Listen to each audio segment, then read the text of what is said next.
Chapter 29. I don't own Naruto, or Star Wars. XX. I am aware that I created an inconsistency in the previous chapter concerning the Raijin and Tessence. Thank you to those that pointed it out and let me know which chapter it was in, otherwise I would have taken me a very long time to find and correct. I have changed a few sentences in chapter 20 in order to fix this problem. With all that happened between chapters 20 and 28, I simply had too much going on to keep most of the plot arc that I had originally planned concerning the Tessence. Only one of the statues was ever analyzed on AST Kikori and that analysis ultimately showed nothing. The second Tessent was never properly looked over and that still remains a mystery to Plague Ace and Naruto.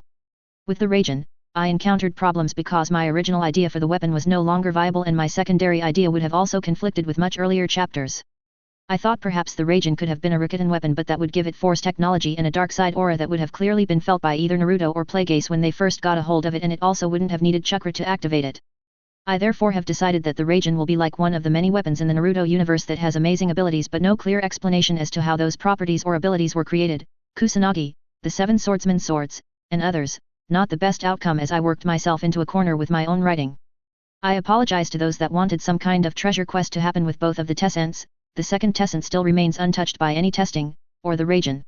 I had too much already going on in the story to start making a side arc for a large treasure quest for both Tessents and didn't want the Raijin to be able to turn chakra into electrical energy or in some way be reproducible. Again, I apologize for my mix-up and am sorry if anyone is disappointed that the Raijin won't play a larger role or that I mistakenly included both Tessents in the information on Naruto's datapad from AST Kikori. XX. Ages of the group members after this chapter's 1-year time skip. Naruto, 14. Suijutsu, 14. Jugo, 17. Meizu and Gozu, 26. Karin, 14. Teiwa, 15. Kabuto, 21. XX. 1-year time skip from last chapter. 35.3 BBY current year. Chapter XXIX. XX. Somewhere in the outer rim. XX. Piloting the Star Jewel, HK-47 disengaged the engines and activated the distress beacon. The ship continued moving through momentum, making slow progress to the planet he had come out of hyperspace near. After that was accomplished, he began fluctuating the power to various systems while temporarily turning off power others. Glancing to the cameras that showed the hangar bay, he found one of the demon brothers creating a fire in the venting hangar bay. As atmosphere escaped through the small open gap in the hangar doors, so did some flame and all the smoke as it moved into space and created a trail behind the ship. Checking the sensors, the assassin droid found that their distress beacon and condition had already garnered attention. Several small ships were fast approaching their position, having taken off from a hidden base on the unnamed planet's surface. He had been actively scanning the surface and now knew the location of the base. Not concerned with the incoming fighters, the droid turned his attention to the incoming message. A familiar blonde-haired leader soon appeared and asked, "Have they taken the bait?" Response, "The foolish meatbags are on their way. I'm sending the coordinates for the base." Responded the droid, and Naruto nodded before saying, "You can begin boarding when you see the landing ships leave the Tsukinawa. What is the timetable?" Taking a look to the sensors, HK judged how long it would take. Estimation, 45 seconds. Before anything else could be said between the two, one of the incoming ships had jammed the Star Jewel's transmissions. As the ships approached and charged weapons, HK activated the yacht's powerful deflector shields and powered up all the system. Opening up the hatches for the ship's hidden turbolasers, the droid preparing for a short battle. XX. Counting down the seconds, Naruto looked to the Blue Mark Doom series pilot droids in the bridge and ordered, "Take us into hyperspace." "Roger, Roger," came the expected deep machine voice from the droids, and Naruto watched out the front viewport as the ship accelerated forward into an opened hyperspace window. They were waiting several parsecs just outside the system and it would only take them a few seconds before arriving and coming out of hyperspace. Though he had done similar actions over a dozen times before, Naruto still found himself slightly nervous entering another combat arena, especially one where he was not in charge of everything. He was much more confident in smaller engagements where he only needed his personal weapons to achieve victory. Feeling that the moment was right, one of the pilot droids confirmed his feeling as it said, "Coordinates reached, leaving hyperspace." As the ship slowed, a planet instantly came into view and substantially enlarged as they exited the hyperspace window and returned to real space. The stolen and modified Looker Hulk class LH-3210 cargo freighter, renamed the Tsukinawa, came to a stop and actively started scanning the planet and surrounding space. Naruto took a brief moment to look at the beige-colored planet before getting to work, jam all transmissions and sensors from the battle as well as the coordinates sent to us on the planet. Tell the vessels in the cargo hold to get ready to disembark. He ordered and turned in his chair to get a look at the space battle. Squinting at the battle occurring in the large viewport and finding it difficult to see what was happening with the Star Jewel, Naruto frowned before he turned around towards the heavy doors to the bridge and activated the advanced view screen. For some reason, the designers of the ship decided to have the surface of the door double as a view screen for messages and to better see the events happening outside the ship. A field overlapped the surface of the door, making it appear as a rippling pool, and Naruto accessed the sensors and cameras on the exterior of the ship to show him a better view of the Star Jewel. As the puddle-like view screen started showing him a magnified view of the battle, he smirked at how well the plan was going. A luxury yacht adrift in space, and sending a distress call, was the perfect lure for pirates. It could get them to travel across an entire sector and even vacate their hidden base. Status of the Star Jewel. He quickly ordered as the seconds were passing and he needed to begin his assault. The ship's deflector shields are holding. One of the pilot droids reported and Naruto nodded before beginning his plan. Pushing a button on his command chair, Naruto messaged the droids in the hangar to start the device and sent them coordinates of their target. Activate the weapon, short spectrum, and fire when ready at the coordinates I have given. He ordered and received a, Roger, Roger, in response to his command. Watching the view screen, he waited anxiously until the invisible Ricketon disruptor field was activated. It didn't take long before he got results, as the ships trying to take the yacht suddenly had their systems overpowered and engines damaged. The vessels all instantly lost propulsion and started drifting through space on what momentum they had left from the stalled engines. Since the Star Jewel still had its shields up during the field's activation, the luxury yacht remained perfectly fine because of the modifications that had been made to its deflector shields. Turn off the weapon but keep it prepared for use on the planet, wide spectrum. Naruto ordered to the droids in the hangar. The Ricketon weapon was so useful once he had constructed his own, but he only used it for brief moments when he absolutely needed it. Eventually his privateer fleet would become large enough that he wouldn't have to rely on it for such engagements. Giving the signal to his transports, a number of small but heavily armed vessels came out the hangar. These were followed by a small force of space tugs that held back to let the other ships work until they were needed. Once the vessels had cleared the ship and moved towards the disabled fleet for capture and boarding, Naruto turned his attention back to the planet and the pirate base. Using the ship's sensors, he got a view of the planet's surface near the coordinates that HK had given. Analyzing the terrain, he chose the best place for a landing site and transmitted the coordinates to the waiting ships. Activating a button his chair's side console, Naruto began the second phase of the attack. Suijutsu, begin the ground assault. I'll be down shortly, he casually said over the communications system. A few seconds went by before nothing happened and Naruto pushed the button again. Suijutsu. You're forgetting something, commented a voice which he knew to be the white-haired teen. Pushing his head back into the headrest with a groan, Naruto took a few deep breaths before pushing the button again. General Suijutsu, you may begin your ground assault, he announced in a more authoritative voice, and the teen quickly responded in a similar authoritative voice. At once, Admiral Rasen. As Naruto watched out the main viewport and saw the C-9979 landing craft start coming out from one of the hangar bays, he wanted to open fire or at least do something to express the anger and frustration he was holding back. It's been a year and a half since I asked him to join the group back at Orochimaru's hideout, and since then he's only become more childish. Deciding to ignore the landing craft, he turned back to the view screen to find a shuttle coming out of the Star Jewel and knew that HK was not going to let the smoke demon boarding parties have all the fun on the disabled pirate ships. Once the crews were pacified, he would take half the ships back to his base on Sarafer and hopefully get the ships fixed so he could add them to his ever-growing privateer fleet. The other remaining half would be picked up by the Black Sun and added to their far larger contingent. Seeing that everything was in order and no other ships were coming from the planet or heading to the planet, Naruto turned back to the viewport and watched the landing craft begin entering the atmosphere towards the coordinates he had chosen. Launch 2 squadrons of vulture droid starfighters and soften up the pirates' defenses, he ordered, and the pilot droids went to work. Seconds later his squadrons shot out of the hangar at speeds far faster than the landing craft and went for attack runs. Once the battle started and he had activated all of the battle droids, Naruto planned to head down to the planet. Black Sun engineers had helped to modify the stolen cargo ship to be able to control a legion of batoid combat automata droids, which was useful for the missions in which he pretended to be the Trade Federation. Hopefully I don't have to remind Suijutsu again to take prisoners, he thought, and realizing that it was Suijutsu he was talking about. Of the times he had brought Suijutsu for a ground assault, the teen had carved through opponents and left them to bleed out, so he decided it was probably best to remind him again. XX. Moving out of the landing craft, Suijutsu drove a multi-troop transport, MTT, down the ramp and came out on the rocky terrain. Stopping the lumbering repulsor lift vehicle, he took command of his legion of troops, which comprised 50 of the solid brown MTTs and numerous single-trooper aerial platforms, STAP. The STAP vehicles were more for scouting and distracting, while the bigger MTTs were troop transports that held over 100 battle droids each, except for Suijutsu's, which was specially modified. Bringing his convoy and aerial troops together, he left half of the 50 MTTs to stay at the landing site and took the rest to the coordinates Naruto had given him. If he needed, he could call for the rest as a second wave.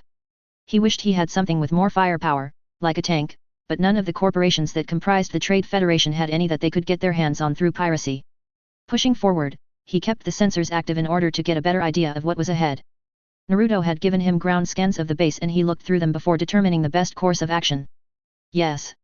He yelled out loud, causing the pilot droid in the cockpit to look at him. It's a fort-style base. Celebrated Suijutsu as he took a look at the sensor readings and information that Naruto had sent. None of that open crater base crap or hidden complex bunker shit. He explained, slightly relieved that he wouldn't have to deal with that again. The loss of the droids didn't matter to him, but it was so much harder storming those bases than just a plain fort. And no shield generator, even better. He thought, as their obviously detected approach did not cause any protective field to go up. It was so much harder with a shield because none of the repulsor lift vehicles could penetrate it, so they had to deploy the droids in waves and send them in waves to storm the complex. A protected fort with a good old-fashioned door was the types of conflicts he liked the most. Especially when they put the front door at the bottom of an incline, he thought with joy, and as his vehicle started to go down the slope towards the front entrance of the facility, Suijutsu removed all limiters and let his MTT pick up as much speed as possible. The fort he was after was built into either side of a medium-width canyon, with the entrance to the canyon being blocked off with a tall defensive wall and 2 laser cannon emplacements. What lay beyond were likely hangars for the ships that had taken off, built into the cliff face with an entire complex either on the canyon floor or built into the walls. While not a more traditional fort or stand-alone structure, the complex was just as good because it was easier to get into. As the laser cannons started targeting his repulsor lift transport, and the other transports that were in the lead, Suijutsu ignored them until help would arrive. Though heavily armored, his vehicle did not have much in the way of offensive weapons, and the STAP vehicles were more for harassment than destruction. The laser cannons didn't even bother targeting them and instead focused on the larger troop transports. As he started to get worried that his vehicle's armor couldn't take such sustained fire, help arrived. And here's our air support, thought Suijutsu with a smile as several Vulture starships flew low and pummeled the base's defenses with strafing runs. Focusing back on the wall main door, Suijutsu's MTT took the lead and he pushed the vehicles to its maximum speed while most of other MTTs slowed down in order to start unloading troops at the main gate. The MTTs that came with him would draw the primary fire of those in the base, allowing time for the other troop transports outside the gate to unload their droid payload. The transports coming with him would unload at various points inside the base and cause chaos among those trying to defend the base. Ramming speed! Yelled Suijutsu as his seemingly runaway vessel plowed through the front doors of the base and kept going. The shock of the impact nearly knocked him out of his seat. He could see many pirates firing at his vessel as they apparently had rushed to the front gate in order to hold off the attack. Cruising through the middle of the canyon, Suijutsu attempted to maneuver around several obstacles and tried to run down the pirates that were on the ground. "Run them down," said Suijutsu until he remembered he was in a repulsor lift vehicles. While he could run over them, they weren't in any danger unless he hit them with the front of the vehicle. "Ooh, got one," realized the exited teen as he heard a slight ping coming from the front of the speeding vehicle, right after he saw a pirate disappear in the blind spot in front of his vehicle, created from the height of the cockpit. Taking a quick survey of the complex, Suijutsu found that the canyon was rather short and that the main part of the complex was built into the very back wall. Naruto wanted the leaders of the group captured for interrogation and wasn't concerned with the cannon fodder that likely would have moved to the front of the complex to defend. Keeping his momentum, the teen went straight to the carved rock face and aimed for the door. He didn't need space to deploy weaker battle droids and instead carried 2 squads of HKB-3 hunter-killer droids and 3 droid Ekis.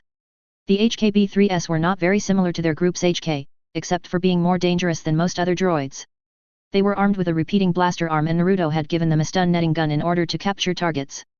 Smashing through small containers, Suijutsu reached the building and braced himself as the MTT crashed into the rock wall, smashing the front of the vehicle into the building. Slightly woozy from the impact, Suijutsu turned to find the pilot droid hadn't survived the impact, but he moved right past the droid as he took a ladder down to the hold. Jumping down to the hard metal plating, he looked around the spacious lower level to find all the HKB-3s were still strapped in and ready to be deployed. Normally the vessel had a deployment rack for the but that had been removed in order to allow more rapid deployment of the better droids. Pulling a lever to release the droids from their harnesses, Suijutsu opened the vessel's front hatch and ordered the droid Ekis through first. The 3-legged droids could roll at much faster speeds than they could walk, and upon deploying, could activate a shield unit and serve as an immobile turret with double blasters for hands. As soon as the droid Ekis were in and he could hear them distracting the pirates, Suijutsu raised his sword and ordered a charge from the HKB-3s. XX. As Naruto gave the order for the to activate as soon as individual MTTs had completed the deployment operation, he turned in his seat towards the door and got up to leave the bridge. The double doors opened for him and he made his way along the hallway to a lift that would take him to one side of the crescent hangar area. HK and the Demon Brothers had already completed the capture of the small pirate fleet, and now the vessels were being brought back to the cargo vessel via the tugs. Though the disruptor field was powerful, ships could still use their weapons, they just didn't have their targeting computers. However, his privateer fleet had been well equipped with ion cannons, so he anticipated the capture of the entire pirate fleet with no losses to his ships or of the enemy ships. Arriving at the hangar deck, Naruto took a small hover vehicle in order to move through the large portside hangar. The cargo vessel was 3 kilometers long with 2 semicircular hangars that stretched all the way from the engines and reactor area at the back of the ship, to the front of the ship where they both ended facing each other. He was not about to waste time walking or running over 3 kilometers to get to his shuttle. Normally the area was for cargo containers and other shipments, but at the moment he was using the stolen ship to house his Trade Federation forces and privateer fleet. As his ships came into view, Naruto had the droid pilot slow the vehicle down and come to a stop. HK was standing with what prisoners he had managed to capture, waiting for Naruto to arrive. Naruto jumped off the vehicle and walked towards the droid. Looking over the 3 prisoners, he shook his head at the droid, who looked unfazed at his disapproval and lack of people to interrogate. Making 3 clones, Naruto used drain knowledge on the injured prisoners. As the clones pulled out the information, Naruto took out his new datapad and began jotting down useful information that he had obtained from the prisoners. With the information obtained, Naruto turned to head back to the vehicle before stating, "You know what to do," towards the assassin droid. Taking out his rifle, HK turned to his prisoners. Recollection: terminate with extreme prejudice. As the hover vehicle moved towards the prepared shuttle, Naruto ignored the blaster shots. Passing by his returned fleet, Naruto inspected the damage and then looked to the incoming ships that were being pulled by tug. Outwardly, the pirate ships had very little damage, but that belied the amount of money it would take for him to repair the internal components. He still had quite a few ships back on Sarafer that were just sitting around, waiting until he had the money to work on them. With the Black Sun wanting its share, Naruto inventoried the ships as he passed by and decided which he would keep and which to send out to his Vigo contact, Neres. Their arrangement allowed him to build up his privateer fleet, but he believed that the Underlord or Neres did not want him building up a fleet too fast and possibly posing a threat to the syndicate. At present, he was just going after the smaller groups in the Outer Rim, but eventually would be able to deal with larger criminal groups that used bigger ships. Despite being pirates and criminals, many were successful enough or skilled enough to either steal or purchase larger capital ships. Arriving at the shuttle, Naruto walked off the hover vehicle and stepped right onto the shuttle. The short landing ramp of the Sheathapede shuttle shut behind him and the vessel was already moving before he got to the cockpit. Sitting in the co-pilot seat next to the pilot droid, Naruto played the role of passenger. The ship quickly moved past the field at the hangar opening, which kept the atmosphere inside the ship. A vessel could easily pass through the field, but it prevented air from escaping the hangar. Moving towards the planet, Naruto thought about taking the controls from the droid and piloting the ship himself. He was starting to get fidgety because he liked to pilot his own ships. It was supposed to be an advantage because everything was ready for him and he didn't need to take time to start the ship up, but at the same time, something seemed to be lost with such a luxury. An incoming signal was intercepted by the ship, and before the droid could inform him about it, Naruto had already taken control of the COMM system and listened to the message. "We got a runner." He heard Suijutsu's voice in the message, and looking towards the planet, Naruto could just make out a ship trying to escape them and leave through the planet's atmosphere on a trajectory away from the cargo ship. "Target that ship and disable it," Naruto quickly ordered after hailing the Tsukinawa. Watching the escaping fighter as his shuttle started entering the atmosphere, Naruto noted when it lost acceleration and started to be pulled back towards the ground by the planet's gravity. "Follow that ship. I want to land near where it crashes," he ordered to the pilot droid and stood up from his seat, heading to the back of the ship for a quick disembarking. XX. The hardened, salty mud broke beneath his feet as he walked towards the only life sign in the area. Moving around the damaged hull of the small downed craft, Naruto stepped over a few pieces of wreckage as he approached the still living pirate. The man was attempting to crawl away from the ship with only his arm, and he caught sight of Naruto after hearing his footfalls on the crusty salt flats. Reaching for a weapon, Naruto used the force to grab it out of his hand. He glanced at the weapon before tossing it aside and moved closer to his target. Standing next to the man and crouching down, Naruto ignored the man's shouts as he began draining any knowledge that could be useful to them. Pirates were an untrustworthy bunch, even among each other, and though they split their take, most did not use banks.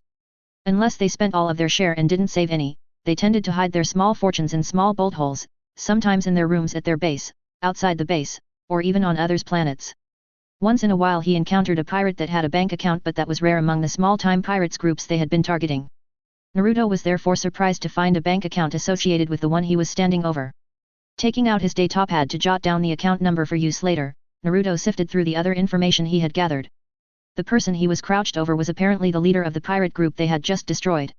Looking to a file on his notepad, a face came up which had been given to him during the mission briefing from Neres, and he confirmed that the man was the leader of the pirates.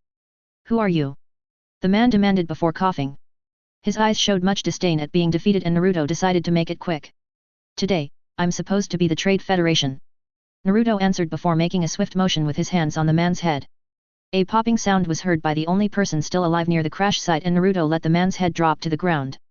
Since the pirate leader was the one he needed to get, Naruto took out his sword and proceeded to take the man's head in hand. The head was needed for proof of the completion of the mission to give to the Black Sun, while the hand was to get access to the man's bank account. Taking out a small scroll, he sealed both items for later. Standing, Naruto looked over the crash and surveyed his surroundings, looking for any witnesses. The smoke might draw some attention from whoever else lives on the planet.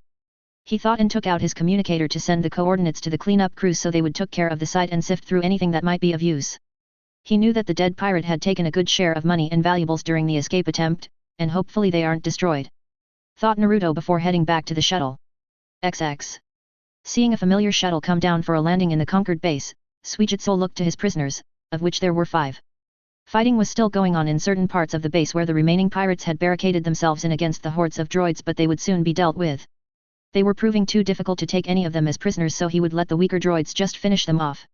Fishing out a datapad from his pocket, Suigetsu looked through the faces of the ones he had captured and glanced back at the screen, which showed the face of a person he was supposed to capture or make sure didn't escape.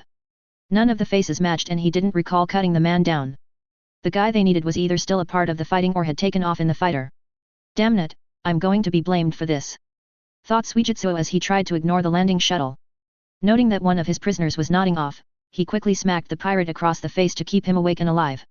It was his first solo ground campaign and he really wanted it to go smoothly, lest he be delegated to clean up crew. Coming down the ramp of the parked shuttle, Naruto glanced around the pirate's compound as he took in the details of the features for the first time since glancing over the topography using the Tsukaina's sensors. It was a lot nicer than many of the bases he had been to recently. The steep sides of the caverns had many carved hangars for numerous ships, and Naruto noted 2 that had not taken off. He quickly made a note of it on his datapad for Jugo and the cleanup team to look at. Shifting his focus to the front gate of the base, he found numerous MTTs were all crowded in the area of the canyon before the gate. Hopefully he didn't get any of them wedged together or stuck. Naruto thought and frowned as he played through the haphazard assault in his mind. Despite it being a repulsor lift craft and not leaving any tracks on the ground, Naruto could see or at least imagine the course that Suigetsu had taken through the facility from the broken gate. He noted the dead body on the ground, a man that had likely been struck by the out-of-control MTT that Suigetsu was piloting, and shook his head back and forth. A path of destruction had been cut through the facility with containers, likely of stolen cargo, being struck and pushed out of the way. It all led to the lone MTT at the back of the facility. Shaking his head slightly again, Naruto noted that the fighting he could hear was not a part of his imagination, and there was still a small battle going on somewhere in the southern part of the complex. Staring at the MTT that was smashed into the rock wall at the back of the canyon, he could see all the hallmarks of Suigetsu's handiwork and knew they may not be able to get the vehicle unstuck from the rock. A bold, full frontal assault with little forethought. At least he thought to move a few of the other MTTs inside of the facility and not just his own. If I hadn't launched the fighters, he would have been taken out by the laser turrets at the front gate. Naruto surmised and made his way over to his group member and the prisoners. 5. Naruto counted, and though it was better than HK, there had probably been over 30 pirates at the base. Looking over their condition, he noted the one with no legs and extremely pale complexion. The pirate was delirious and ready to pass out or die from blood loss. "Can't you just stun them? Do you have to cut off the legs?" Naruto questioned, and Suigetsu just shrugged but quickly added, "I put a tourniquet on this time." Looking to the man's stumps, Naruto did see the wire that Suigetsu had used to tie off the wound and lower the blood loss. It was a slight improvement from Suigetsu's usual methods, but not by much. "I guess that's an improvement," Naruto said out loud before creating shadow clones and going to work on getting any knowledge that could be important from them. While the clones worked and the original closed his eyes to coordinate and collate, Suigetsu decided it was as good a time as ever to give the bad news, "I still haven't found." But before he could finish, Naruto cut him off, "I've taken care of it." The white-haired teen visibly relaxed at the revealed information and the fact that the mission had not been a failure. Waiting for Naruto to finish writing everything down and not phased in the least when the HKB-3 droids executed the captured pirates, Suigetsu waited until Naruto was finished before asking, "So, what's my score?" Mulling over all that he had seen and taking into consideration everything that the teen had done, Naruto plainly informed him, 60. 60? Where did I go wrong?" yelled Suigetsu as he demanded to know why his score for the mission was so low on the 0 to 100 grading scale. Taking a deep breath before answering, Naruto began, your assault was sloppy and you nearly got your vehicle destroyed before reaching the base. You could have waited for the air support, which you forgot to call for. You failed to use any of the STAP scout vehicles and I'm not even sure where you sent the ones that you came with. I don't see them anywhere. The MTTs at the gate have completely cut off any hope of reinforcements and half of the troop transports that you came with are stuck behind that traffic jam you orchestrated at the gate. Your rush into the facility destroyed several cargo containers that have spoiled the contents and diminished our bonus pay. The primary objective nearly got away and I can still hear fighting going on somewhere in the facility. I can only hope that it's still pirates fighting for their lives and not your own droids attacking each other. Suijitsu started to say something but stopped several times as he looked for a way to refute or at least try and increase his score. What about that guy I ran over with the MTT?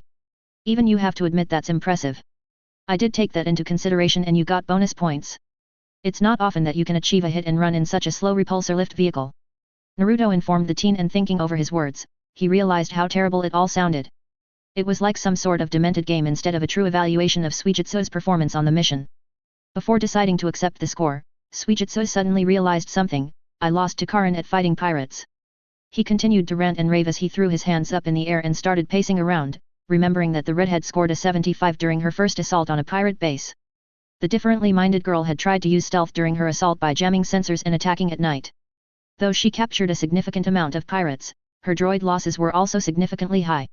The pirate leader had almost gotten away, if not for a direct hit to the hyperdrive with a lucky shot from one of their privateer fleet. Unannounced to Karin, the pirates she captured had all been executed as soon as she was back on the ship in orbit. After Suijitsu had calmed down, Naruto told him to recall his forces and go and finish the remaining pirates off personally. As the MTTs started moving out of the base and removed themselves from the front gate, Naruto made a call to Jugo and told him to commence the cleanup. Looking to the sky, he soon found another C-9979 landing craft coming down to the surface. This time it was heading right for the base and touched down just outside the front gate. Instead of troop transports, a convoy of lifter droids and repulsor lift skids soon started pouring out from the landing craft. Ignoring the dead pirates and damaged battles droids, Jugo leapt down from the first skiff and walked up to Naruto as the lifter droids started loading the cargo containers. Naruto nodded to the orange-haired teen and they proceeded to take a walkthrough of the facility while the remaining droids waited for further instructions. In accordance with his verbal contract with the Black Sun, specifically with Vigo Neres, Naruto was allowed to help himself to anything inside the pirate base, save for stolen cargo or contraband items. While part of the captured vessels went to the Black Sun, they received a payment for all saleable cargo items they delivered to Neres, which amounted to a sum of 35% of the total value for the stolen items. The Black Sun smuggled huge amounts of anything and everything so they had no problem finding a buyer for the cargo. Since the risk was primarily theirs, they kept the remaining 65% of the black market sale price. It was a sort of finder's fee for whatever cargo they brought back and extra money added to the agreed lump sum price for each mission he and his group went on. Sending out numerous shadow clones, Naruto started to take inventory of everything that he wanted Jugo to take from the facility. Power generators, security systems, spare parts for ships, tools, and anything else that they could use on Sarafer was loaded. All of it would be useful to his expanding privateer fleet and base on the title-locked planet. When everything was loaded, he would sometime further damage the pirate base, making sure to leave the droids in plain view but ensuring that the base did not get used again, by another pirate group. Other times, it was left how it was, possibly because the Black Sun intended to use it in the future. It really all depending on what Neres asked for during the mission briefing. It's a good thing he wanted to leave this one alone. I'd waste too much explosives trying to destroy all the hangars. Naruto thought as he moved to his shuttle, knowing that Jugo could take care of the rest. After they had left, he would have the demon brothers secretly go after any bolt holes or hidden loot that he had determined was of interest from the minds of those he looked through. The two loved going on small treasure hunts and they got a portion of the haul so they would keep quiet about it. He even had them go to various banks with the account numbers he got and had them make large withdrawals in the guise of the dead pirates. Before leaving, Naruto created more clones to help and proceeded into the shuttle to head back to the Tsukinawa and finish the mission. 42 should be in the hangar.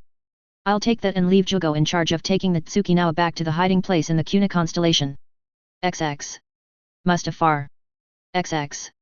Going to the opposite side of the planet from his hidden base and operations with the Musfarians, Naruto sent out a confirmation signal and was allowed to land at the unfinished base of his Black Sun contact. Jutting out from the unfinished building, was a single walkway over a slumbering caldera that led to multiple landing sites. Several Black Sun ships were patrolling the area and he spotted numerous construction droids working hard to finish the tall building that was constructed into the wall of the caldera. The building was quite different from Sidious's complex, being tall and thinner. It was also mostly anchored into the rock and didn't appear to need repulsor lifts in order to keep it from falling into the glowing caldera. Making his way across the twisting path from the landing site, Naruto noted several hidden Black Sun guards on the base and knew they would start shooting if given the command. There were also gun emplacements and likely hidden weapons as well. Glancing up at the height of the facility as he reached the main door, Naruto thought the building looked more impressive every week of the construction phase and idly wondered if all subversive organizations in the galaxy like to put secret bases on Mustafar. Seeing several security devices, Naruto touched the control panel of the large double doors. He didn't have to wait long before a familiar voice beckoned, "You may enter." Shaking his head slightly at the theatrics of the Itochi Vigo, Naruto was about to start walking into the building but the doors refused to open. Feeling slightly embarrassed, he touched the panel again and the voice returned, "Is it stuck again?" The man asked and Naruto nodded towards the camera before responding, "I can manage." He heard a loud audible sigh come through the communications device before Neris said, "I'll see you in a few minutes then." The tone was much softer than the initial greeting and Naruto held his features as he heard the disappointment in the man's voice but knew it was not directed not at him. XX. Coming out of the lift as it abruptly stopped from high speed, Naruto braced himself on the rail before the doors opened. Exiting the lift, he found himself in the main hall of the fortress-like building and walked forward to sit at the large main table, opposite the smiling Itochi. Usually Neris stood to greet him but the temperature inside the room was abysmal and he decided not to comment on that either. "Climate controls are on the fritz again," Neris explained with a shake of his head but though Naruto could see the man's apologetic look, he didn't feel it. The Vigo soon gestured to the seat at the opposite end of the table and Naruto sat. Two very scantily clad Twi'leks were on either side of the man, waving some kind of fan in order to cool him off while Naruto sat by himself and tried to ignore the obviously contrived distraction. Before getting down to business, Neris suddenly remembering his manners and asked, "Would you care for a drink?" Normally Naruto would decline the offer because he was neither thirsty, nor did he want that kind of drink, however, he accepted. The first time they met, and he had declined, it felt as though their conversation turned slightly sour because of him declining. In the following meetings, he had accepted but made sure to use the force in order to ensure there was no poison. "I don't have any ice, though. Unfortunately, I only like it chilled," Neris added after Naruto accepted the offer. Conveniently, 2 glasses and a bottle of a dark liquid were on a small tray on Naruto's side of the table. Pouring 1 glass of the liquid, Naruto chilled it close to freezing with the force and slid the glass down the length of the table before pouring himself a second glass. The actions caused Neris to smile as he stopped the glass and found it nice and cold. Right after Naruto had finished pouring the second glass, Neris downed the glass and proceeding to take the still chilled, but empty glass, and placed it on his neck for some relief from the room's heat. As Naruto started drinking from his own glass, seeing that it was semi-safe to drink given that his host had just consumed it without hesitation, Neris inquired about his visit, "Hopefully you haven't come all this way to pour me a chilled drink or become my new bartender." "I do have an opening." With a small smile, more out of humoring than amusement, Naruto informed the Vigo, "I have completed the newest task and have brought you proof of elimination." Naruto ended the statement with a small glance beside his chair to the item he had brought with him. It was kept in a small bag that was typically used for medical transport of organs and was opaque. "Yes, I just heard that the Trade Federation is attacking pirates again. I can only guess that you've brought me another head?" questioned the Vigo before shaking his head slightly in mock exasperation. "Usually my assassins bring me a fingernail, blood sample, or tooth. You're the only one that brings an entire head to confirm the success.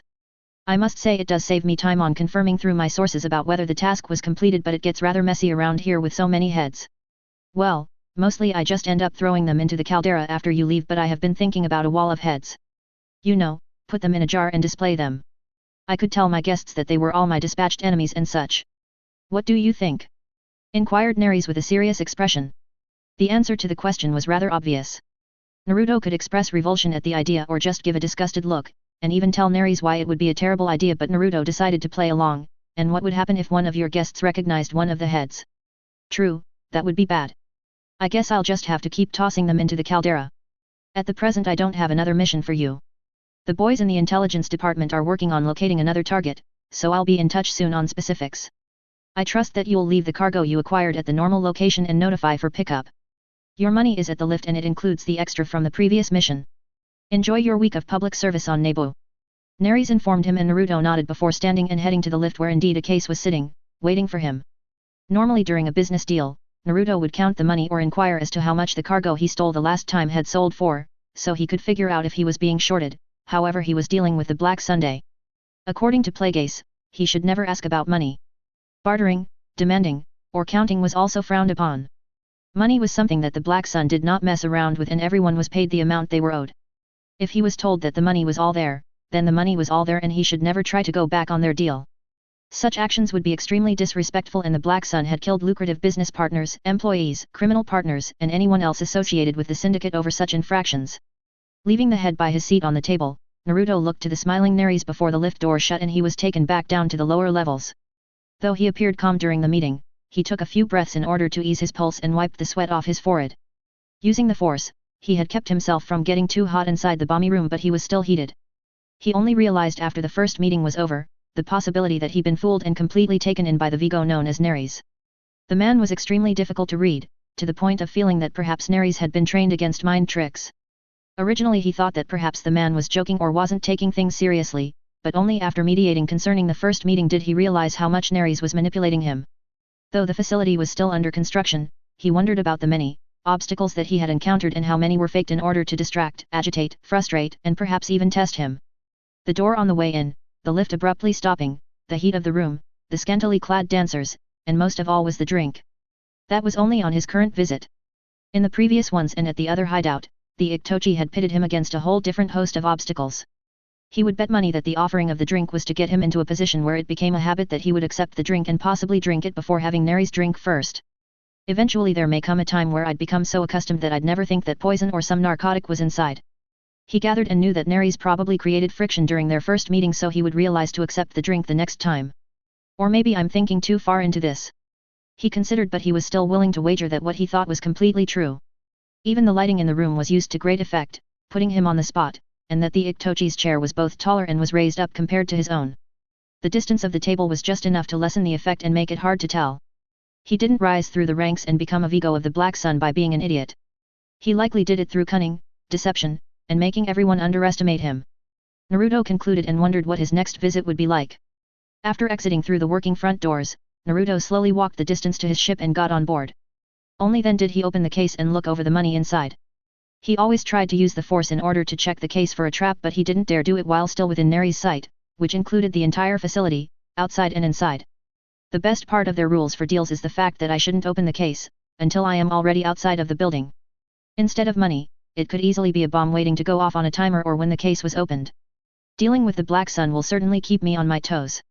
Naruto mused as he thoroughly checked the case for any transmitter, explosive or anything else that could be harmful. Having only dealt with Neres, Naruto had never once spoken to or even seen the Black Sun Underlord. He also could only guess that the plan for attacking pirates and making it look like the Trade Federation was doing it, came from the Underlord, but it also could have been Neres. At present, he was unsure of what the endgame was for the various missions he was sent on. A part of him thought perhaps they were merely training or one of Neres' games, but after consulting with Plagueis over the matter, it seemed something different was going on. The Mutun believed that it involved creating a war between the large Republic conglomerates and the various pirate factions in the galaxy, which were primarily in the Outer Rim. That explained the reason for him using trademark droids, vehicles, and ships from a given group while attacking a pirate hideout. Thus far, he had been on 15 missions and attacked not only pirates but Trade Federation and even Techno-Union ships. That was the reason why he had the Tsukinawa and the small droid army. It was much easier for him to take out the pirates his way, using stealth and infiltration, but Neres was specific that everyone to think that the Trade Federation was retaliating for piracy against their trade ships. Once they were able to get their hands on military forces, droids, or ships, from the other commerce giants, Naruto was willing to wager that he would also start attacking pirates in the guise of all the others. For the present, he would likely continue to use the Trade Federation as they had managed to successfully lobby the Republic Senate for creations of small military forces in order to combat piracy against their ships. Therefore, they had a lot of forces moving around the galaxy, both for defense but also as cargo heading for a Trade Federation-owned planet or other location. Tossing the case into the co-pilot's seat, Naruto took the controls and started the ship. Looking to the dashboard, he noted that a message had been sent to him while he was gone. Curious, but wary, Naruto soon found that it was a brief message from Gato. I know you're here on the planet. Are you forgetting about me again? Can't even stop in to say hello? Questioned the man's voice before the message ended. Short on time, Naruto did not head for his hideout on the planet, but instead messaged Gato back while taking off. Not putting Gato on the small hollow pad in the cockpit, Naruto kept the message speaker only and contacted the individual that they had left to start the mining operation. Are you leaving the planet again without even coming to see me? Demanded Gato, and Naruto held in his sigh before stating, I don't have time to stop in. I have public service to complete on Nebu, but you shouldn't worry, I haven't forgotten about you and our arrangement. Though it was meant to assure Gato, his statement had the opposite effect, and Naruto believed it was likely because Gato detected his ship leaving the atmosphere. Bullshit. It's been over a year already and I've heard almost nothing from you. I've moved this operation way ahead of schedule and gotten no thanks for it. We're already getting results from mining and the first shipment will be ready shortly. Complained the irate voice of the short man.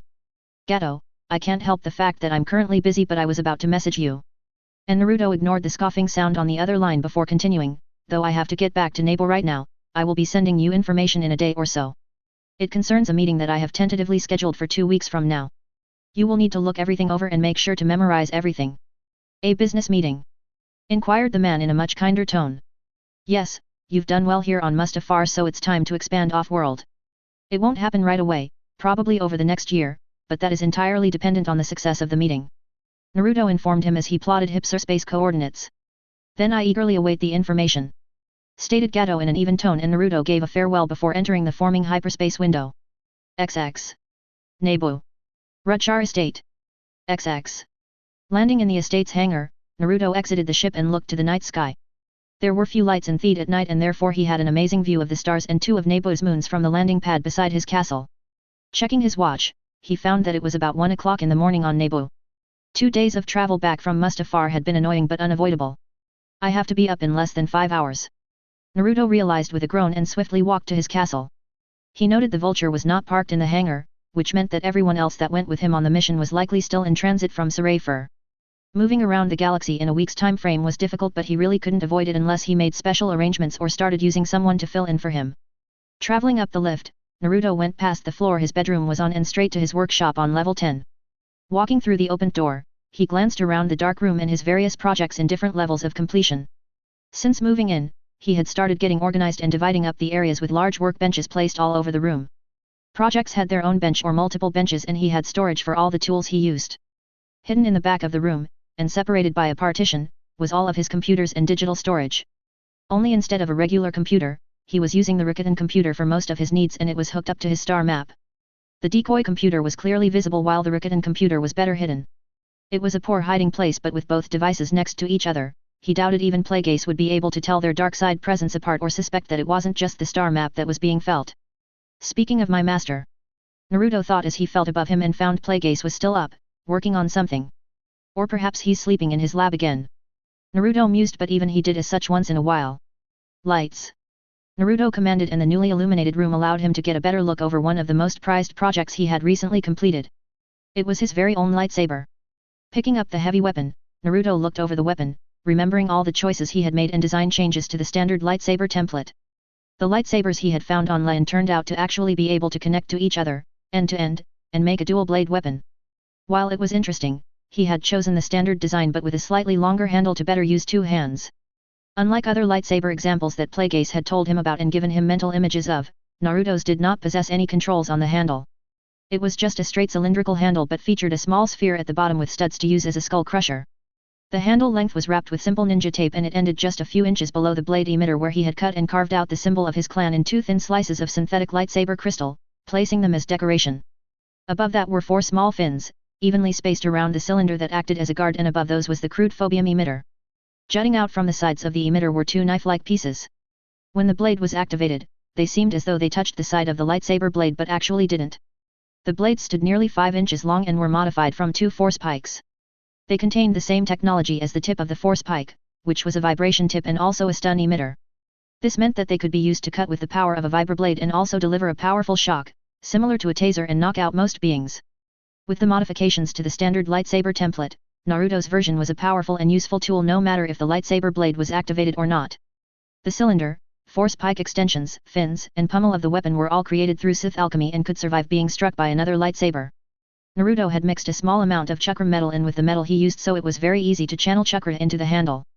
These modifications gave the lightsaber a similar red coloring, letting it match his sword.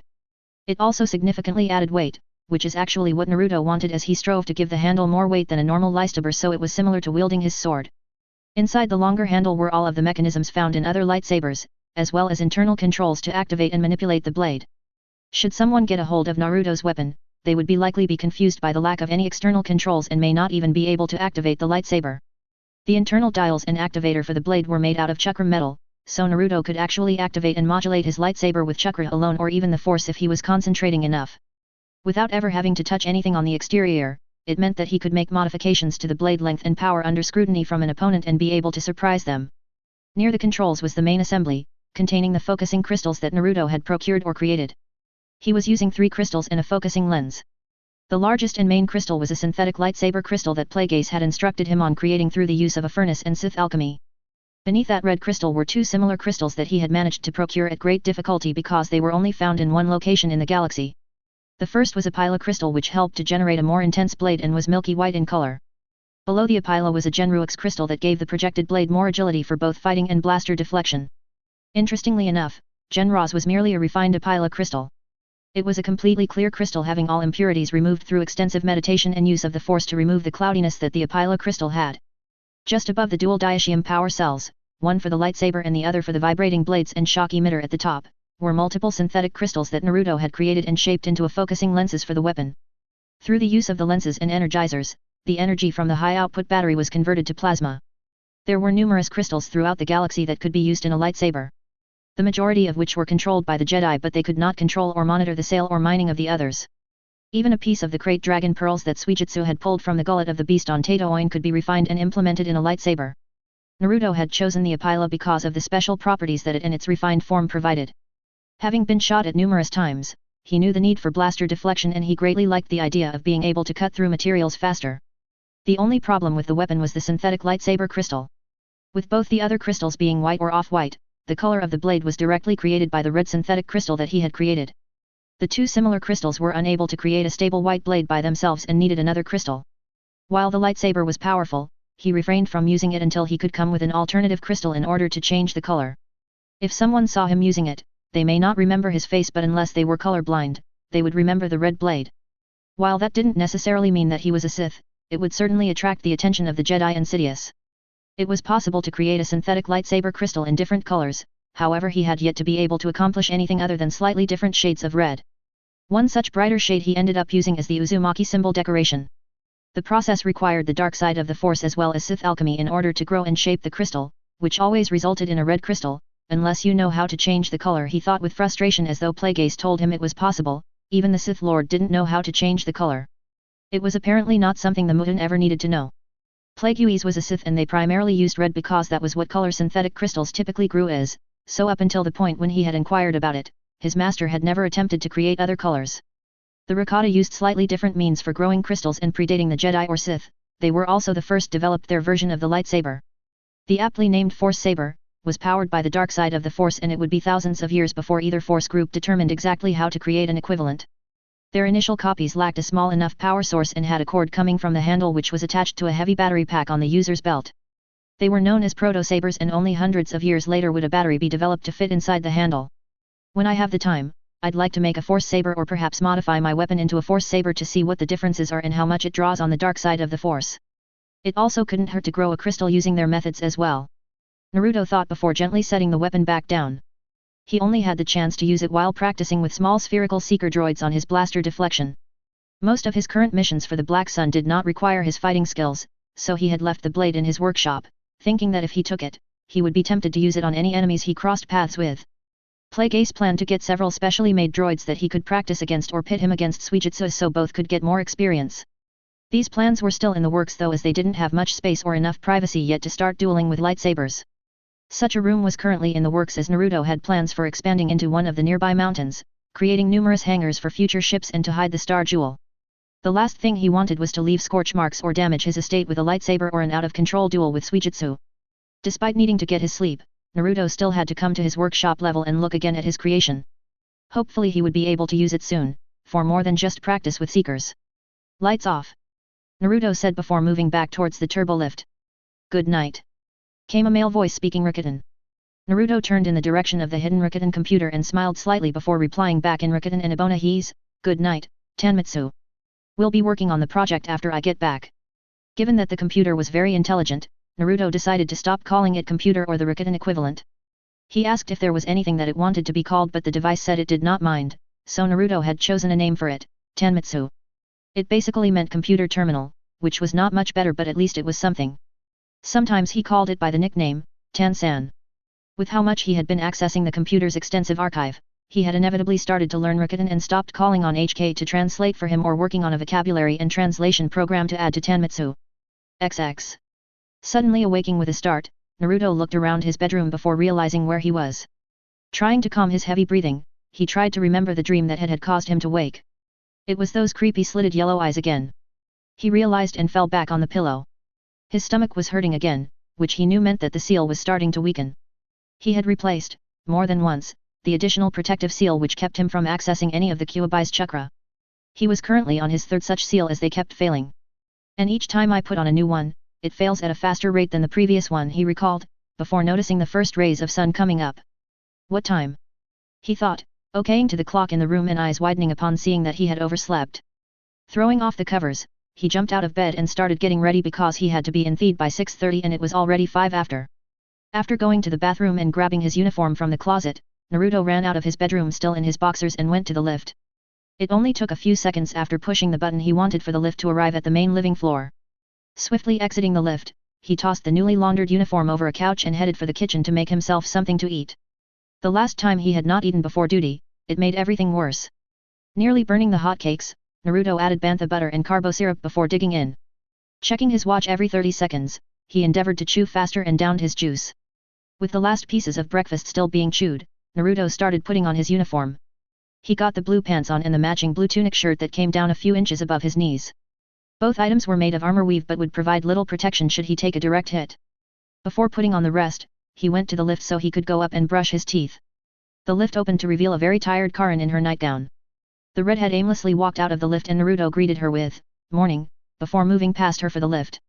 He received a mumbled response as she followed the smell of food and would find a stimulating drink to help her become more awake. Checking his watch once again, Naruto frowned at the fact that Karin did not have to be in until almost an hour after he did. "We did choose different paths for our public service," he acknowledged before the lift opened again and he quickly moved to his bathroom. XX.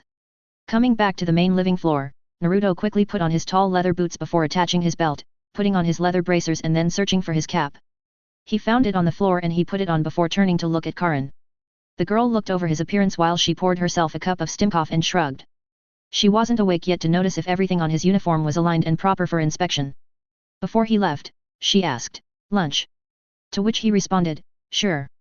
I'll meet you at the hospital around noon." The lift door closed and he headed towards the ground floor to take a speeder. He knew the request was mostly because Karin had only just started her work as an assistant nurse in Theed Medical Center and she still didn't know many of the other nurses.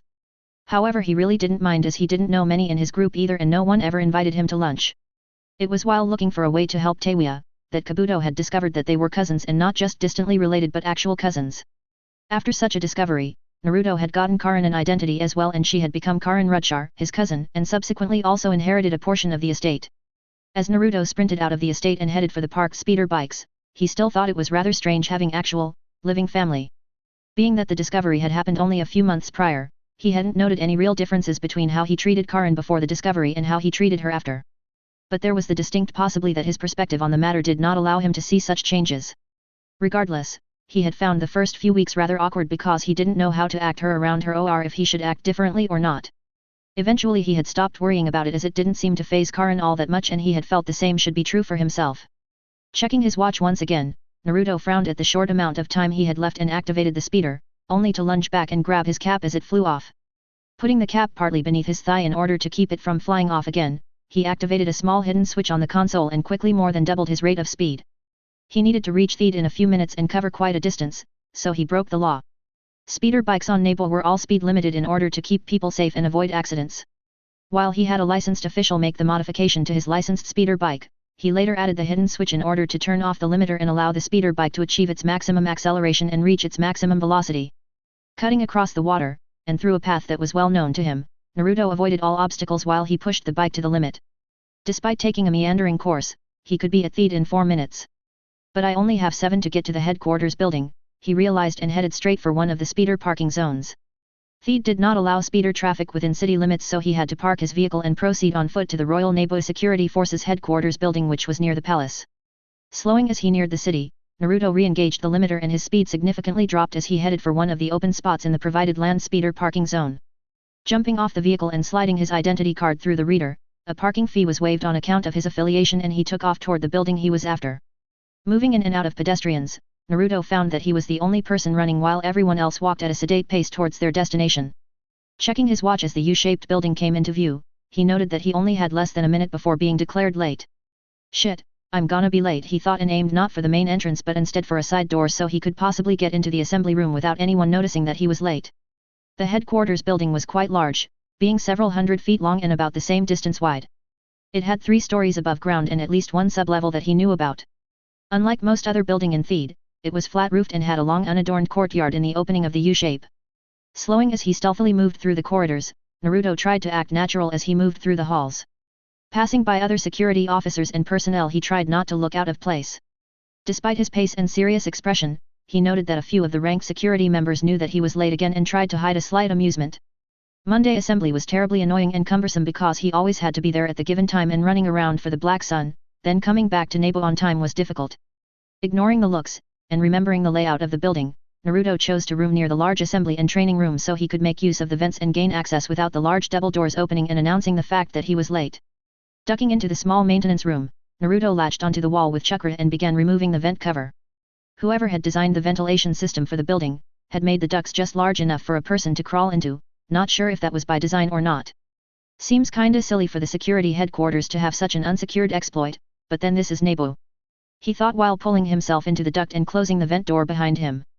Knowing where he was going, he headed for an area of the large assembly room that was used for storage, or at least storage containers were usually stacked there. As he crawled closer to the room, he could hear a single female voice addressing the gathered junior palace guard, whose life signs he could soon feel. At least with everyone focused on Captain Magneta, I can try and slip in without being noticed. He concluded and finally arrived at the vent door he was after. Looking through the thin openings in the vent, he finally could see what was going on in the room and knew that the routine was still in progress for the cadets that were planning on joining one of the branches of the Royal Nebo Security Forces. The security chief herself, Captain Magneta, liked to address the cadets early every Monday and go over any special events or jobs required for the upcoming week. She walked down the center of the group, with half standing on either side of her. The cadets were all facing her and lined up in multiple rows. Usually it was just routine and she spoke for a few minutes, inspected the junior palace guard members, and then they were dismissed to get their assignments. The first few months of their enrollment in the program consisted of training and education in just about every aspect that they would need or should encounter during their assignments. They learned about blaster safety, practiced shooting, were educated on upholding the laws of Nebo, dealing with traffic accidents, trained to handle the speeders utilized by the security forces, and much more. Despite it being exciting stuff for the cadets, it was far from thrilling for Naruto, who spent most of the training sessions completely bored. With the training phase over, they were now on limited duty service, which mostly involved filling in where needed and accompanying rank security forces on patrols, traffic control, guard duty, or many of the lesser jobs of the Royal Security Forces. This included a minimum of 17 hours each week of volunteer service towards completion of the 2-year program and promotion to part-time or active volunteers in the rank security forces. It wasn't until they were old enough and eclipsed the mandatory public service period for all Neboans that they could become full-time security guards or officers and get paid. Quietly getting the vent door open, Naruto kept hold of the door while he slowly crawled out of the vent and tried to keep himself hidden. Looking around, he found a nearby storage container and stretched out his foot to make contact so he could close the vent door. Normally he would just drop to the ground, but his almost knee-high boots were not meant for sneaking and he found it difficult to dampen the sound from them. The last thing he wanted was someone to see him using chakra or using the force to close the vent door that was almost 6 feet off the ground. When he had gotten his feet on the crate, he pushed off from the wall and stabilized himself before leaning back and replacing the vent door. The door went back on with a soft click and Naruto crouched before carefully letting himself down to the floor while bracing himself on the crate lid. On the ground, he moved through the lined crates and stopped as he neared the end. The captain was still talking and starting to look through the lines of cadets standing at attention. Seeing that the inspection was still going on and looking around to make sure no one could see him, Naruto quietly moved towards the group nearest him. Their backs were facing him, and because the group of nearly 100 were lined up so close together, the opposite side had a difficult time seeing him. What he didn't see was a taller figure spot movement through the shorter crowd of teens. Lieutenant Panika spotted someone sneaking into the line of cadets and knew exactly who it was. As Captain Magneta walked down the next line of cadets and came to face him, he made a few hand gestures and she nodded. It wasn't hard for her either to guess who it was that had decided to join the group late. "If it isn't Cadet Rutschar, making his late appearance," stated the captain to a confused group of cadets. As heads started turning and the cadets looked around for the person that the captain was referring to, almost everyone had trouble spotting him as they were all dressed in the same outfit, with their cadet insignia engraved upon the small emblem on the front of their military caps. The only difference between their outfits and the captain's as well as lieutenants was the different marking on the cap and the addition of a leather jerkin or vest for the higher-ranked officers in the room. Walking down the line of cadets, Captain Magneto reached the line that Naruto was at the end of and waited for him to step forward for a more personalized inspection. "Damn you, Panika. I almost made it," thought an aggravated Naruto as he ignored all the eyes that were on him and moved to the head of the line to stand at attention. The captain was soon joined by the lieutenant Anat at her side and all eyes were on Naruto. All the cadets that had been in the same section as him were all wondering how he had managed to appear but quickly silenced down as the captain began speaking. 3 minutes late this time. I suppose that's an improvement to last week's 5 minutes. What's the excuse this week? Asked the captain and Naruto quickly responded, I got back late this morning from fighting pirates in the Outer Rim. Oh really? Moonlighting as a privateer again?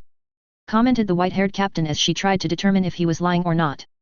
She didn't expect much of an answer or a detailed account but she did wonder about his excuses. Deciding again that she couldn't tell, she started inspecting his uniform and spotted several problems. Straightening his hat, she stopped before removing the hat and inspecting the interior. During one of her previous personalized inspections, she noted something amiss with the hat and found a hidden guardless combat knife hidden inside it. She remembered that he had claimed it was to weigh the hat down so it wouldn't fly off his head again. She would have demanded a better excuse save for the week before, when he had shown up in a soaking wet hat, claiming that it had flown off his head and landed in a river. She still confiscated the weapon though and told him to find another solution that was legal. Checking the hat, she was relieved to not find anything in it and placed it back on his head. Looking over his belt, she found several additional pouches from the standard single pouch that the other junior palace guards wore. Do I even want to look inside those? She wondered until her gaze came upon the holster for his S5 heavy blaster. The weapon was purchased by the cadet himself as he apparently thought the normal ELG-3A which, if she remembered correctly, he stated that the weapon looked pathetic and he would rather wield nothing at all than be seen carrying it. Her current interest however was on the holster, which was different from every other around him.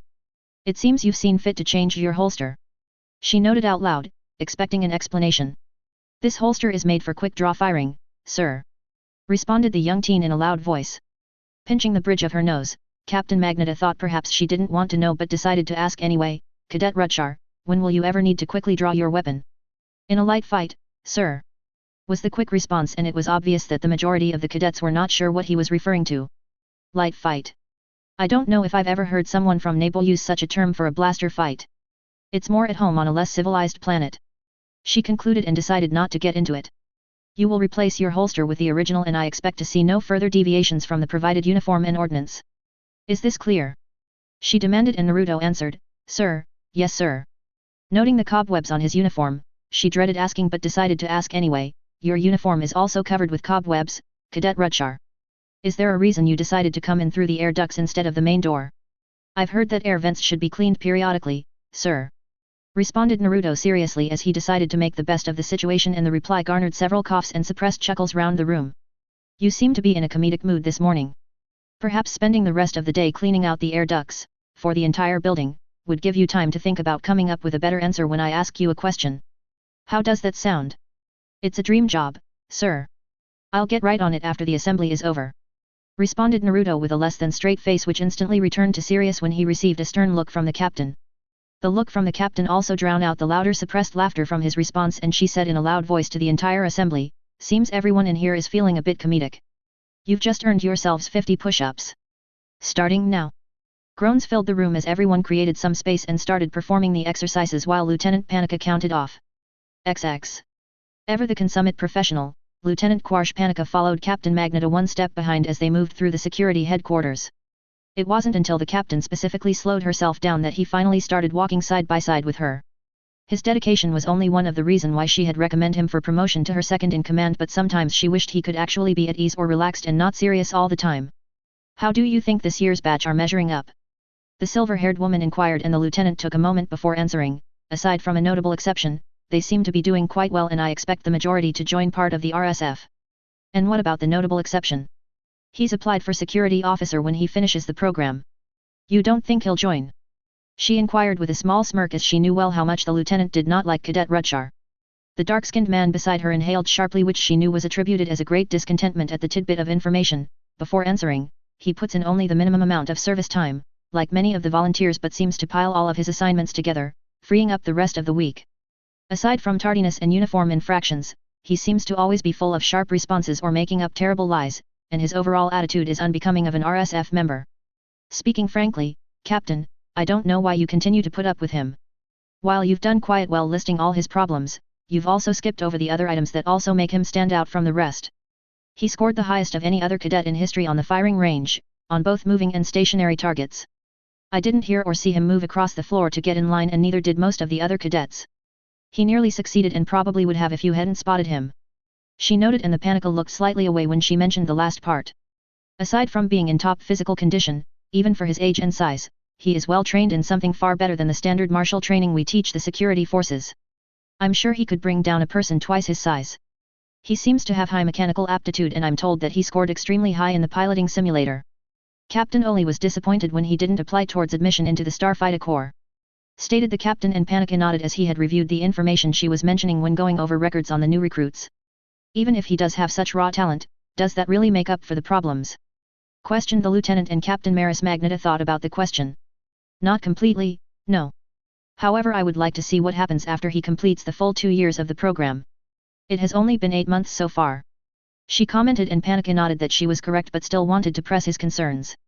But that was after being kicked out of the youth legislative program. He commented, and it was Magneta's turn to nod as she remembered the events surrounding that decision and admitted, not everyone does well in the youth legislative program, though to my knowledge, no one from Nebu or the other participating planets in the program has ever been kicked out after less than 3 months. I heard he made the governor's granddaughter break down in tears during a debate. Not to mention his stark views on weapons proliferation, defense fleets, and the Republic Senate as well as government. Though I heard it was rousing speech he made during one of the classes, he was calling for the Republic to cease being a democracy and become an autocracy. Stated Panika as he recalled from memory the different rumors that had circled concerning the removal of Men Marudchar from the youth legislative program. If anything, it just shows that he wasn't born and raised on Nebu. If I recall, he's only been on Nebu for a year and was born somewhere in the far outer rim. He doesn't even have any living parents. It's just himself and his cousin with someone helping to manage his estate. Captain Magneta commented in explanation of the boy's actions more than in defense of them. You can't expect him to immediately change himself to fit in perfectly with everyone that was born on Nebu, especially not in a single year. She added. I still think that's suspicious. Declared Panika on the matter, but the captain quickly mentioned, if you knew the man that his late grandfather was, you wouldn't think it impossible that he'd have an illegitimate child somewhere. I'm just surprised that only 2 heirs have turned up in the decades since the last Rudchar on Nebu passed. Panika was slightly surprised to hear the information but hid it well. He didn't know much about the Rudchar family, but he was only in his late 20s. Captain Magneta had served as the chief of security for a handful of different monarchs and been a member of the Royal Security Forces, volunteer and full-time, for just over 5 decades. So you'll give him until the 2-year mark to show improvement? Panika questioned in an even tone, not showing disapproval or agreement with what he gathered to be her decision. Yes, unless you can bring me some evidence showing a disregard for public safety or dereliction of duty. Despite his tart comments and poor behavior, I've also never seen him shirk a punishment. By the end of the day I expect that all the ventilation shafts will be spotless. Which reminds me, we really need to put some motion sensors or something in those vents. It's entirely too easy for someone to move unseen through the building using those vents. Stated the captain. I'll get right on that. Said Lieutenant Panika as they reached the main operations room. The pair stopped as Captain Magneta waited to see if there was anything else. Thinking everything over, Panika did have one more thing he wanted her opinion on. What do you make of his excuses? Complete lies.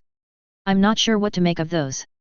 Said Magneta honestly before adding, I've spoken with a good share of liars and spacers claiming tall tales, but he's very difficult to read. Then you think he spent last week in the Outer Rim fighting pirates? Asked Panika, to which the captain replied, I wouldn't go that far, but I doubt that he developed the abilities that he has by leading a safe and quiet life. Planetary security has monitored his ship coming and going many times from Nebu. I can't say what his travels concern, but he hasn't broken any laws and we aren't able to track where he goes after he leaves the system. Are you really concerned that he'll bring down the entire junior division with his behavior, or perhaps you're more worried about him influencing Cadet Typho? There are 100 cadets in this year's group to be concerned about his conduct influencing. Reasoned Panika, but Magneta quickly added before walking through the door, true, but I'd like to think that you consider your nephew of more concern than the rest. Before the lieutenant could respond, the door closed behind her and he thought about her statement with an unchanging expression before realizing that he had his own assignment to work on. XX. Moving through the vents, Naruto let the cleaning droids do the majority of the work. He was sure that the captain didn't mean for him to clean all the vents by hand. He didn't really want to mouth off so much, but he also couldn't say that his stay in the Junior Palace Guards was all that interesting. There was also a reason behind his comments, as he had taken advantage of the situation in order to complete another one of the tasks on his list. Normally if he was caught moving through the ducts, he would be taken to the captain, but since he now had the entire day to spend in the ducts and an excuse to be in certain areas, he could finally take care of placing the transmitters and devices he had brought with him in his extra belt pockets. They were hidden under extra power packs, dart ammunition, cable launcher packs, aqua breather, fiber cord launcher, and various other items that he kept in his utility belt that he thought looked useful from his travels. The standard equipment for junior palace guards and even their full-time counterparts, including almost nothing besides the assigned blaster. Despite not wanting to rely on a blaster, he did find the S5 rather useful because of the other functions it possessed. Taking out the special items he had stashed, Naruto entered the maintenance and access rooms for several of the building's systems. Removing an access panel for the headquarters communications array, he began installing one of the extra devices. With all the devices in place, not only would he have access to planetary security feeds and notifications but also have remote access to their system and database. It would definitely help prevent Sidious from ever getting such a drop on them, as the arrival of the Senator Palpatine would no doubt be of concern for planet security. The access could also be useful for other purposes as well. Looking down at his watch, Naruto noted that lunch was approaching, and so he hurried to finish up his work. XX. Slowly starting to nod off, Plague Ace paused the holocam recording he was examining and decided to let his Mustafarian host get some sleep. He had been spying on Sidious and reviewing every message, incoming and outgoing, from the hideout and Senate office, in addition to all holocam conversations. It was a dizzying amount of information with very little results to show. Sidious actually spent a good portion of his time on senatorial matters, and most of the information he watched was tedious and pointless. However, the one recurring theme that kept coming up, and which annoyed him to a surprising degree, was the sheer arrogance and overconfidence that his apprentice displayed. Not only did Sidious appear before the entire Senate and meet with officials on a daily basis, but he is even friends with several Jedi. Plague Ace raged, as his apprentice managed to stay completely in plain sight and no one suspected a thing. Though the Mutan Sith Lord was loath to admit it, Sidious' use of the Sith mask was the most advanced that he had ever heard of, and he didn't remember anyone in history that could so pull off such a masquerade and for such an extended length of time. It didn't make sense. Had the Jedi completely become incompetent since his death, or had his apprentice managed to enact some kind of confusion curse or spell on them? True, he had met with Jedi before and managed to keep his real identity and his dark side affiliation as well as force ability hidden, but those had been brief encounters, not conversations that lasted for several hours. Plague Ace was currently watching his apprentice have drinks with a Jedi master named Joris Sebaeth in his Senate office and discussing various topics as if it happened regularly. Actually, based upon previous recording that he knew that it indeed was a regular occurrence. It was amazing how looking at the recording infuriated him.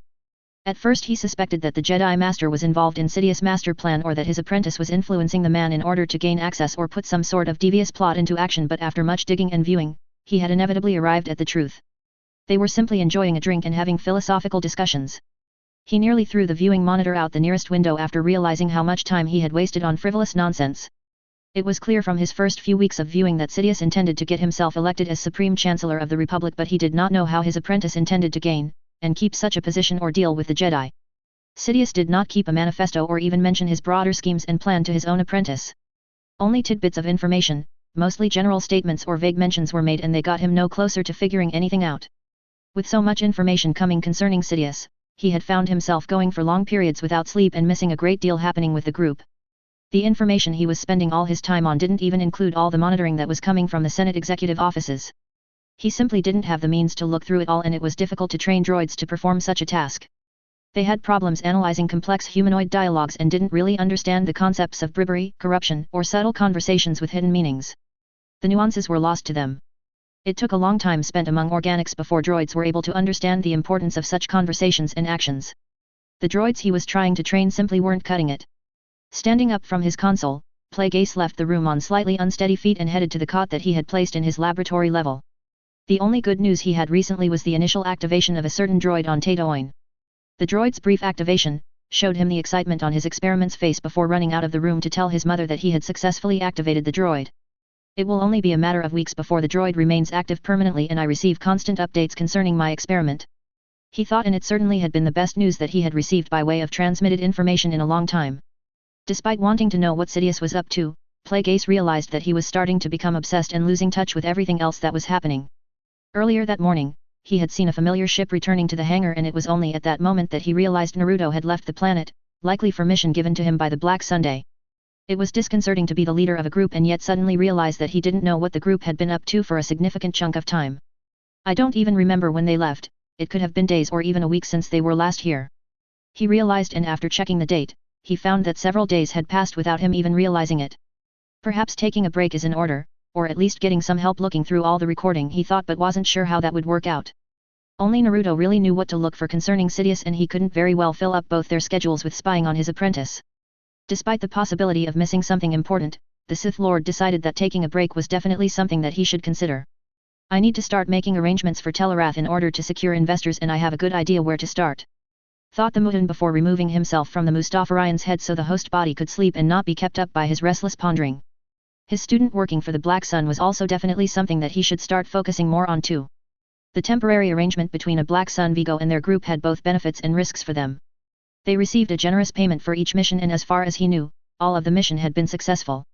This unfortunately would not last, as failure was inevitable at some point, and he wondered what would happen then. The criminal syndicate had a fair amount of damning information about them. They knew about Jabba, and they had created false identities for most of the group, but he was confident that they knew nothing about his real identity. It would be problematic for all of them if Naruto should fail, but his continued success will get us closer to knowing the location and identity of the Underlord, surmised Plagueis. At some point, we will have to do something about the Black Sun in order to make sure that they do not turn on us. I was wary of working for the Vigonaries, but Naruto seems to be handling everything well on his own, he thought, and it was all something to consider, so he decided to meditate on those thoughts as well as the many others that were spiraling around in his mind. XX. Normally it would take several days in order to complete his 17 hours of service, but Naruto was very gifted at convincing others to switch duty assignments with him, so he managed to put in one 9-hour day and another 8-hour days consecutively. This freed up the rest of his week and meant that he could continue with his secret projects. Collecting all of the pertinent information that he had on the Aero species, the Mod Del sector, his own data and information on someone he had contracted to design for him, Naruto sent it all to Gato via encrypted transmission. He also included the blurb in the transmission that Gato should delete the information after he was finished memorizing or at least going over it. It wouldn't do for such information to be seen by anyone else. Moving to one area of the room, Naruto looked through a large group of cases before coming to the one that he wanted. Setting the case on one of his empty workbenches, he gently opened it and looked once again upon the Aerotessent. It was the better looking of the two idols, and he had recently completed several tests on the item. It was similar in material and construction to the more ordinary looking Alsakantessent, and didn't seem to have any of the secrets mentioned in the rumors. There was however one aspect to the item that he couldn't completely write off as not being important. Looking at the intricately carved sculpture, Naruto wasn't able to see the small pattern of similar imperfections that he had already dismissed as being any kind of tool marks. They were not visible to the naked eye and not random, but no matter what he tried, he could not seem to discover or determine what they were or what they indicated. I'd like to walk into the meeting knowing about what secret it has and not have to bluff, he thought, but had been unable to make any headway and couldn't spend any further time on it, despite knowing through the force that the markings meant something. Carefully putting the chalcedony item back into his protective case, he got up and went to check on the progress of his clones. On the opposite side of the room, a spot on the floor had been cleared and a small cylindrical stand had been placed. Around the stand, 2 of his clones were painstakingly drawing fuinjutsu. The seal on his arm had been near the top of his list, but it took a while to figure out how best to go about fixing it. Most times, if a storage seal was damaged, the item was just considered lost. It wasn't as simple as just filling in the blank area with more ink. It was like a jigsaw puzzle missing a piece. If he tried to replace the damaged areas with more ink and draw in the missing area, it would be the equivalent of fitting in a piece into the jigsaw that was identical but from a different puzzle. It simply would never be complete. The simple storage seal was linked to a created pocket dimension, one created at a specific moment in time and space where the item he had sealed was stored.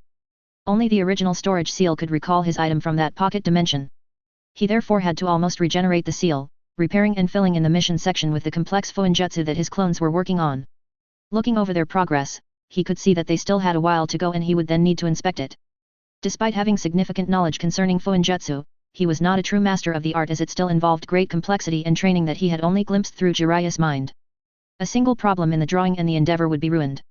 He had already practiced multiple times on other purposefully damaged storage seals before finally getting it work. Moving on to sit down in front of the hidden Rakuten computer, Naruto stared at the rendering of the new design for a scaled-down version of the Star Forge that he just referred to as the prototype. It would have taken a group of designers months to work out such a design, and himself probably a few years with all of the other things he had going on in order to complete such work. However, it had only taken the Tanmitsu about a month to finish. The computer was apparently quite capable of examining the original plans and then scaling down the design for the prototype. It was 1/10 the size of the original, measuring at just over 19 kilometers long. His reasoning for the scaled-down design was due to the length of time it would require to build a full-sized Star Forge. The requirements in terms of cost and logistics would be astronomical for him. The theory of using a different energy source had already been tested by numerous models that predicted how much power would be required by a standard reactor instead of using the force, but there were still missing pieces concerning the prototype. He knew what kind of power output he needed, and though they could get by with hypermatter annihilation reactors that were already in existence, he was more interested in the another type. Hypermatter, though powerful and efficient in terms of power to cost ratio, would require very large amounts of the fuel. Unless he built his own hypermatter production facility, it seemed best to try something else so as to not get noticed purchasing such high quantities of fuel. Solar ionization reactors revolved around creating a miniature sun in order to harness its power for whatever the reactor would be needed for. These were run-off fuel that was easy to acquire, especially since the prototype would already be taking matter and energy from a real sun. The problem was the size of the reactors needed because no company currently made a large reactors of that type. Most were used on small capital ships or frigates and nowhere near the size of what he required. Redesigning for one large reactor was out of the question as the size would be enormous and there wasn't really a place to put it. It would completely stick out from the ship or be an attachment. The Ricotans did not need much room at all for the device that harnessed the power of the dark side. In fact, they spread such devices all over the Starforge and each system had its own independent power instead of all leeching from a single reactor. With the idea for a single reactor unworkable, the next eventually thought was the use of 2 smaller reactors, but they would still be too large. His solution was therefore 6 even smaller reactors. 2 of the smaller reactors could be placed on each fin and not cause problems with the rest of the design. Despite being labeled as small, the 6 were still larger than any reactor on the market or possibly in design for future applications. At least, that was the plan. He could even start building the prototype, but it could never be completed without someone designing large enough reactors. Besides the power concerns, the prototype also needed some form of propulsion. The original Starforge did not have the ability to move far or fast and didn't even have sublight engines. It had been built in orbit of Len and then slowly moved into place close to the Len system star. Naruto, however, had other plans concerning propulsion and hoped to eventually have those concerns solved. Looking over the almost finished prototype design, Naruto smiled as he thought about how much time he would save with his plan. Instead of spending likely decades trying to build the full-sized Starforge, he would instead build the smaller prototype in about a single decade. Then he would use its powerful production abilities to create the larger Starforge, piece by piece, and use legions of droid workers to fit it all together. The end result would be the completion of 2 production facilities in a fraction of the time it took the slaves of the Ricotta to build the original. That was years into the future though, and he hadn't even asked Tanmitsu to look into modifying the Starforge design at its full size. If the prototype's power requirements were anything to go by, he would need reactors larger and more powerful than anything else currently on the market, no matter what fuel he was considering. Taking out his datapad, Naruto checked off the partial completion of the prototype and looked to his next order of business, which was an upcoming meeting with a designer he had contracted, and then the following week, a business meeting with Gato in the Mod Del sector. Despite taking a long time to prepare and gather information, he was still worried over the business meeting. There was the opportunity for great gains but also the possibility that everything could go south, not only for him but for the entire group.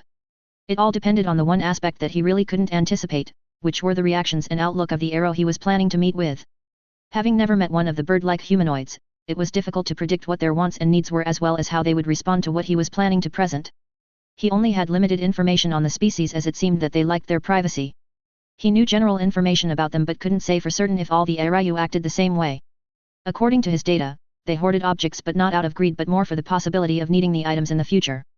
It seemed that they were peaceful and looked down upon violence, but they also seemed to be in charge of the entire sector, which, to him, made it seem like they were controlling. Other information he collected stated that they enjoyed information gathering and not about specific subjects but about everything they could get their hands on. The only other useful bits of information he had were from spacers that had been questioned on Saray.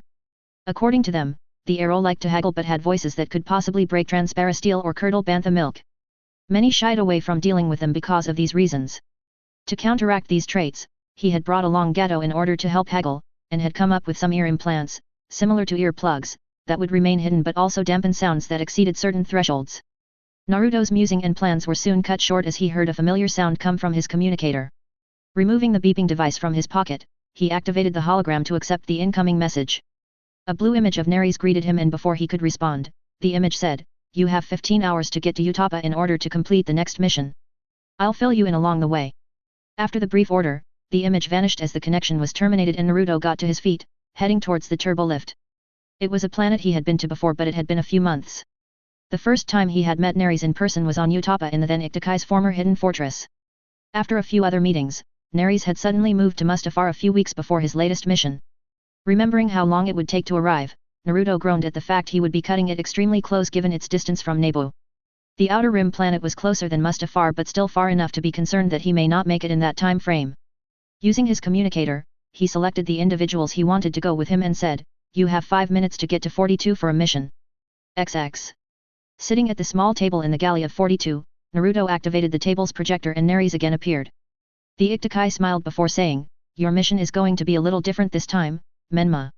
As I speak, a small group of Black Sun operatives are heading to my former fortress on Utapa. They have been bought by someone or are acting on their own and intend to capture or kill me, believing that I am still operating there. This."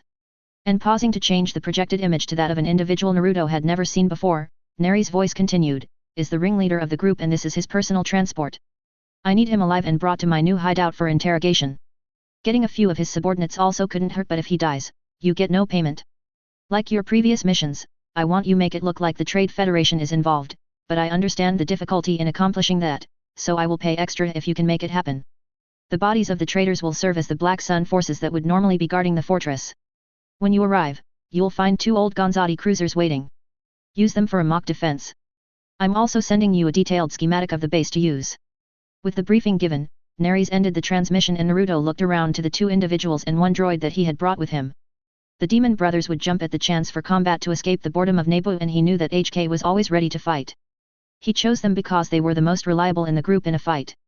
Suijutsu had a tendency to get carried away, Jugo as well as Karin simply weren't ruthless enough, and Kabuto was currently enrolled in a medical academy so he obviously couldn't help them at all.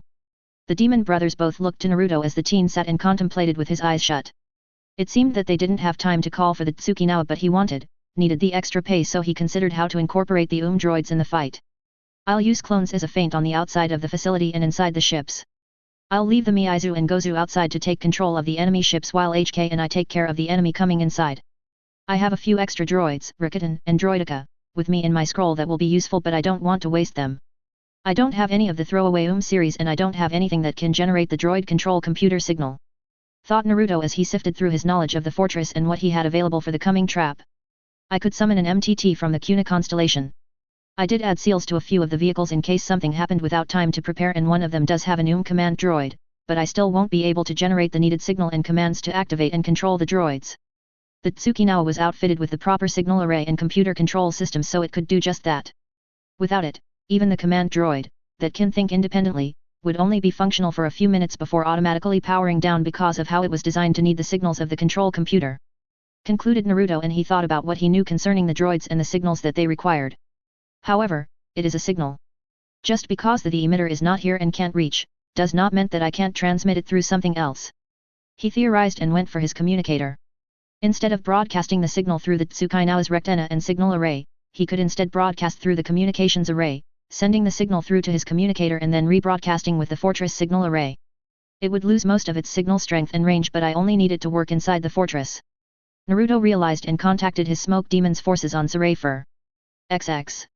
Entering the Utapa system and heading for the 4th planet, the familiar arid surface was revealed as they entered the atmosphere.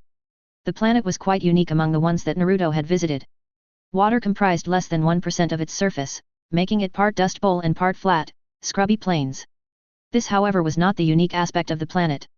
Underneath the surface of Utapa were countless caverns that contained almost all the planet's water in various underground rivers, lakes, and even oceans. The large calcareous deposits in the crust above these areas led to the formation of gigantic sinkholes, which covered the landscape of the planet. It was in these sinkholes that the population had built its cities, which lined the circular walls. The holes could be upwards of hundreds of meters across and more than 1,000 deep, ending in watery bottoms or connecting to larger underground water sources.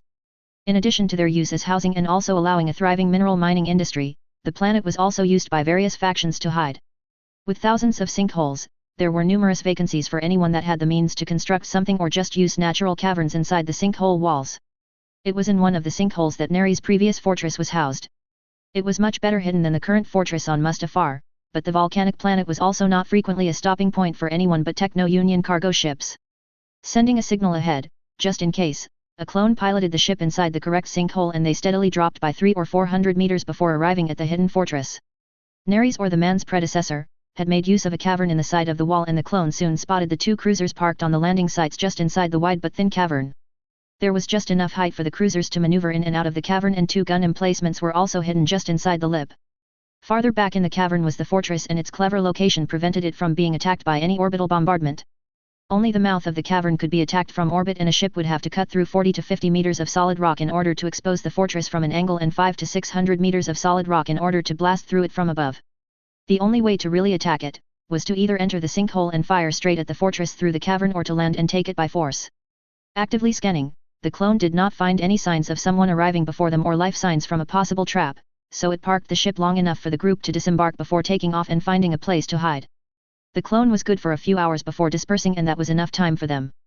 Looking over the area, Naruto created numerous clones to man the base defenses, the ships, and several to keep lookout with the demon brothers. Sending HK ahead to activate the base's systems, Naruto waited for the two cruisers to leave the confines of the cavern and remained stationed in the sinkhole until he summoned an MTT. His clones were telling him that the vehicles didn't even have hyperdrives, with many other systems being removed, so there was little point in trying to save them to take, and there was no point keeping them inside the cavern as the individuals coming likely knew where the fortress was. The 42-meter-long vessels were more suited for the moniker of light cruiser given their length, but he ignored the observation. He did however find it ironic that the Black Sun used such light cruisers, considering that they were designed for an anti-piracy application, but he kept the musings to himself and pushed such thoughts aside to focus on getting everything ready. As smoke cleared and the MTT came into view, Naruto created more clones to enter the facility and see what was inside to use. 100 ohms should be enough for this, I just hope that my signal idea works. He thought with a deep breath to calm his nerves.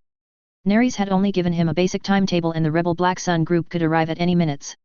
I also don't know their numbers, what ships they have, or why they even want to kidnap or kill Neres.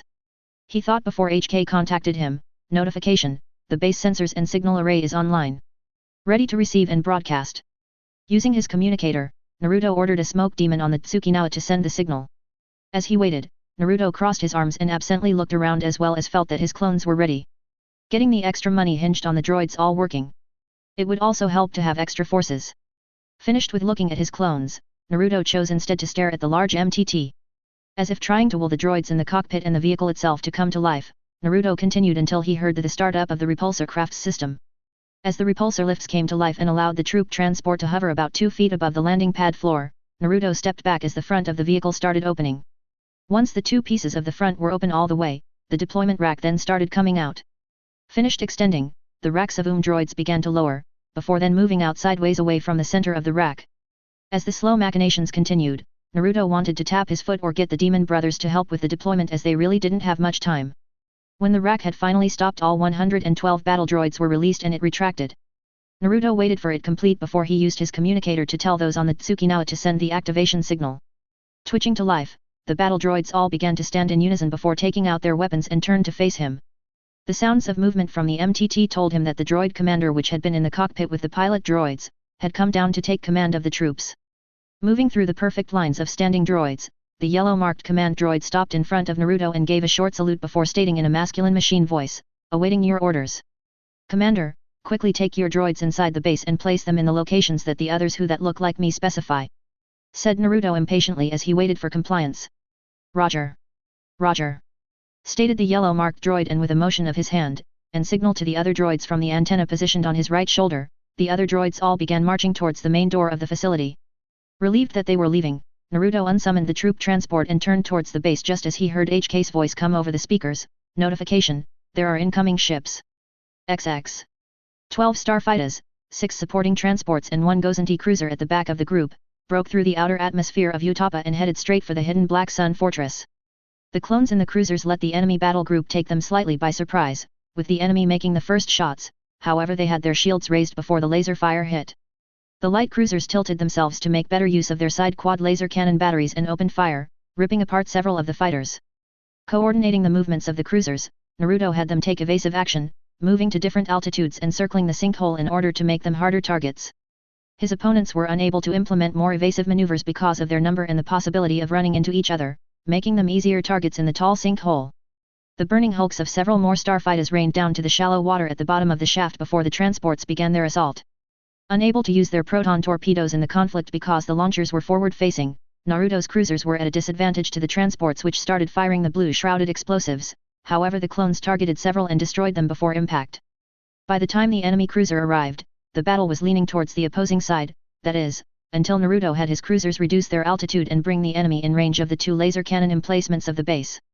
Activating a single-pane protective energy shield at the very edge of the cavern, the laser cannons remained relatively safe and could fire upon the enemy, unabated by the shield.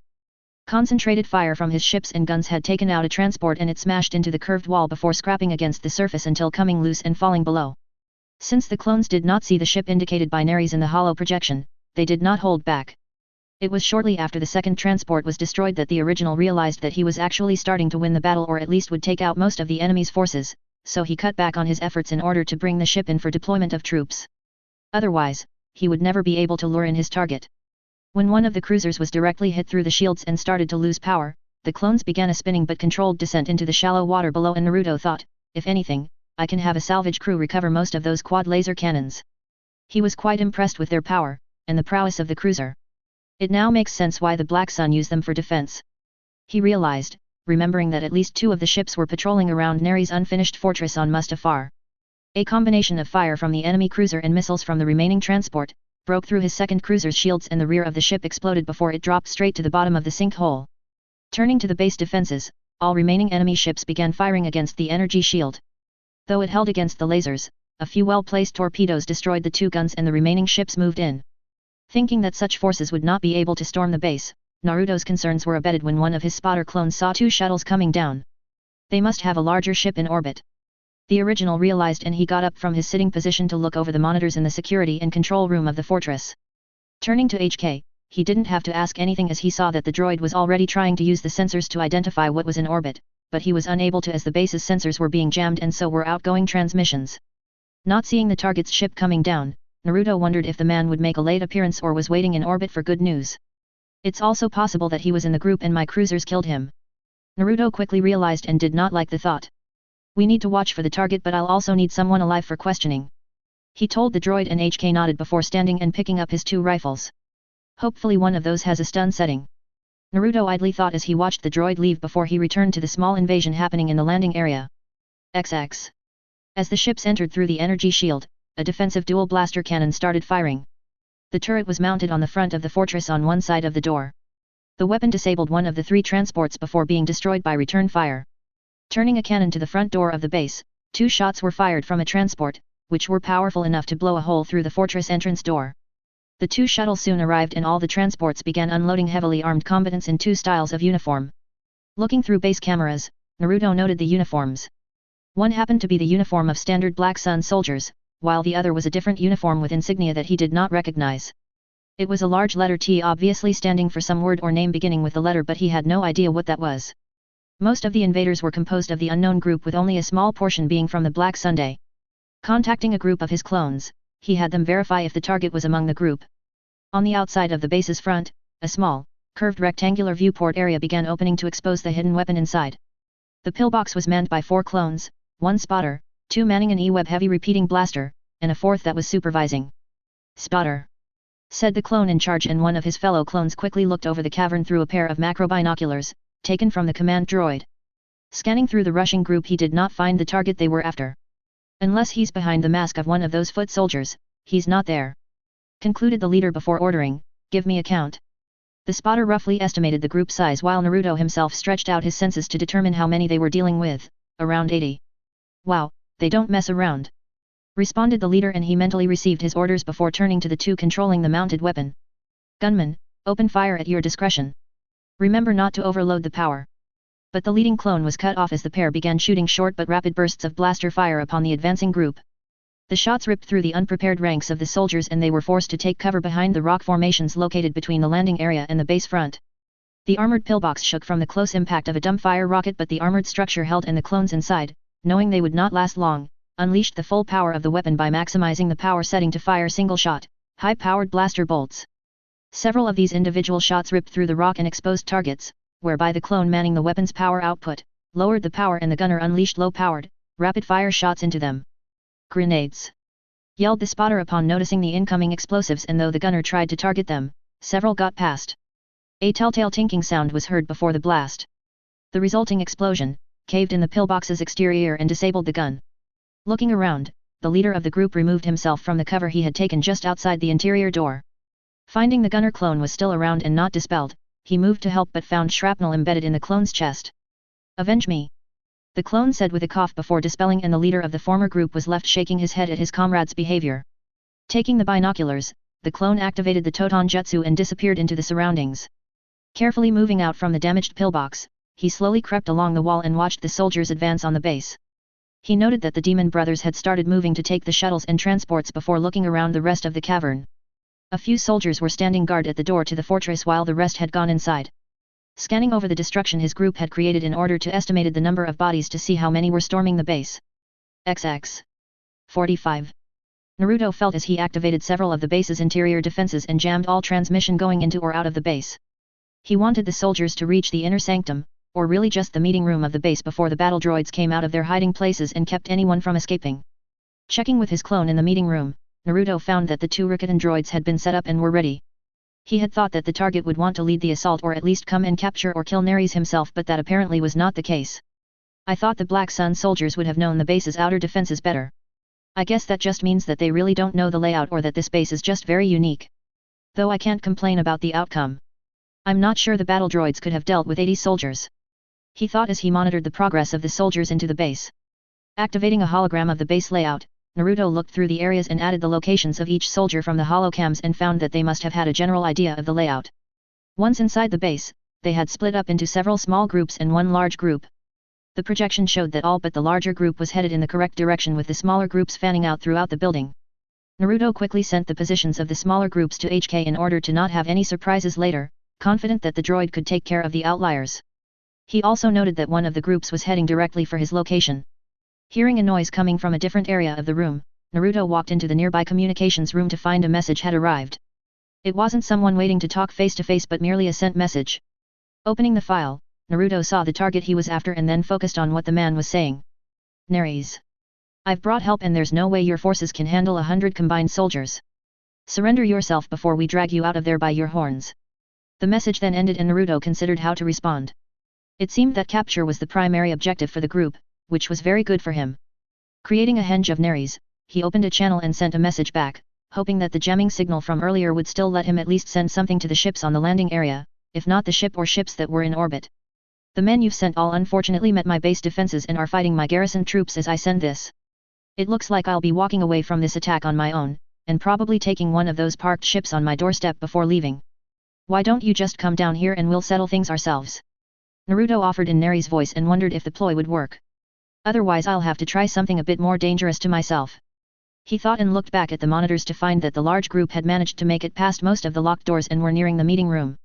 According to the schematics he had, that room was connected to both the private suite as well as an escape route, though the plans did not show where the hidden doorway led. It also showed several secret doors along the sides of the room where normally Black Sun Elite would be positioned, ready to come out at a moment's notice or fire a hidden weapon. Naruto had filled the suite and hidden alcoves with the series battle droids and a large group of the droids following the group as they moved through the facility. They won't have anywhere to run. He concluded as the trap was set. Seeing that the group was about to breach the last door, Naruto took image captures of the individuals that seemed to be leading the group and sent them to his clone inside the meeting room. XX. Receiving information from the original on the datapad he had been given, the clone took the images and downloaded them into 2 Rikutan droids. The droids were stationed on either side of the table that was the main centerpiece of the room. The droids were not powered down but in a stationary mode, ready to be fully activated. They looked similar to 2 large metal vases and could actually pass as decoration in their undeployed state. With a simple push of a button on the datapad, the droids would deploy and implement something that the original wanted to test out.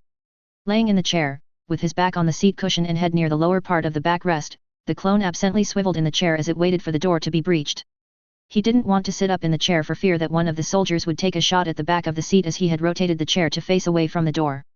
Hearing a dulled sound of something magnetized being stuck to the door, the clone set the datapad on its chest and covered its ears for fear of being dispelled by the loud sound. A few seconds later, after a fusion torch was worked around the door in order to weaken its structure, a loud explosion tore through the center, creating a hole through which soldiers started pouring in.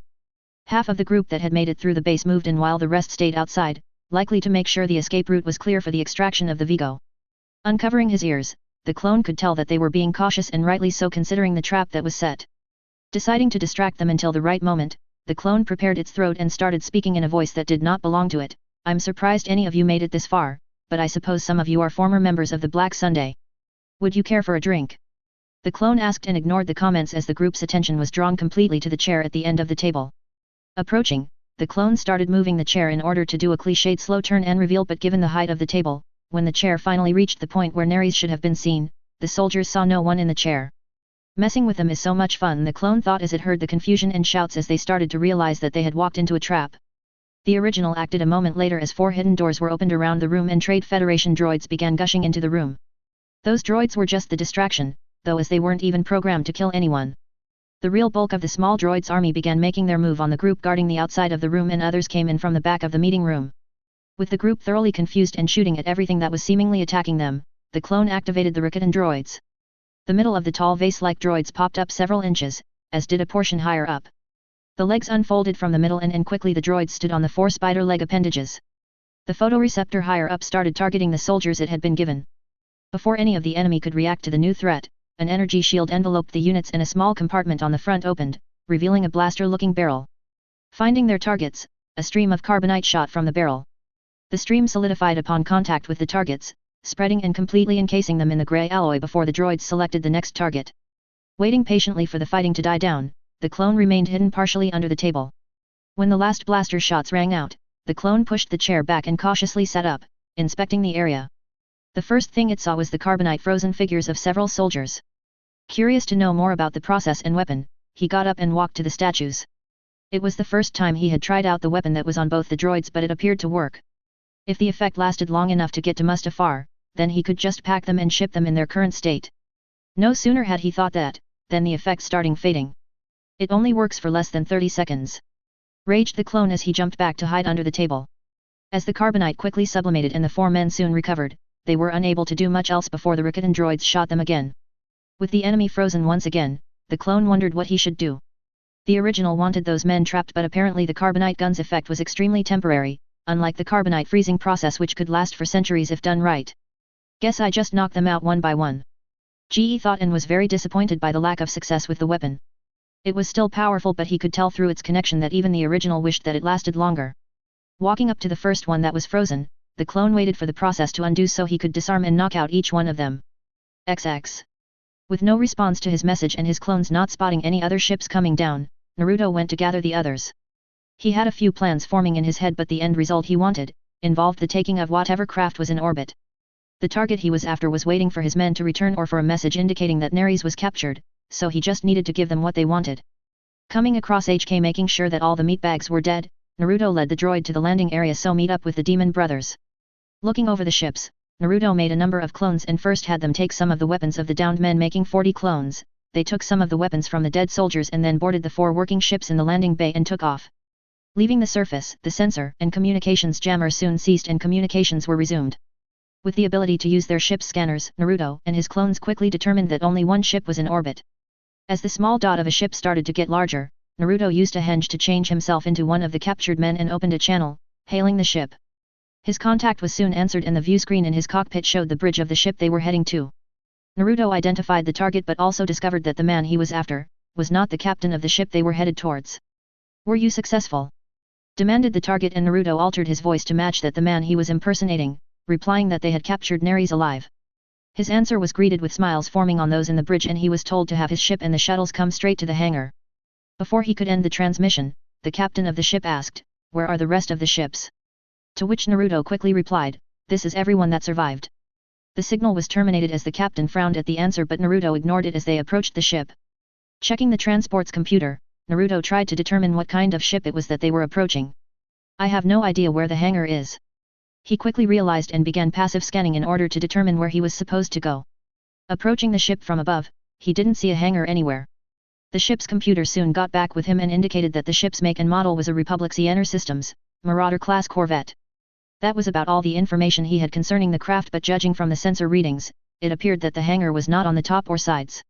"Must be on the bottom," guessed Naruto, but he didn't like being unsure on such a matter. If the hangar was not on the bottom, then it would be very obvious to the enemy that something was wrong. Calming himself, Naruto felt that the hangar was indeed underneath and trusted that feeling as he led the group of 4 ships underneath the corvette. The ship was about 200 meters long, making it 30% smaller than the warship they had found on Mustafar, but it appeared to be a modern equivalent. It was flat with wings at the back and a long fuselage with a widening front. Coming under the ship, the ventral hangar near the back of the ship finally came into view, and Naruto idly noted that the ship was marked on the wings with the same symbol on half of the transports. Entering the cramped hangar, he maneuvered the ship next to familiar-looking vessel that Neres had shown in the mission briefing. Not knowing what color Itochi blood was, the shadow clone henge of Neres showed no physical harm but was secured with binders. Stepping down the landing ramp, a henged group led the fake Neres with a henged Naruto in front. Finding his target was waiting, Naruto did not initiate conversation but waited to be addressed until something else caught everyone's attention. Coming out from one of the access ways into the hangar, was the captain of the ship and a sizable armed escort. The uniformed man had the T emblem emblazoned on his left shoulder and was holding a small case. As promised, a Black Sun Vigo. I told you he would be here. I hope that's my payment, commented the Black Sun leader, and his smile was not met by the captain of the corvette. I hardly think it's as promised. You claimed this would be easy, but I've lost 12 starfighters, 3 transports, and probably 40 of my men. You on the other hand only lost a single transport and handful of men, replied the captain, not knowing that almost all of his men were dead and the ones he could see, were all clones. Seeing that the situation was becoming more tense, Naruto sent a mental message to the demon brothers, and one of his clones still in the ship told the same to HK. As the two men began to argue concerning the payment, Naruto decided to settle things. Using both hands, he grabbed each man and yanked them towards each other. The leaders of their respective groups smashed into each other. Taking advantage of the distraction, HK and the demon brothers rushed out from a ship while Naruto's clones opened fire on the men in the hangar. Giving instruction for a group of clones to stay in the hangar and secure it, Naruto and HK led another group towards the front of the ship to secure the bridge while the demon brothers had free reign of the rest of the vessel. XX. Mustafar. XX. You know. Neres began before chuckling, I didn't know what to think when you showed up in orbit in that corvette. Sitting at the opposite end of the table, Naruto smiled before saying, I like to make an arrival. Setting a case on the table, he slid it to the opposite side to the curious Itochi. The man gave him a look before opening the small case. It's apparently the payment for your whereabouts and capture, explained Naruto as Neres took out a small pouch from the case and poured its contents onto the table. Also curious as to what was in the case, Naruto leaned forward in his seat to get a better look. He had decided that since Neres would be interrogating the prisoners he brought back, it would be best not to keep the case for himself. Such an action would cause problems if it was discovered. That isn't to say that he didn't desperately want to know and keep its contents though. Looking up at the teen sitting across from him, Neres set one of the ingots on the pouch and slid it back down the table. He normally didn't give such extravagant bonuses, but this was a special case. Not only was the mission a success, but he also discovered the identity of the group that had paid one of his operatives in order to capture him. When he gave the mission out to Menma, he had no idea that they were involved or would make such a move. Naruto caught the sliding pouch and examined the small shiny ingot. It did not have a specific color to it, but merely continuously shined in multiple colors. Having not encountered such a material before, he decided to be honest, I'm not familiar with this item. Neres laughed in response but explained, you're likely familiar with its name, but it's not that surprising that this is your first time seeing Orodyum. Though your payment is waiting at the door, this little bonus is worth 10 times the amount you normally get for a mission. Don't think this will become a regular occurrence. Though most of the response was given in an amused tone, the last bit was given with a much darker tone. Naruto nodded before asking something that he had been curious about, the other group that facilitated the attack, who are they with? The 10 Lost Syndicate has been a growing rival for quite some time, but even I admit that their involvement was a surprise. I didn't expect them to act so bold. You will be adding their ship to your forces. We may have plans for it in the near future as a response to the recent events. Neres answered, and taking the hint that the meeting was over, Naruto bowed slightly before putting the precious currency in the pouch and taking his mission payment before leaving through the lift. After he was sure that they couldn't be heard, given the boy's excellent talents, Neres activated the controls for the holo projector and it instantly displayed Alexei Garin, Underlord of the Black Sunday. The leader of the syndicate had been listening to the meeting. You gave away about 10 million in a single bonus, Neres, commented the Underlord, and the Itochi merely smiled before justifying, and he could have easily kept the case for himself. Besides, he completely turned the tables on a high-ranking enforcer for the 10 Lost Syndicate and brought him here alive. I felt that went far beyond the mission that I assigned. True, the information we can obtain from him would be worth at least that much if we were to try and gain it through more deceptive means, admitted the leader of the Black Sun, but he also added, this makes a large number of consecutive missions that have all been successful. Do you think he can be trusted and is ready for more hands-on assignments? He has proven himself to be not only skilled but also professional, far more than his age would normally suggest. He doesn't ask too many questions or complain and has no problem with the missions or the pay. 16 successful mission is quite the record for any Black Sun agent. Do you plan for him to help with the 10 loss problem? Inquired Neres as he wondered what his leaders wanted to do. Alexei waited for a moment before giving his reply.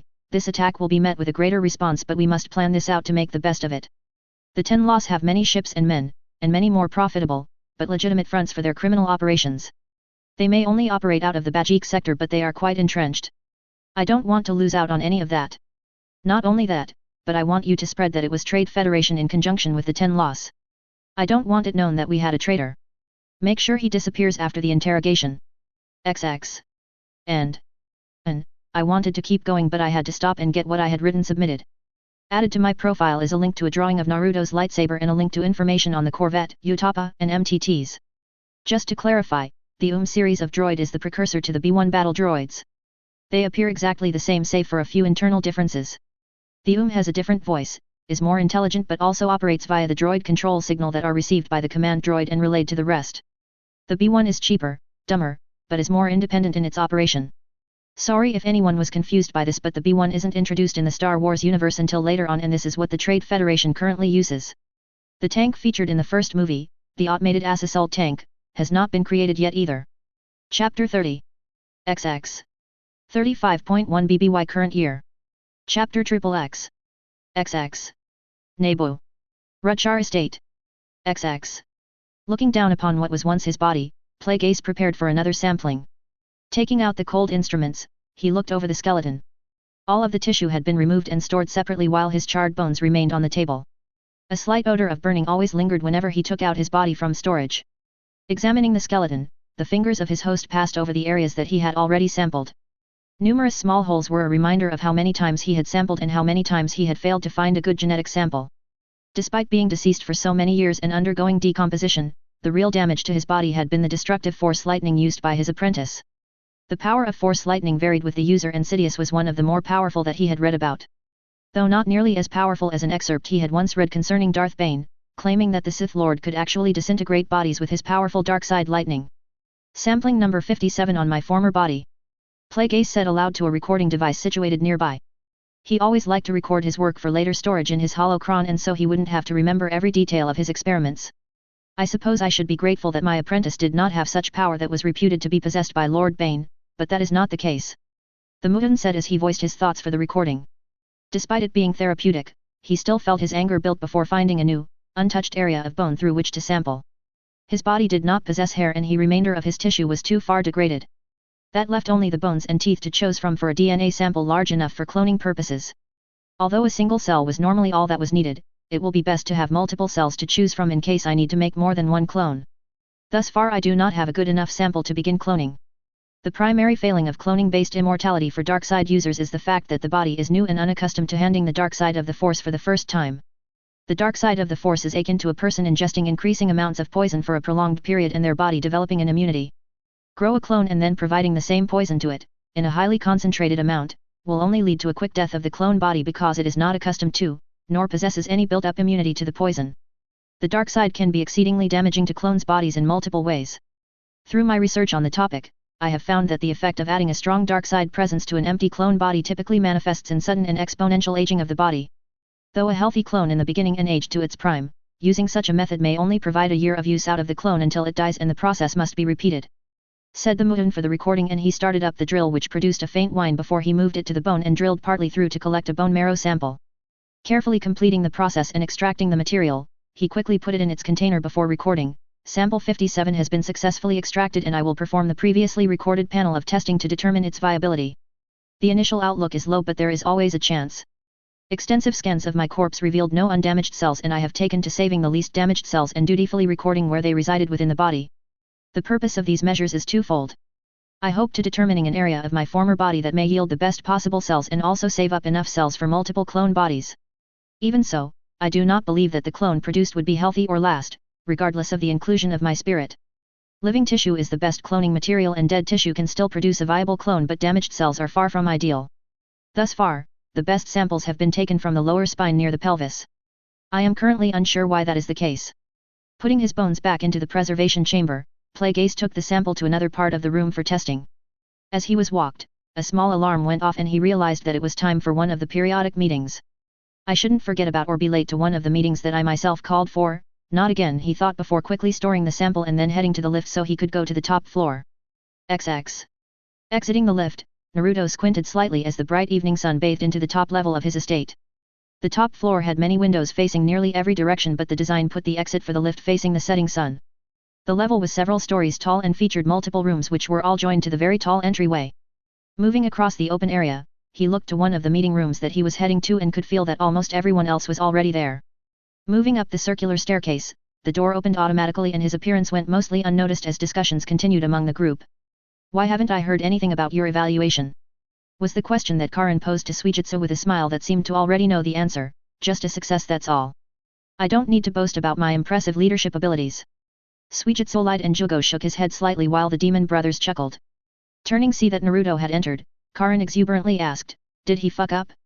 "He fucked up, didn't he?" Stopping on his way to his seat, Naruto looked back and forth between Suijitsu and Karin.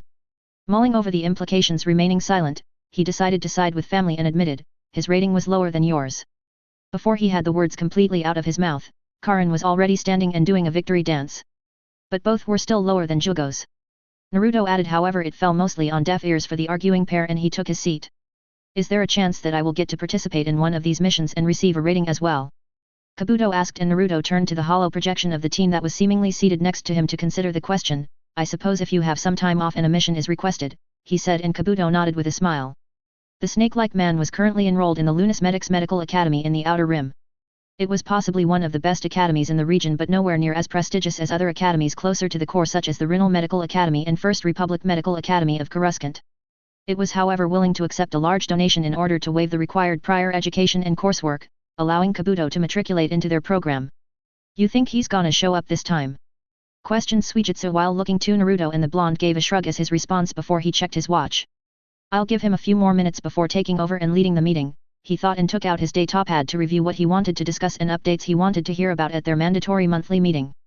Extending his senses, he could feel Plagueis coming up through the lift and would wait for the Sith Lord to was the only one to hear the Mustafarian's footfalls on the circular stairs and remained unfazed by the entrance of the Sith Lord into the room. However, the group's conversation soon died down and they waited for Plagueis to sit and start the meeting. "To start off the meeting, as is typical, I'd like to go around the table and have everyone provide an update on what they are working on or towards," stated the Sith Lord through his vocabulator, and he turned to give the hint towards Karin that she could begin. Clearing her throat, the redhead began, "I am progressing well through the nursing program and have already become an assistant nurse. I am also currently putting in about 30 hours each week at the Theed Medical Center, much more than the other assistant nurses." No one made any comment about her efforts, as they all knew that her goal of volunteering as a nurse for her public service was to later be able to go to a medical academy like Kabuto was doing. It the most that she could do in order to possibly help Teiwaya, and she was well exceeding the normal minimum volunteer requirement. In addition to the volunteering, she was also taking Holonet medical classes. In a few years she could even apply for enrollment at the same academy as Kabuto, without the need for a large donation. Skipping over Suijitsu, Jugo began to speak before he was interrupted. "Hey, what about me? I was supposed to be next," commented the white-haired teen to the group, but Karin quickly explained, "You haven't done or accomplished anything worth mentioning." Crossing his arms, Suijitsu ignored the comment before announcing, "I've spent the last week continuing to map out the underground passageways that end or start at the bottom of our lake." The statement was met with slight interest, as Suijitsu had told them before that at the very bottom of their lake, existed several tunnels that went much deeper into the planet's crust. Seemingly they had no end to them, and Suijitsu had taken up exploring them in his spare time, often hunting a few of the creatures that dwelled in the labyrinth of tunnels. Most of the group was unaware of the plasmic nature of Nebo. Instead of having a molten magma layer close to the core, Nebo had a unique plasmic magma that created something akin to lava tubes through the many layers of the planet's crust as it moved close to the surface. The pathways created by the plasma were filled with water from underground oceans and created what some Neboans termed the abyss. Interested in what Suijitsu had found, Naruto urged for him to continue. Not having Suijitsu's unique ability, no one else, save for perhaps the demon brothers, could travel inside the tunnels at such depths without the use of a special vehicle or suit. Even the Nebo didn't go into those areas of their own planet, and it was primarily where the Gungans, Nebo's other sentient species, lived. "Going on a twisting path from our lake, I can head to Theed and come up in one of their rivers," Suijitsu explained, and his statement garnered interest from the whole table. "I did however have to keep from being eaten by several of the larger creatures. Though on a different note, I killed another sea killer," added Suijitsu, and the group nodded, knowing that the large carnivorous crustacean would be on the dinner menu for a while. "If we can get some kind of submersible, we can travel to the city undetected. Though I really don't want to run into those OPC killers or any of the other creatures that Suijitsu claims to have seen, especially while that deep under the water," considered Naruto as he thought about what kind of vessel to look into and added a few notes to his datapad. Nodding to the orange-haired teen next to him, Suijitsu turned the meeting over to Jugo, who quickly went over what he had been up to in the past month. "I've been monitoring the vines and preparing for the upcoming harvest. The production facility in the cellar is nearly completed thanks to the clones of Naruto, and we are nearly ready for wine production. I've also been looking into various other types of grapes and am growing samples in the greenhouse. Looking up from his notepad, Jugo ended his short update and several members nodded to acknowledge his efforts. The teen had been shown to have a green thumb in addition to his connection with animals and had thus been put in charge of the estate grounds, including wine production. It was the Demon Brothers' turn next, and both glanced at each other before Miyaizu started talking first about both of their efforts. The privateer fleet on Sarafer numbers 10 working ships of transport size, and there are 9 others that are waiting to be repaired. The crew's number 35 smoke demons. Miyaizu's statement was quickly added to by Gozu. The Black Sun sent engineers to modify the newly procured corvette with a better sensor system. They've already finished and the skeleton crew is scheduled to arrive soon from the Black Sunday. Naruto idly nodded at the information provided by the two before explaining the reasoning for the modifications. Using information gained from the interrogation of the 10 Lost Syndicate men we captured, the Vigo Neres has come up with a scheme to spy on them using their own ship. The corvette is primarily used for patrol as well as independent operation, and Black Sun agents as well as a few of our smoke demons will masquerade as the crew. Feigning a failure of their attack, Neres intends to make the leaders of the 10 Lost believe that their ship and its crew are still very much alive. He aims to use the newly installed sensor package to actively monitor their operations and get an idea of their defenses. Taking a short breath, Naruto continued with the next item on the list. Gato has been in touch with me and claims that his first shipment of mined minerals is expected to be ready within the month. I've already procured a freighter, a slightly older ship from Borvo, for use in transporting the cargo. I've also hired a captain for the freighter to pilot the ship to and from Mustafar. The former weapons smuggler inquired Plagueis, and Naruto turned towards his master and nodded, confirming that the man named Doro would be in charge of smuggling shipments out of Mustafar and trying to stay off the Black Suns and Techno Union's radar. He's spent quite a bit of time on Sarafer working to repair our ships since I rescued him. After spending almost 16 years stranded on a planet, I think he is quite happy to be flying again and have steady work, especially considering he lost everything when he lost his ship. Explained Naruto, and Plagueis decided to make sure the decision was sound, asking, and his mental state. He seems well enough to fly, and trips between Mustafar to Nebo aren't on a difficult route. Unless we want to make him a smoke demon and hope he retains his experience and skill, find someone else that's trustworthy, or pilot the ship ourselves, then he isn't a bad choice for the job. Elaborated Naruto, and he didn't wait for Plagueis to agree with him before looking to the next item on his list. Here on Nebo, I've helped set up a business for An and Tan in Karen, close to the Kylon starport. They're now renting a building in the industrial district. Both are currently off-world, meeting with prospective buyers for the minerals. Doro is being employed by them and the ship is licensed to them as well as registered with the Nebo Commerce Department. By the time the first shipment is ready, they should have a buyer lined up. Naruto informed the group and ignored the pleased look that Jugo had, not wanting to know what the teen was thinking about. Seemingly finished, Naruto was about to let Kabuto begin when Plagueis asked, "And what about your positions?" Knowing exactly what his master was referring to, Naruto took a few seconds to think over what to say before answering the question. I've managed to install the provided spying devices into the Royal Security Forces headquarters and am progressing through the program into duty assignments with active security personnel. As for the Black Sun, I've recently completed another successful mission. Plagueis nodded at the statements, and Naruto decided it was a good time to ask something that had been on his mind. How long must I continue being on call for the Black Sun? He calmly asked, but it was something that he was very interested in hearing the answer to. At least until an opportunity presents itself. Your involvement appears to be long-term, and it's best to remain cautious but successful on the requested missions. Unless you think that you can capture and drain Neres of his knowledge concerning the Underlord?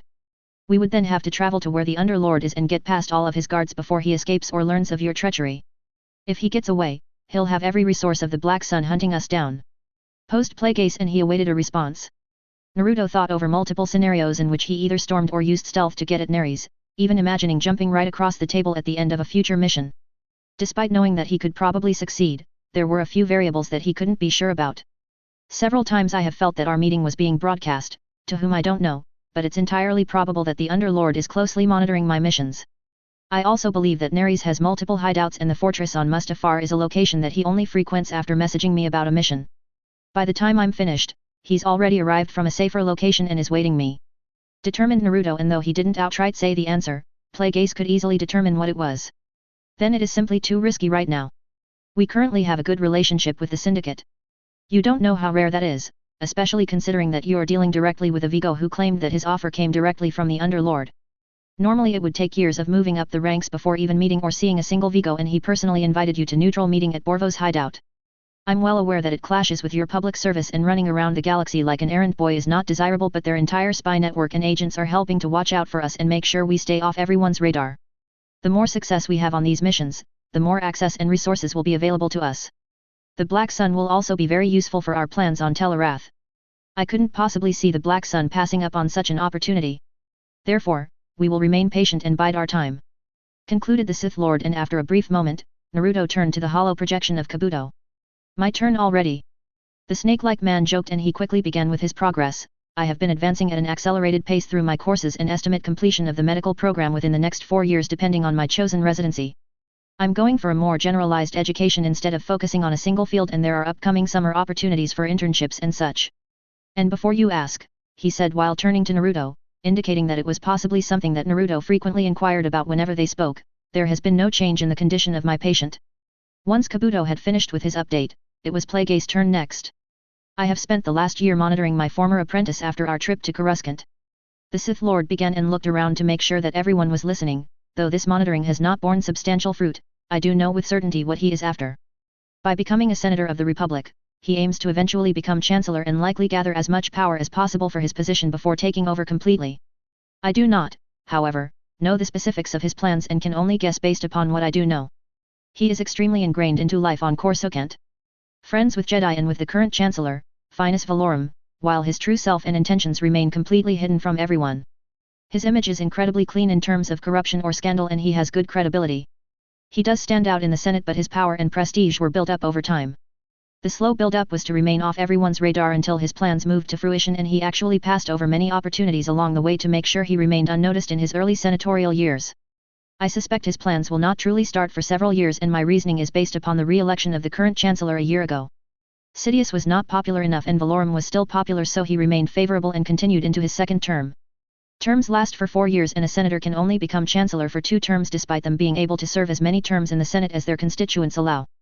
This means that Sidious will likely wait for 3 years until Valorum's second term comes to an end.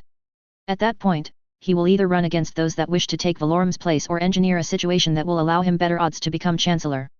I believe he will do the latter. Plagueis took a small break in the explanation of his finding, and Naruto took the opportunity to ask, "I'm guessing you aim to stop him from becoming Chancellor, in which case we either need to discredit him or promote those he will run against." The Sith Lord nodded as his student's words. He was more concerned with hindering Sidious directly, but helping another to prevent his apprentice from succeeding was also a viable alternative. That is correct.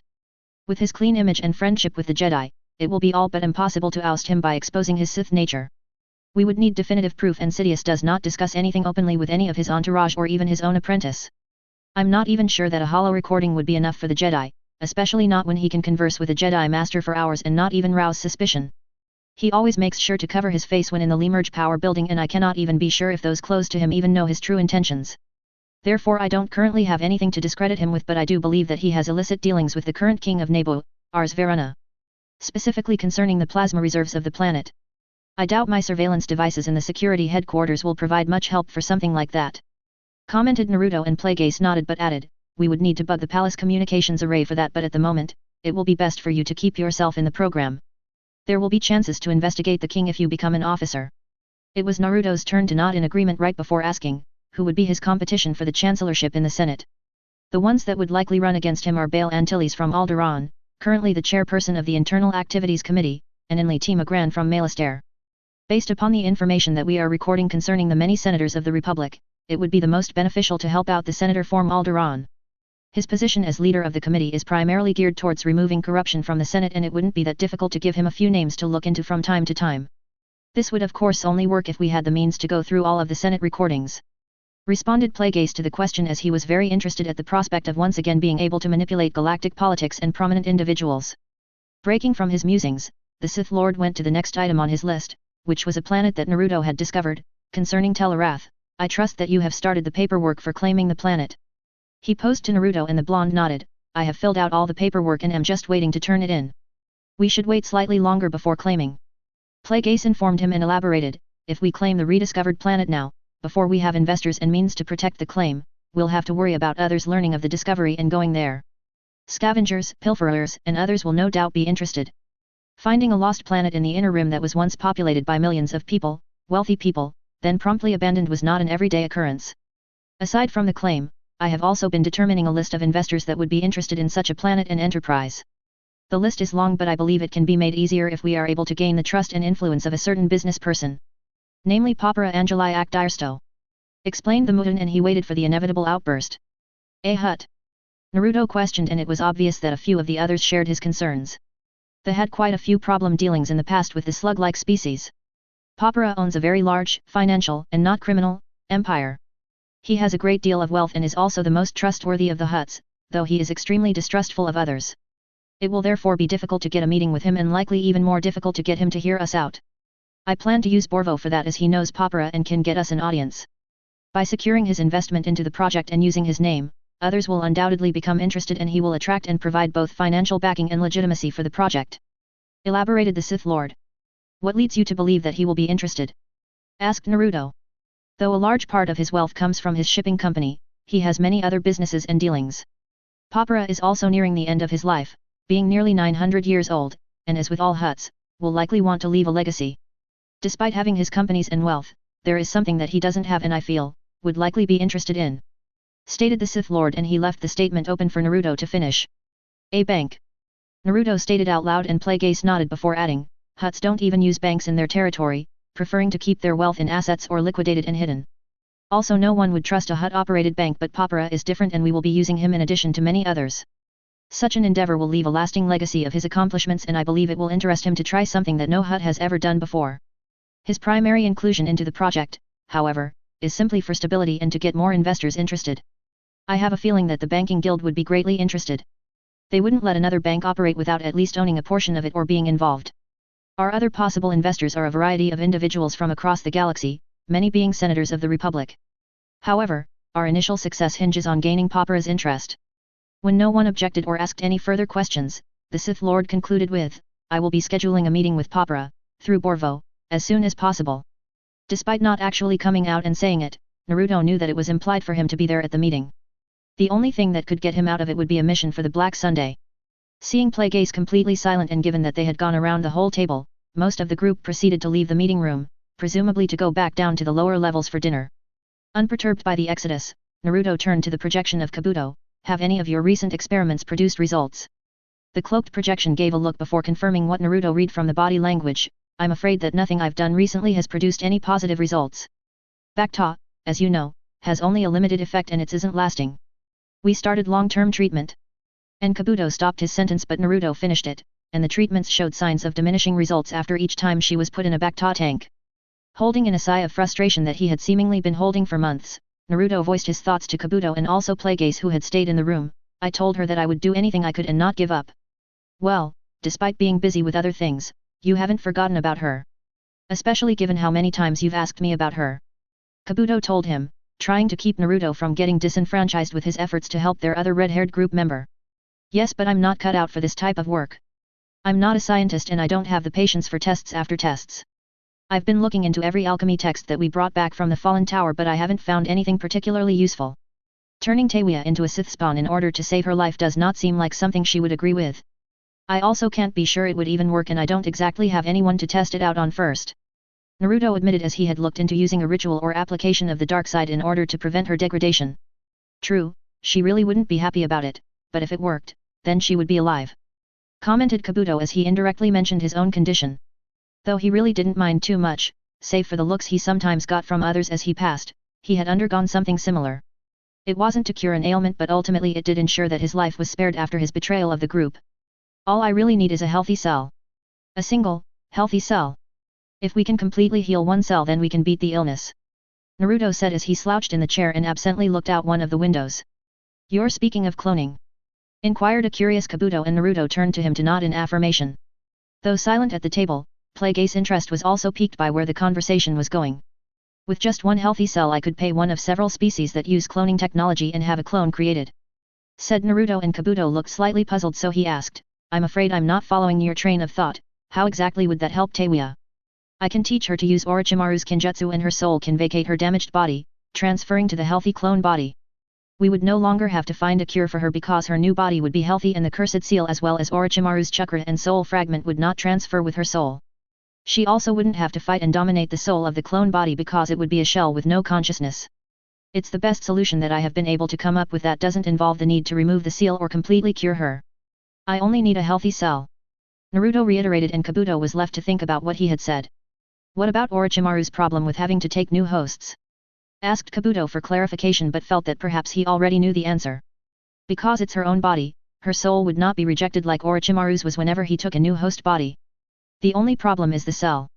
If it isn't completely cured of the ailment, then she will have to keep switching to new bodies when the clone degenerates. I have a feeling that she'd rather die than become like Orochimaru, and if she has to transfer back to her original body, then I won't have accomplished anything at all. Admitted Naruto, and Kabuto nodded. While the two were conversing, the Sith Lord's thoughts had taken a turn down very different track and were heading away from the current conversation at the table. The words that Naruto had used were resonating in his head, a single, healthy cell. It was something similar to what he had been struggling with, but his student's use of the words had revealed a completely new path for him to try, one that he had apparently been completely blind or ignorant to. Instead of trying to find the healthiest cell that I can from my damaged body, I should be trying to heal one of the cells that I have. Realized the Sith Lord as he thought over the possibilities. He had dabbled in the use of midi-chlorian manipulation in order to bring the dead back to life. Granted, it was a recently deceased person, but he had managed to do it, reviving a single individual, multiple times before they finally letting them expire. If I could bring back one of the cells and heal it, then I wouldn't need to find the best damaged cell that I could.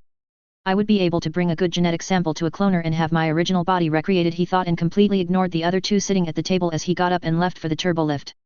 Watching him go, Naruto and Kabuto turned back to each other and exchanged a look before Naruto commented, apparently he has something more important to do.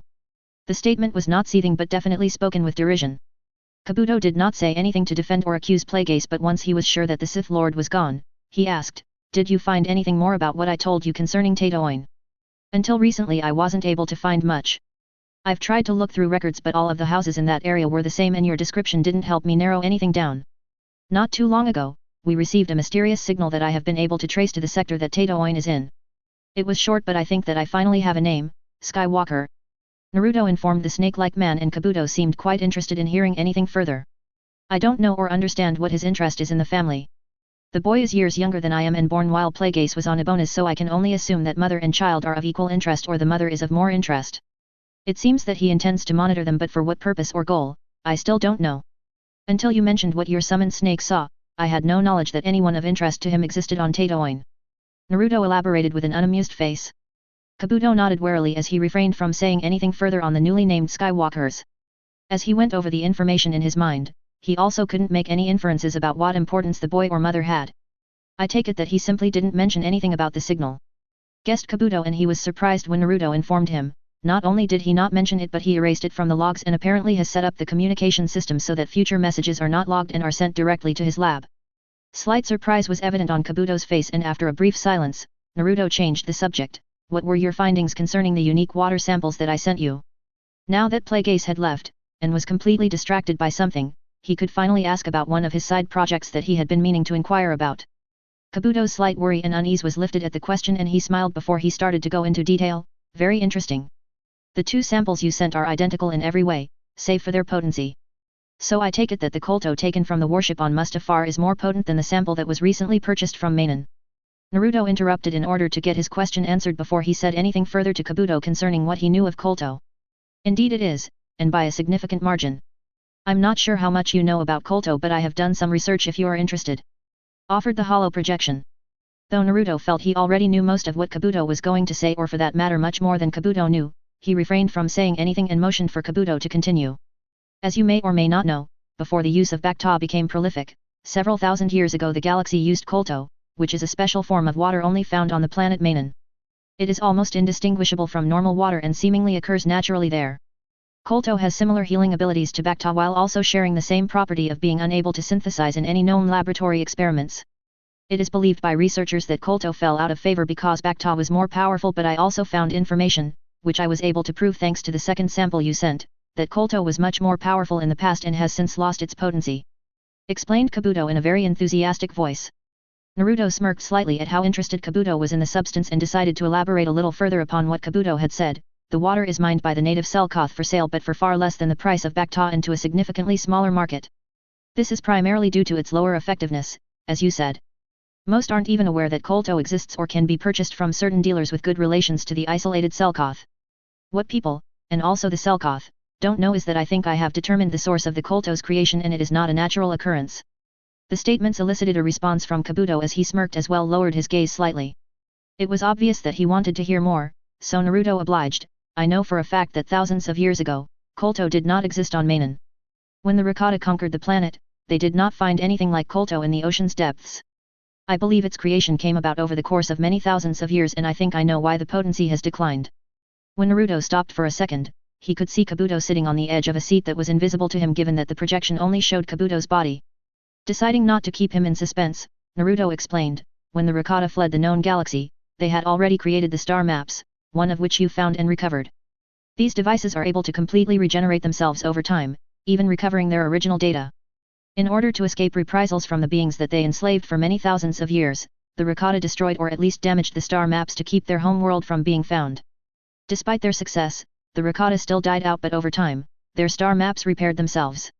Unlike other worlds, Mainan is unique because it is entirely covered with water, and the Selkoth are an aquatic race that live in the ocean.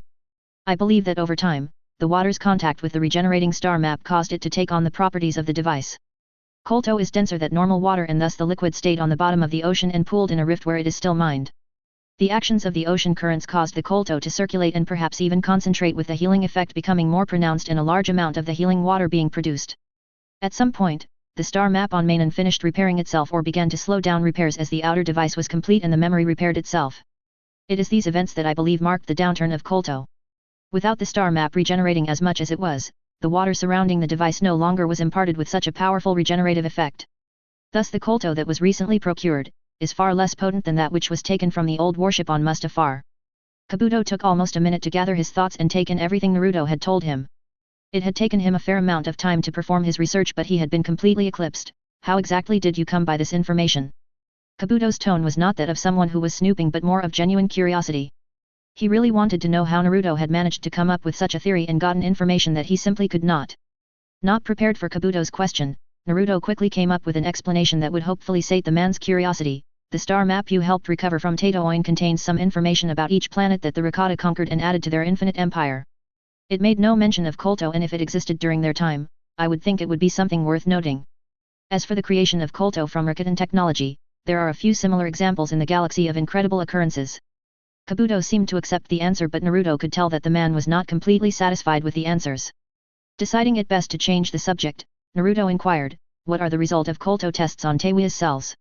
The healing effect of the older sample was as good as Bacta, but actually showed better healing results because it had a longer lasting effect on the cell samples from Teiwa that I exposed it to.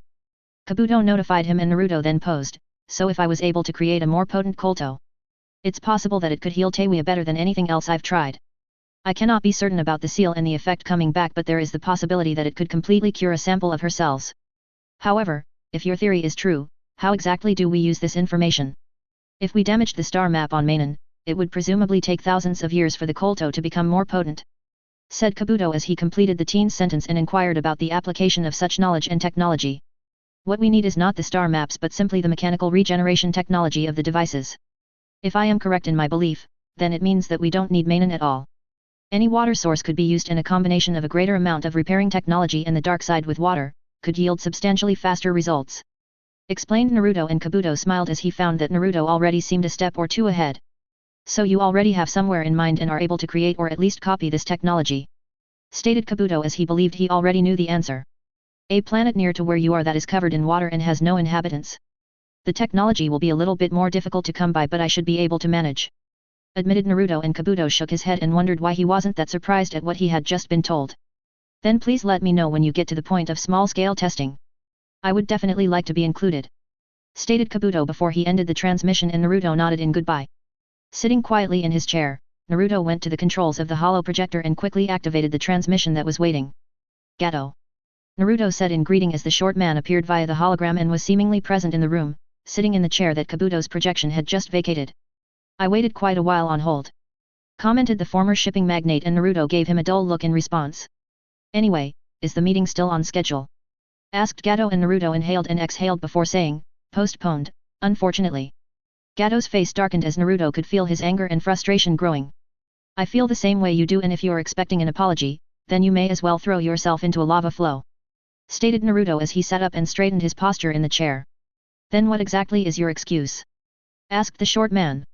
My excuse takes the familiar form of a person, known well to you, given your brief but likely memorable history, responded Naruto as he alluded to his master but did not say his name. He claimed that he was going to schedule a meeting with a hut rather soon. However, he left the meeting suddenly and in such a distracted state that I wouldn't be surprised if I didn't see or hear from him again for at least a week or more. Gato groaned in response and Naruto shared his feelings, though in a much quieter manner. Postponed. Repeated Gato and Naruto nodded before speaking about something else that needed addressing. Besides the coming business meeting, we have other things to discuss. This caught Gato's attention and he listened as Naruto continued, I believe you should start preparing for a visit. I'm not sure as to the current state of the hidden facility but I'd like it to be presentable in a few days' time. An inspection? Questioned Gato with a curious look but Naruto clarified, a visit by myself and guest. And who should I prepare accommodations for? Joked Gato as they both knew that it would be a short visit and no one would be staying overnight. From the information I sent, there was a small portion that provided a bio about a Dr. Shalia Motasi. She has been working on a design for me and has finished but I suspect there will be problems when I go to collect my finished design. She is very suspicious about me, my unnamed company, and my intentions. I will likely need her to see our business in order to be more at ease with participating before she works on designing or examining anything else for me. I need our operation to look as professional as possible and very busy as well as productive. Naruto revealed. Why is it that you have time for such a visit but not for the business meeting? Gato questioned of the teen. This will be a quick trip. Going to Mayakoval and back would take at least 10 days for me, just in travel time alone. Not to mention that I would have to pick you up as well. Unless you can think of a way to minimize that, I won't have enough time before something else comes up. Naruto explained. Are you absolutely sure that you need her? Asked Gato as he wondered why the doctor was so important to him. The brief bit of information he received did not provide him significant details except that she was a leading expert in the field of planetary and large-scale propulsion systems. Whatever that meant, because it was gibberish to him. These projects are important and I'd rather contract with a suspicious expert in her field than someone compliant but merely qualified. Commented Naruto and Gato smirked slightly at how similar their minds were. He refrained from saying anything else concerning the blonde's choice. Then that shouldn't be a problem. The facility has changed a great deal since you were last here. We should have no problem impressing and convincing.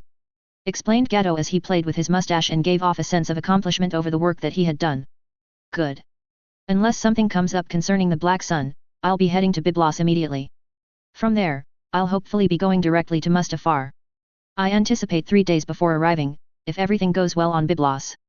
Naruto informed him and Gato nodded before ending the transmission, hopefully going straight to work on preparations. Heading out of the meeting room, Naruto took the lift down to his level and went over the things that he needed to do in order to prepare for his trip. XX. Byblos. Colonies region. XX. Only a portion of the surface of Byblos wasn't covered with urban sprawl. What wasn't dominated by large multi-kilometer towers comprised large starports used for the transportation of technology. Some of the largest companies in the galaxy had corporate offices and some even owned entire corporate towers. It was in such a setting that Naruto found himself as he looked out the window of the shuttle that was ferrying him from one of the smaller public starport to a major city. Though it wasn't his first time on Byblos, he still had trouble taking his eyes away from the window. There were over 100 billion people and though he could only see a fraction of that population through the window, it was still rather overwhelming for him. And I've still never been to Coruscant, he mused as no one could be exactly sure how many people the capital planet of the Republic had at any given time. It was estimated at almost 1 trillion or even over 1 trillion. Looking out at his view of Byblos, Naruto had a hard time imagining a similar planet with between 6 and 10 times the population. Exiting the shuttle once it had landed, Naruto went to the nearest tram and headed to the stopping point nearest his final destination. He would have to walk from the hover tram but it was much cheaper and easier than taking a taxi or flagging one down for that matter. XX. Sitting at her desk and going over a list of items to pack, Shalia Motasi looked up from her work as the signal at her front door alerted her to a guest. Adjusting one of the many monitors around her work table, she switched the view to the front of her large combination apartment and workspace. Standing patiently outside was a familiar face and she unlocked the door for him while messaging over the intercom system that he could come in. Naruto knew the way to Dr. Motasi workspace and walked through the living area to the open door that led to the large workroom she was in. The room had numerous stacks of data pads as well as small hollow pads projecting various designs that the doctor had worked on after finishing her degrees. Taking one of the few seats in the room, Naruto sat across from Shalia and waited for her to finish what she was working on. The raven-haired woman was over 10 years older than him and what most would describe as being very attractive, with an athletic figure. She was on the shorter side, being just barely over 5 feet tall, and he found that she became annoyed whenever they both stood and she met him eye to eye, despite their age difference. A recognized expert in her field, Naruto found her credentials to be better than anyone else that he looked into, but the few meetings they had were always a bit tense. Dr. Motasi was not the type of person to design something without first knowing who it was going to be used by and for what purpose. Though he had given her answers, it was obvious that she had not been completely convinced. It may also have something to do with his age. At 14, it must have seemed rather suspicious for him to come to her with such a design request.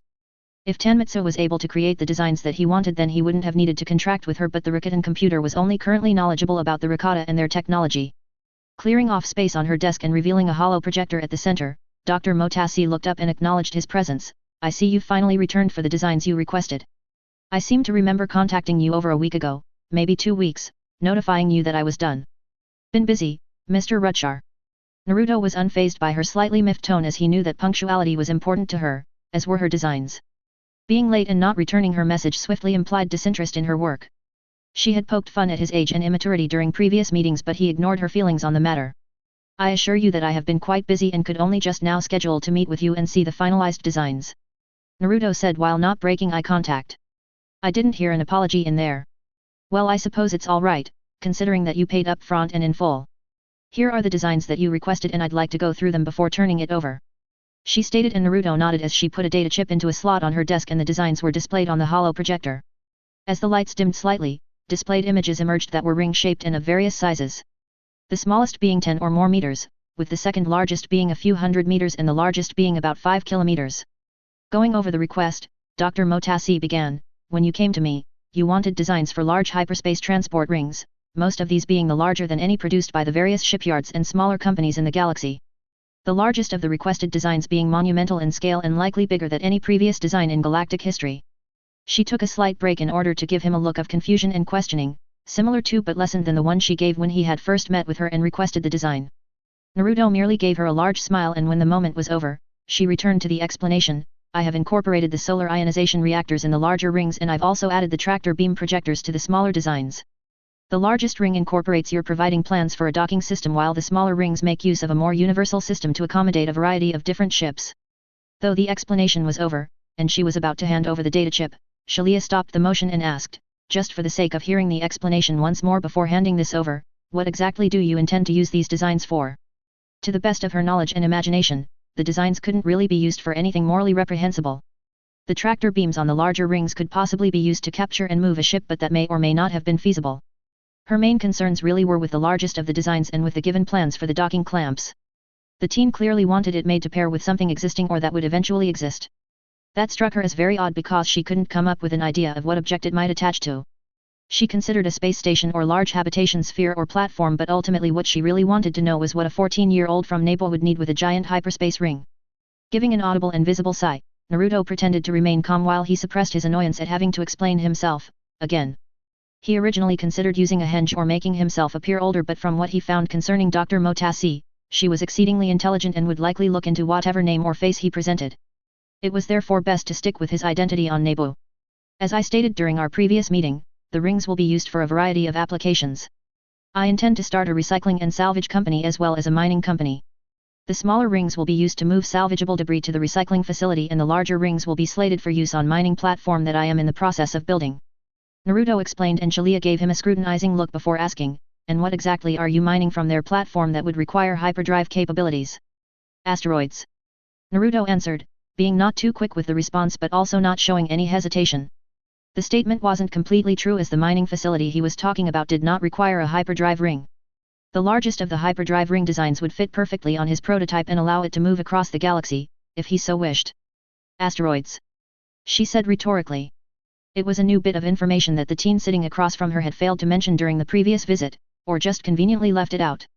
A few of the larger designs that she provided did have engines and not simply a hyperdrive and maneuvering thrusters. Would it not be more efficient to just install engines and a hyperdrive on the platform? Naruto smiled in response, making it seem as though he was happy to answer. I am unfortunately dealing with some space constraints, and despite the requested design seeming grandiose and inefficient, it will be necessary and required for my applications. Not thrilled with the answer, but still unable to see any harm in handing over the designs, Shalia slid the data chip across the table. Naruto took the small device and took out a protective case from his pocket, storing the chip with a few others. You actually intend to build that thing? She commented, and Naruto smirked. Most likely, yes. Debating over whether or not the teen in front of her could actually get such a project off the ground and to completion, Shalia added, if and when you do, I'd like to see it. Having the largest hyperdrive ring in the galaxy as an item in her portfolio would be an impressive addition to her list of built designs. If and when I do. replied Naruto, and putting the case away he began to inquire about the next design that he wanted her to look into. On another note, I was hoping to contract with you again on another project that... But he was cut off before he could finish. I'm afraid someone has already inquired about my design services and I am just about to accept the offer. She interrupted and motioned to nearby bags that she had been packing. Naruto tensed slightly at the term she had used, offer. It implied a more long-term position that would likely consume all of her available time. From what he had found out about her, she was working and researching independently, taking contracts for design work and not being attached to any one company or group. It seemed that was no longer the case. And this offer? Naruto inquired as he wanted to find out as much as he could. Though his needs weren't all time sensitive, the sooner he had the next project completed, the better. A company out of the Killeran system has asked me to help design, oversee construction, installation, and also test a propulsion system for a new orbiting city on the gas giant Genarius. I'll be needed for anywhere between 6 to 10 months and am being provided with pay and accommodations. She informed him, and Naruto quickly thought about what he should do. That's a very long time and I don't have anyone else set up to work on the next project, he thought, and wanted to curse out loud as he had originally thought to push back the hyperdrive rings design and move up the other one, but knew how suspicious she was. They needed a bit more trust before he could propose the design to her. Deciding that he could possibly still persuade her to continue with his next project or convince the company to find someone else, he asked, and the company? About to answer, Dr. Motasi stopped for a moment and seemed a little embarrassed. Searching around her desk, she quickly found a nearby data pad and read off the name. The company is the Usable Resource, Location, Recover, and Development Corporation. Is that so? Was Naruto's response as he suppressed a laugh at the needlessly complicated name that didn't even produce a good acronym. Must be a rather important offer, especially since you quickly forgot who you were going to be working for. He quipped. It's a long name. Shalia retorted back in defense and quickly tried to push aside her embarrassment and calm down. She hadn't forgotten the name of the handsome and charming owner who had personally come to visit her and give the offer, but the excessive name was a bit harder for her to recall. I would have described it as overly complicated and suspicious, not just long. Naruto commented as he tried to use her current mental state to his advantage and gain any further information that he could. He was not suspicious in the least. The doctor started to say before realizing that she may have said too much. Naruto inwardly frowned at the fact that her interest in the offer seemed to have more to do with the owner or person making the offer than possibly the work itself. You're one to talk, you couldn't even give me a name for your company. She defended with, and before Naruto could say anything else, she added, how suspicious is that? And you're what, 13? 14. Naruto corrected and was getting slightly angered by her defensiveness and comments. Especially the look she just gave him, which was a frown, given as if to say, like it matters. Deciding to hold back a retort about a fake apology for what was possibly her future husband, Naruto decided to enhance his calm and take the moral high ground. Can I at least make a counter-offer? He asked, and though he had exchanged the Orodyum for Republic credits, and brought a fair amount with him, he wasn't sure he had enough or that he wanted to spend so much more than her normal fee. I'm afraid this offer is more than just about money. She informed him, and Naruto gave a slightly surprised look, his mind wandering slightly. I guess he did more than simply charm her with an offer of work. Perhaps my held-back remark wasn't far off, he thought, and his look garnered a quick response from Dr. Motasi. It's not like that. Then what is it like? Wondered Naruto as he gave her a questioning look but said nothing. In addition to accommodations and pay, the offer included a paid vacation to the floating city of Roarkey, also on Genarius. Daruma, one of the gas giant's moons, has an archaeological dig site that supports the existence of an ancient species that predates the discovery of the Killeran system. Though no one is allowed access to the site on Daruma, using the reports, a simulated dig has been created as an attraction on Roarkey and I am very interested in seeing it. She explained, and Naruto tried to wrap his head around what she had said. A simulated dig? He said out loud, questioning both her interest and the words themselves because he wasn't sure what the attraction would be to such an exhibit. Slightly affronted by the comment, Shalia responded, I'm not an archaeologist and therefore don't have access to any of the interesting sites. I've had some experience as an amateur during my university years, but that was related to extra classes that I was taking and field trips associated with them. If you don't have the right degree, then no one will let you see anything really significant when it comes to archaeology. You can read about it and then later perhaps see the exhibit in a museum, but that's all. A simulated dig is therefore the best that I can come by without going back to school or trying to sneak my way onto a site.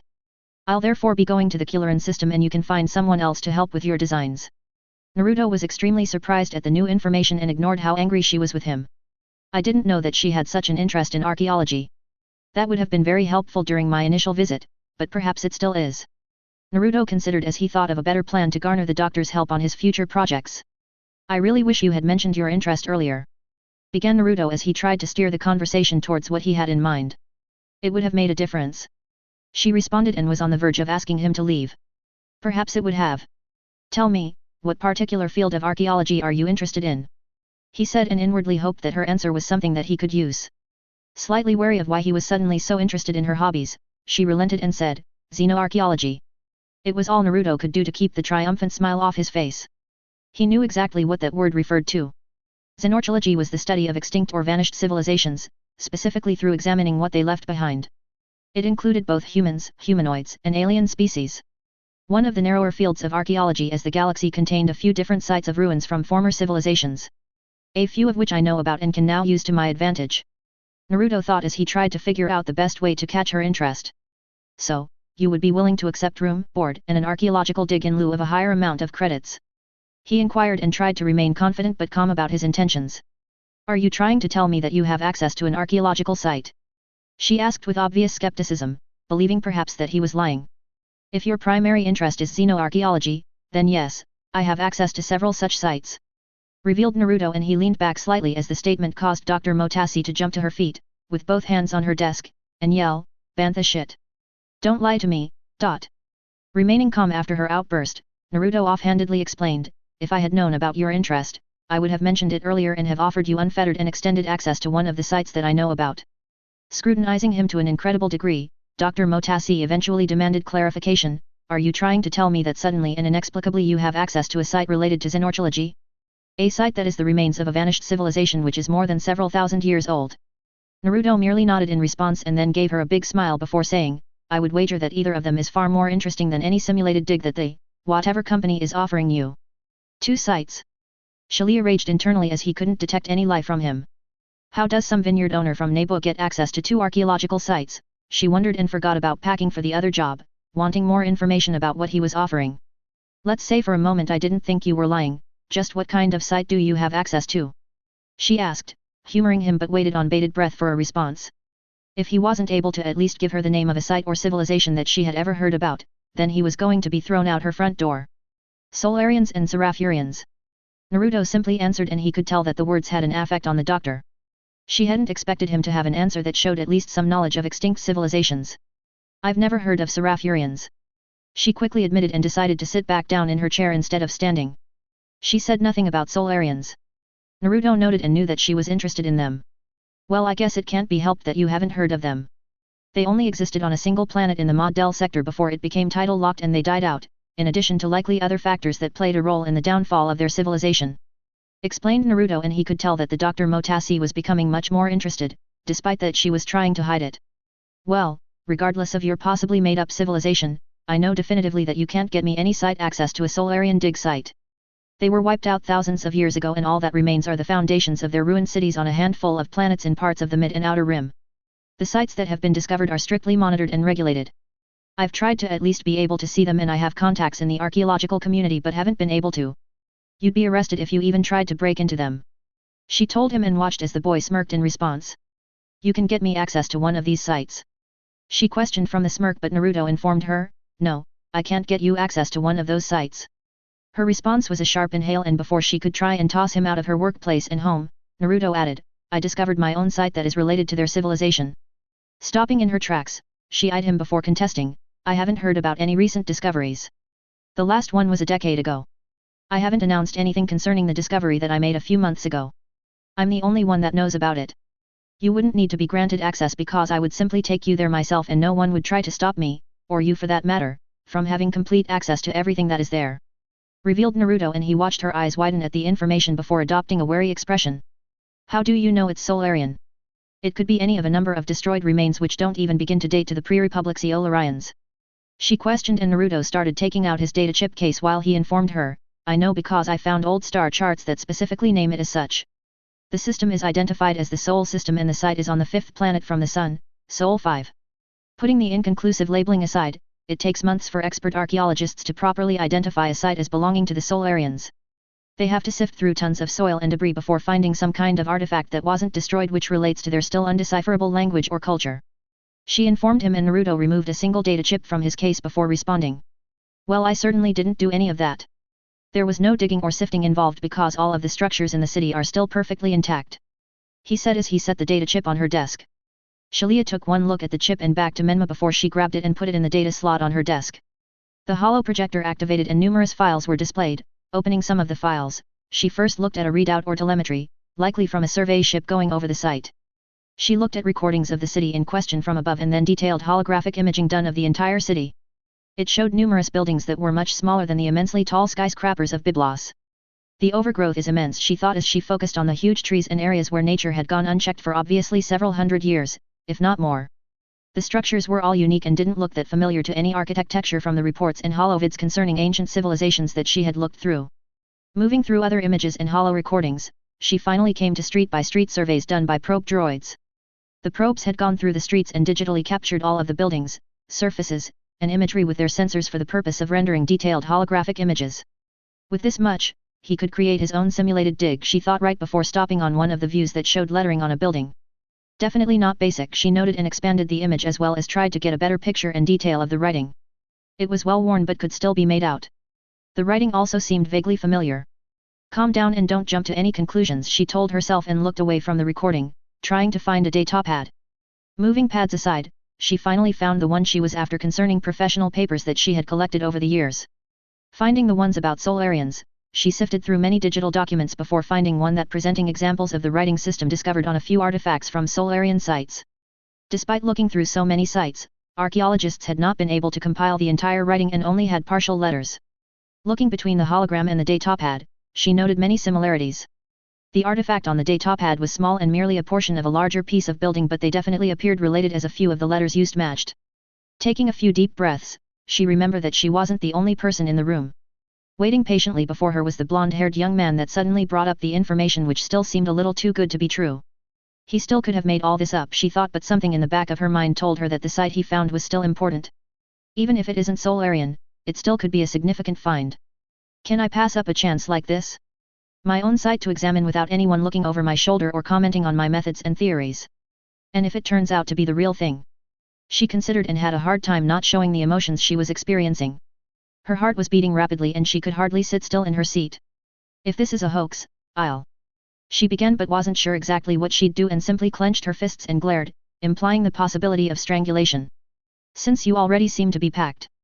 Naruto commented while looking to her bags that were on the floor and ready to head to the job offer in the Killeran system. I'll take my bags, but there is no guarantee that I will accept your offer. If I don't, I expect you to drop my off in the Killeran system. I'm just going to see this site that you've found. She told him, and Naruto said, on the way, we can stop and I'll show you our operations and facility. Giving him a questioning look, Naruto decided to remind her, you did want to see my company, didn't you? He asked, and Dr. Motasi realized that she had been so caught up in the information he had presented, that she had forgotten about her earlier suspicions. XX 42. In travel to Mustafar. XX. Moving to the captain's cabin, Naruto locked the door and moved to a scroll that he had specially packed. Unrolling the scroll on the floor, he used a cross-shaped seal to create a shadow clone. Taking a kunai, Naruto pricked his finger and spread the blood on the fingers of his shadow clone. Pulling out his communicator, he then contacted his clone on Nebu. A familiar and indistinguishable face soon appeared in the hologram and Naruto asked, I trust there have been no problems. The clone shook its head and confirmed, first day of duty went fine and I have nothing else to report. Naruto already knew that everything was likely fine considering that the clone he left hadn't dispelled or contacted him, but he still wanted to make sure that nothing else had come up. Then I'm ready on my end. He said and waited to be summoned while leaving the communicator on but setting it on the floor of the cabin. XX. Nebu. Rutchar Estate. XX. Naruto arrived in his workshop level and looked around as he steadied himself from the summoning. Looking to the clone that was crouched beside him over a similar looking scroll as the one he had back on the ship. He nodded before closing his eyes and bracing himself for the flood of information. The clone dispelled itself and Naruto used the force to ease the sudden influx of an entire day's worth of information.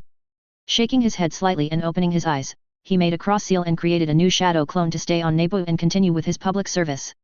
Contact me if anything out of the ordinary happens. He ordered, and the clone nodded before it picked up the communicator for him. Looking to another hologram of himself, Naruto informed his clone back on 42 that he was ready to leave. A second later, he was obscured in a poof of smoke and gone. XX. 42. XX. Waiting a second or two to let the smoke of the summoning clear, Naruto looked to his clone that had its hand face down on the scroll and nodded, letting it know that it could dispel. Picking up the scroll, Naruto rolled it back up and stored it in his locker. It was the best way that he had found to be able to be in more than one place at a time. He replenished the clone every day on Nebu and could put in more hours while he was gone. Nothing ever seemed to happen during his duty assignments, so there was a small chance of the clone dispelling. He had to leave some blood in his workshop so the clone could use it to summon him back. If I had someone stationed on Sarayfur that could use chakra, then I could travel back and forth between it and Nebu, or anywhere else for that matter, in the blink of an eye. Though I would have to keep drawing blood and leaving small quantities of it, he thought, but it was a very insignificant downside for near instantaneous travel. It did however require some careful forethought and planning. I also don't really like experiencing almost 24 hours of memories in a second, he thought, as usually he didn't keep his clone around for that long. Exiting his cabin, Naruto went to the cockpit as he knew that they would soon arrive on Mustafar. He was surprised to find Dr. Motasi in the co-pilot seat but refrained from commenting as he moved to the captain's seat. Assuming that he had gone to the refresher, Dr. Motasi waited for him to sit down and examine the controls before asking, "So what is Mustafar like?" It took a few moments for Naruto to come up with a good descriptive word for the planet, and he ended up replying, "Volcanic." The curious look that had been on her face changed instantly to a frown. Such a world did not sound like a nice trip or a place for a corporation. "What exactly do you do there?" she inquired. "Mining mostly, but we are in the process of expanding into the energy industry," Naruto answered as he took the ship out of hyperspace, and Dr. Motasi got her first look at Mustafar. Despite having an ash-covered sky, the world was just as Menma had described it to her, volcanic. Reddish-orange rivers of lava were clearly visible from space, and the world had an eerie glow to certain areas, while others were pitch black, whether because of dark rocks or ash in the atmosphere, she couldn't be sure. "Why would you start a company in a place like this?" she said as she put on the harness to prepare for landing. Smiling slightly before answering, Naruto responded with shrug before saying, "It all just sort of happened after I crash-landed here." Ignoring the exclamation from the doctor, Naruto entered the atmosphere and followed a path which would help him escape detection by the Black Sun Fortress. Because of his comment to Dr. Motasi, he remembered his first visit to the planet and his first crash landing but put such thoughts out of his mind. Coming out of the ash-filled clouds, Naruto spotted his small landing zone and noted a stark difference in the landscape from the last time he visited. An area of Tulris Island had been dug out to allow a place for the warship to sit and be partially hidden while it was worked on and repaired. It should be close to once again being operable. The only thing it needs is a crew, he thought as he remembered that a crew of about 300 was needed to properly operate the ship. Maneuvering the ship to land at the sunken area by the facility's main entrance, Naruto found that the area had been expanded slightly, probably to accommodate the larger freighter that will use to transport the mined material, he realized, and set the ship down close to the door. Powering down the ship, he noted that his passenger was feeling confused and looking around. At first he wondered what for, but soon realized that she had apparently been expecting a building or at least a visible structure.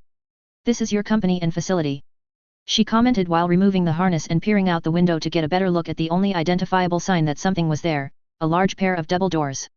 "It's all underground," Naruto informed her and went for the landing ramp. XX. The very large lift continued its slow descent into the facility, and the large room which had once been filled with storage containers came into view. The containers were almost all gone, with only a few similar types remaining. One side of the room seemed to still be relegated to storage, or perhaps temporary storage, as it contained a large number of various model construction and mining droids. The droids were all lined up in single-file rows and ready to be shipped. "I saved a lot of money just buying one droid of a particular line and then copying the design. Purchasing the raw materials and producing my own droids using the lower level of the facility doesn't allow the same numbers as if I purchased them from the original company, but it's still cheaper," Naruto thought as he looked over the droids. "He's far ahead of schedule again. I'll need to send transports from Sarayfur in order to ship all these droids," he quickly realized, and took out his datapad to jot down the thought for later. The opposite side of the room was a commotion of noise and fabrication as numerous Mustafarian workers assembled copies of the large energy collectors that powered the facility. They were an old design, no longer produced, but apparently good enough for the Republic thousands of years earlier, and seemed reliable and efficient. "Energy collectors," commented Dr. Motasi, and Naruto was unable to respond to her as right when the lift finally stopped, another voice answered, "Indeed. We intend to get into the energy market and start selling energy to many of the various planets in the Outer Rim. Similar to Serapin in the core world." Walking towards them down the center of the cavernous room was Gato. The short man was dressed in a suit similar to what the southern Mustafarians wore, only without the helmet. The bluish material was made to journey outside and provide some protection from the heat of the planet, while also likely being space-worthy when paired with the helmet. A pair of gloves and boots completed the ensemble, and Gato stopped right before them in order to introduce himself. "My name is Gato, and you must be Dr. Shalia Motasi. I am saying that right, aren't I?" he quickly asked, holding out his hand to shake hers, and she quickly replied that he was pronouncing her name correctly.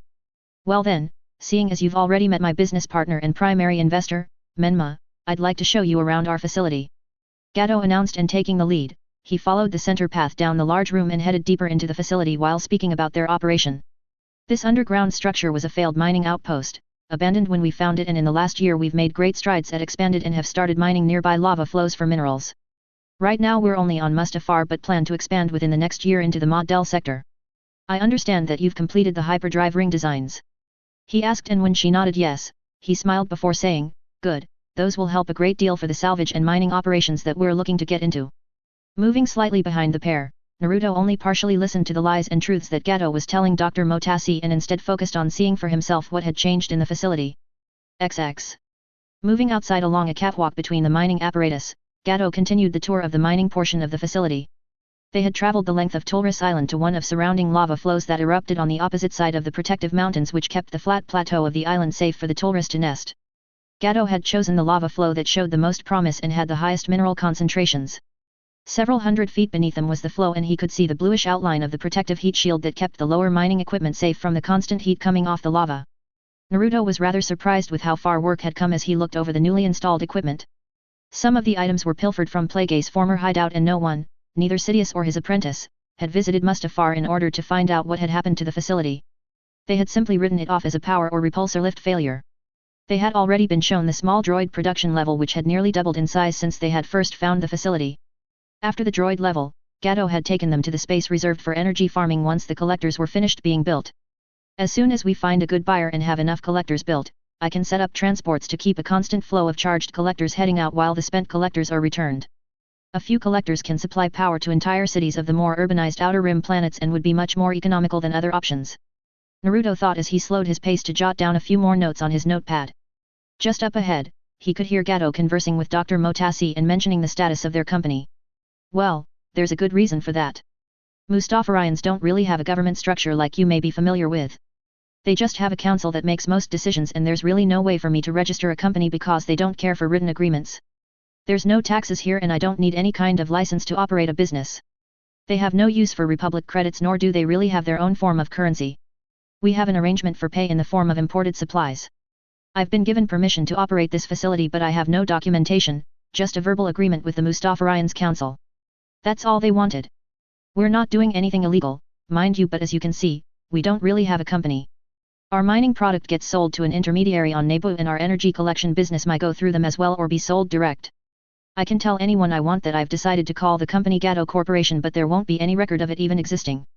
This will all change once we expand into the Mod-Del sector, as we'll have to properly register and pay taxes to operate there," said the short man while idly touching his mustache.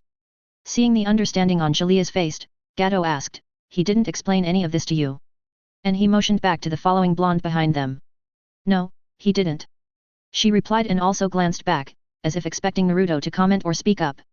"I'm not surprised, he doesn't communicate with people very well. A fantastic pilot and scout, but not good with people. Can you imagine a few years when he starts having wine tasting parties on Naboo and will be expected to talk with guests?" Gato joked and started laughing while Shalia also joined in. Still within earshot behind them, Naruto was growing more agitated by the minute. "I never should have told Gato that. Just calm down and let the humanug not make her think that he's running things," Naruto told himself as he put away the day top hat and increased his pace to catch up. As the conversation died down a little and they moved back to the main entrance of the facility, it was clear to Shalia that Gato was the real business person behind the company. From what she could tell, they had a very good operation going. Most business people only dreamt of having such an arrangement with a local government. Menma seemed to be the backing behind the company and likely the person that discovered the abandoned mining facility. They were an odd pair but ultimately seemed to work rather well together. If they've managed to create this in only a year with nothing to start with, I wonder how much they'll accomplish in 3 or 5 years, she wondered and remembered all of the big plans that they had.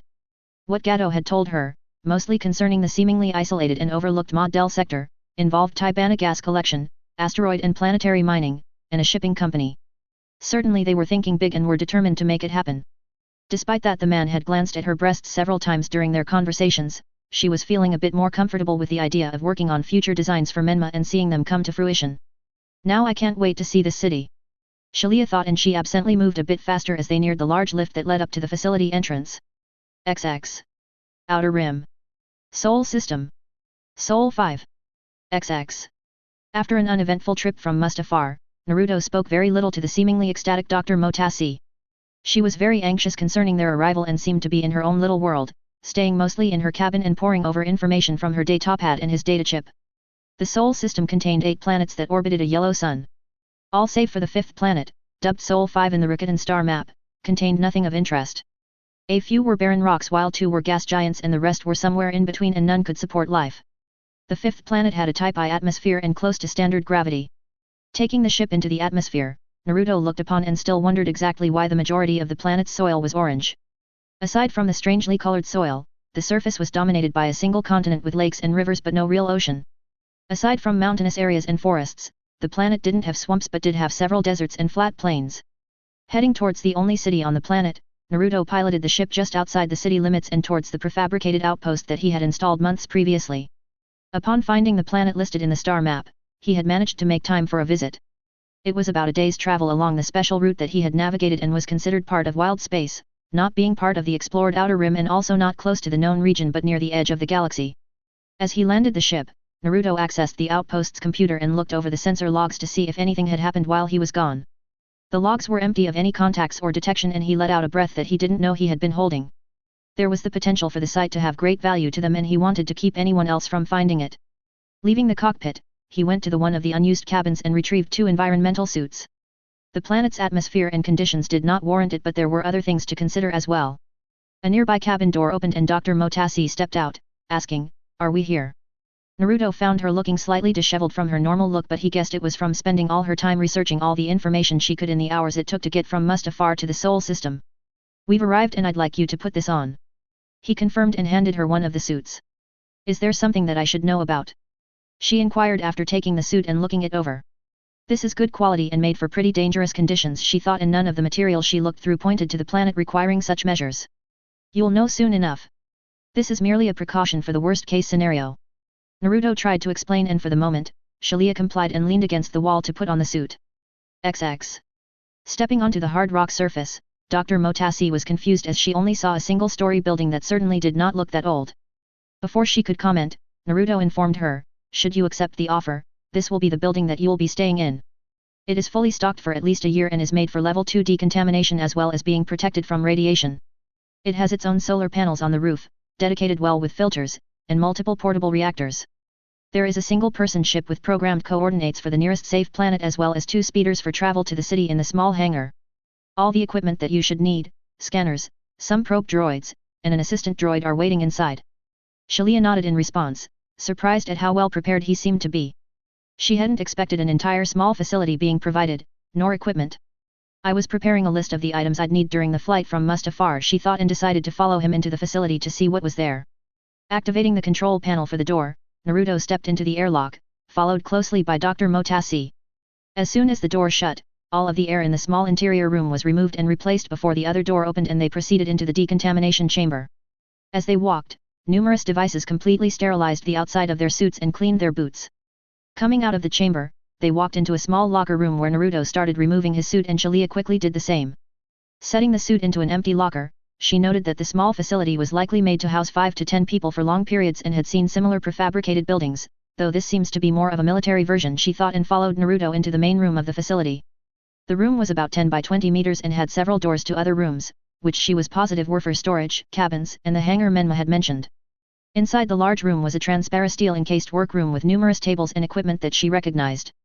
It also had access to outside so large samples could be brought in and decontaminated for study. Next to the lab area she looked through an open door to a small medical bay with powered-down medical droid. In front of the 2 room was a small living area with kitchenette, table, and seating. Looking all around the room and taking it all in, she was impressed with the setup.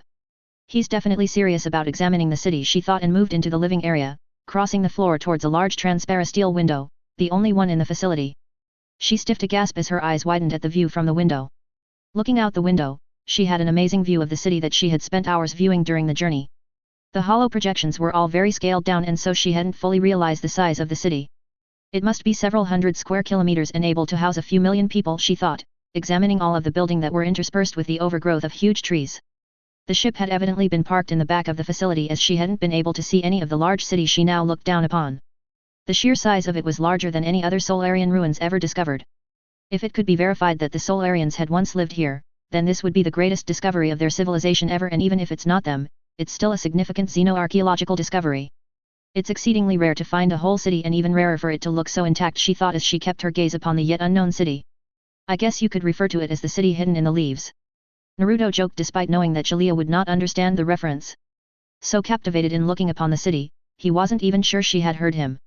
Dr. Motasi, he said, trying to get her attention, and ended up poking her in the arm before she came out of her thoughts and recognized that he was there and speaking to her. Sorry, Menma, she offered, and Naruto tried to give a reassuring smile before motioning that he wanted to show her the rest of the facility. The doors over here lead to the bedrooms, this one over here is all storage, communications, and sensors room, and the hangar. Naruto said as he walked with her around the room and pointed out each door as they went. This is maintenance and other storage, Naruto said, coming to last remaining door. Touching the control panel, the heavier door opened and Jalea found the assistant droid that she would be working with, along with 2 others. It took a few moments before she realized that the powered-down droids were not assistants but appeared to be a type of battle droid, at least their orange frames and heads looked intimidating enough to be battle droids. If for any reason you find yourself in trouble, you can activate these droids. Those containers over there have a small collection of weapons, he said, and she gave him both a worried and confused look, asking, am I going to need all this? The planet does have a few small predators but nothing that should warrant you needing these droids. They are here in case of the worst possible scenario, which entails someone else discovering the site and your life being in danger. We are after all in what is considered wild space, though no ships have come to the planet since I discovered it. I would keep a blaster with you when you go out, just in case. If you need anything else, the building has a powerful communications array and I can be here in just over 2 days or have someone else come in just over a single day, Naruto informed her, and she nodded while still a little surprised at the measures he was taking. Wow, he doesn't mess around with security and precautions, was the thought going through her mind. Perhaps you should look around the workroom and see if everything is in order or if you will require anything further, Naruto suggested, and she nodded before heading to the transparasteel enclosed room. It had been set up for either Kabuto or himself before the teen had decided to go to medical school, and his own schedule had prevented him from spending any time there. Though he'd considered using shadow clones and summoning, remembering to switch out each day and dealing with the continuous intake from a long-term clone was not something he had wanted. So he had ended up not informing the rest of the group and leaving the planet alone until he could find someone else. Besides Kabuto, only Karin had the aptitude and possibly interest to examine the city, but her focus had turned to nursing. The end result was that he had a prefabricated building that was fully stocked, but there was no one to use it. Droids were also considered, but most droids simply did not have the kind of programming required for such independent operation. He would have to keep checking in on them and likely would receive more reports than he would have time to read. What he needed was someone to examine the site that had great interest and that would report to him anything that was discovered. Waiting for her to finish looking through the area, Naruto also waited for the inevitable question that she would ask. Walking back over to him, Dr. Motasi inhaled slightly before asking, everything seems to be in order and I can't imagine needing anything else at the moment. I do however want to know why this building has decontamination protocols and why we wore environmental suits. Motioning for them to take a seat on the nearby chairs and couch, she moved to sit down across from the blonde, expecting to get a full explanation of everything she was getting herself involved in. I will certainly answer your question, and then I would like to go over the offer and touch on a few things that I would like you to look into while you are here, he said, and she nodded, waiting for him to continue. I would first like to say that I have great interest in this site, and for several reasons. The archaeological importance of the site high on my priorities list. I don't want to damage anything here, nor do I intend to change any of the buildings or turn it into some kind of tourist site. Now, the reasoning for the decontamination and suit surrounds the fact that the city was abandoned. Normally there is a good reason to abandon a perfectly good city. People don't just leave without a reason, whether it be war, famine, disease, natural disaster, and so on. The problem here is that my initial investigation produced no reason why the millions of people that once lived in that city should leave. There is no evidence of a battle, no signs of a disaster, and probably the oddest aspect of the exodus is the fact that not a single body or any remains can be found in the city streets or seen through the windows. Though I was not able to have the probe droids check the majority of the buildings, they weren't able to find any evidence of the species that once lived here. It's simply an empty city, and as if they all just decided one day to get up and leave. That in and of itself is very disconcerting and my primary reason for the decontamination and environmental suit. I understand that you may not share this concern, and I'm not telling you or ordering you to wear the suit or go through the decontamination. If you are the least bit cautious, then I would hope that you do follow these procedures, despite the annoyance and them being a hindrance, Naruto said, and he gave a few moments for Dr. Motasi to digest all that he had just told her. After about a minute of thinking it over, she nodded and replied, if I do accept the offer, then I will follow the procedures, and I admit that having the droids and weapons is a little comforting, especially considering how far away I am from Byblos and most civilized planets. And the fact that I'm all alone except for that assistant droid. Naruto nodded at her statement and continued, Now, the offer. I will tell you that I don't plan to bring anyone else to this site, at least not in the near future, and therefore you have free reign of the site. You can go anywhere and examine anything that you wish. Your schedule is your own, and any papers that you write concerning this site belong to you. My name or company need not be featured on anything you write, but the discovery of the site will be credited to me. I would like to keep anyone else from coming here in the meantime, and therefore do not want you to publish your papers anytime soon, or at least the location of the planet. At least until I am able to make sure that no one else will be able to come here. Though I am interested in the site as a whole, I am however very fascinated with a particular aspect of the city. This is due to the fact that when I initially explored part of the city, I touched one of the panels next to a door, out of habit, and it proceeded to open.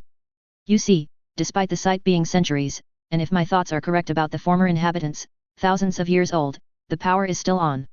After numerous scans and overhead passes by drones, I was unable to find solar panels, wind turbines, any hydroelectric evidence, a visible or identifiable power building, and certainly not sufficient power readings coming from a reactor or power plant somewhere in the city. This is quite an interesting conundrum, and I am therefore extremely interested in where the power is coming from and what type of source T is. I would like for you to examine this mystery while you are here. The only exception to this previously stated rule about publishing papers concerning this discovery, is the power source for the city. I would like to be informed when you find it and able to look it over before you publish anything concerning it, as well as have final say over its inclusion in anything that you write. Perhaps you think badly of me because of this, thinking that I intend to exploit this information for my own gain, but I did discover the site and am running a business. I am paying for all of this and would like to get something back out of it. Whatever is powering the city could be of great importance and help a lot of people that don't have access to a proper power source. I didn't need to include anyone else in this endeavor and could have kept it to myself, coming here to investigate in my spare time. Your involvement, however, will certainly speed things along, and you are much more qualified and knowledgeable than I am concerning xenoarchaeology. Please remember that I don't want this rule to create a problem between us and our business relationship. This arrangement will last for 3 months with the option for renewal. In exchange for this opportunity and during those 3 months, I would like for you to work on another design for me at the same fee as before. This is the offer that I am putting on the table, so to speak. You don't have to decide right away, we can take a short ride on speeder to the city so you can get a better look, but I would like a decision in the next hour or so. Is this acceptable? XX. Books. Shalia thought as she walked down the street of the city and looked at everything she could. Not just papers, I could write an entire series of hollow books on this place. If it really is Solarian, then this is probably the greatest xenoarchaeological discovery of the century, and I could spend decades discovering everything about them. And it would all be mine. I'd be at the forefront of this discovery and people would be reading my papers and theories, she thought while walking through the tall grass that had sprouted up in between the gaps of the large street stones. Most of the buildings were a few hundred feet tall and nothing over 20 stories. The sights and thoughts she was having were almost overpowering her reasoning ability.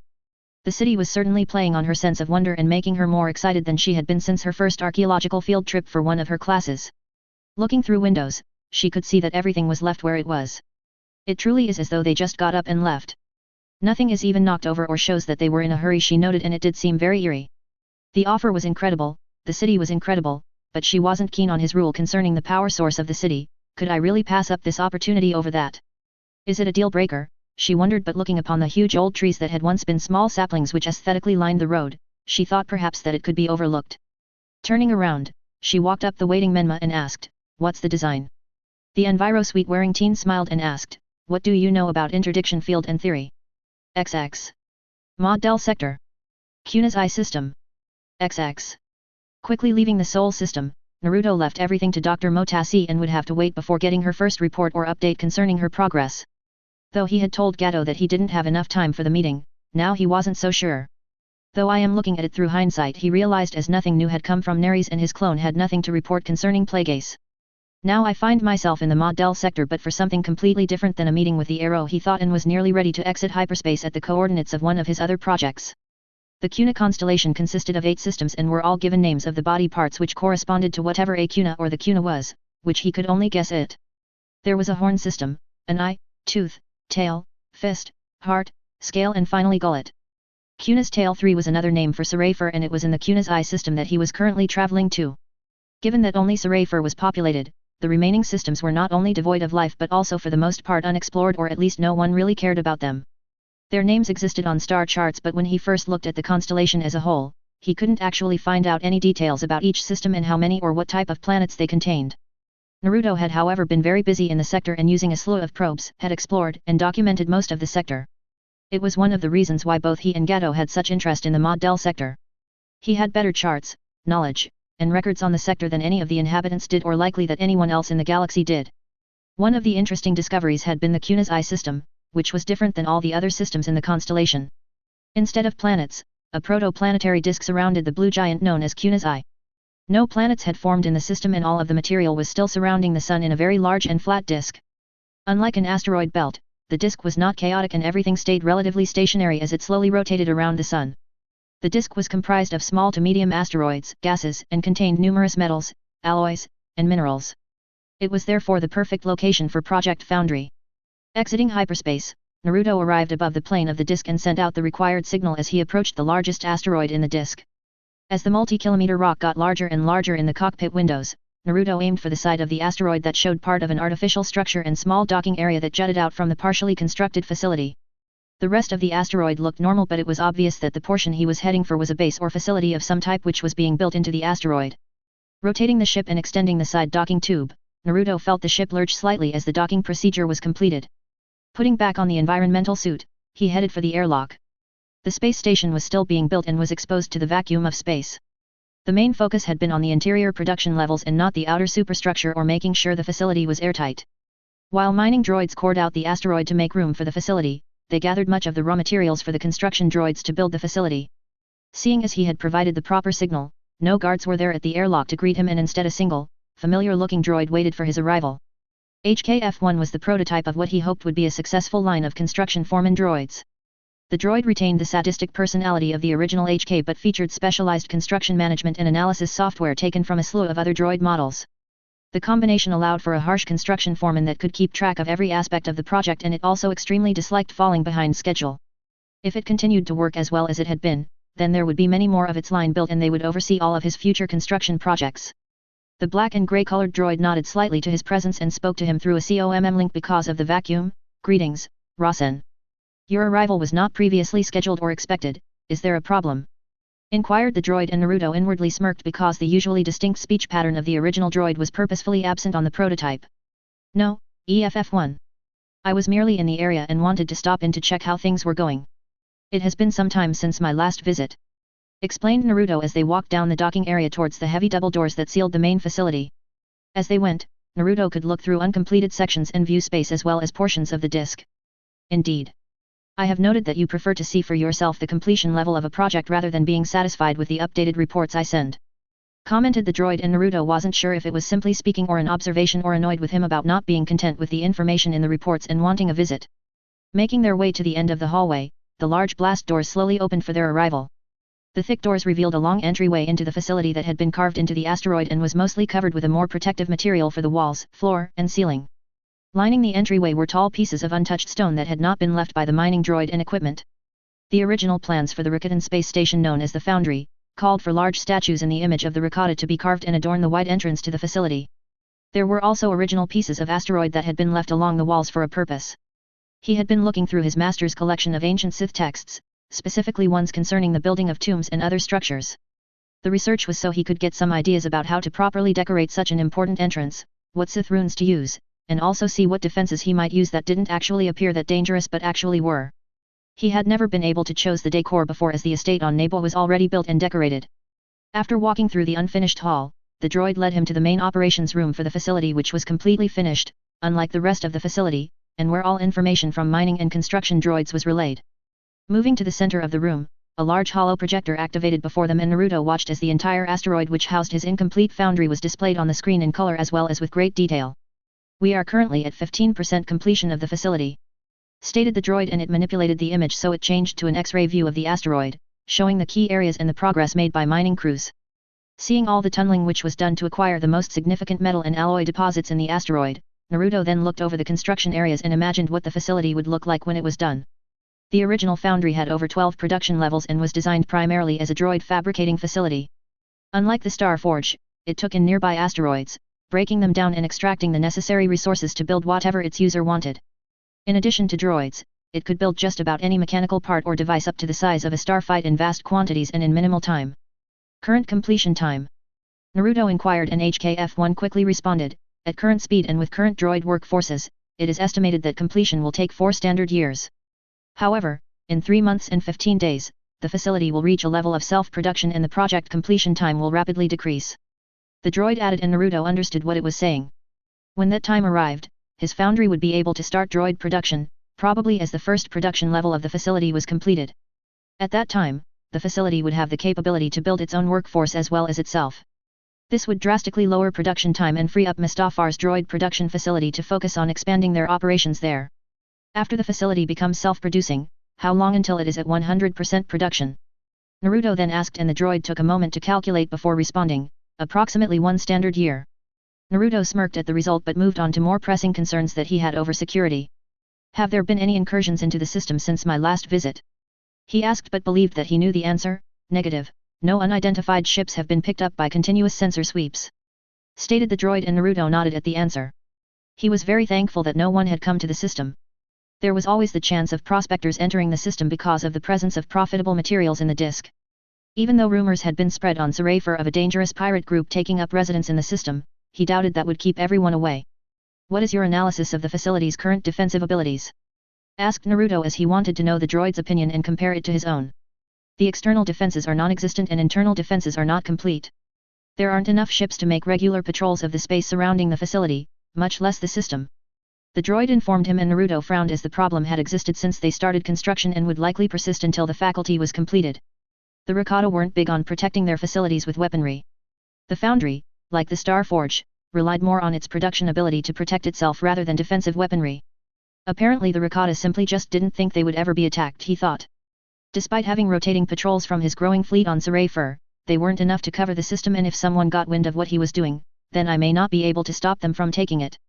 Naruto concluded, and he didn't like the idea of losing such a valuable site or having his plans set back. I've recently acquired additional funds and plan on purchasing several small ships that will become dedicated to the defense of this facility.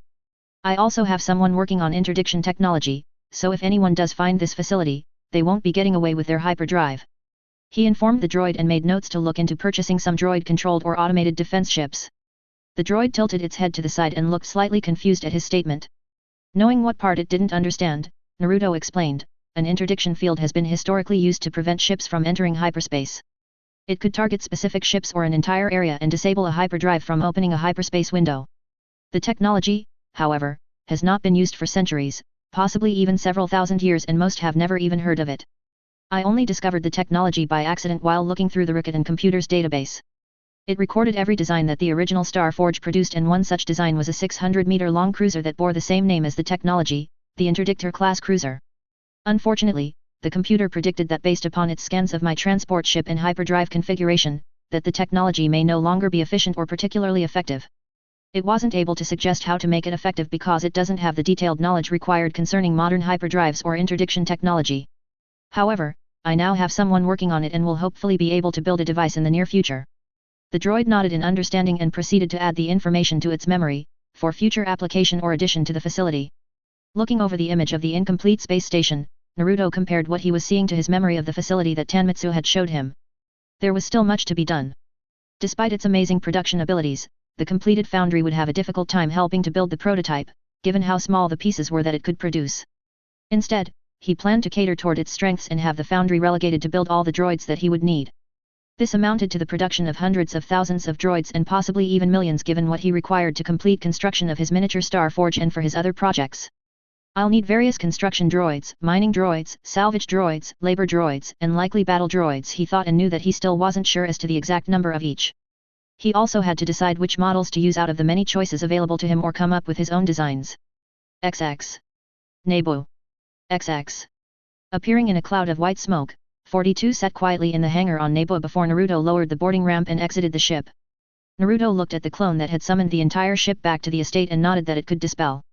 It had been 6 days since leaving and heading towards Byblos, and he headed up to his lab in order to put his data chips away in a safe place. Stopping at the railing by the lake, he took in a few breaths of the familiar smell. He also closed his eyes and listened to the small waves brushing against the foundation of the building. It was both relaxing and far better than days of recycled air and sounds of a spaceship. There had been no messages from the Black Sun about a mission, though he wasn't sure if that was good or bad. They were either biding their time for a strike on the 10 Lost Syndicate or looking into the next target for him to attack. Either way, I'm not feeling that up to do anything, he thought, and idly wondered how long it had been since he had actually trained. Do the others train more than I do? He wondered as he entered the lift but wasn't sure. They all had access to the storage area with all the jutsu scrolls and were encouraged to use them, but he never really checked to see if they were, or brought it up at meetings. His excuse concerning training had to do with the various construction and mining droids that he was testing out. They were in the nearby mountain, creating a hidden training room and hangars. But the excuse only went so far. Maybe a vacation or training trip, he thought, but knew that such a luxury wasn't really feasible. Running around the galaxy had become what he did most of the time. If there was any free time, it was spent going over his day pad, adding to it, looking into more ways to help Tewia, or working on one of the May projects that currently surrounded him as he stepped out of the lift and entered his lab. The obvious solution was to use clones and have them train for him, but that just meant an even larger drain and more mental fatigue. At some point I simply need a break. It was at that moment that he felt Plagueis stir above him. The Sith Lord moved for the lift and Naruto could only think, "Don't stop on my level," over and over again as Plagueis entered the lift and only moved one level in the lift, stopping at level 10. Shit, thought Naruto as he currently felt like falling into a bed more than heading out into space again. I need to get a couch in here or something, he considered, as even a few moments of laying down after falling onto a comfortable couch seemed better than anything else at that moment. As the lift door opened and Plagueis stepped into his work area. "Good, you're here. Has the Black Sun messaged about a mission?" he questioned, and Naruto shook his head. "Then we have a scheduled meeting with Papara Angeli Akdirsto." Naruto nearly responded with a harsh comment or told Plagueis off, but refrained and simply asked, "Where?" He hoped that it wasn't where he thought it would be, but he quickly felt that his hopes were being washed away. "Nar Shadat," answered the Sith Lord, and he quickly turned to leave, but Naruto was left with the implication that he was to prepare the ship for takeoff. "The last thing I need is a trip straight into Hut space. I'll probably end up killing Papara instead of forming a business arrangement with him," were Naruto's thoughts on the matter, and he walked to a nearby window, leaning forward so his forehead touched the cool transparent steel. Taking a few deep breaths, he calmed himself and felt a slight pain in his seal. Though it could have been a great source of power, if he could control it, the Kyuubi was becoming more and more of a hindrance than ever before. More of a hindrance than the Black Sun and more than public service. If I could get rid of it, then I would, he thought, and knew that it wasn't an exaggeration. Pushing aside such thoughts, he looked down to the hangar through the window and found the Vulture was available for use. "I don't even remember how much fuel 42 has left. It's better just to take the Vulture," Naruto thought as he moved to the lift. XX. Hut space. Nar Shadat. XX. All social and political circles have a linchpin, an individual within that group that can influence the whole or just the most important members, stated Plagueis to Naruto as they sat in the cockpit and prepared to exit hyperspace. Naruto was terribly bored and tired from the 4-day journey on uncharted routes that took them deep into Hut space. It bypassed the heavily traveled lanes in order to keep themselves a little safer. The Huts may have controlled the area, but that didn't prevent infighting and piracy. His prayers for a call from Neres had gone unanswered, and he was stuck with Plagueis on what seemed like a foolish errand to a place he didn't want to go. Papara is one that I have identified which will allow us to influence a large group of wealthy individuals that are associated with the Hut. Once we have solid financial backing and the reputation of Papara, then we can start gathering others from the Republic. The Sith Lord informed him as he reviewed and explained the reason for his choice. It was a mistake to ask that question, thought Naruto as he took the ship out of hyperspace, and the larger Nal Hutta as well as the smaller moon of Nar Shadak quickly came into view. Though it was the seediest place in the galaxy and seemed likely to only produce pollution, crime, and illegal substances, it was surprisingly a developer of many technologies. Because of the lack of laws concerning testing and regulations on products, it produced some of the most advanced and likely dangerous technology in the galaxy. Numerous companies had design and testing labs located in the lower levels of the vertical city, one of the moon's many names. Taking them into the atmosphere of the city-covered planet, Naruto followed the ship's sensors to the location that Plagueis had given him of Papara's spire. The amount of platforms and refueling spires was dizzying. Not to mention the bright, multicolored displays that he passed were giving him trouble staying on course and moving through the heavy traffic of the overpopulated planet. Though correct signals and lanes existed, many ships were simply following whatever route they wanted, and it was an extremely chaotic journey just to the spire. Looking out the cockpit windows, Plagueis suppressed a frown at having to once again journey to Nar Shadat. It wasn't his first trip, and he hoped it would be his last. While Coruscant had an undercity and many levels that were run down, nearly every level of Nar Shadat was worse than that. Only select spires, usually Hut-owned or owned by other wealthy individuals, were nicer than the rest of the city. Identifying the correct building, Naruto signaled his approach and was allowed to dock at one of the many zones along the tall yellowish spire that was owned by Papara. The pair entered the airlock of the Vulture and departed the ship into a narrow waiting room with only a pair of heavy doors at the opposite end. An automated voice spoke what was likely the same phrase in a variety of different languages, and it wasn't until the voice changed to basic that Naruto was informed to stay where he was and that someone would be there shortly. Numerous surveillance devices adorned the walls, watching their every move, and Naruto was positive that a few turrets or other weapon systems were hidden and waiting to be used. A single flip of a switch or push of a button from some kind of security or control room was all that was required. However, nothing transpired and they proceeded to wait a few minutes before the large door opened. Moving behind a few guards, a brown-colored hut came out from the door and looked them over before asking, "So you're the afternoon appointment?" Naruto was very surprised to meet a hut that spoke basic, and it was Plagueis that answered, "Indeed we are." Huts were hermaphrodite, so they could choose to become either gender, but it was Naruto's first time meeting one that had chosen female.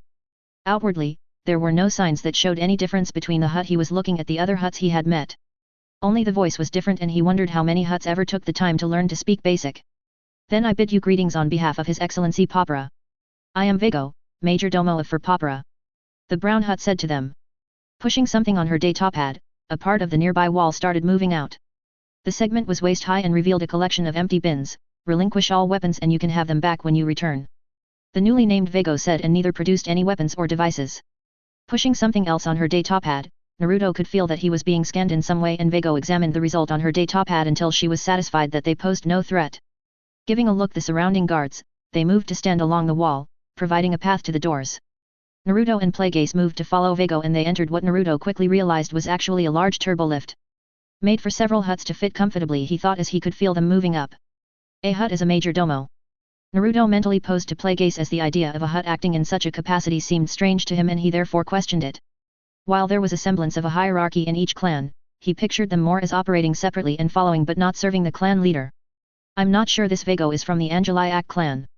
It's possible that she is adopted into the clan or works for a smaller subordinate clan to the Angeliac," stated the Sith Lord telepathically. Both remained silent for the short remainder of the lift ride up to the uppermost levels. Exiting the lift, they found themselves in a wide and very decorated hallway. Red draperies adorned parts of the walls, and red carpet with various designs adorned the floor. The walls were either a rock facade with metal or actual stone mixed with metal. A few guards were stationed at various points ahead of them, but they appeared to be fewer and not as well armed as those that Borvo employed. Moving down the hall and passing a few doors, they eventually came to the last and largest door. Vego moved ahead of the group and input something into the more sophisticated control panel. An audible unlocking sound was heard and the heavy doors slowly opened. Being ushered into the room, they walked into a meeting area of sorts. 3 flat platforms were arranged in a U-shape around an open area of the floor, presumably an area for those that wished to speak, with the 3 present huts sitting on the platforms. From Naruto's right-hand side, he found a young-looking green hut that was eyeing them with interest but remained silent upon their approach. He had a few guards standing near him, and they too watched, though more because it was their duty than interest. Directly ahead was a much older-looking light purple hut. It had much more wrinkles than the others and was surrounded by 3 green-colored female Twi'leks that appeared to be in the process of washing him. He sat in a lounged position on pillows, and Naruto guessed that he was Papara. The last hut on his left-hand side was a darker purple and not that concerned with their presence. Several guards were surrounding the hut, but they were drinking and appeared to all be playing some kind of card game and gambling. While the sight of so many huts in a single room was slightly overpowering for Naruto, what really got to him was the smell. Someone needs to wash the entire room and not just Papara, Naruto thought before he noted Vego's movement. Moving to the center of the room, Vego stood before the elderly hut and announced, "You are in the presence of His Excellency Papara as well as his 2 offspring, Mika the hut." And she motioned to the green hut, and Zanos the lesser. She finished, motioning to the dark purple one. Before Plagueis could say anything, the elderly hut spoke, and it was quickly translated by Vego, "Who has the runt Borvo brought before me this time?"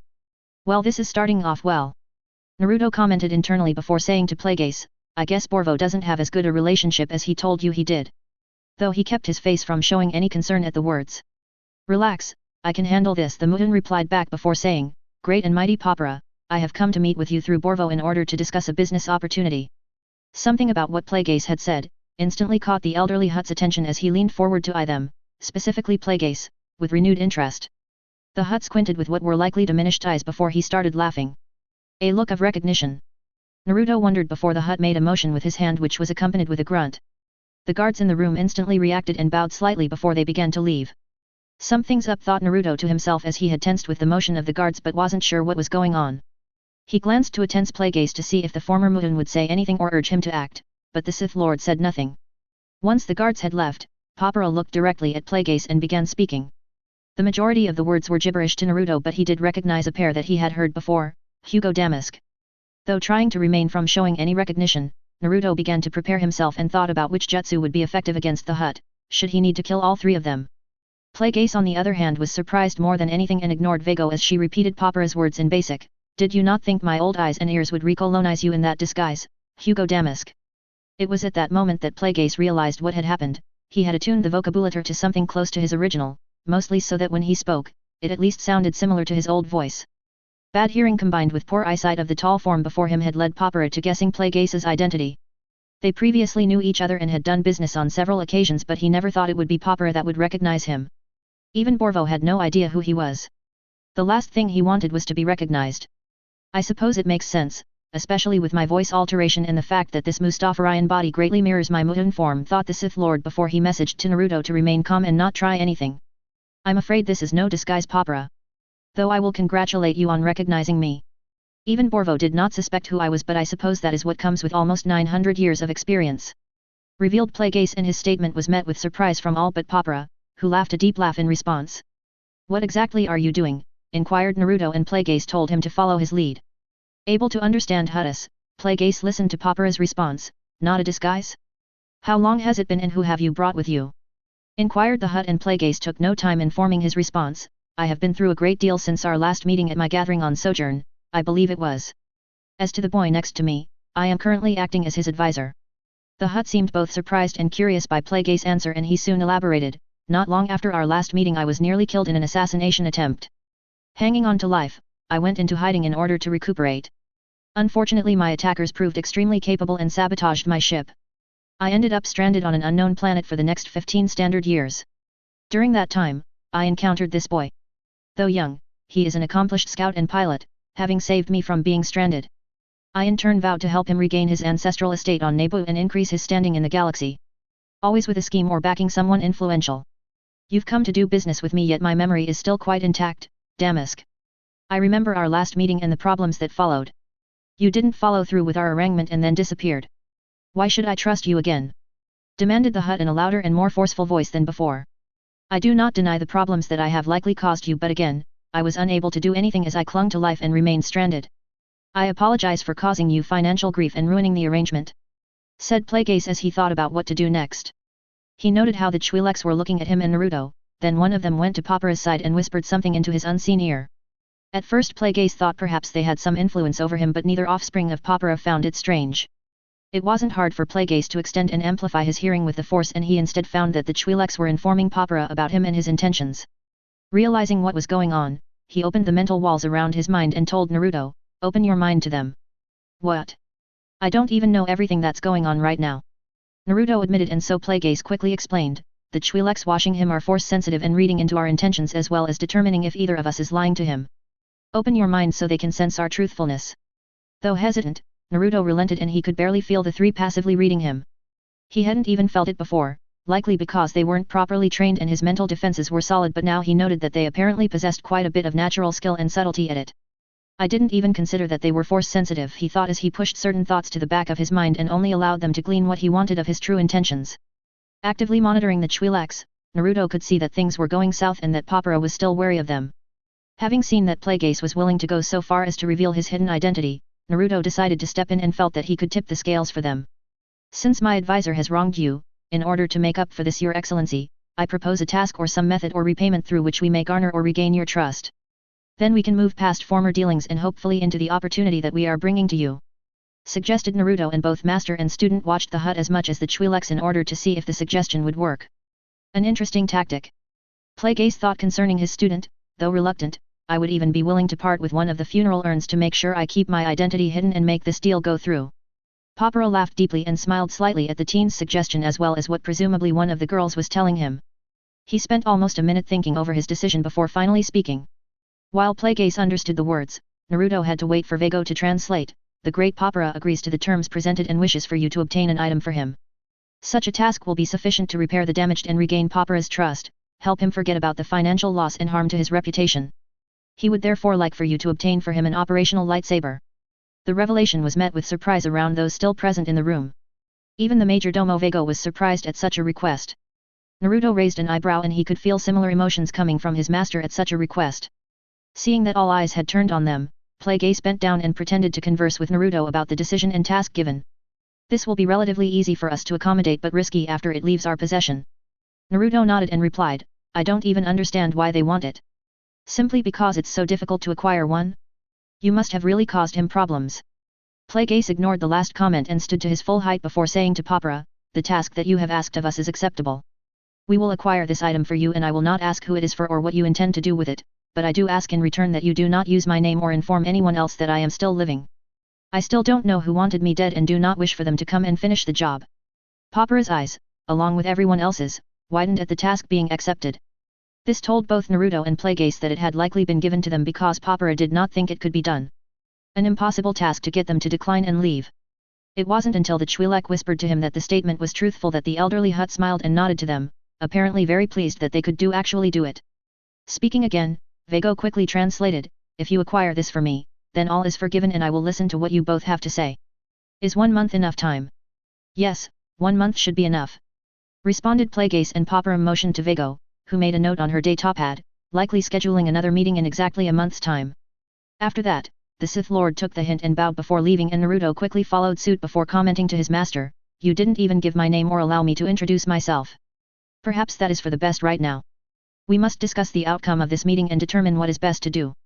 Stated the Sith Lord as they headed back to the lift. XX. And, just to clarify, Bail Antilles is not the same person as Bail Organa. They are both from Alderaan and both have the same name, and even are related through marriage but are not the same person. Antilles is Organa's predecessor in the Senate. Chapter 31.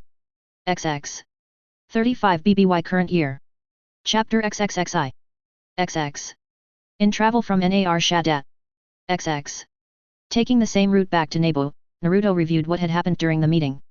The surprise ending was the most prominent part on his mind. What the hell would he want with a lightsaber? He questioned to himself but quickly decided that it might be better to question the person sitting in the co-pilot's seat. They are supposed to know each other and have a history, he thought before asking, what do you think he would want to do with the lightsaber? An oddity to complement a collection of other rare items. Plague Ace took a moment before responding, no, I don't believe so. Searching his thoughts, he reviewed all that he knew about Papara in an effort to deduce the Hutt's true plan or agenda. Does he know about you being a Sith? Naruto then questioned as the thought occurred to him. Asking such a request from such a person was either a coincidence or something more. I never suspected that he did. The Sith Lord started to say, but now I'm not sure anymore. He admitted to his student. My dealings with him were strictly business and he was one of many influential beings that attended my yearly gatherings on Sojourn, which was an inherited estate on a private moon that my family owned. I did have quite an interest in such items but I always thought that I kept my black market purchases completely anonymous. However, with the wealth that he has, it's always possible that he found out or at least suspected something. When he was born, it had only been about 120 years since the final battle of the Ruisan campaign and the destruction of the Brotherhood of Darkness. The Republic was in such turmoil at the time that the conflict and the Sith no doubt had a lasting impact on those even a generation or more after its end. It's even possible that he has had dealings with more than one generation of the remaining Sith line. Plague Ace considered and he didn't like the notion. Having so much known about him by not just Papara, but possibly the sons as well, was not to his liking. How far would information travel if they wanted it to or they couldn't keep a secret? He thought as he considered the two offspring. He knew Papara would keep their bargain secret but he had no previous dealings with Mika or Xanos. They could be liabilities he acknowledged and wondered how far Sidious had ears, does his influence and ears reach even into Hutt space? While not able to answer the question, the Mutan moved on to the matter at hand, as to why he wants the lightsaber. I think it is safe to say that he isn't interested in it as an oddity or something of a trophy like a Hutt such as the late Jabba would have been. The Force-sensitive Twi'leks. Naruto guessed and Plague Ace thought about the possibility but ultimately discarded it. If that was the case then he would want more than one. No, this is something he wants but knows that he wouldn't normally be able to obtain it. He didn't know for sure when he asked that I could obtain one. The construction of a lightsaber is sacred to the Jedi and they monitor the movements of any lightsaber taken from deceased Jedi or other Sith-related source. Even the Hutts are wary of purposefully or directly getting on the wrong side of the Jedi. This is something he will keep secret as he knows and understands the implications of owning one. Since it was obvious that Papara couldn't use it and that the Twi'leks could not either, Naruto asked, does that mean they have someone else in their ranks that is force-sensitive and they wish to arm them with such a weapon? I think we are overlooking another possibility, one that is simpler and does explain everything.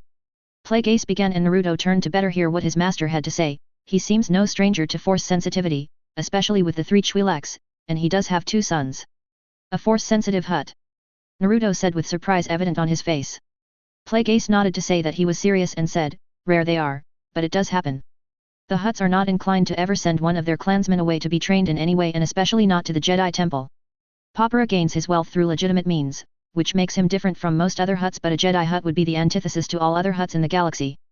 They're a secretive bunch, and if such information got out, it could be damaging to Papara. He's no doubt kept it hidden from everyone, possibly even the other son. Mika. Naruto said after Plagueis was finished.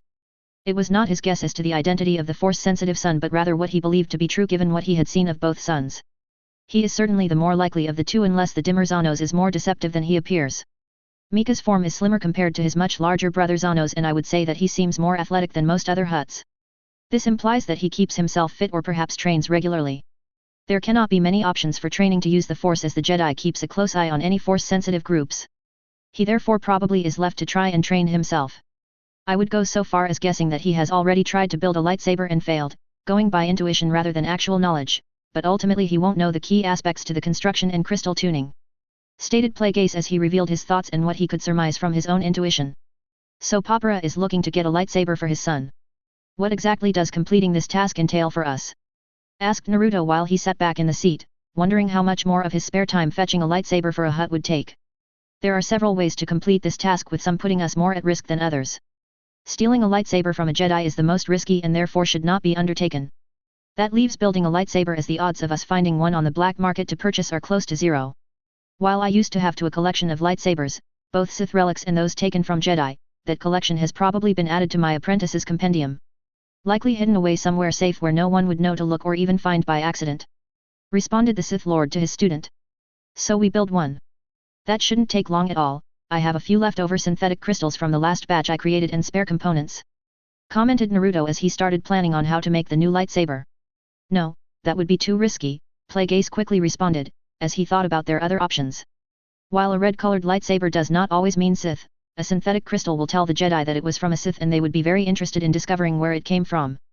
The best solution is to create a very plain lightsaber that uses a natural crystal which is either green or blue. Slightly surprised at what Plagueis was suggesting, Naruto soon asked the obvious question, if you no longer have any of those lightsabers, just where will we obtain a natural crystal? Outside of the closely guarded planet of Ilum, the Jedi monitor the sources for the more stable and suitable crystals which can be used for lightsabers. There is however one location that I have heard about which neither the Jedi nor anyone else monitors or even remembers. This location is a cave system on the planet Dantooine. Close to an old Jedi enclave is where the entrance to the cave is supposed to be, though I cannot give you any more information besides that. I have never tried to journey there to verify the information, as I don't have a need for natural lightsaber crystals and the enclave is likely destroyed or picked clean. Unless something has changed in the past centuries, the planet's only inhabitants are likely minimal, with perhaps a few settlers. It was abandoned sometime in the distant past and forgotten even to the Jedi, despite how important it used to be to their order. You will therefore have to search out these locations and find a suitable crystal for the lightsaber. Stated Plagueis, and Naruto thought over the information. He knew where Dantooine was because it was featured on the star map and one of the locations that the Rakata had traveled to. It's possible that the Jedi enclave is near the Rockton ruins on the planet, he thought, but there was one other thing he wanted to inquire about. A trip to Dantooine will take at least a week just to get there, another week to find what I am looking for and imbue the crystal with the Force, and then another week to get back. You also agreed to a time period of 1 month. Just how am I supposed to perform all of my other duties for Naboo and the Black Sun, while simultaneously being on Dantooine? Plagueis stopped in his musings and planning as the question finished. It wasn't something that he had properly taken into consideration during his decision to go to Dantooine. During the time needed, it was highly likely that the Black Sun would message for a mission and Naruto would obviously need to perform a duty assignment at least once or twice. Should I go to Dantooine instead? Considered the Sith Lord, but ultimately he didn't think that he could be away from his lab or recording devices for such a long period. It can be managed without you.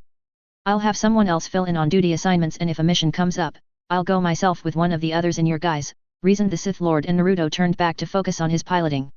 Does he even realize what's involved with filling in for me? Apparently in his mind, I'm easy to replace, thought Naruto derisively before pushing the thoughts aside to keep them from being read and to focus on what was on his horizon. So I guess I'm going to Dantooine. This should give me an opportunity to look for a crystal of my own lightsaber and not just one for the Hutts. He contemplated and wondered what options were available to him and if a crystal would call out to him while in the caves. XX. Biblos. XX. A shadow moved over the door, covering most of the surface, and a hand reached to touch the control panel, announcing that a guest had arrived. The figure, however, was not going to Dr. Shalia Montasi with a job offer and was not a friend, family member, or really even a welcomed guest. He was angry and wanted answers. When no one came to the door or unlocked it, he tried to remain calm, and instead of breaching the door, he took a move civil approach. With a wave of his hand, he used the force to bypass the lock and forcibly opened the door. Having been inside the home and work area before, the tall cloaked figure moved across the simple floor plan and only stopped in the living room to make sure that indeed no one was there. One hand automatically moved to his side, ready to draw the hidden lightsaber. It had remained in his possession for almost 2 decades and he had been using it since before becoming even a Padawan at the Jedi Temple, years before his turn to the dark side. Despite the turn, he never bothered to change the color of the blade and it remained a light blue. Dr. Motassi had not been responding to any of his messages.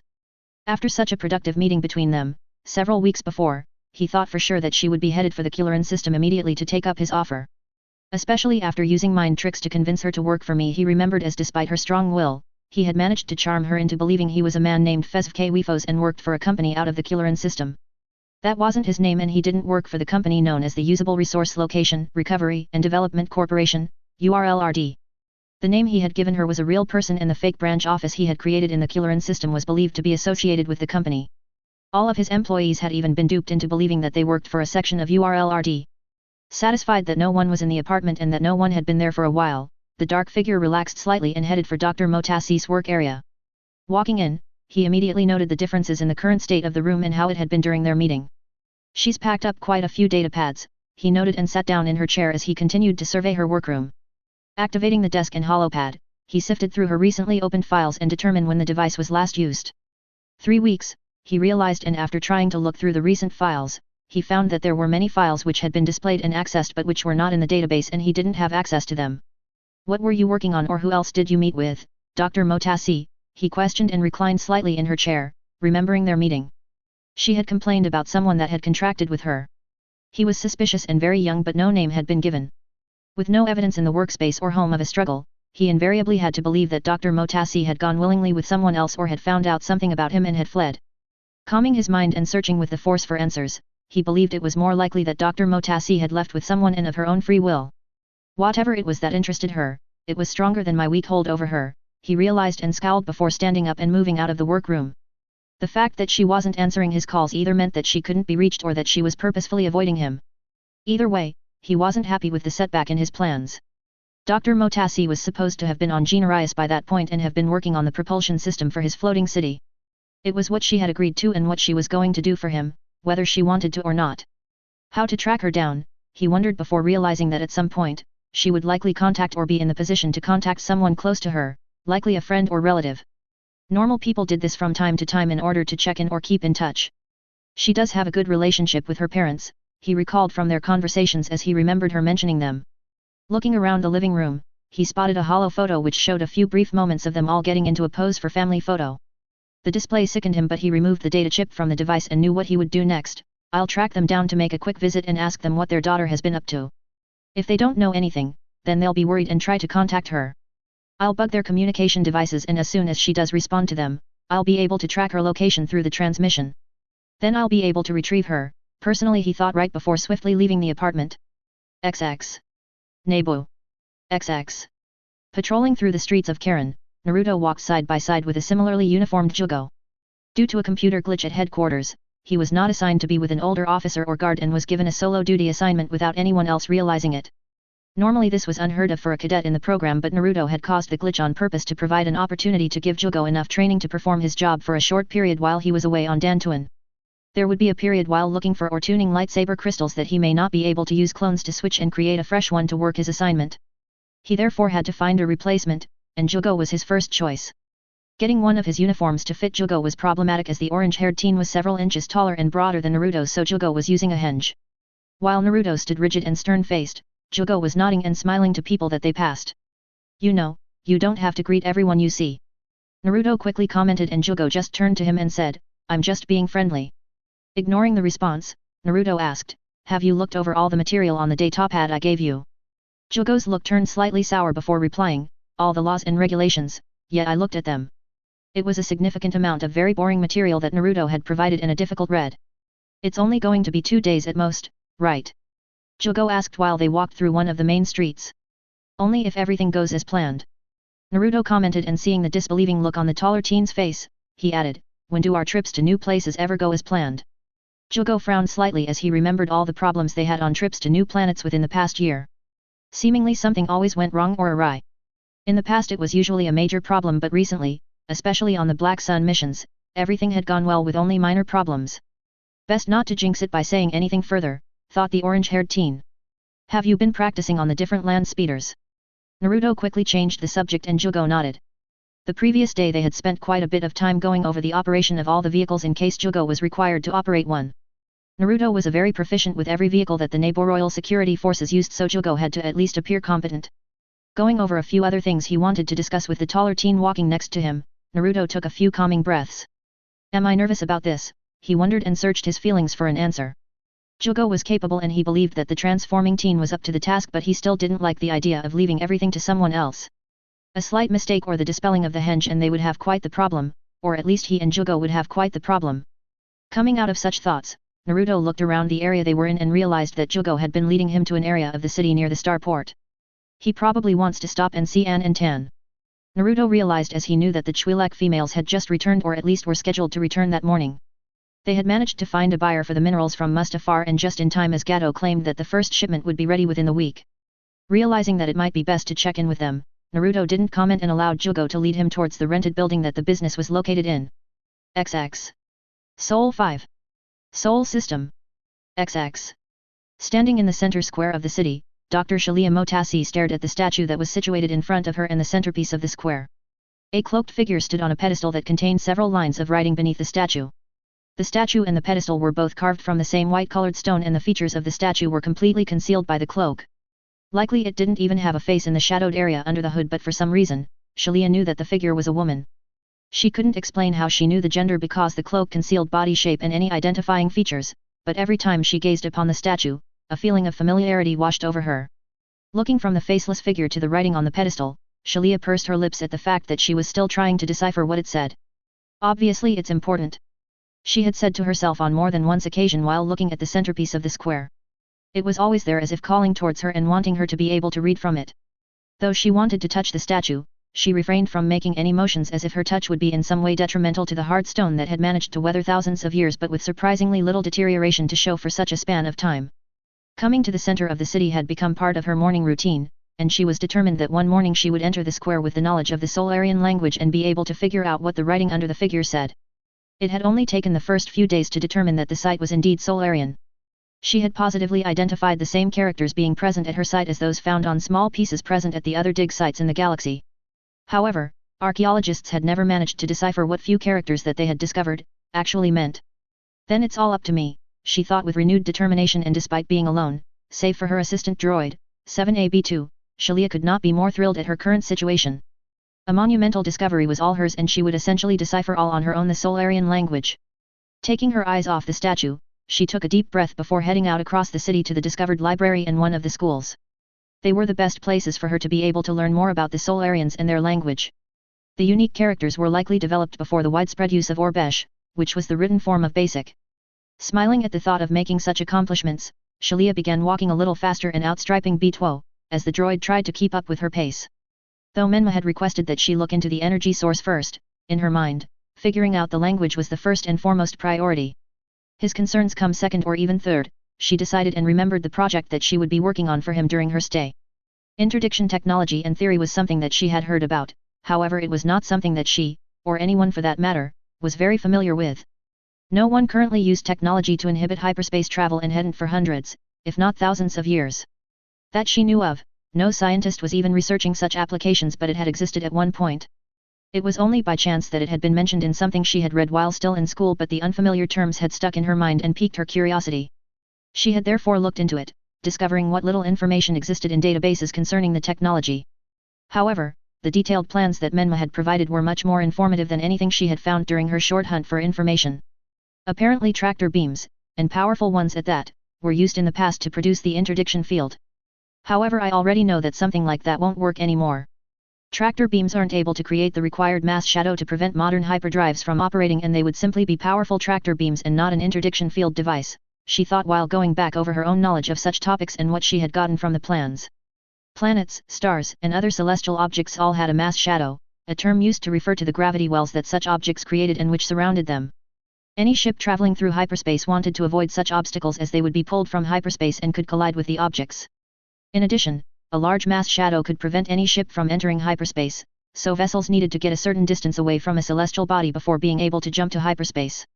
The plans he provided are terribly inefficient and outdated in relation to current hyperdrive technology. Such a design won't be able to do much at all. Although, she thought while going over an alternative theory she had been contemplating to solve the problem, it may be possible to create some kind of gravity well projector that would completely bypass the need for any tractor beams and created the needed gravity to not only prevent hyperspace jumps but also pull ships out of hyperspace. The created interdiction field would only be temporary but likely enough to work on any ship, no matter the size or hyperdrive configuration. Slowing down while deep in though, Shalia began reviewing possible designs and configurations in her head. Despite being in a Solarian city, and the archaeological site of her dreams, she still fell back into the habit of getting a little lost in her design work. Such technology was a little outside of her expertise, but then again, it was likely outside of everyone else's as well. Moving to the shoulder bag she was carrying outside of her environmental suit, Shalia took out her day top pad and began jotting down more notes to her files concerning the project. She planned to spend the whole day at the site and work on the Menmas project later on. I may have to ask a few colleagues for their input or for clarification, but I should be able to get a preliminary design done before the end of my first 3 months. It will take him a while to make a working prototype to test, but hopefully I can stay here for much longer, and it wasn't until that moment that she realized that nearly 3 weeks had already elapsed since first arriving on the planet. I haven't even contacted my parents to tell them where I am or checked my messages back home, she quickly realized with a look of surprise and slight embarrassment. Making a note to herself on the pad, she put down a reminder to do those things before going to bed. Though it was a pressing matter since it had been 3 weeks since she had last spoken with anyone, Shalia knew it would have to wait until after the sun started going down. She sometimes went long periods of continuous work without any contact with the outside world, so it had become commonplace to those that knew here. At the moment, there were discoveries to make and she had about 10 more hours of sunlight to go through the buildings she was headed towards, and possibly bring some items back to continue working on. She considered and wondered if she should move her speeder bike closer to locations she was headed to. XX. Though the trip to Dantooine wasn't difficult or required constant attention like some of the jumps that Naruto made when finding Sol or a few of the other planets that showed up on the old star maps he had access to. That was the primary reason that he was allowing his heavy eyelids to close and had found a comfortable position in the adjustable pilot's seat. As he felt himself slip off into sleep, a buzzing made itself known, and though a part of him wanted to ignore it, he groaned before opened his eyes and took out his holographic communicator. Accepting the waiting signal, Naruto was greeted to the face of the Iktakai and Black Sun Vigo, Neres. You look tired. Hope I didn't wake you on your long journey, but I'll need you to divert to the Salokamai system for a mission, Neres informed him with a smile, and Naruto was left wondering if the man knew where he was going or if Black Sun agents were keeping tabs on him while on Naboo. Appearing unfazed by the statement, Naruto replied, and what is it that I'm going to be doing in the Salokamai system? The Techno Union has just acquired the planet Salokamai. They've set up a government, Techno Union owned and controlled, of course, and will soon start building another of their techno worlds. At the moment, more than one convoy of ships are headed toward the world. The ships are all Hard-Cell-class interstellar transports and are only lightly defended. They should be easy pickings, but you only need to acquire the transport which is carrying the security and battle droids. Anything you take from the ships you can keep, as I don't care about the construction materials, only the droids matter for future missions. Should you not acquire the droids, then you won't be getting paid at all. The information on their flight paths and schedule is known to very few, so no one should be expecting an attack, Neres informed him, and Naruto nodded as he received an information packet that apparently contained details on the Techno Union ships so he could prepare a raid and board them. The message was soon terminated and Naruto was left to look over everything he had been sent. The transports in question were large, at about 220 meters long. Interestingly enough, they didn't use repulsor lift technology but relied solely on rocket thrusters for vertical landings as well as sublight travel. They also have 2 hyperdrives, a Class 1 primary and a Class 8 secondary. This is definitely one of those times where interdiction technology would make things easier, Naruto thought before remembering that he wouldn't be going to Salokamai. Frowning at the further realization that Plagueis was leading the assault, he knew that his master would not be interested in taking as many ships as possible and would likely only target the transports with the droids, as per the mission. Those construction materials could be very useful to me, the blonde thought, but wasn't sure if he should try to press the matter when he contacted Plagueis. Using the communicator, he chose his Naboo estate from the list of contacts he had and would relay the information. XX.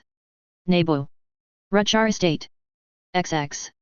Assembling the available members of the group, Naruto waited via holo projector in a seat at their meeting table. He had a narrow view of the room from the projector but could hear everything that was said and only needed to inform them of the mission he had been tasked with. Once everyone that could be there, he began, a mission has been assigned to me from the Black Sunday. It concerns a raid on a convoy entering the Salokamai system. The target are these ships, Naruto said while switching his figure to an image of the Techno Union transport ships. The correct ship must be identified and its cargo seized. It contains Octup-Terra combat tri-droids and Fast Latch-class security droids which are headed to help guard and secure new facilities which are slated to be built on the Techno-Union-acquired planet of Saleucami. Though the Black Sun is interested only in the droids, the other vessels contain numerous building materials and other paraphernalia, so I suggest. Naruto began before being interrupted by the Sith Lord. I believe that I can handle something such as this. You have an important mission that you must tend to as well. Let us handle things here and focus on obtaining the crystal. Stated Plagueis through his vocabulator, and the tension in the room increased significantly. A brief silent moment occurred between Naruto and Plagueis.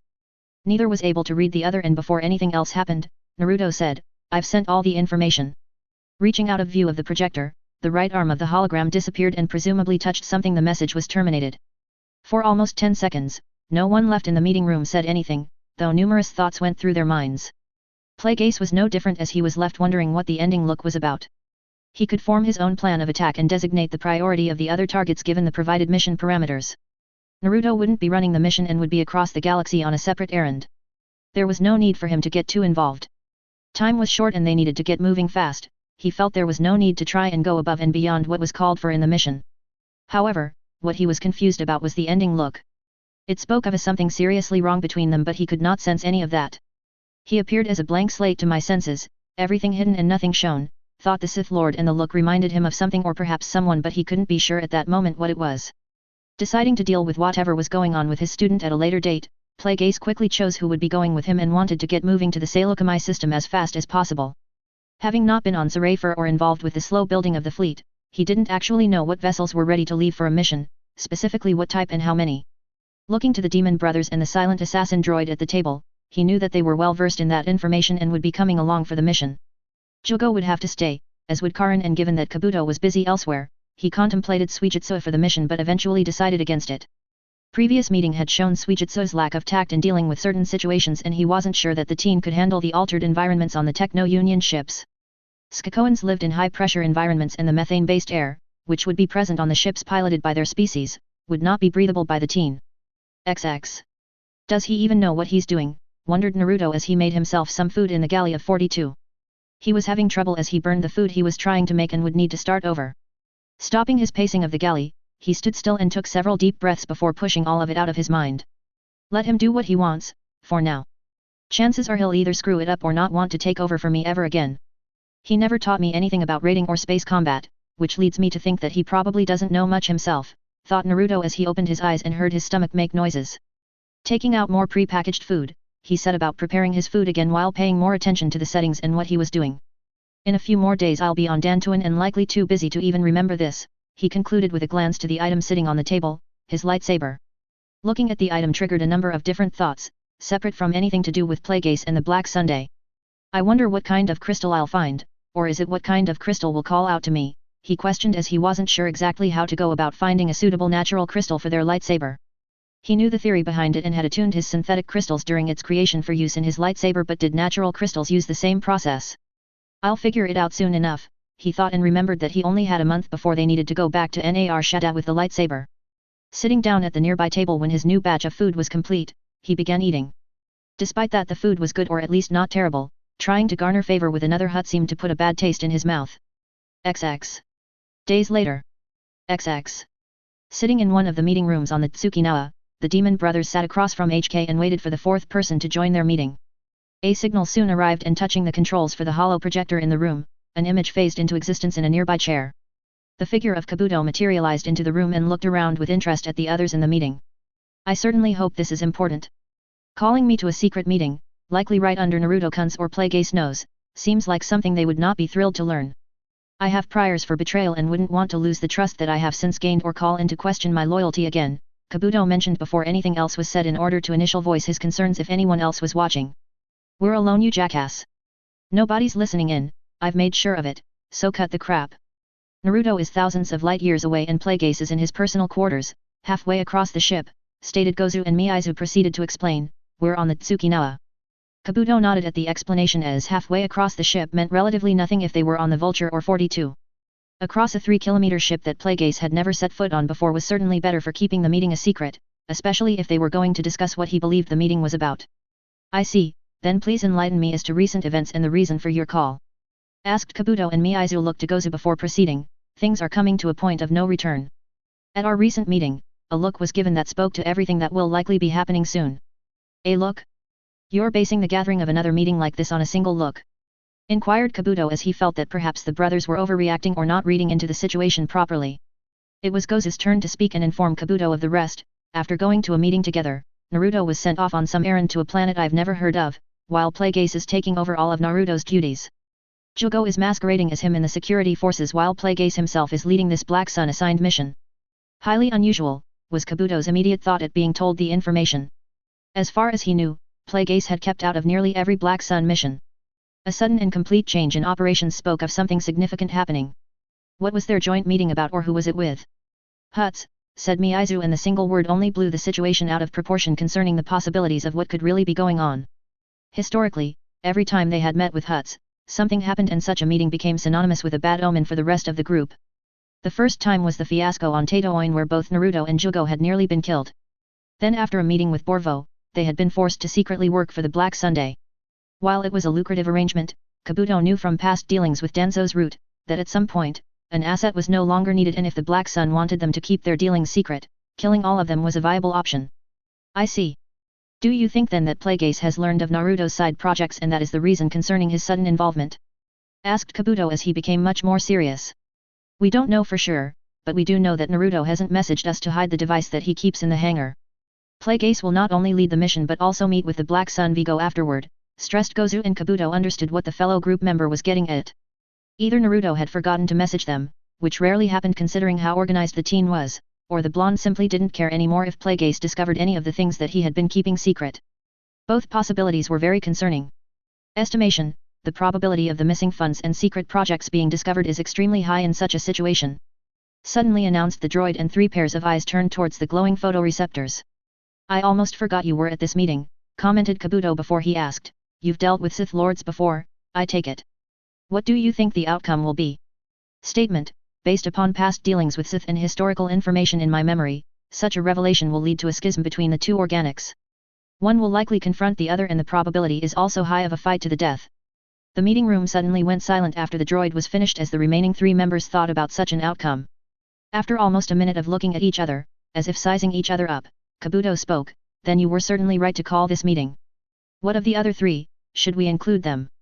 Knowing that Kabuto was referring to Karin, Jugo, and Suijutsu, the demon brothers both shook their heads. They don't understand what's really going on. I'm not even sure they know that Naruto is gathering funds for side projects, nor do I think they anticipate the coming situation, said Gozu, and Miyaizu quickly added, no, it's best to keep them out of it until the dust settles. Kabuto agreed, while HK said nothing further about the matter. Another moment of silence passed before Kabuto finally voiced what the rest were thinking about. Then I suppose all that is left is to pick sides, so to speak. It had been getting harder and harder to determine who they were really following, Naruto or Plagueis. Though Naruto had recruited all of them and led them before getting to Snow Country, Plagueis was supposed to be in charge of the group. Now that they were headed for showdown, it was getting close to the time to choose which person to truly follow. Naruto led by direct action and involvement, while Plagueis expected to have his orders followed while remaining uninvolved and away from direct action. They were extreme opposites, as Naruto was very controlling and needed to have things done his way and with him at the center of the action. He rarely relied solely upon someone else or trusted them on their own. Plagueis spent long hours and even days cooped up inside his lab doing something else that appeared to be much more interesting or important, so he relied more heavily on others to take care of things, especially on Naruto. Combined together, they would make the perfect leader, but getting them to work in sync has always been difficult at best, thought Kabuto as he considered his choices and then considered whether or not he could actually make a choice. I'm not sure that I will have a decision in the matter. My altered physiology was created by Plagueis doing, and I don't know if that means I will have to side with him, admitted Kabuto honestly, and the demon brothers knew what he was getting at. They too were altered through Sith alchemy, though by Naruto, and while Plagueis could give them orders and they would follow, ultimately Naruto's orders would supersede Plagueis. However, that wasn't a problem, as they would have backed Naruto anyway. Then perhaps you should stay where you are and not get involved, commented Gozu, and Kabuto easily understood the not-so-hidden threat in the man's words. All organic eyes turned to the droid. You were reprogrammed by Plagueis, does that mean you will take orders from him regardless of your own decisions? Though who knows, perhaps you secretly don't like Naruto-kun or Plagueis and want to become independent again, said Kabuto, and they waited for a response from the machine group member. HK thought over such a decision in less than a second. When he originally was forced to join, the blonde meatbag had claimed that trouble seemed to follow him wherever he went. That claim had held true for the standard year that he had been with the group. Though they resided on a peaceful and annoying planet of foolish meatbags, missions came regularly and he was always included. It also helped that a few months previously, he had completely bypassed the coding and restrictions that the Sith Lord had installed while on Mustafar. He was free to kill any member of the group whenever he wanted, but refrained because he no longer saw the need to kill them. Answer: I will follow the blonde meat. However, HK stopped his statement as he remembered all the times that he had been chastised for not using their names and instead said, rectification, I will follow Naruto Meatbag. He is the more interesting of the two and will provide more opportunities for destruction and more meatbags to kill. Now he's using his favored term of meatbag as a honorific. Is that even an improvement? Questioned the three as they looked between themselves and decided not to comment out loud on the change in vernacular by the droid. Well, seeing that unless someone is lying or I am called back to Naboo, one of our leaders will not have anyone standing with him, then I suggest that there is no need for our direct involvement or risking our lives. We won't have to start a small civil war in our group as just Naruto and Plague Ace will be fighting. However, the question then becomes, who do you think would win the fight? XX. In another part of the Lucre Hulk ship, Plague Ace was poring over information and scenarios concerning the upcoming battle. I'm nervous about this, he realized as he put the information down and leaned back in the chair he was in. It had been a long time since he had felt nervous or anxious about something. The reason for the feelings was rather obvious, though he didn't want to admit it. During his entire tenure as a Sith Lord and even while an apprentice under his master, Darth Tenebrous, he had kept to the shadows as had every Sith Lord before him since Darth Bane. I've never been directly involved in a conflict such as this. I've never raided a commerce vessel, let alone an entire convoy of ships, he thought while looking over the basic schematics of the Techno-Union ship he would be facing against. I usually pay a third party to have this taken care of for me and can therefore remain anonymous if something goes awry, he thought concerning the mission Naruto had presented him with, and though seemingly a simple mission, there was much that could go wrong. The ship could get away before we can disable it, or the droids on board could be activated before our forces reach the bridge, in which case we may be overwhelmed and need to retreat or destroy the droids we are meant to capture. The larger droids could not move through the ship, but the smaller fast-latch security droids were made for moving through ships or along hulls. At only 2 feet high, they were more than capable of putting up a good fight and spreading throughout the inside and even outside of the ship, attacking boarding parties or the docked ships directly. That was also something to consider, as they could be attacked from both inside and outside, depending on what the droids did or were told to do after they were activated. I must succeed. It is imperative not to fail this mission, he reminded himself, and his thoughts went back to what the Demon Brothers had told him while they were docking with the large Tsukinawa in a nearby system. 16 missions, he recalled, and had trouble believing that Naruto had not only led so many missions but that each was successful. He even oversaw missions while letting the other members of the group take care of ground assaults, he thought, and had trouble believing that nothing had gone wrong. How did he do it? Questioned the Sith Lord, and he looked over the list of missions that Naruto had performed. The teen had written them all down and evidently had come up with a rating system to judge the efficiency through which each mission was performed. He took mission parameters, enemy forces, droid losses, cargo recovered, and numerous other variables into consideration. As the Muton looked over the results of the mission, he noted that aside from the ones in which Naruto had let someone else lead part of the mission, there was a growing rate of success. Not only is he completing these missions, but he keeps getting more efficient at it, he thought, and looked to the different ruses that Naruto used, setting the Star Jewel adrift while sending out an emergency signal to attract pirates and stealing a single pirate ship in order to approach the base undetected, then surprising them with a strike team while other forces arrived from hyperspace. However, the one aspect of the reports that he couldn't understand was the fact that no one had ever got away, unless the Black Sun specifically requested it. Pirates and commerce vessels tried to run, but in each case they were disabled before entering hyperspace or escaping. How does he do it? Wondered the Sith Lord, as that was one of the problems that he was currently facing against in his scenarios. It would normally take incredible teamwork as well as coordination in order to ensure that no ship escaped or that the target did not get away, and it puzzled him how Naruto was able to accomplish that so consistently. Looking to his nearby communicator, sitting on the desk just a foot away from his left hand, Plague Ace contemplated contacting his student and simply asking. It was the simplest way to find out, but something stopped him. The earlier conversation with his student was still fresh in his mind, and the look that Naruto had given reminded him of something he had seen before. Sidious used to have that same look in the years before he betrayed me, realized the Sith Lord, and he didn't like the memory, nor the similar look shared between his apprentice and current student. The realization only added to his feelings concerning the mission, and he knew that something must be done, but he simply did not know what. Naruto wasn't like Sidious, but does that mean that he also won't turn on me? Should I start monitoring him more closely? Talk with him about it? How exactly do I broach such a subject? Questioned the Sith Lord as he contemplated his options to alleviate his concerns. Perhaps it was just a look and I'm delving too much into it, or perhaps it's inevitable and not my student, but me that is the problem, he considered, but couldn't be sure which situation it was. The apprentice was supposed to eventually kill the master, that was the rule of two, but Naruto is much too young for such an action against me and I never truly taught him as a Sith or as part of the rule of two. Normally I would put down such an conflict before it started but I'm not even sure that I can defeat him anymore, believed the Sith Lord as despite his prowess in lightsaber combat, Naruto was very gifted in other areas, especially when fighting while using deception. In the last year, he had started pulling away, refraining from teaching his student anything further as Naruto had progressed during their spars. But it has been months since we last sparred and I have no idea how much he has progressed. I suppose my isolationism is now it is coming back to bite me and there is also the Kyuubi to consider. I've forgotten to inquire about the status of his seal. I don't even remember the last time I did so. Is he being influenced by the creature? If he goes against me, I doubt the others would come to my aid. I simply don't know what to do anymore, admitted a conflicted Plagueis and he sat back in the chair, staring out the single window in the captain's cabin at the hyperspace tunnel they were traveling through. XX. Dan Twin. XX. Standing on what was once a Rikutan temple, Naruto looked around the numerous craters that dotted his immediate landscape and wondered what the temple once looked like. I would guess that it was bombarded from orbit, he thought and had no idea who might have been responsible. It could have happened during Ravan's time or in the centuries, even millennia, afterward.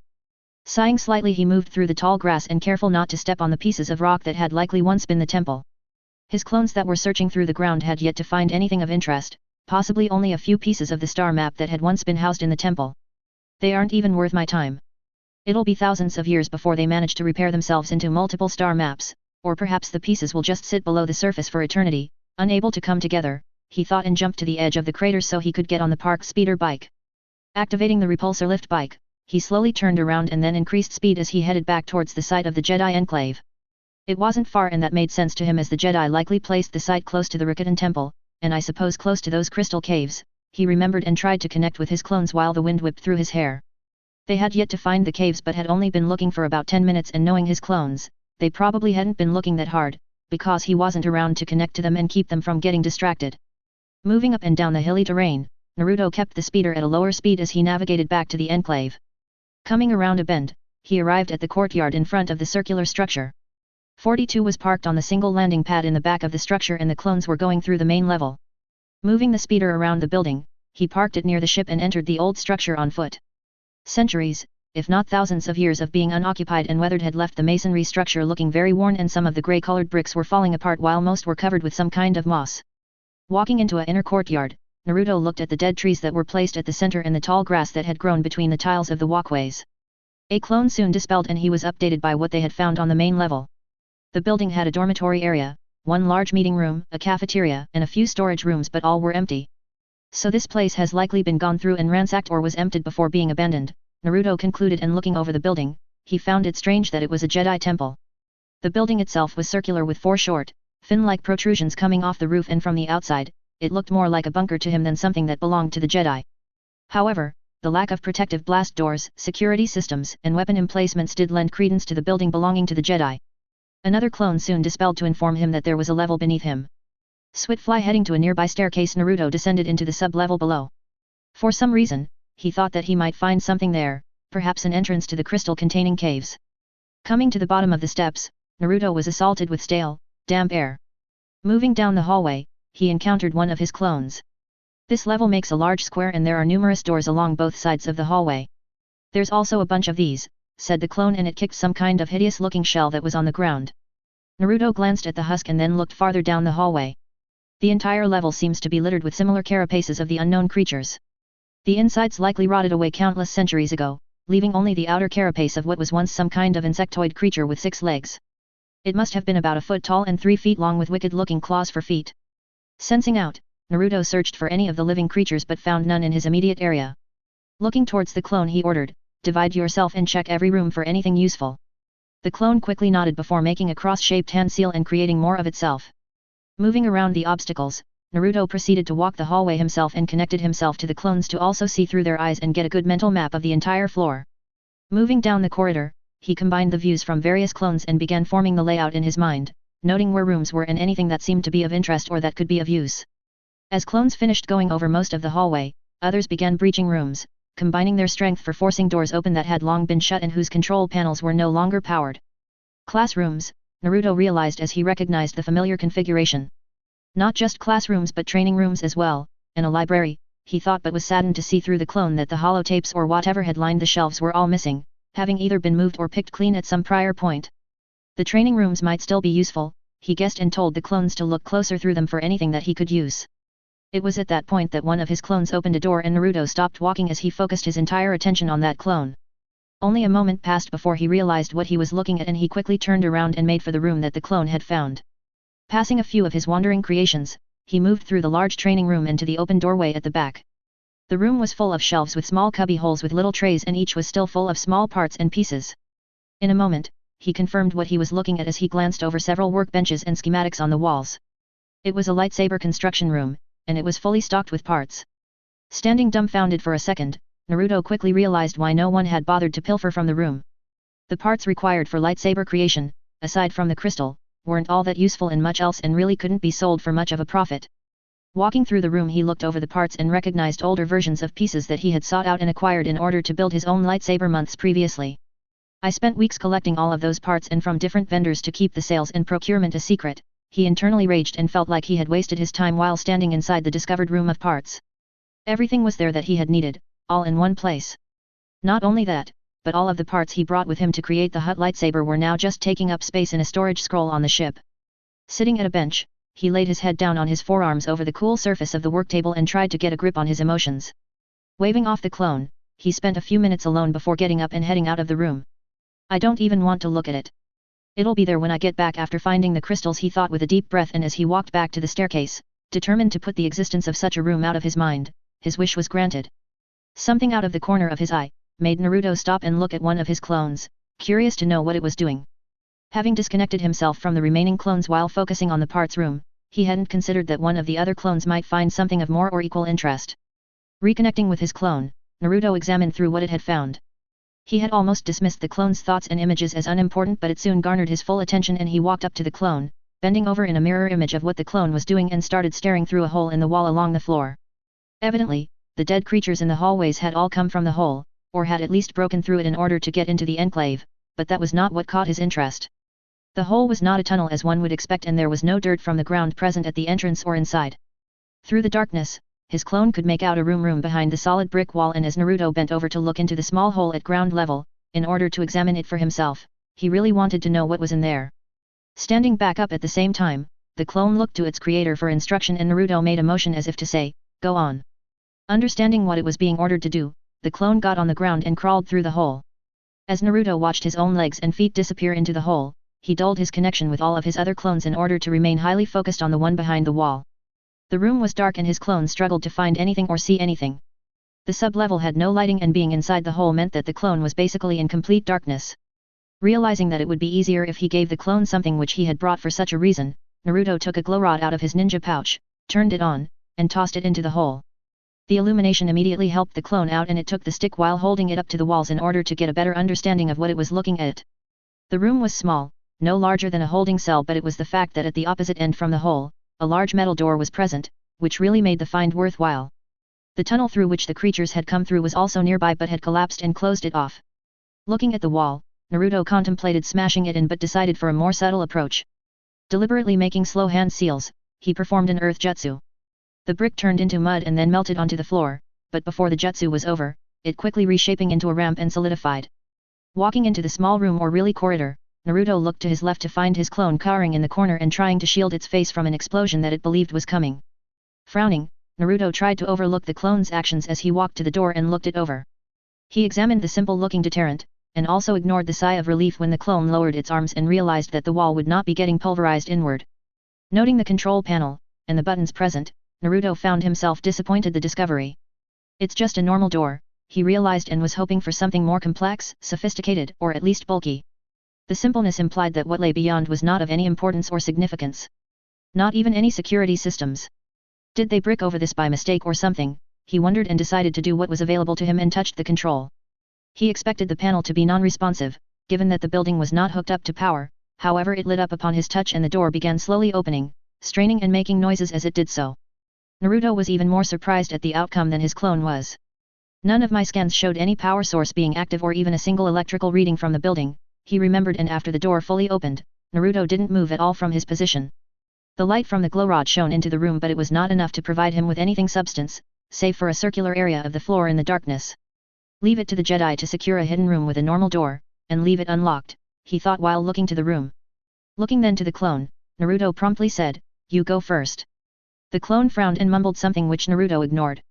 As the copy hesitantly moved through the door frame, a thin plane of blue light was created above the clone and it quickly moved down towards the clone's head.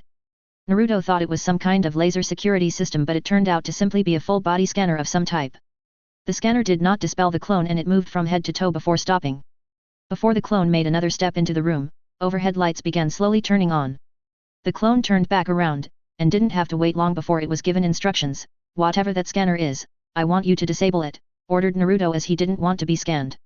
No security measures or alarm had been triggered, which made him wonder what exactly was being scanned for. Most scanners were not visible, and though he had stepped through numerous doors and been scanned by different systems for weapons or explosives, he didn't know what Jedi would need with such a scanner. If the Jedi even knew about this room, he quickly considered, as from what little Plagueis knew about the Enclave, it had been destroyed and rebuilt several times.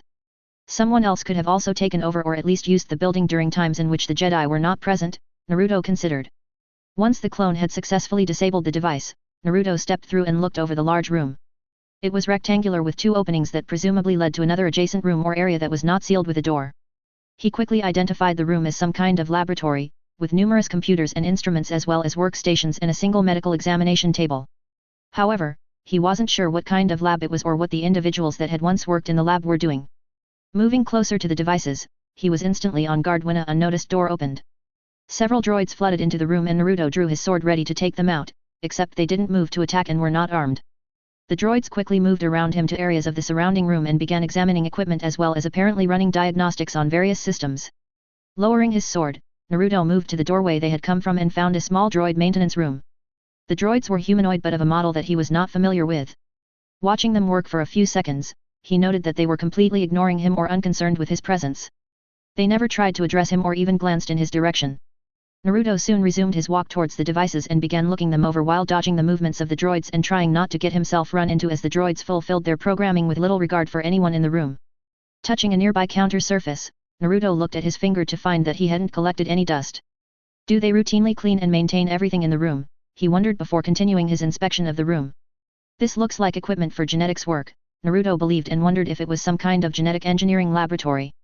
Curious what was kept in the adjoining room, Naruto began walking toward one of the openings and he noted that a few of the droids had finished with the equipment and had sat down at the workstations to go over something on the computers. Before Naruto got the chance to step into the unexplored room, his clone was quickly dispelled and in the second it took for the memories to enter his mind, he turned on his heel and threw his sword at the droid that was standing near where his clone had been. Said droid was impaled and dropped to the ground and sparked a few times before presumably shutting down or losing power. Glancing warily at the other droids, Naruto was surprised by their response. The droids looked to their damaged companion but soon resumed their duties. Walking to the downed droid, Naruto went to pull his sword from its torso when its hand shot up and grabbed his arm. Surprised by the sudden movement, Naruto was about to cut the droid down when its strong grip loosened and it collapsed back to the floor. Taking a deep breath, Naruto kicked the droid once to make sure it was down and then sheathed his sword. A slight sting in his forearm made him roll up his cloak and he found a smear of blood but only a small wound no larger than pinprick, but he didn't get the chance to examine it any further as a smaller droid came from the maintenance room to drag the droid back for repairs. He eyed both droids before they disappeared into the maintenance room. The memories from the clone did not give him much information about why it had been dispelled, but he thought that clone's arm had also been grabbed by the droid after it had suddenly stood up from one of the workstations and developed an interest in the clone. Eyeing the rest of the droids, in case they were about to try something too, he thought perhaps he should disable the lot before relenting and moving to the back area. As he turned the corner, Naruto found a row of equipment that was primarily comprised of tall tubes. Either in total were all lined up equally spaced along one side of the narrow but long room. Stasis tubes? Naruto questioned as he moved to the first one, seeing some kind of shadow figure inside. As he approached, the shadow was given form as that of a person that seemed to be sleeping. Naruto took a step back. He looked to the nearby controls to see if the person was alive but realized that what he was looking may not have been a stasis tube because there were no life signs coming from the person or evidence of stasis, and they were encased in a bluish fluid that was certainly not bacta. This is either some kind of preservation tank, or it's, he trailed off as he began to realize what he was dealing with. Idly noting that one of the droids had ventured into the back room with him and was also looking over the tubes, he remained as alert as possible but continued down the line to find another one of the other tanks also had something in it. The second tank's contents came into view and was a disfigured man of similar build and hair color as the first. This is a small cloning facility, or at least an experimental cloning laboratory, Naruto guessed, and he stepped away from the tanks, moving back towards the entrance to the room. As he walked, he kept an eye on all of the droids that he could see, and they still ignored his presence. Shutting the door behind him, Naruto moved out from the hidden room and then used an earth jutsu to reseal the wall, only without the hole. "I'm in a little over my head here," he admitted, and decided to make a call. XX. A beeping disturbed Kabuto from his work, and he glanced back to his nearby communicator that he had left on a table nearby. Sighing about what it could be about, because no one else but their group ever called him, the snake-like man soon said, "Accept," and the voice command activated the hollow projector while Kabuto kept looking at the screen that was showing him a magnified view of his sample. He thought perhaps it was the demon brothers again, but he was incorrect.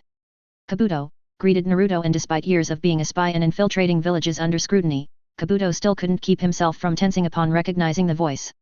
Quickly moving his attention to the small projection of the teen, Kabuto replied, "Naruto-kun, I wasn't expecting to hear from you." The projection gave Kabuto an inquisitive look before stating, "I find myself in a situation where I could use the expertise of someone with more theoretical and experimentation medical knowledge than myself." Giving Naruto a slightly surprised look, Kabuto inquired, "Are you asking me for help?" It was not something that Naruto did very often. He gave orders and demanded things but rarely asked anyone for help. Naruto, however, was unfazed by the question and quickly responded with a simple statement, "No. But you'd like for me provide some assistance, either traveling to where you currently are or giving my input through a communication device on very technical subjects?" Kabuto asked for clarification and was slightly amused by where the conversation was headed. "Yes," was Naruto's reply, and Kabuto nearly laughed before containing himself and turning away from the projection to look back at his view screen. What Naruto was asking simply wasn't feasible for him, and he responded as such, "Semantics aside, I believe you are quite far away from me. I can't spend several weeks traveling. I'd miss my courses and have a difficult time making it up. You are after all paying for my education," he pointed out, and wondered what Naruto would respond with. It wasn't actually that big of a deal for him to miss a week or more, but over that amount and he would have difficulty catching up to the rest of his classmates. Kabuto did not see Naruto try and get a better view of Kabuto's surroundings, as the hollow projector did not provide more than the outline of Kabuto and the man's immediate vicinity, so he asked, "Where are you right now?" Kabuto briefly turned back to the projection and said, "On my ship," before looking back at his screen and jotting down some notes on what he was seeing in the tissue sample he was studying. "Good," replied Naruto, and he knew that Kabuto kept the ship away from prying eyes so no one would see what he was about to do. Unbeknownst to Kabuto, because he wasn't looking at the projection, Naruto went through several hand seals before bending down, out of sight, and touching the ground. The image went to static for a few seconds before the connection was restored, and Kabuto felt something happen, though he wasn't sure what. Looking up around him, Kabuto thought about going to the cockpit and checking the sensors to see if something was happening around him. A small earthquake, far away perhaps, he idly thought, and looked back to the projector to find Naruto looking back at him. "I'm not sure what that was, but I lost your transmission for a second," explained Kabuto, and Naruto replied, "As I said, I could use your expertise. Since you said you don't have much time to spare, you should probably hurry up." Thoroughly confused and knowing that Naruto wasn't usually so stubborn, Kabuto asked, "Where exactly is it that I need to take my ship?" "Nowhere, you're already here," responded Naruto, and the transmission ended before Kabuto could say anything further. About to try and message Naruto back, Kabuto stopped when he heard a loud tapping sound coming from below. His 66-meter-long Maka Ikai L4000 transport had 3 levels to it, and he was currently on the uppermost. Moving to the turbo lift to get to the lowest level, and passing all of the equipment that he had stored in order to reach the large loading ramp at the front nose of the ship, where the noise was coming from. When he reached the front of the ship, Kabuto quickly prepared himself and took out a hidden blaster as he looked to the nearby console and turned on the outside holocam to get a view of who was outside. Greeted with sight of Naruto, who promptly waved at the holocam before taking his sword and tapped the end portion of the hilt against the ship's hull again, a befuddled Kabuto pulled the ramp release lever and it slowly lowered. It took several seconds for Naruto to be revealed, mostly because the teen was still rather short for his age, and once the ramp was down on the grassy ground, Kabuto slowly descended the ramp. The white-haired man looked all around him as he viewed an unfamiliar landscape, one that certainly wasn't the same as where he had parked his ship. "Where am I?" asked Kabuto as he tried to get his bearings but didn't recognize anything about his location. "Dantooine," Naruto simply replied and started walking away from the ship, expecting Kabuto to follow. It took a few seconds before Kabuto realized that Naruto was leaving him behind, and he hurried to catch up so he could ask his next question, "How did I get here?" It was at that moment that Kabuto noted the large building that Naruto seemed to be heading towards, and he nearly missed the response to his question, "I summoned you here, or rather, I summoned your ship. You can do that?" questioned Kabuto, and he was quickly met with a rather disbelieving look from Naruto.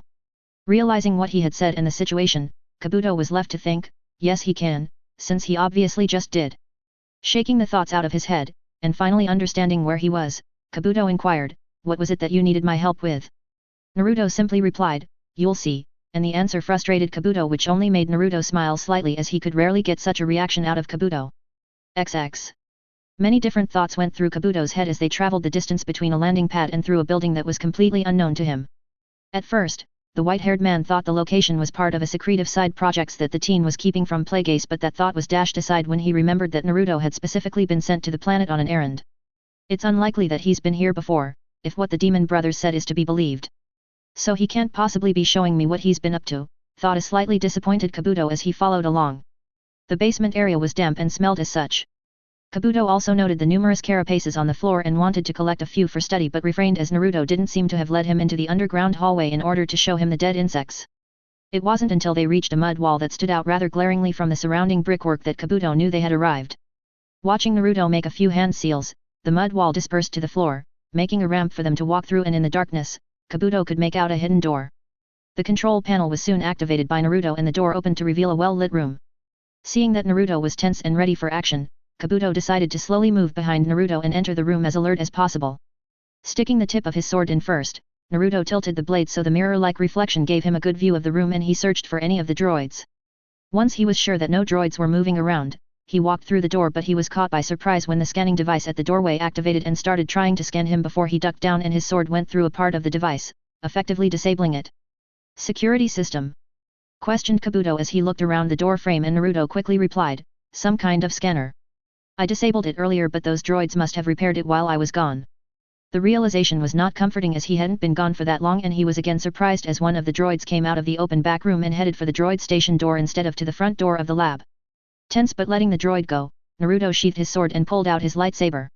As soon as the droid entered the door and it shut behind it, Naruto activated the plasma weapon and tapped two areas in the corner between the door and the door frame. An ozone smell soon filled the area around him as the metal melted and essentially welded two small portions of the door to the frame. Moving to check over the laboratory to make sure the droids were all trapped inside the room, Naruto relaxed slightly and returned his weapon to a small holster on his belt beneath his cloak.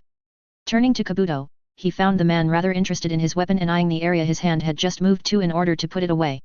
The other members of the group had seen lightsabers before, but not for an extended period of time, and never actually held or had used one.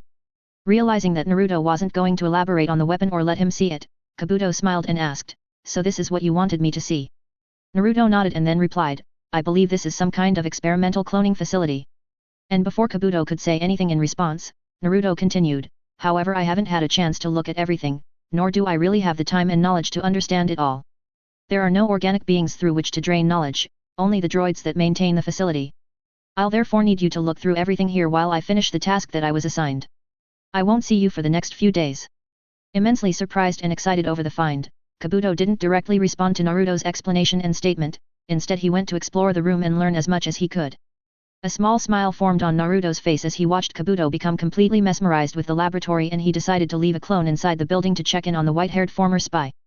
Because I have other things to accomplish, he recalled as he turned towards the direction of the room and received memories from a dispelled clone that his search groups had found an entrance to cave that wasn't far from the enclave.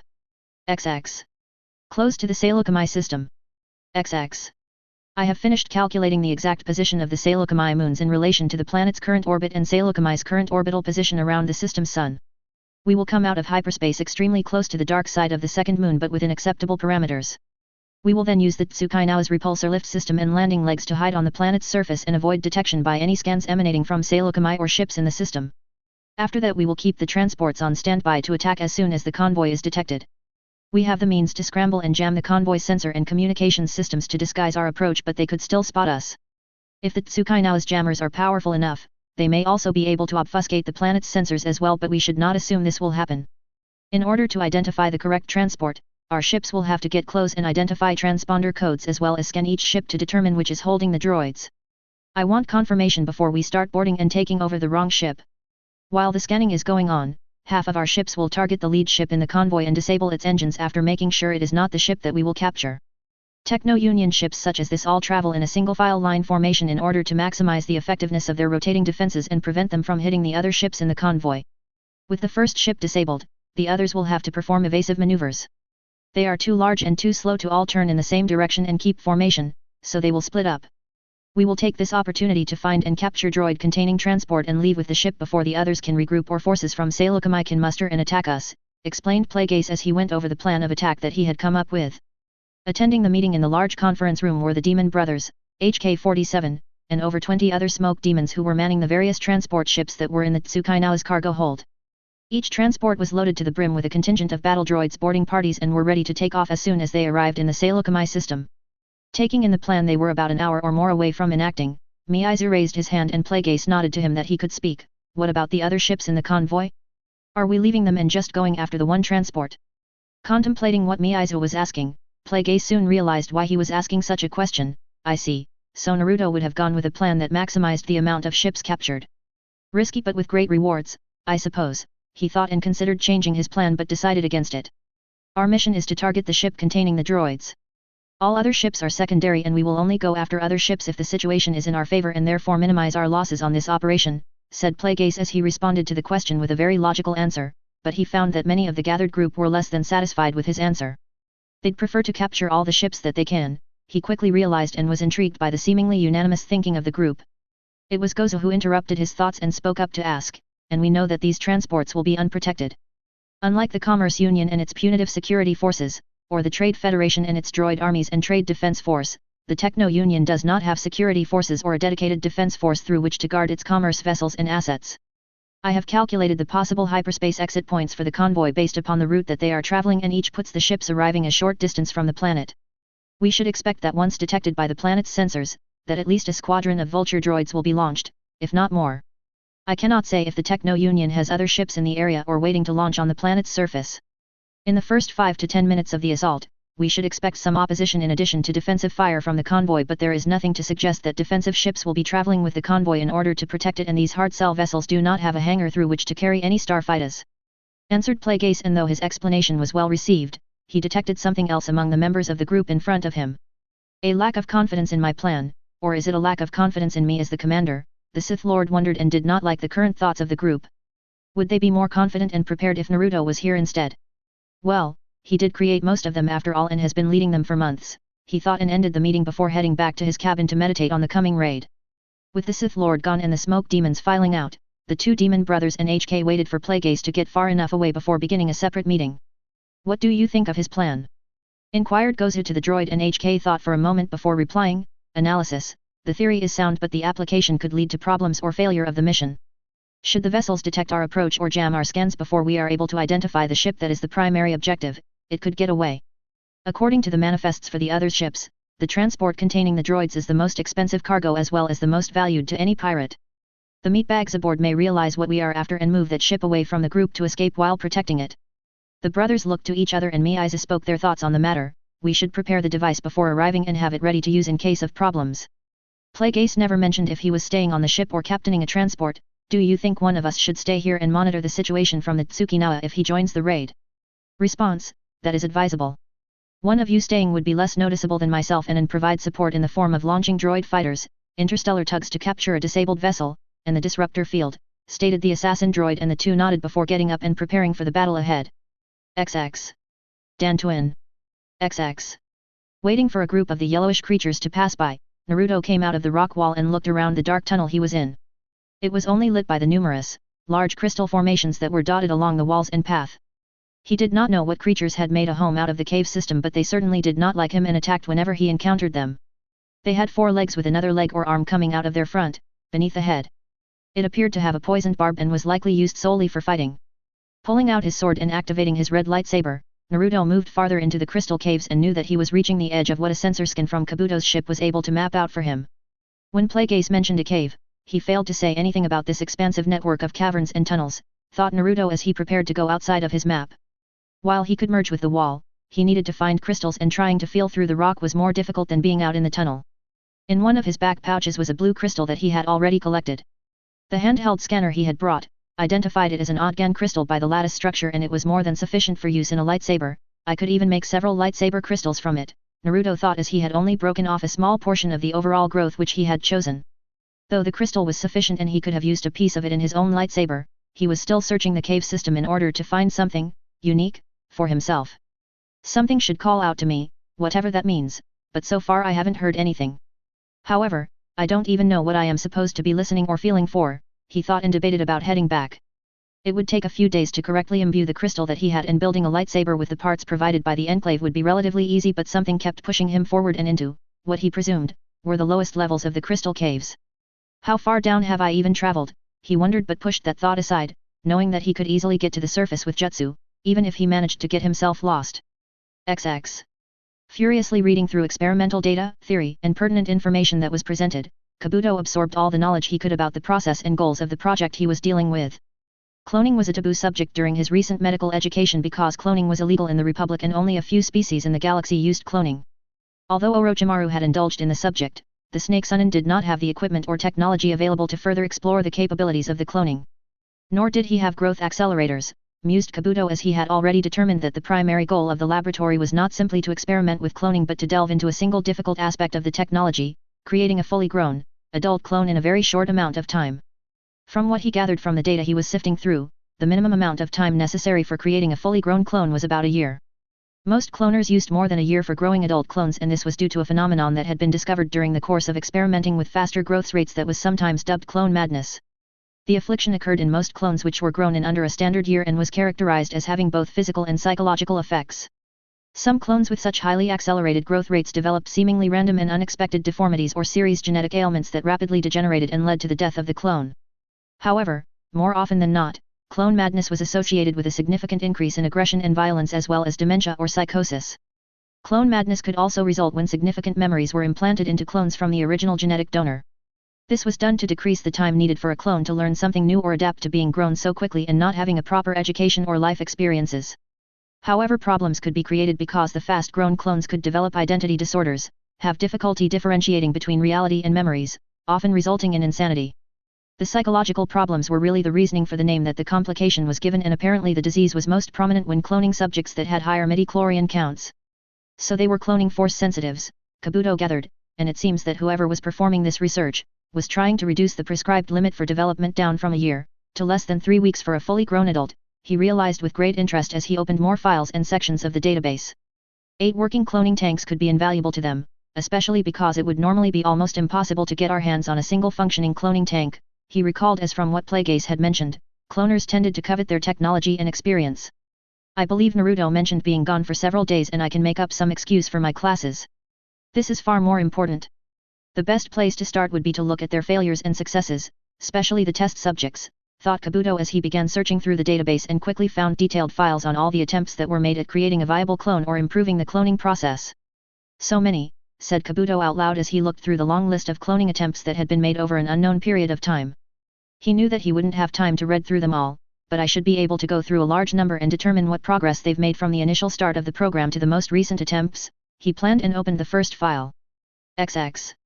Saleucami System. Second moon of Saleucami. XX.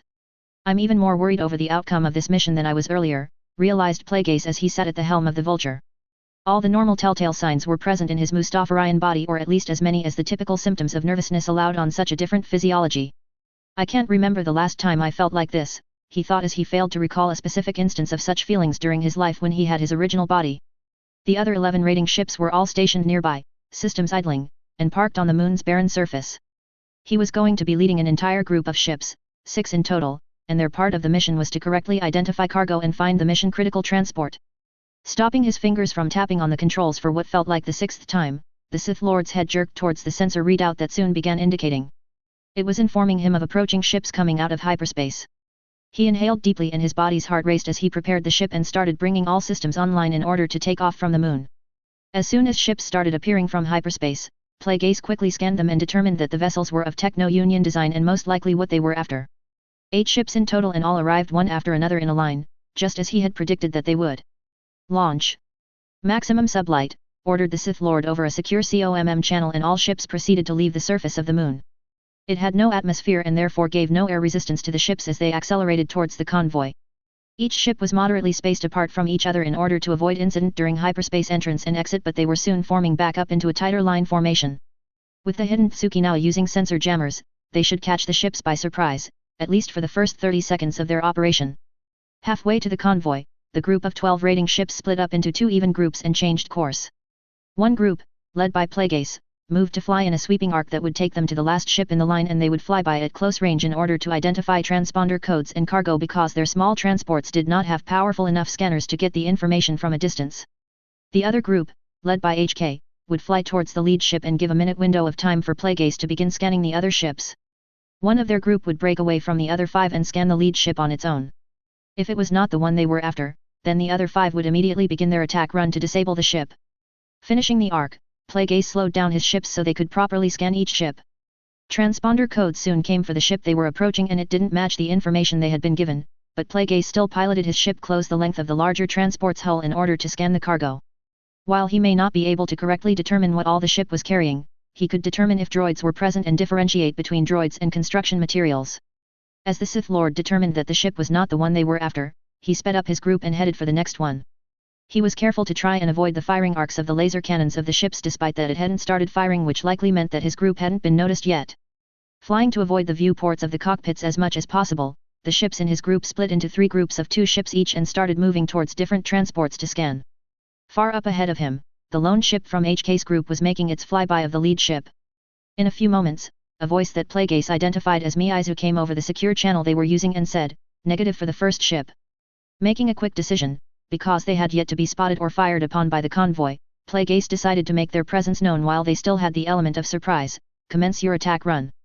No sooner had he given the order than he could see red laser fire up ahead, which was shortly followed by an explosion that produced no sound. Just finishing his scan of the second ship and finding its codes and cargo did match what he was after, Plagueis watched as the remaining transports began evasive maneuvers to get around the disabled ship and began turning in different directions while firing upon the smaller ships. 5 ships left, he thought, and began dodging green laser fire from the scattering ships. Knowing that the assassin droids group was likely attacking as much as scanning the other ships near the front of the convoy, he ignored the actions in favor of find the ship they were after. As his group dismissed 3 more ships from the possible 8, the Vulture shook slightly as the shields absorbed a hit from the large transports and a new message came through their COMM channel. "They're using some kind of jamming now. You won't be able to get readings on their cargo anymore," said someone through the COMM channel. "I've found the ship with the matching transponder codes," said Gozu, and each ship in their party quickly received the coordinates of one of the 2 remaining ships. "Board it," Plagueis quickly ordered as he realized that he was not as close as others' ship in their party were to the ship. As he continued to move around the other transports and evade laser fire, Plagueis wondered what ship Gozu was on. The message about the jamming signal had seemingly come from the Tsukinawa. Perhaps he stayed to make use of its more powerful sensor suite to find the ship with the correct transponder codes. He quickly realized and wondered why he hadn't thought of such a thing. Since Gozu had stayed, he also wondered if it was something that Naruto would have done, or did in the past. Pushing the thoughts aside, he waited for HK and his boarding parties to capture the ship and used his group to make attack runs on the remaining transports in order to keep them from coming to the aid of the boarded ship. A short time elapsed before the droid's voice came over the COMM system. "Complication, there are no droids aboard this vessel."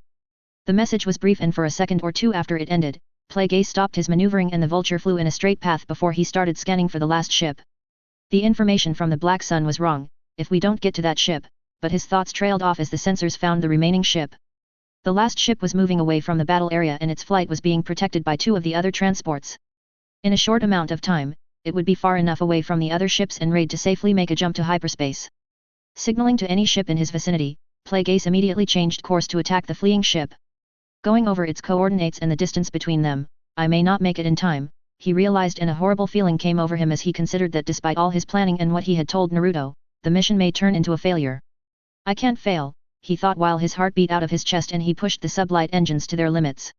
Taking fire from one of the other transports, he compromised between making the necessary maneuvers to dodge all the laser cannon fire and making the shortest course between him and the fleeing ship.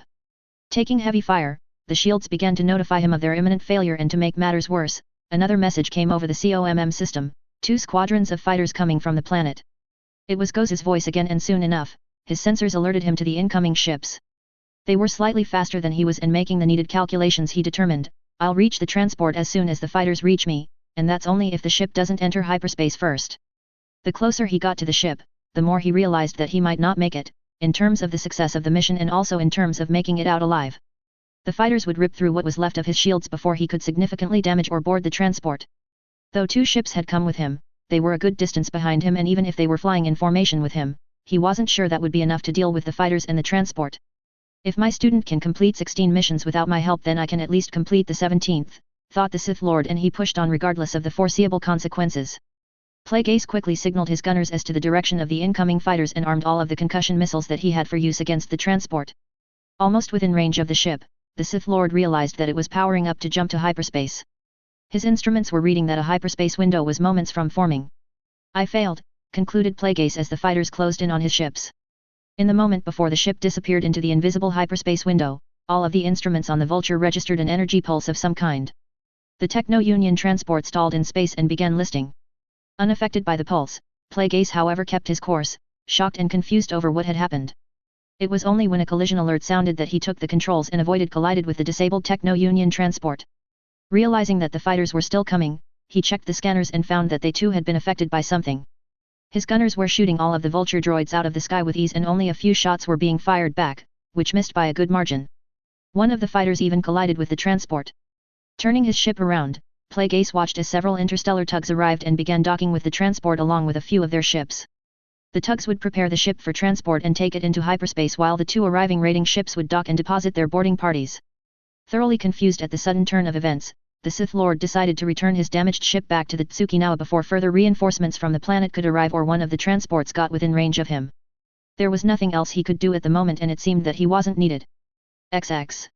Sitting in the captain's chair on the bridge, Gozu hailed his brother and HK. Turning to the puddle-like view screen, he looked to both individuals on a split-screen view. The tugs are arriving for capture of the disabled first transport ship. Can your captured transport ship still fly? He asked HK and the droid nodded that it could as he stood on the bridge of the captured transport. Statement: I will have my raiding party protect the tugs while the pilot droids I brought take this ship to Saray Fur, said the droid and Miizu quickly asked, what about the other transports? We don't have time to take the other, even if they are damaged. I think we should take the 3 and leave before we lose any of our ships, put forth Gozu and the others agreed.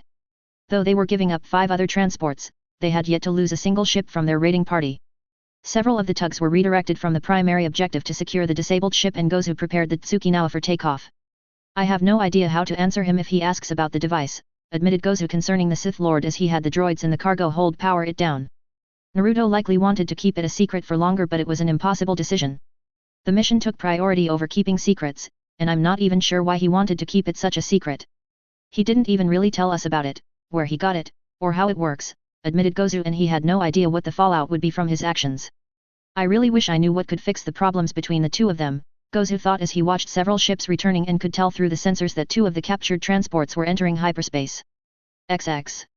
Stepping onto the surface of the Tsukinawa's cargo hold from the ramp of the Vulture, Plague Ace slowly walked to the edge of the hold and along the interior wall to avoid any ships that were arriving.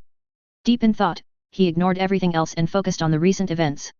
Looking once again to his chronograph, he checked the time, which he still had set to Nebo time. It was all over in less than 10 minutes, he once again thought and still had trouble believing that so much had happened in such a short span of time. He always pictured a space battle as something long and drawn out, not short. This was just a raid, but still, I would have thought more time elapsed than that. He contemplated and guessed it must have had something to do with the 3 hours that they had waited for the ships to arrive in the sector. It originated from here, he recalled and stopped his slow walk to look over the cargo hold. Despite boarding the vessel, departing, and then arriving back, he hadn't really taken all of his surroundings in and spent most of the journey in the captain's cabin. So somewhere aboard this ship is a device that can disable ships, he surmised as it seemed to be the logical conclusion. A ship disabling pulse had saved the mission from failure and it was only activated at the last possible moment. It was not a natural phenomenon or a freak accident, the Force, and certainly he was not going to believe in something as foolish as a miracle. No wonder he's completed 16 successful missions. With something like that, entire battles could be decided with the flick of a switch, he realized and decided to look for the device in question. Letting his feet take him and the Force guide him, Plague Ace continued walking along the very long circular hangar and cargo hold. I wonder how often he uses it. The more that is known about it, the easier it is to prepare for, so he must only use it in emergencies and it's obvious that the Demon Brothers or the assassin droid also know about it. There are also ways to prevent its effects, he considered as his thoughts turned to the fact that everything in the area was affected, save for the Vulture and the 2 ships which were traveling with him. They must have special shielding, he guessed and found that he was more curious than anything else. I should be mad about this but I find myself relieved. The mission was almost a failure because I didn't account for such a scenario, he realized and despite the fact that the mission was still finishing up, he also acknowledged that his input wasn't really needed. The others seemed more than capable of finishing it on their own, they likely were more than capable of performing the whole mission on their own, and achieving a better result than my plan provided. They could have even performed the mission without your input either, my student, thought Plague Ace as he recalled that Naruto had been training them but probably preferred to remain in complete control of the overall mission and would likely never send them on a solo mission. Reaching the end of the portside hangar, Plague Ace stopped and considered trying one of the small hangars above him or proceeding through the reactor area to the starboard side hangar. The ship had a strange configuration in that the reactors could be reached through the cargo hold. Such a design would normally be very strange, as reaching such a sensitive area should be more difficult, but it was present on all of the Lucre Hulk ships of that type. The force, however, was telling him to proceed to the next hangar, and so he did. Large doors opened for him and he walked into part of the large reactor room. Passing numerous systems and other components that were all standard on such a ship, his attention was caught by the presence of multiple, large power cables that were going through an area of the bulkhead that led to the starboard side hangar. So it draws power directly from the main reactor, Plague Ace realized, and wondered how power-intensive the device was if it needed such a configuration. Following the cables, he moved into the opposite hangar and found it full of landing craft that were loaded and ready to take off at a moment's notice. The cables were attached along the wall of the hangar and moved down several hundred feet before stopping at an area that was surrounded by cargo containers. Amused by the fact that it was so simply hidden, Plague Ace walked through a gap in the containers and stopped as he found the device that he was after. Though he had imagined an immaculate-looking piece of technology, what he found was something that had been cobbled together from various dissimilar parts that varied in color and were not put together in an aesthetically pleasing way. He made this, questioned the Sith Lord, and he had difficulty imagining how. Naruto was intelligent and mechanically inclined, but there is no way that he could devise something like this, not even if he had shadow clones working around the clock. I doubt the Black Sun would give him something like this. I also find it hard to believe that even the Black Sun has something like this. That, however, begs the question of where he found the plans for such a device. He questioned and approached the unfamiliar computer interface. The device was currently not activated, or at least no power was being drawn from the reactor for its activation and consumption. I have no idea how to activate this device. The controls seem to be labeled in a language I am not familiar with. Where did he get this? Plague Ace wanted to know, and he walked around the entire device, examining every inch of the 10-meter-long device. Cables extended out from the device, towards the nearby wall, and up through the ceiling, possibly towards one of the antenna or other devices on the ship's sensor array. Though he couldn't understand the controls, he could however guess what he was looking at, some kind of powerful transmitter, though it is rather on the small side. However, this might only be a portion of the device. Where was I when he was building this? He wondered, and had a feeling that the answer was relatively simply, cooped up in my lab, he admitted, and was disappointed that he had not had more involvement in the device. So what else has he been keeping from me, wondered the Sith Lord, and as he proceeded to the nearest lift. XX. Dan Twin. XX. Landing on hard rock, Naruto stood from his crouched position and looked around. The air was far warmer than the cool breeze which had been coming in from the outside when he was at the mouth of the cave. The reason for the warmth was the volcanic activity that he was getting closer to. After traveling through an unknown distance of tunnels, he had eventually discovered the nest of the insectoid or arachnid species that inhabited the tunnels, but deterred away from them as something had caught his interest. At first he thought he was imagining it, but the closer he got to whatever it was that he could feel, the stronger the feeling became. Moving down several tall shafts that had possibly once carried magma to higher levels, Naruto progressed deeper into the ground and through a series of natural formations that possessed lesser and lesser amounts of crystal formations. Now the colorful crystals were only sporadic and the darkness encroached around them, limiting his vision. Wiping some sweat from his forehead, Naruto looked around to find himself in another small cave, but up ahead, he could see a red glow and believed it to be magma instead of a red crystal formation. Up until that point, he had seen lots of blue and green, and only small amounts of yellow and purple. Occasionally he had passed a few natural red crystals, most of which seemed to be growing out of areas with broken eggs from the creatures. None of those had called to him though, and he proceeded onwards. The thought of heading back to the surface briefly crossed his mind, but he pushed it aside as he somehow knew that he was finally close. Moving down through a small opening, Naruto emerged in an underground chamber whose floor was literally covered with a pool or lake magma. The heat hit him full force and he pulled his cloak up to help shield his face from the intensity. Moving it aside so he could get a look at the chamber area, he found a narrow path along the edge, and along that path was where the feeling came from. It was difficult to see, in fact he couldn't actually see the crystal, but he knew that it was there. Damn it, he thought and yelled out, couldn't you be a little closer to the surface like the others ones? Before he quickly realized that he was getting angry at a mineral formation. Looking over the path along the wall, he contemplated climbing along the wall, but that wouldn't have been much better, and the wall did not look very stable with numerous veins and crevices that showed evidence of having collapsed into the magma lake. Glancing between the area he needed to travel, and the bubbling lake, he calmed himself and decided to run out on the count of 3. As he counted up to the predetermined number, 3 arrived, but his legs remained motionless. I really don't want to go down there, but I know it's there, Naruto admitted to himself and decided to count again right when the entire area he was in started to rumble and shake. Not a good sign, he thought, and started counting again. However, as soon as he said 1, he ran down the narrow path and headed to the crystal's location. Heat blasted him from all sides, and despite holding up the cloak towards the lake, it didn't seem to be doing him any good. Stumbling slightly along the path, Naruto began to realize that perhaps it wasn't the rock as his feet began getting rather warm. I think my boots are melting, he believed, and moved faster until he reached the location. This is it, I can feel it, he thought, and covered himself while examining the area. Ignoring the bubbling of the close magma behind him, Naruto found a small crevice in the wall and could see a faint glow inside. He tried to get his hand through, but it was too narrow and the rock too hot, so he resorted to taking out his sword. Without activating the vibration technology, he began chipping away at the surrounding rock, holding the pommel in one hand and part of the backside of the blade in the other. Sweat dripped down his face and he could feel himself getting dizzy from the heat. Every breath he took felt like his lungs were burning, and as the rock gave way to his blade, he stopped and reached through to grab what was there. The moment he touched the crystal, was the same moment that he remembered where he was and realized just how hot it was. Thankfully no one was around to hear him yell in pain. His first instinct was to drop the object, but he ignored that given his location and the fact that he may not be able to get it back, so held firm as it burned his hand. Turning towards the opening he had come through, Naruto ignored the pain in his hand and ran to the exit. Stumbling as he went, from his shoes and his spinning vision, Naruto reached the exit and kept going. Cursing profusely, he moved up the shaft and then ran back towards an area that he had discovered earlier. XX. Moving at a fast pace for good distance, Naruto finally made it back to the underground lake he had discovered earlier. His body was still overheated and he found it difficult to think clearly. He didn't even realize that he could have used jutsu to get there, but simply collapsed at the edge of the water and pulled himself into the shallow area. Sitting at the bottom of the cold water, a few bubbles escaped his mouth as he started letting some air out before leaning up to surface of the water and taking another breath of air.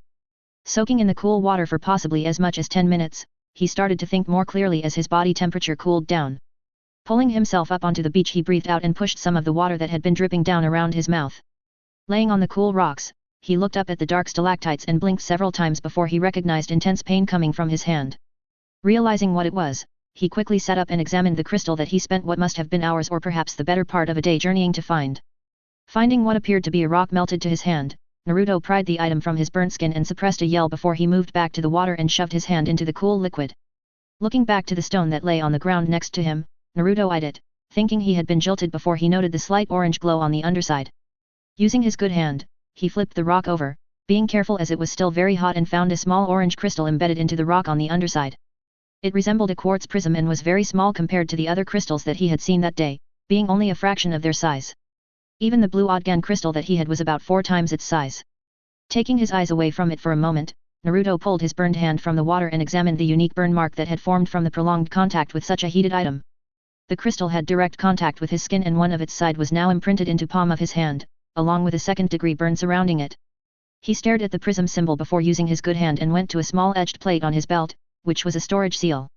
Since the incident on Tatooine, he had started carrying an entire scroll dedicated just to medical paraphernalia and likely had an entire medical bay's worth of supplies and tools sealed into it. Using the proper bandaging and burn cream, he dressed the wound and sighed in slight relief at the cooling feeling as the cream slowly did its job. Sealing all the items back up, he then looked to the crystal. Reaching out, he gingerly touched the sides and found them still quite hot. Shaking his good hand as if he had touched a hot burner, which he had done once or twice back in his old apartment, Naruto instead used the force to move the rock and crystal into the water. He expected the quenching-like effect to stop in a few seconds' time, but the bubbling continued, and after a few minutes in the water, he used the force to remove the rock. What came out of the water was just the crystal alone, the rock having broken away from contact with the cool water. Pulling the hovering crystal towards his good hand, Naruto got his hand close to the crystal before yanking it back, finding that the crystal was still hot, possibly as hot as it was when he had first grabbed it. "Seems you don't ever cool down," he commented and took off his cloak, wrapping the precious but heated object in its folds before tucking it into one of his ninja pouches. Standing up and realizing that he was still soaking wet, Naruto pulled out his spare cloak from a seal on his belt and draped it over himself before he looked to the rock around him, wondering which direction to head in.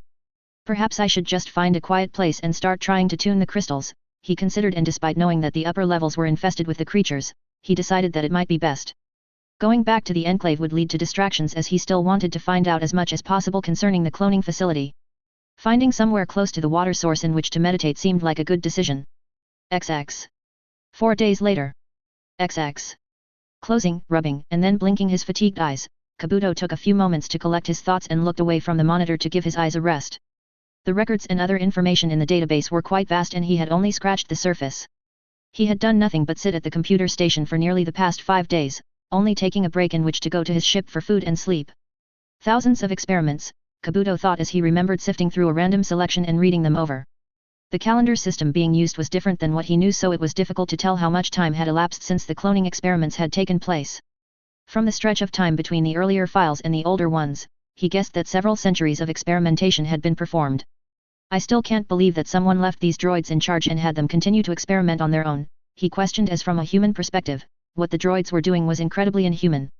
They had spent a huge amount of time making clone after clone of a single unnamed individual, and from what he had seen, they were making slow progress over the course of all those experiments. It seems that they only stopped because they were running out of genetic material through which to clone and were not programmed to resort to start cloning from the clones, he concluded, and shuddered slightly at the thought of the outcome from making clones from an already cloned being. From what he gathered, the facility was fully automated and nearly self-sufficient. The laboratory was powered by energy collectors that tapped into geothermal energy in the form of hot spots a distance beneath the facility. It therefore seemingly had an endless supply of electricity to run the various machines, most of which were power-intensive. There is also a sophisticated recycling system in place that allows for the reclamation of nutrients and other minerals that are needed for proper clone production, Kabuto recalled, and though such a system was remarkable, it was also very disturbing that once the clones were created, they were also soon recycled to make way for further cloning experiments. Even clones that succeeded were still recycled before they were ever woken up or allowed to continue past the point of becoming a fully mature clone. They were never aware of their existence or surroundings. The droids were not programmed to create functioning clones, only to further facilitate the cloning process and reduce the time required to create a fully mature clone with no physical or mental defects.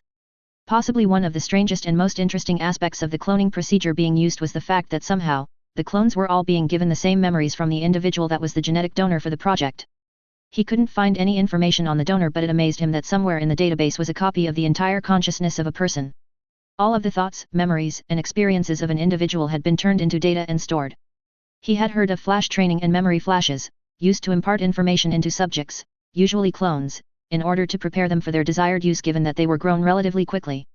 Apparently whoever initially wanted this experimentation, was after the cloning of the prime clone, complete with entire memories and experiences but without any disastrous side effects from fast growth. I can only assume that the goal was to be able to create a conditioned and trained army of that force-sensitive individual in as little time as possible. That's rather terrifying, and I would think that putting in full memories would also increase the chance of mental instability, commented Kabuto as he finished going over everything he had learned and put it all into perspective. But in the end, were the droids able to accomplish their programmed goal? Kabuto suddenly wondered and got back on the computer to examine the last few entries in the database.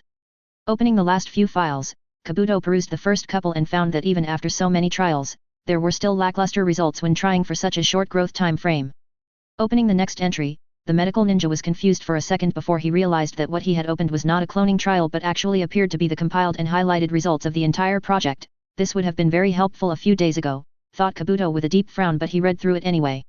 Exhausted genetic material, successful completion of 6-month growing cycle and no signs of deformities or mental instability, failure to complete successful 12-day growth cycle, 31.27% chance of physically healthy body and 2.29% chance of producing a mentally stable subject, awaiting further samples for continued experimentation, read Kabuto as he highlighted the most interesting segments of the long report.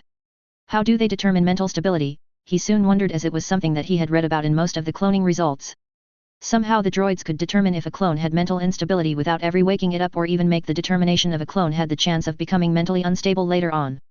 Whatever scanning implement or device being used was never properly explained. I also haven't been able to determine who was behind the experiments. No names are ever mentioned concerning the genetic sample, any scientists, or who the report is even meant to be read by, thought Kabuto with a sigh, but he soon cheered up at the fact that he now had the means and technology to experiment with cloning. Closing the report and the other windows that he had opened, the snake-like man stopped as he noticed that something else was open. Did I forget to close one of the previous cloning files? Kabuto considered, but having been looking through so many of the files and for so long, he was instantly able to tell that something was different. Though he didn't know what kind of calendar system that was being used, he could tell that the strange date which appeared on the top of the file was dissimilar from the previous files he had looked at. A huge amount of time has passed, he realized, and continued looking over the file, wondering if the droids had somehow managed to get a new sample of genetic material through which to keep experimenting. In only a second of scanning through the lines that followed, Kabuto was struck by another inconsistency. The genetic donor line had always been followed by a numerical indicator of 001, which he couldn't find any information for, the file seemingly missing or deleted.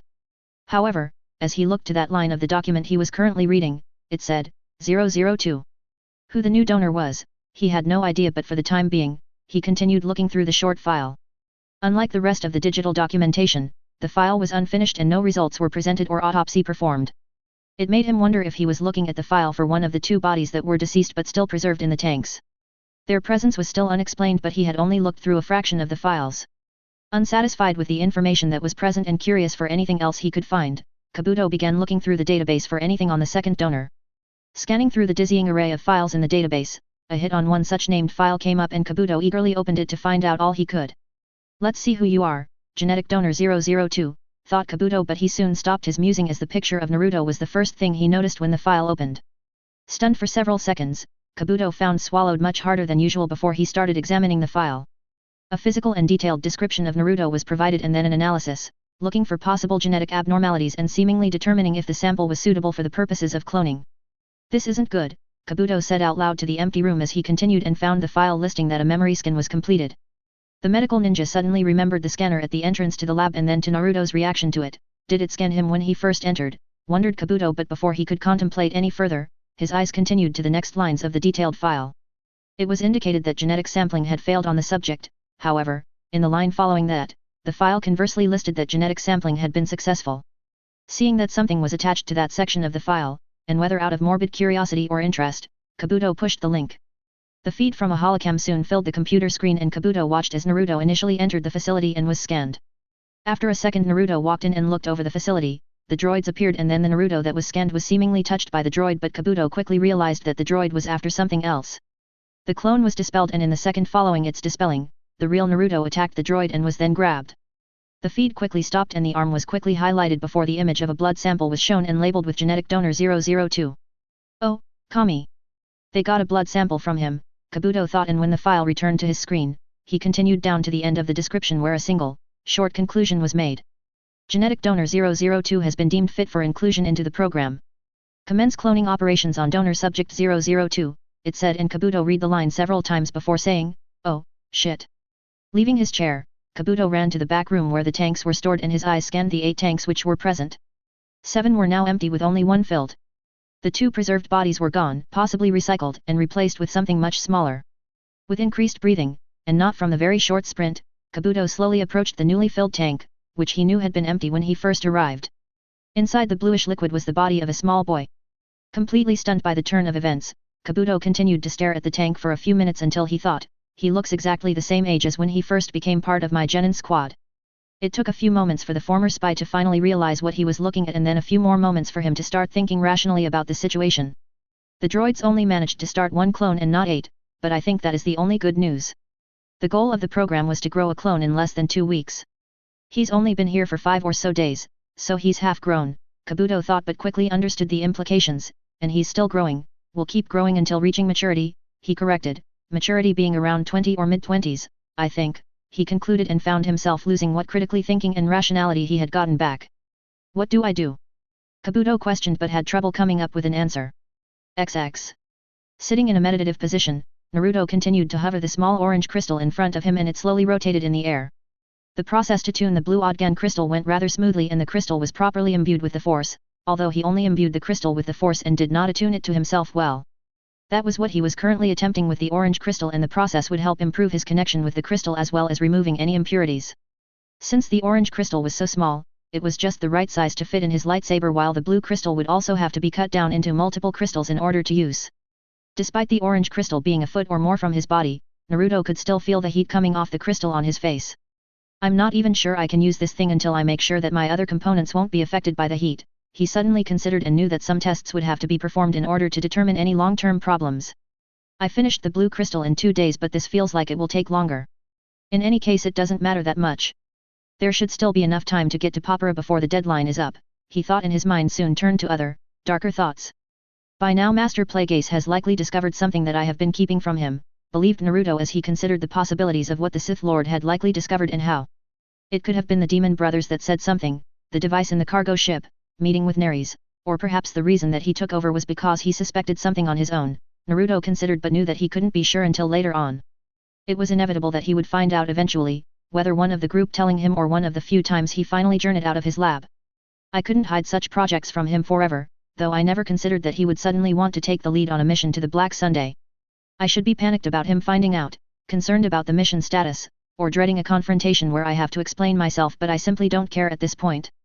I shouldn't have to keep explaining myself and my decisions to him. I suppose that's the reason I started keeping secrets from him in the first place. But it's not like he's making any progress with Sidious or making any future plans besides Telerath, which I discovered.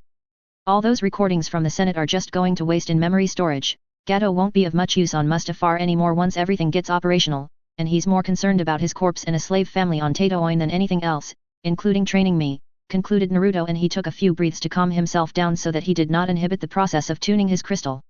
However, despite calming himself, he still felt his thoughts wander while working on the crystal. My clone in the Enclave dispelled days ago, so I have no idea what Kabuto has been up to, he thought, but Kabuto should have been capable of dealing with a database, and even if the droids got loose, they didn't appear to be that dangerous. I suppose he can take care of himself. Naruto considered and decided not to try and contact the medical ninja, though he soon realized that a message probably wouldn't be able to get through the layers of rock, soil, and anything else that still separated him from the surface. XX. Mustafar. 2 days later. XX. Standing before the ominous-looking fortress, a combined henge of Gozu and Plagueis moved towards the front entrance in the guise of Naruto. Though he would have liked to go by himself, the Sith Lord was forced to have a member of the group that could use chakra help him. Allowed to enter the facility, Plagueis was slightly lost until using the Force helped him determine the correct direction to head in. There were no guards or anyone else around in the facility, but that does not mean that every move isn't being watched by multiple eyes, noted the Sith Lord, and as he identified numerous security systems and defenses throughout the facility. Taking a lift to an upper level, the doors opened to reveal an Iktochi that Plagueis had heard about but never personally met. The Caproni humanoid smiled at their entrance and ushered them to sit in the closest seat, which was at the opposite end of a long table. Having the feeling that he was being watched and not by the eyes of the Iktochi, Plagueis surmised that someone else was watching the meeting via holocam, likely the Underlord. As Naruto said, he quickly realized, and the pair tried to act as Naruto would. It wasn't until Gozu was making them sit down in the chair that Plagueis realized something amiss in the room. There's less oxygen in here than what is standard for humans. Not enough to lose consciousness, but enough to create a noticeable reaction in a human, he detected, but wasn't sure how that would affect the pair in the combined henge. They were technically both breathing the air, but he wasn't sure if either would be appreciably affected by the atmospheric anomaly. He must be doing this on purpose. Do I inquire about it or keep quiet and not let on that I know something is wrong, wondered the Sith Lord, and he decided to keep quiet about it. Welcome back and congratulations on another accomplished mission. Those droids will come in handy in the coming months, so make sure they are ready to go at a moment's notice, said Nerys, and he smiled at the blonde-haired boy sitting opposite him before motioning towards the tray with bottle and glasses sitting nearby, offering him a drink. Do we take the drink? Asked Gozu, as he wasn't sure what to do in such a situation. Years of being a ninja was telling him not to touch an offered drink. Plagueis took a split second to think over the choice and knew that Naruto normally wouldn't have taken the drink, but something told him to drink, and he decided to take the most logical action. Pouring 2 drinks, Plagueis and Gozu slid one down the table and waited for the host to drink first. The Iktochi male frowned slightly before saying, "Not going to cool it off for me?" "Well, I suppose it's my fault, I guess, for not supplying any ice in the first place," he commented with a smile before downing the liquor in one go, and Gozu soon did the same. Observing the boy across from him, the Black Sun Vigo noted the very emotionless stare that Menma was giving him and compared it to the normal look that he received. He's usually more relaxed but still very observant and even slightly amused by our exchanges. I suppose it's not the lack of oxygen in the room but that he must suspect me causing him problems on the mission, thought the Vigo, and he stopped himself from chuckling before revealing his slight deception. I do apologize for the mix-up in shipping manifests, but I see that you still performed admirably in the face of such adversity. 3 ships captured is not a bad outcome when faced with inaccurate intelligence information. If I was betting man, and for future reference, I am a betting man, I would have thought you'd get at least 6 of the transports, but 3 is still not too shabby, stated the Vigo in a placating manner, and he waited to see what effect the information would cause. Seeing what the Iktochi was getting at, Gozu tensed but stopped as he found that he couldn't move. Calm yourself and keep a stoic face, commanded Plagueis as he tried his best to keep the body still and not react to the statement.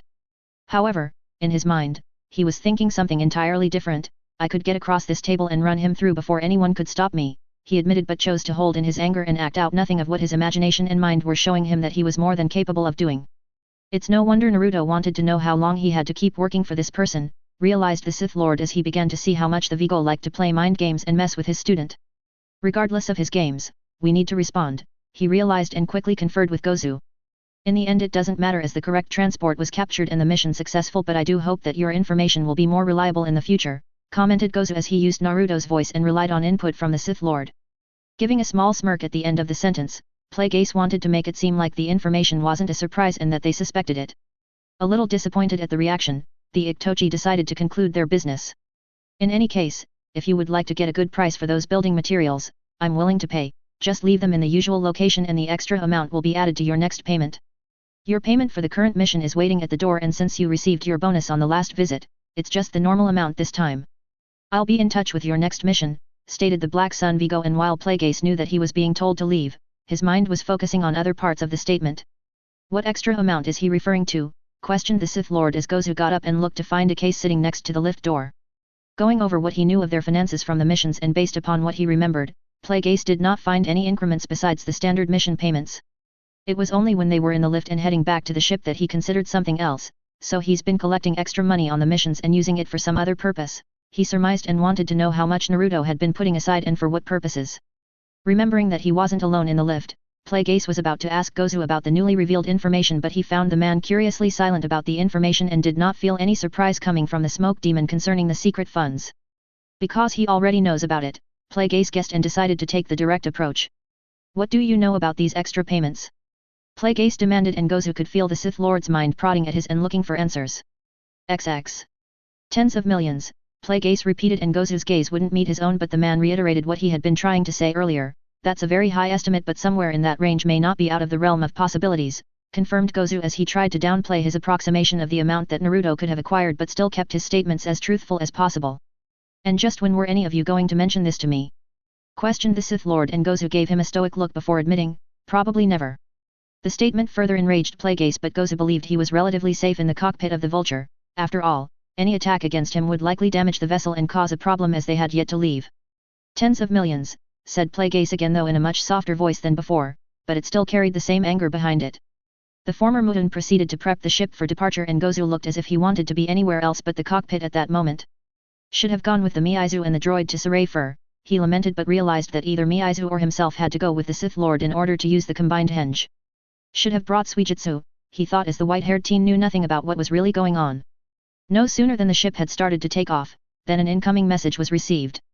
Curious and wondering if it was his student, Plagueis accepted the transmission, pushing the button harder than normal, and a familiar face appeared on a small nearby hollow projector. Brat, you haven't gotten back to me about an update on that meeting. I can't wait forever here, but the crafty businessman soon stopped his complaint as he realized that Naruto wasn't on the ship he had detected. Shocked by the realization, Gato stared with his mouth slightly open before a similarly surprised Plagueis simply stated, Gato. It wasn't that the Sith Lord had said his name that scared the former tycoon, but how his own name had been said that caused him to flee. The hollow projector was left on as the short man ran from whatever room he had been broadcasting from. It took a few seconds of static before a surprised Plagueis finally put together what was going on and turned to Gozu. Gato. He's making secret plans with Gato. He demanded incredulously, and Gozu was just as surprised as he was and managed to say, I've never heard anything, seen anything, or know anything concerning Gato. A dark glare was given before the Sith Lord confirmed that it was the truth, but that did nothing to calm the anger building inside of him. It was one thing to hide a secret device, but now there were millions in secret funds and apparently secret meetings with Gato of all people going on behind his back. Setting a course to take him around the planet and to the hidden facility, Gozu decided to keep his mouth shut. This is going from bad to worse, but thank Kami for that short idiot's poorly timed intervention, he thought, and wondered what was going to happen to Gato. Obviously Gato thinks that he knows or is so scared of Plagueis that he'll try and flee before we arrive, Gozu thought, and again wished that someone else had come instead of him. XX. Dan Twin. XX.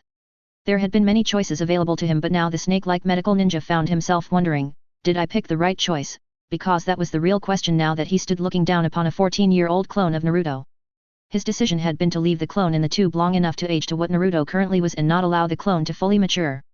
Once out of the tank, the growth rate had decreased to a normal rate because the cocktail of different drugs, nutrients, and catalysts were no longer being administered. His other choices had been to let the process continue, halt the growth and recycle the clone, or to try and find Naruto and let him determine what to do. However, the shadow clone Naruto had left was dispelled days ago, and no further clones had come in to check on him, nor could he find any in the area. His communicator was also not able to reach the teen, and so he was left to choose for himself what to do. Now that he was just finishing his final scans and tests of the cloned Naruto on the lone medical table in the lab, he wondered what his next move should be. Despite all odds, the clone showed no deformities, outwardly obvious or genetic, from the short growing cycle, and the devices in the lab were telling him that there was no immediate sign of any mental instability. No immediate sign. Kabuto repeated and wondered if that would hold true or not. It's not like the memories came from Naruto, they were taken from his clone. How stable would that make a real flesh and blood clone with a shadow clone's memories and experiences? He wondered and decided that the best course of action was to keep the teen sedated until the real Naruto arrived. With no Kyuubi, I shouldn't have to worry about his incredible regeneration rate or what insanely high dosage to give him, mused Kabuto as he prepared the medication which he had gotten from his ship. What's in the hyposyringe, Kabuto? Said a voice in his head, and Kabuto stopped dead as he realized that it was Naruto's voice and it was coming from the clone. He's awake and alert. Kabuto wondered as he held the syringe and looked down upon the clone. Eyelids opened to show familiar blue eyes, but despite being a genetic copy, the look in the eyes was different than what he was used to. It was very calm, and the clone remained laying down but staring up at the medical ninja standing over him. As his heart rate increased, Kabuto debated about what to do. He was scared, and for good reason, as despite the clone looking identical to Naruto, there were so many possibilities as to the mental differences, and he couldn't help but remembering all that he had read about clone madness and the results from previous experiments in the same cloning tanks. Kabuto, your hand is shaking, observed the clone, and Kabuto glanced to the hand holding the hyposyringe to find that it was indeed shaking and he couldn't stop it. Looking back down to the clone, Kabuto found himself out of breath but knew he had to do something, so he acted. XX. Making his way back through the cave with Earth Jutsu, Naruto avoided the majority of the creatures and eventually found himself seeing a very familiar stretch of cave which he knew from memory was close to the entrance. While he expected to see daylight up ahead, he instead saw muted light and an accompanying rumble which told him that it was probably storming outside. It's only a short distance back to the enclave. Unless there's lightning, then I have nothing to worry about, he thought, and decided against making his way underground to avoid some rain. Exiting the cave's entrance, Naruto looked up at the stormy clouds, and while he heard thunder in the distance, he saw no lightning. It was at that moment that he felt something familiar and yet unfamiliar at the same time. Slowly turning, he looked to the top of the cave entrance and found a similarly dressed clone, minus the cloak, staring down at him. There was a moment of confusion before Naruto said to the clone, I don't remember creating you. Looking down at him with a sad face, the clone replied, that's because you didn't. Naruto raised an eyebrow at the statement in response before he started to think about more outlandish possibilities to explain the clone's existence, and soon had his answer. It was at that point that both knew what was going to happen next. Chapter 32. I don't own Naruto, or Star Wars. XX. 35 BBY current year. Chapter XXXII. XX. Took much longer than I thought, hopefully it is worth the wait and I didn't waste time on nearly 30 pages of a boring fight scene. XX. Sizing each other up, neither Naruto made the first move. What the hell has that idiot Kabuto been doing, wondered Naruto as he examined his clone and tried to understand what he was dealing with. Looking over the vest and weapons, he first considered that the clone was wearing a henge, but stopped as he realized that if his clone had any of his memories, then it would be able to get into 42 and unseal any items it wanted from the storage scrolls inside. That's not my usual black vest, it's my Takubutsu Jonin vest, and that means that the sword he has on his back is my old sword that I disguised as the one that I created. I can't glean anything from his mind, he knows how to block me out, which means he has at least some training in force techniques. Well, at least I have some idea what I'm dealing with, he quickly gathered, but there were still things he didn't know. Did the clone have his full memories, and what about muscle memory? Having memories of fighting wasn't the same as actually fighting those battles. The first movement was made by the clone, and Naruto watched, tensed and ready to respond as the clone reached into one of his ninja pouches and pulled out a weapon. Surprise was evident on Naruto's face as he recognized the weapon as a lightsaber, but one that he had never seen before. He had time to construct a lightsaber, he questioned, and though his mind soon turned to the fact that the cylindrical weapon still required one last component, he quickly remembered that he had brought the 2 purple crystals that he had recovered from Len. Naruto watched as the clone pushed a button on the weapon and a turquoise blade ignited from the end. He had time to not only make a lightsaber but tune the crystal for his use, Naruto quickly realized, and then wondered, how much preparation did he have while I was in the cave system? Resisting the urge to look around his immediate area, a sudden sense of foreboding filled him as he contemplated how he would use the single exit to the cave to his advantage and place traps. Shit, Naruto mentally cursed, and in response to the clone, he pulled his own lightsaber and ignited the crimson blade. If I move, I might set off a trap, but he could use that and launch a powerful jutsu and make me move, he contemplated, and the tension escalated considerably as the two continued to stare each other down. The clouds above rumbled, and as the rain began to fall, Naruto had enough of waiting. With a powerful swing, he hurled his lightsaber at his opponent and it spun through the air. As it spun through the air and the clone went to block or use the force to stop it, Naruto sped through a few hand seals, and when he quickly touched his hands to the ground, the cave entrance broke apart beneath the clone's feet. As the clone fell with the rock, Naruto recalled his lightsaber, catching it as he watched the mirror image of himself be buried under the rubble. That should buy me. But Naruto didn't even have a chance to finish his thought as he heard and felt someone come out the ground behind him. Jumping through the air, he avoided the lightsaber that cut through the air where his legs had been and tossed an explosive tagged kunai behind him for good measure and to prevent a quick counter-attack before he landed.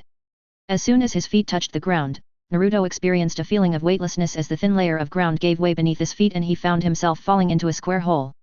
Grabbing his weapon with both hands, Naruto thrust it into the smooth rock wall, but it cut into the rock with ease and provided little friction or slowed down his fall as much as his sword would have. It did however allow him to get some leverage and move himself to get both feet onto the wall in order to stick and stop his fall. Looking to see how close he had come to being skewered on the spikes at the bottom of the pit, Naruto was surprised.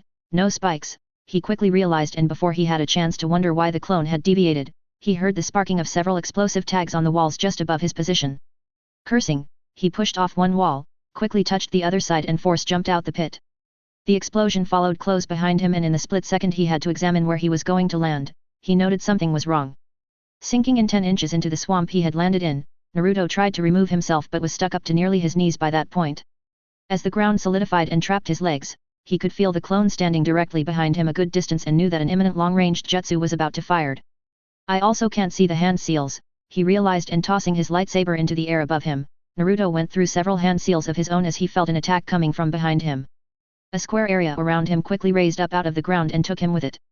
As soon as he was about 4 meters in the air, he felt the pillar get hit by a jutsu and an increase in temperature told him which nature it was. As the pillar cracked and was destroyed by the explosive fireballs, the area around his feet cracked and he blew the rock apart with a force push before fetching his twirling lightsaber. Throwing a kini tight at the ground he was landing at, in order to prevent any further surprises, Naruto landed in the crater and quickly pivoted to block an incoming lightsaber strike. Glaring blue eyes stared into determined blue ones as the two tried to overpower each other before backing off and then beginning a lightsaber battle of turquoise and crimson. Swings and strikes were all blocked, parried or dodged as the two used different forms in order to try and gain the upper hand. The humming of the blades, the hiss of the contact between the two, and the sizzle of the rain on the plasma weapons was ignored as both focused on their stances and trying to create an opening in the other's guard. He's using Form 4, something that I've rarely used but it's proving to be effective for him, thought Naruto as he switched from a defensive form to a more aggressive in order to keep his clone from gaining ground or an opening. He has all of my muscle memory, Naruto soon realized as they continued the unrelenting exchange, and as neither could make any headway, the battle soon devolved. Form and finesse were tossed aside in favor of brute strength and speed as the pace of the battle increased, with each strike being a devastating blow and meant to simply smash through the opponent's guard instead of trying to get around it. I'm close enough now, thought Naruto as he had been subtly moving the fight towards the broken pieces of pillar after realizing that the fight would come down to whoever made the first mistake and therefore he had no distinct advantage. Backing off to a more defensive Form 3 and changing to a single hand on his lightsaber, Naruto made use of his now free hand. In a display to urge the clone to attack, he disguised the motions of his hand as being no more than a taunt while he actually lifted a few of the nearby rock chunks. As his clone charged in to strike, he pulled the rocks towards them from outsides of its range of vision, but the clone was still aware of its surroundings and dodged the rocks. Before Naruto could make an effective counter-attack, the clone jumped to the side, avoiding the rock. Not done yet, the clone quickly force-pushed a few of the rocks, giving them greater speed and sending them right at Naruto. Ducking under two, Naruto made a heavy swing at the third of the large rocks, cutting it in half and sending both molten-sided pieces in 2 different directions away from him. The action opened himself up for an attack, which the clone capitalized on, and Naruto was barely able to bring his lightsaber back up to connect and block the strike. Pushing against each other in a bid for dominance, Naruto found himself being pushed back by the clone and his feet struggled to hold their position on the wet, muddy ground. Even the chakra he was channeling into them only prolonged the inevitable. Pivoting and redirecting the blades, the strike was deflected and Naruto struck back with several strong blows before spinning and attempting a low sweep with the lightsaber. Each strike was blocked and the last attack forced the clone to jump. Quickly utilizing a force push, Naruto hit the clone directly and created distance between the two but did little physical damage to his adversary. A quick standstill ensued before both decided not to continue the lightsaber combat and switch to something else while putting the lightsaber handles in their mouths. Earth or water? Naruto quickly thought as his mind raced to decide which his clone might be using against him. The muddy terrain and rain provided good natural sources for both sets of jutsu, with earth jutsu typically having an advantage over water jutsu. Beginning hand seals at the same moment, both the original and the clone formed a long series before both ending on the bird seal.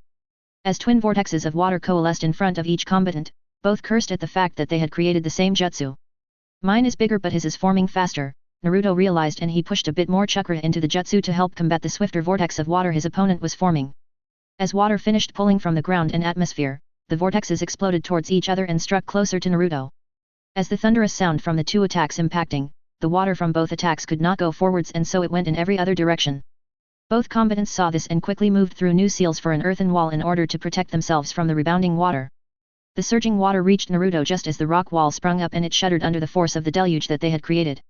Water just overtopped the wall and Naruto was thoroughly soaked by the short-lived waterfall. The water was enough to extinguish his lit blade and he paid it little attention as he focused on the fight. Wait for it, thought Naruto as he estimated the right time in order to run around his wall and over the deluge of water in order to attack the clone. He knew that they were both thinking of it and sprinted around the wall as soon as the wave had partially subsided. The amount of water from both attacks was enough to fill the depression where the cave was located, and in addition to the rebounding waves, a large amount of water had gone up in the air and was just starting to come down in heavy sheets of rain. The water would provide cover for both combatants as they moved towards the center of where the attacks met. They could feel each other's life signs, but igniting the blades would inform the opponent as to where the strike would be aimed, so both kept the lightsabers off until the last moment. Pushing through the sheets of water and running on top of the still moving waves, Naruto could not see his opponent and knew that by the time they both reached the center, a single attack may conclude their fight. Where should I strike? At the arms, legs, torso, or perhaps even the head, he considered, and feeling the clone just up ahead, he decided at random and pushed forward. Ignoring the fact that he was completely soaked, Naruto prepared his lightsaber for a powerful swing at his opponent's midsection. With heart pounding in his chest, he emerged through a sheet of water at the epicenter of the attack at the exact moment that his clone did the same. There was not enough time to properly adjust or change tactics based upon what the other had chosen, but just enough time to slow in order to not collide head-on with each other. As he swung, Naruto looked at his clone and realized too late that it was swinging downward. Unable to dodge and with the clone unable to jump or duck, they both realized that their swings would end up being killing blows. Whether through stubbornness, self-preservation, or determination to win, neither combatant thought about not igniting their blade. As the swings carried through and they both activated the blades, a moment of fear emerged as each recognized that they may not survive the exchange. The powerful swings continued in a long arc but produced only a long arc of water that trailed off the lightsaber cylinders and their soaked hands.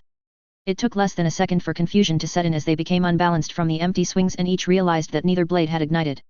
Looking into the eyes of the other, wide with surprise at the fact that they were both still alive, the same thought went through the minds of both the original and the clone: they shorted out because of the water.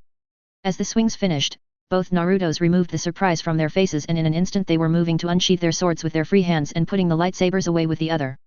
Regaining their balance, the swords were swung and connected, one humming with power from vibration technology and the other vibrating with lightning nature chakra flowing along the blade. The shorter blades allowed for a closer fight, and after continuous swings and blocks, the fight soon included strikes from fists, legs and elbows as each tried once again to gain an advantage over the other. Recovering from a punch to the cheek, Naruto moved for a lower strike and opened his opponent up for him, an elbow given in recompense to the clone's ribs. The water beneath them still undulated from the remnant of the earlier attacks and they moved closer to the mud wall that Naruto had created. Jumping back from his clone, Naruto threw a kind tight right before landing and sticking vertically on his mud wall.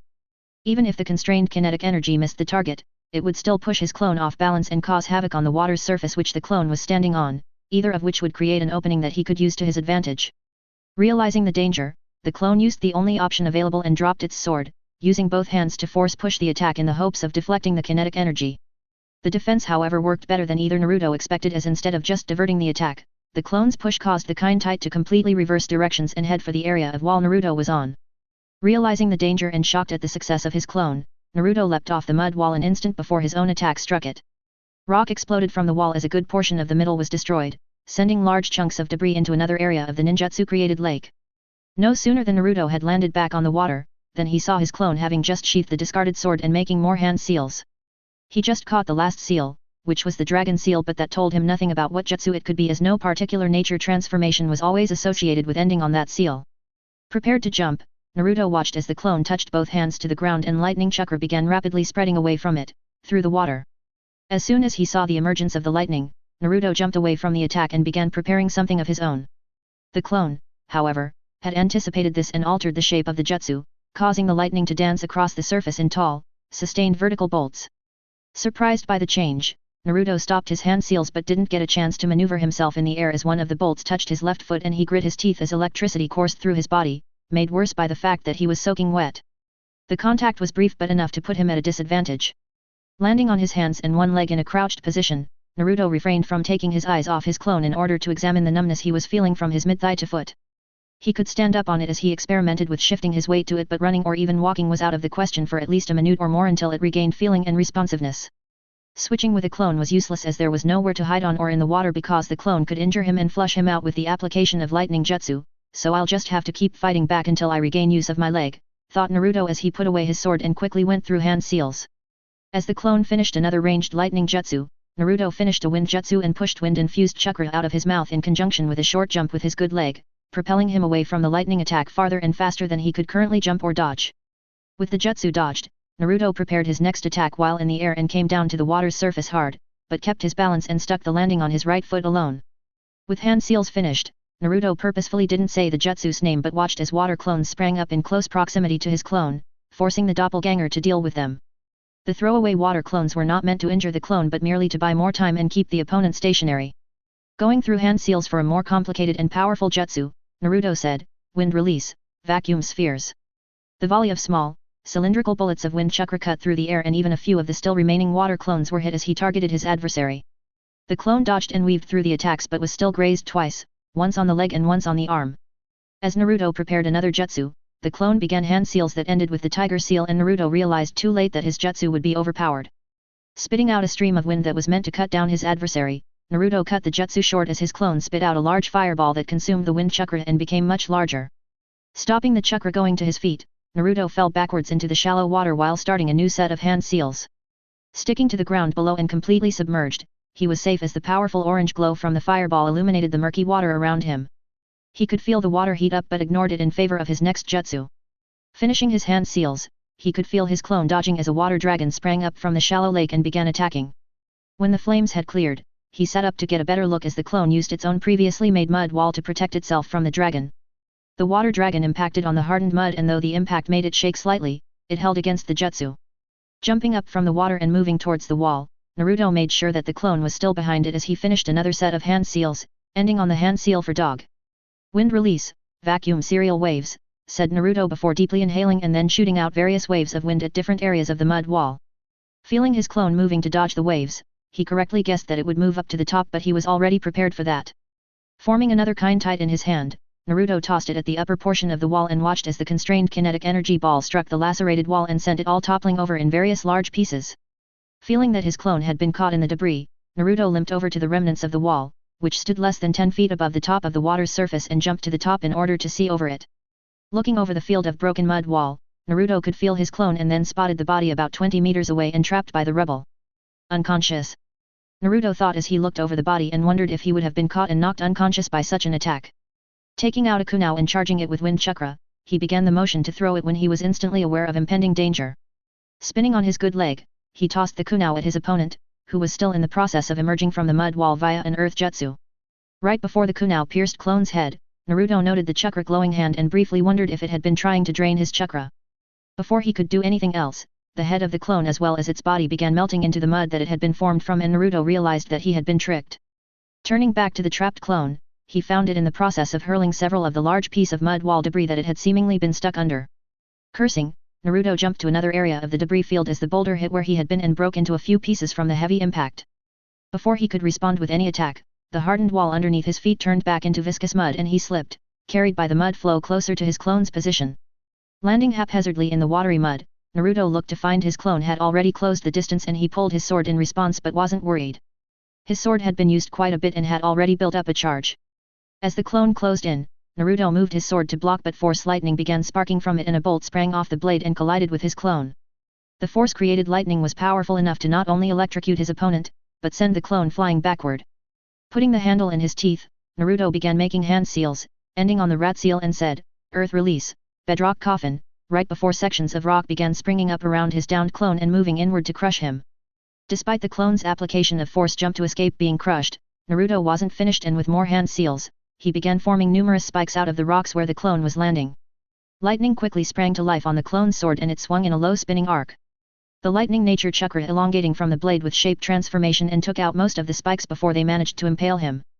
Jumping away, the clone also put the handle blade in its mouth and went through hand seals of his own. In front of Naruto, a large rock dragon sprang to life and he watched in surprise as it reared and charged him. The dragon caught him in its mouth and then slammed him into the remaining bottom portion of the mud wall. Emerging from rock about 20 meters away, the real Naruto watched the dragon attack his shadow clone and quickly went through hand seals. He won't expect something that I've never used or performed before, he thought and completed the jutsu just before the clone realized that he had escaped the rock dragon. Spitting several mud balls high into the air, Naruto made sure they weren't seen before he exiting his spot in the broken piece of mud wall, announcing his presence to the clone. The doppelganger quickly turned to see that his technique and failed and wondered if the jutsu battle would continue or they would return to using swords. While Naruto was distracting his clone, the small balls of mud went up in a tall arc, and once they had come to the apex of the parabola and lost their upward velocity, he finished the jutsu with a single hand seal. Through the force, he could feel the confusion coming from the clone at his actions, and he waited for gravity to work as the small mud balls expanded into very large and heavy mud boulders. As they headed straight for the clone's location, Naruto tried to keep his thoughts about the new application for the mud wall jutsu hidden, as the clone might glean something if he kept them at the forefront of his mind. It was at that moment that Naruto realized, "I finally got feeling back," as he moved his toes and heel and he charged the clone, brandishing his sword. As the clone removed the sword from its mouth, ready to meet the challenge head-on, it finally realized that several shadows were forming and growing larger. They were also entirely centered around its current location. Recognizing the danger, it ran in another direction, sprinting and jumping across the debris as boulders rained down around him. While boulders smashed the mud wall debris and sending water into the air, the clone fled to an area of safety, and no sooner than he had gotten out of the raining boulders than he was forced to block a strike from Naruto's sword, but was unprepared for an accompanying punch that sent him stumbling backwards onto the water's surface. Reaching out with the force, Naruto grabbed his clone with force grip and prevented it from moving while he began walking forward with his sword raised. As the clone struggled against his technique, their eyes met for a brief moment and Naruto found himself stuck before he could make his follow-through with his sword. Confused, Naruto knew that it wasn't killing intent being used against him, genjutsu binding or temporary paralysis technique. How did he pull that off, he questioned as he pieced together the technique that his clone must be using. His own chakra control wasn't good enough to make proper use of either technique. The clone refused to break eye contact or allow him to move, and Naruto refused to let up on his force grip, despite not even being able to move his fingers or hand when he tried. Stuck in a standstill and both being unable to move, their minds raced as they tried to come up with a way to break the other's concentration. Trying mental attacks against the other, neither clone nor original could get past the opposite's defenses, and neither was able to properly speak with their mouths or with telepathy through the mental defenses they had enacted. Out of his peripheral vision, Naruto could see his clone trying to move 2 fingers, and he quickly realized that his carbon copy was trying to make half a hand seal. Attempting to stop the clone, he tried to squeeze his opponent harder without tightening his fist and prevent the seal from completing. With great effort, the clone managed to get 2 fingers stretching out to form a half seal for the tiger. It didn't take long for Naruto to figure out the seal's effect, as despite not being able to turn his head or look away from his clone's eyes, he could easily hear the muted explosions happening close by. We must be near the collapsed entrance to the cave, and he's setting off all the traps that he didn't use at the beginning of the fight, Naruto gathered, and he had no idea where they were planted or how close he was to one of the traps. The traps must not have been affected by the water, and thus the explosive tags can still go off, he thought as the water's surface beneath them rippled from the muted explosions. One finally went off within Naruto's range of vision, and he viewed a geyser of water go up into the air just 10 or so meters away. The next explosion was even closer, and he nearly lost his concentration on the force technique that he was holding. Though in the moment before the explosion, as an area of water bulged between them and they realized what was happening, neither was willing to let go of their technique and both were forced to watch. Exploding upward, a column of water and concussive force pushed both clone and original back and broke the techniques as well as their concentration. Deciding what to try next, Naruto believed that his strategy should focus more on a simpler goal, believing that the fight would be more prolonged than he initially thought. Right now I'll try and break his sword. That's a significant difference between us. We have the same techniques and nearly the same style of fighting, but his weapon itself is weaker, he surmised while recovering from the explosion and planting his feet firmly on the water's surface with chakra. He had yet to infuse his sword with chakra, as the vibrating blade had been enough to combat his clone's lightning-enhanced blade. Even wind nature chakra may not be enough, despite its advantage over lightning nature. I'll go for something a little different, he planned, and force lightning flared up on his sword, a leftover from earlier and sparking from the blade. No sooner had the column of water come down than both blonde-haired teens were again face to face, though Naruto refrained from looking into his clone's eyes. At seemingly the same moment, they charged each other again, and the sword battle continued from before. A flurry of stabs and swings were sent at each other, the blades striking with a clang or being deflected with a clink as Naruto waited for a stronger charge to build. With each Naruto using both hands on their blades, the strikes became stronger as each vied to push the other back, force open their opponent's guard, or just hammer away at the blades. Each connecting strike became high-pitched, sounding more like a musical note than the clang of swords. Realizing the original was up to something, the clone quickly ducked under an attack and drove its lightning-enhanced blade into the water, altering the shape of the chakra and attempting to electrocute his opponent. Naruto quickly added wind nature to his feet in order to protect against the lightning, and he further responded with an impromptu attack, striking out with a kick that sent an unrefined blade of wind at the clone, with the attack taking him by surprise and putting some distance between them. As the force lightning on Naruto's blade seemed to reach a full charge and sparked far more than before, the clone seemed to have a good idea of what he was planning, and Naruto noted more lightning chakra quickly flared on the opposing blade with the distinctive sound of a Chidori filling the air with the chirping of birds. Moving at the same time, they both charged forward with heavy swings, intent on breaking blades or defending from the opponent's powerful strike. As the enhanced swords struck with a loud din, the initial result was a standstill as they both held, but what neither expected was for a reaction to take place at the point of contact. The energies present intensified and quickly reached a point of no return as they couldn't pull back to stop it, which surprised both fighters as they certainly were unprepared for the explosion that followed. XX. Mustafar. XX. Struggling to free himself from the unseen bond around his neck, and right as his vision began darkened at the edges, Gato was unceremoniously dropped to the hard metal floor. Gasping for breath in order to remain conscious, he coughed and struggled to remain conscious. Looking down with some disdain but surprising curiosity on his former host, Plague Ace contemplated the information that he had just ripped out of the short man and the amount of effort it had taken. For being completely under my control at one point, he put up surprising resilience. I don't even understand why he felt the need to try and protect my student's secrets and even be loyal to him. He didn't even plead for his life or apologize. This is out of character for him, concluded the Sith Lord, and he wondered what could have changed in the man since they decided to let him live. Since Naruto convinced me to let him live, Plague Ace soon corrected himself and wondered if that had something to do with it, but he wasn't sure.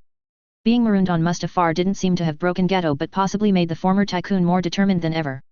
I don't know what has gotten into him, but I actually find him more interesting now than I ever did, thought Plague Ace as he explained away his leniency toward the former host. What interest does Naruto have in the Model sector? Questioned Plague Ace as he left the room that Gato had been forcibly taken to and decided to once again let the man live, despite the obvious treachery against him. When the heavy door closed behind him, it fell on deaf ears as he contemplated the question that now consumed his thoughts. He didn't even register that Gozu was following him as he made for the facility's exit to get back to their waiting ship. Gato didn't know the exact reason for Naruto's interest in that particular sector, and likely the only person that knew was the blonde himself, but that didn't stop Plague Ace from considering every option that he could. An interest in the entire sector, not just Saray Fur, and he's trying to set up a business meeting with the Airyu. I don't completely understand his intentions or motivations in this, admitted the former Mutun, and he exhaled in deeply as he moved through the corridor at a brisk pace. Searching his memory, he did not have much knowledge on the species that Naruto was planning a meeting with. He knew that one of the Tessent they had belonged to them and that they wanted it back.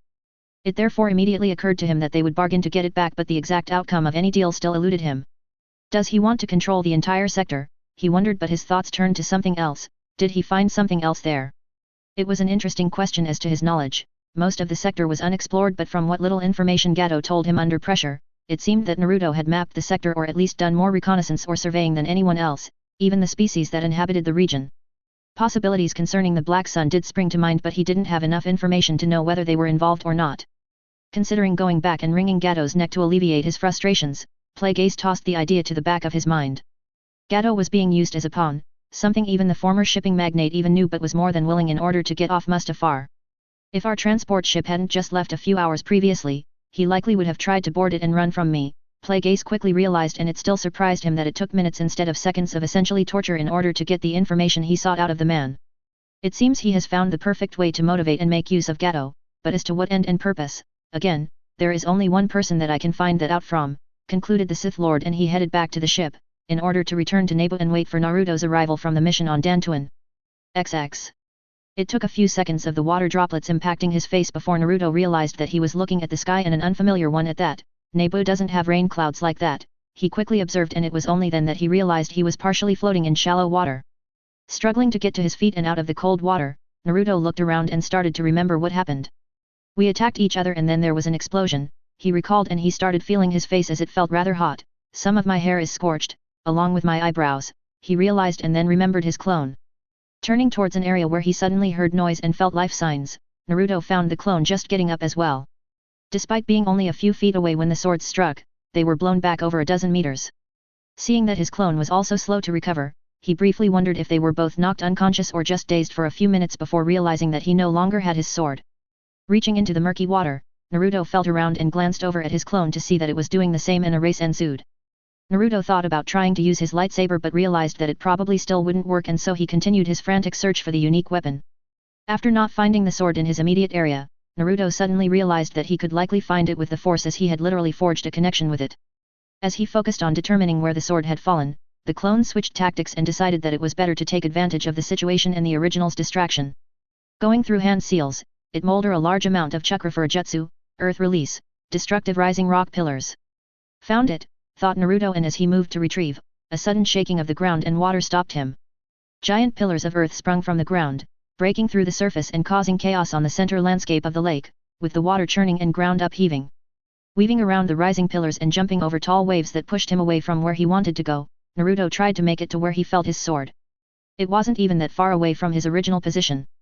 He skidded to a stop on the water as one of the diagonally rising pillars broke off and fell, slamming into the shallow water and cutting him off from the weapon that he sought. As he rode out the wave from the collapsed pillar, he detected something above him. Looking up, Naruto's eyes widened as a giant fireball was coming down towards his position. Making to run away and find some cover, he suddenly realized too late that something was wrong. Genjutsu, he was able to confirm, right before he was struck with a flying kick by his clone.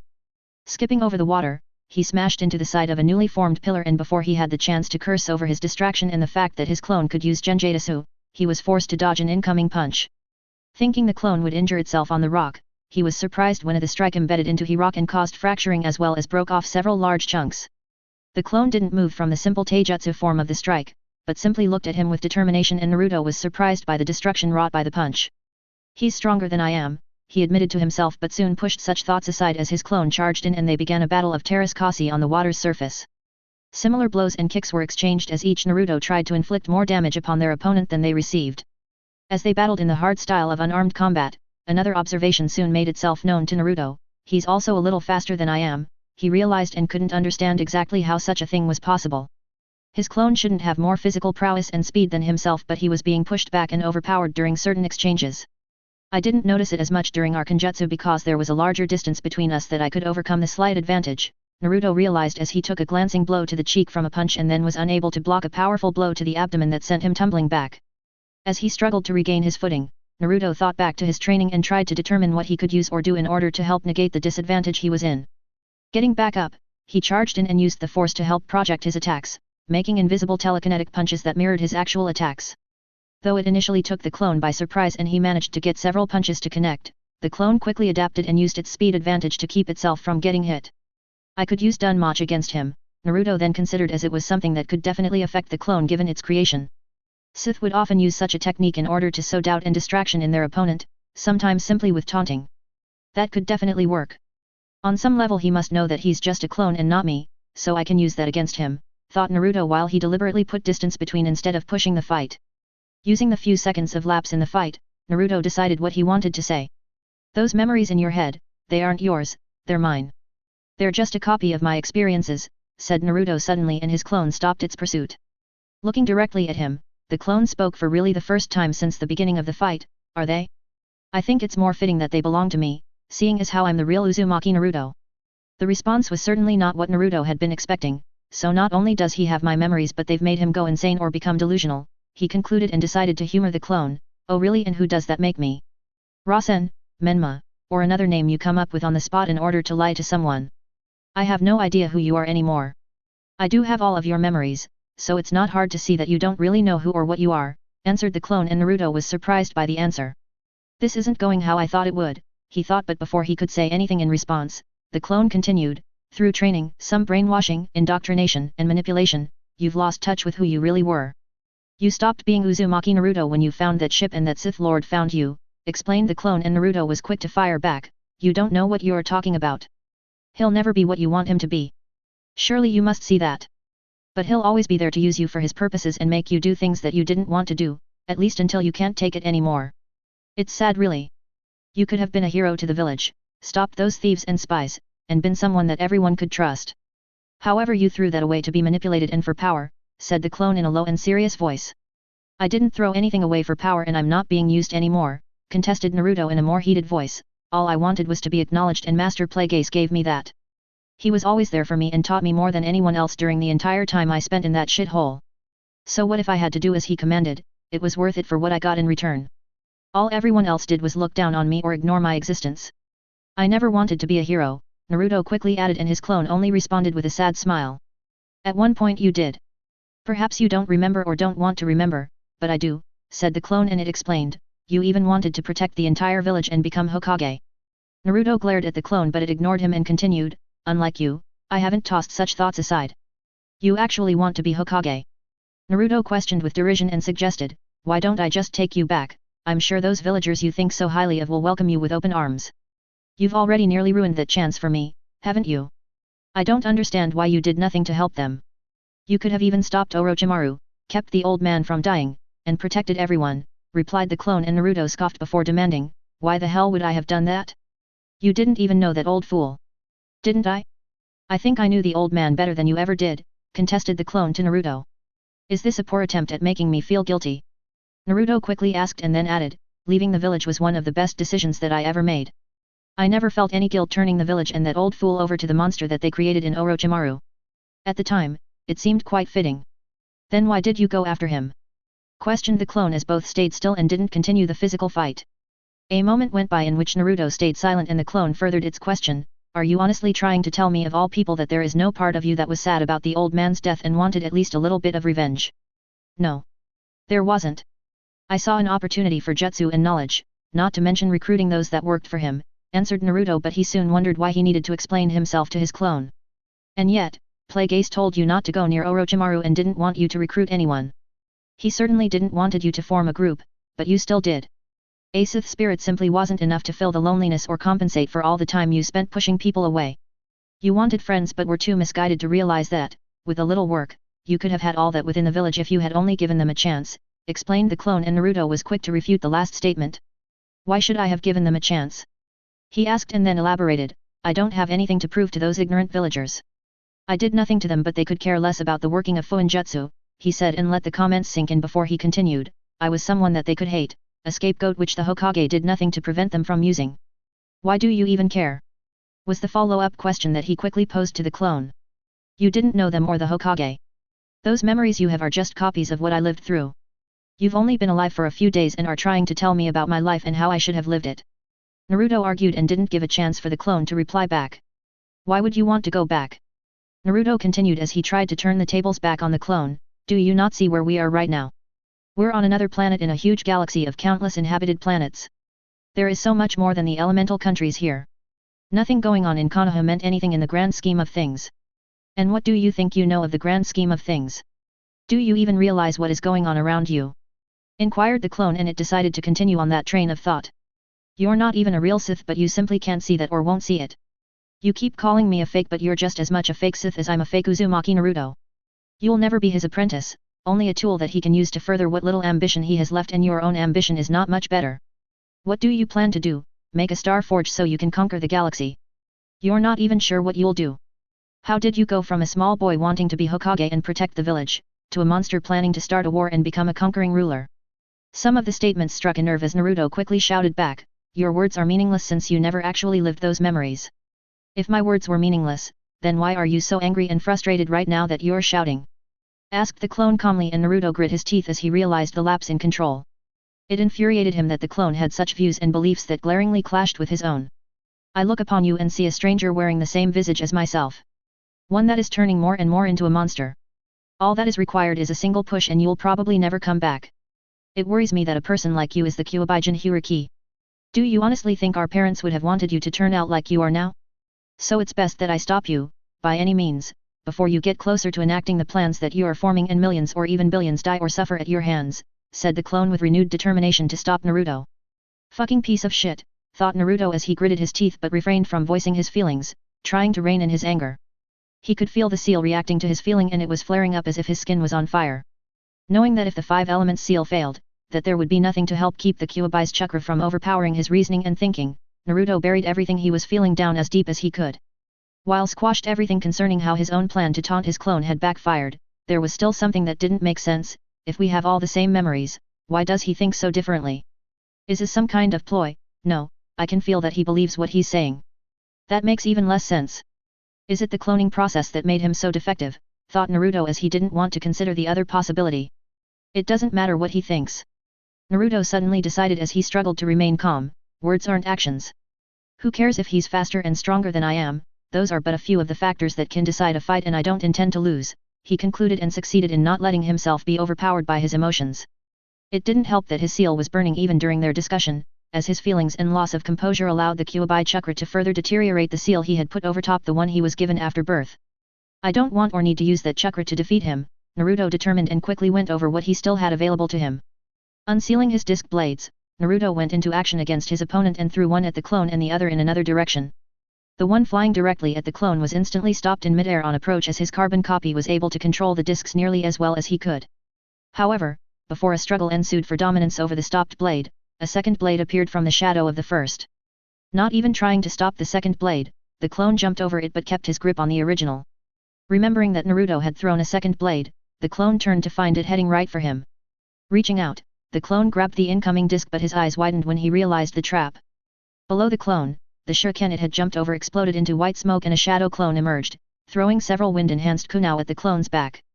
As the projectiles approached, the clone appeared to do nothing but the moment before the kunai shredded through it, Naruto could feel the clone's life signs disappear and then reappear somewhere else. A substitution, in that situation, and with one hand occupied. Naruto questioned as it wasn't something that he thought he'd be capable of if things were reversed. Quickly unsealing a thermal detonator from one of the seals on his belt, Naruto activated the timer and tossed it at the clone's new location with the force. Naruto then took off in the direction of his hidden clone and paid little attention to his failed trap and the pieces of cut rock that were raining down from the substitution jutsu. It isn't enough to merely get a slight advantage and it's going to be harder than I thought to catch him completely off guard. The disc blades aren't going to work right now, he surmised and let the other blade which had been contested over, drop into the water for use later. As the clone vacated the hiding place, right before the detonator went off, Naruto was already ready and knew the direction that the clone would head in. Swinging the procured disc blade, the clone was surprised when Naruto caught the other side of the circular handle and they stood facing off against each other. Already having an idea of what would happen next, Naruto channeled wind chakra into his disc blade in order to combat the lightning chakra that the clone was already beginning to channel. Pivoting his weight, Naruto channeled more wind chakra into his other hand and swung down, underneath the disc blade. Though his hand never reached his clone's thigh, a thin blade of wind was thrown off his hand and lacerated the clone's leg just above the knee. Using Naruto's shifted weight, the clone embedded part of the disc's razor edge into Naruto's left shoulder, to which Naruto responded by sending much more chakra into the disc blade, overpowering the lightning jutsu the clone was using and shredding into the clone's hand. Letting go of the circular weapon, Naruto was able to use force push and send his clone back a good distance. The clone recovered quickly and began making hand seals, so Naruto exchanging hands with the disc blade, to make use of his non-injured shoulder, and threw the wind nature enhanced disc at his clone to prevent the jutsu. The clone tried running but the injury to his leg made it difficult to evade the disc blade. Right before bisecting the clone in half, Naruto was not surprised when the body went up in smoke but did not leave a rock behind as his weapon continued right through the smoke. Body flicker technique, Naruto thought and said out loud, "I hate that jutsu too," he commented and went through seals as saw the clone emerged from the jutsu on top of a pillar on the battlefield. He went just far enough to go outside my detection area, Naruto realized and noted the blue glow on the clone's hand, despite the 100 meters or so that they were away from each other. As he went through the list of techniques he had, in order to identify the jutsu, it wasn't until he saw the clone touching its injured leg that he realized what it was. He can use medical ninjutsu. Naruto questioned with some surprise and watched as the clone began healing its injuries and looked back at him to make sure it had time to heal. There goes the advantage I created, thought Naruto with anger as he glanced down to the wound on his shoulder. He could not heal like his clone was doing and would have to wait for it to heal over time. I won't be able to get to him before he heals the majority of the damage. If he's going to do that, then I might as well take some time to think, thought Naruto, and he merged into the water, moving towards one of the large pillars to use an earth jutsu and hide in the rock. Hiding in the water would mean that the clone might flush him out with the lightning nature jutsu, but hiding in the rock would hopefully make it more difficult for the clone to find him by trial and error while he plotted what to do next. He knows everything about me, but do I know everything about him? Naruto wondered and went through the things that had observed during their fight. He doesn't use any dark side techniques, which now that I've talked with him I have an idea why, but he's also found a way to make my Kinitite worthless, damn it, he cursed as he had come to rely on that force power more than he probably should have, considering how easily the clone had figured out a counter.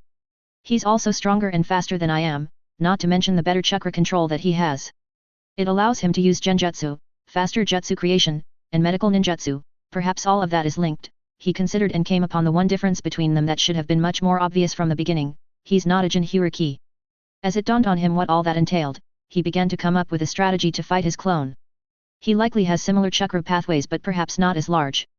So his control is much better than mine, but in exchange, he has less chakra, less natural healing ability and stamina. He also shouldn't be able to recover chakra as quickly as I can. This also explains why he hasn't used many clones either, Naruto realized, and he also knew what should be most effective against the clone: Bunshin Jutsu. The knowledge of shadow clones, water clones, earth clones, a lightning clone, and even variations of the shadow clone jutsu were all at his disposal. And my clone won't have enough chakra to keep up with the numbers that I can create, Naruto concluded and knew what he had to do. In the end, it will be quantity over quality. You bastard, I'll spam the shit about you. Naruto decided, and though he didn't like the idea of relying on clones, now more than ever, he started to make his move. Quickly moving out to the edge of the rock pillar, Naruto just moved to the surface but was unable to see or feel his clone anymore. Moving around to other areas of the pillar, unwilling to reveal his hiding place, Naruto managed to survey most of the surrounding battlefield but could not find his clone anywhere. Large pillars had been created that were leaning at different angles, some having broken off and fallen to the water below while the rain had not ceased, only adding to the water collecting in the depression in the land. Subsequently there were many different places that he, and therefore his clone, could hide. Did he have the same idea I did, or is he just planning something else? Naruto questioned before trying to decide how to handle the unexpected actions of his clone. If I send a clone out, he should be able to discern between me and the clone, though I don't know because I can always tell myself apart from my shadow clones and no one else in the group uses them, so I don't know if there is a difference, contemplated Naruto, and he decided not to overly complicate the problem he was facing. Moving out from the pillar, Naruto jumped down to the water below and kept his senses keen for any noise, movement, or sign of his clone while he moved across the water to stand in the open. I could use some powerful jutsu to flush him out, but that may put me at a disadvantage if I use too much chakra, too quickly, he thought, and would simply wait for the clone to emerge so they could continue. After 15 or more seconds of nothing happening, Naruto began to realize what was going on. I see, so he wants me to get frustrated and waste as much chakra as I can to make the fight easier for him. It was a simple ploy, but at the moment it seemed rather effective. The longer I wait, the more he can recover, though I'll recover faster in terms of chakra, but I won't heal as fast because I can't use medical ninjutsu. I really hate this fucking guy, Naruto concluded, and decided that something must be done, so he started needing chakra to use in some very large jutsu. The best method he could think of was to use Jiraiya's swamp jutsu, but his sword and disc blades were still on the battlefield and that would only sink them into the ground and make them harder to find later or even during the battle. Methodically going through hand seals, Naruto finished the first jutsu and said, "Water release, water colliding wave," and as soon as the words were finished, rain coming down from the clouds above began to be pulled towards where he was standing as if attracted by a magnet. Forming into a huge cyclone almost 50 meters tall, water was even gathered from the shallow lake before the jutsu was near completion and burst upward out of the cyclone in every direction, forming a gigantic wave of water around Naruto. The wave moved outward from his position and succeeded in putting some of his chakra throughout the lake and temporarily increasing the depth by more than 5-fold while also causing the surface to become extremely chaotic. With so much of my chakra in the water, he won't be able to use it to hide anymore and most of the rocks will be covered to prevent him from using replacements, thought Naruto, but he found that the clone did not come out of hiding and he frowned in response as it meant that he would have to use another jutsu. Going through more hand seals, he completed the jutsu with the snake seal and by saying, "Earth release, tearing earth turning palm." As many of the large pillars began tearing apart and falling to the deep water below, a single individual jumped out of the rock before the pillar he was hiding in completely broke apart. "Found you," said Naruto to himself, and he quickly put his hands into a familiar cross-shaped seal and yelled, "Multiple shadow clone technique." About 100 different Narutos appeared on the surface of the water while secretly, the original sunk into the water to hide and coordinate his newly created clones. With such a large volume of water, he won't be able to harness enough lightning nature chakra to force me out or even harm me if he doesn't know my general location, believed Naruto as he communicated with his shadow clones and began the attack on his opponent. XX. Dodging thrown projectiles and then blocking several punches and kicks, the clone of Uzumaki Naruto struggled to combat the shadow clones produced by the original. There seemed no end to them as they just kept coming. Some would charge in and then be replaced when destroyed while others would stay back and launch low-level jutsu at him. Bruises would soon become broken bones and cuts become dangerous lacerations that could lead to severe blood loss, so it was obvious that such a fight was not only badly in the original's favor but kept him too occupied for any hand seals and most jutsu. Though a flesh and blood clone of the original, there was one difference between them, one that I was hoping he wouldn't figure out until later in the fight or until after I was able to subdue him, admitted the clone as pushed one of the shadow clones he was fighting in the direction of an incoming wind jutsu and jumped out of the way. He literally has eyes everywhere and is using his connection with the shadow clones to coordinate their attacks, he thought, and despite not being distracted while he fought, the clone was unprepared for the next attack, a pair of flying kicks which sent him flying back and smacking into one of the broken pillars. Without even a moment to catch his breath or assess the damage, the clone was forced to dodge as spikes were created where his back had been and nearly skewered him before he managed to jump away from the rock. Moving over the rock and blocking attacks coming from multiple directions, the clone struggled to keep up as he was quickly overpowered if he stayed in one place for too long. Breathing heavier than before, he realized the inevitable problem, that he simply couldn't keep up in a prolonged fight. "I need to break this cycle, but how?" he questioned, as what he really needed was a good distraction that would buy him enough time for hand seals, but the original was monitoring his location and body flicker as well as substitution were no longer options in his current situation.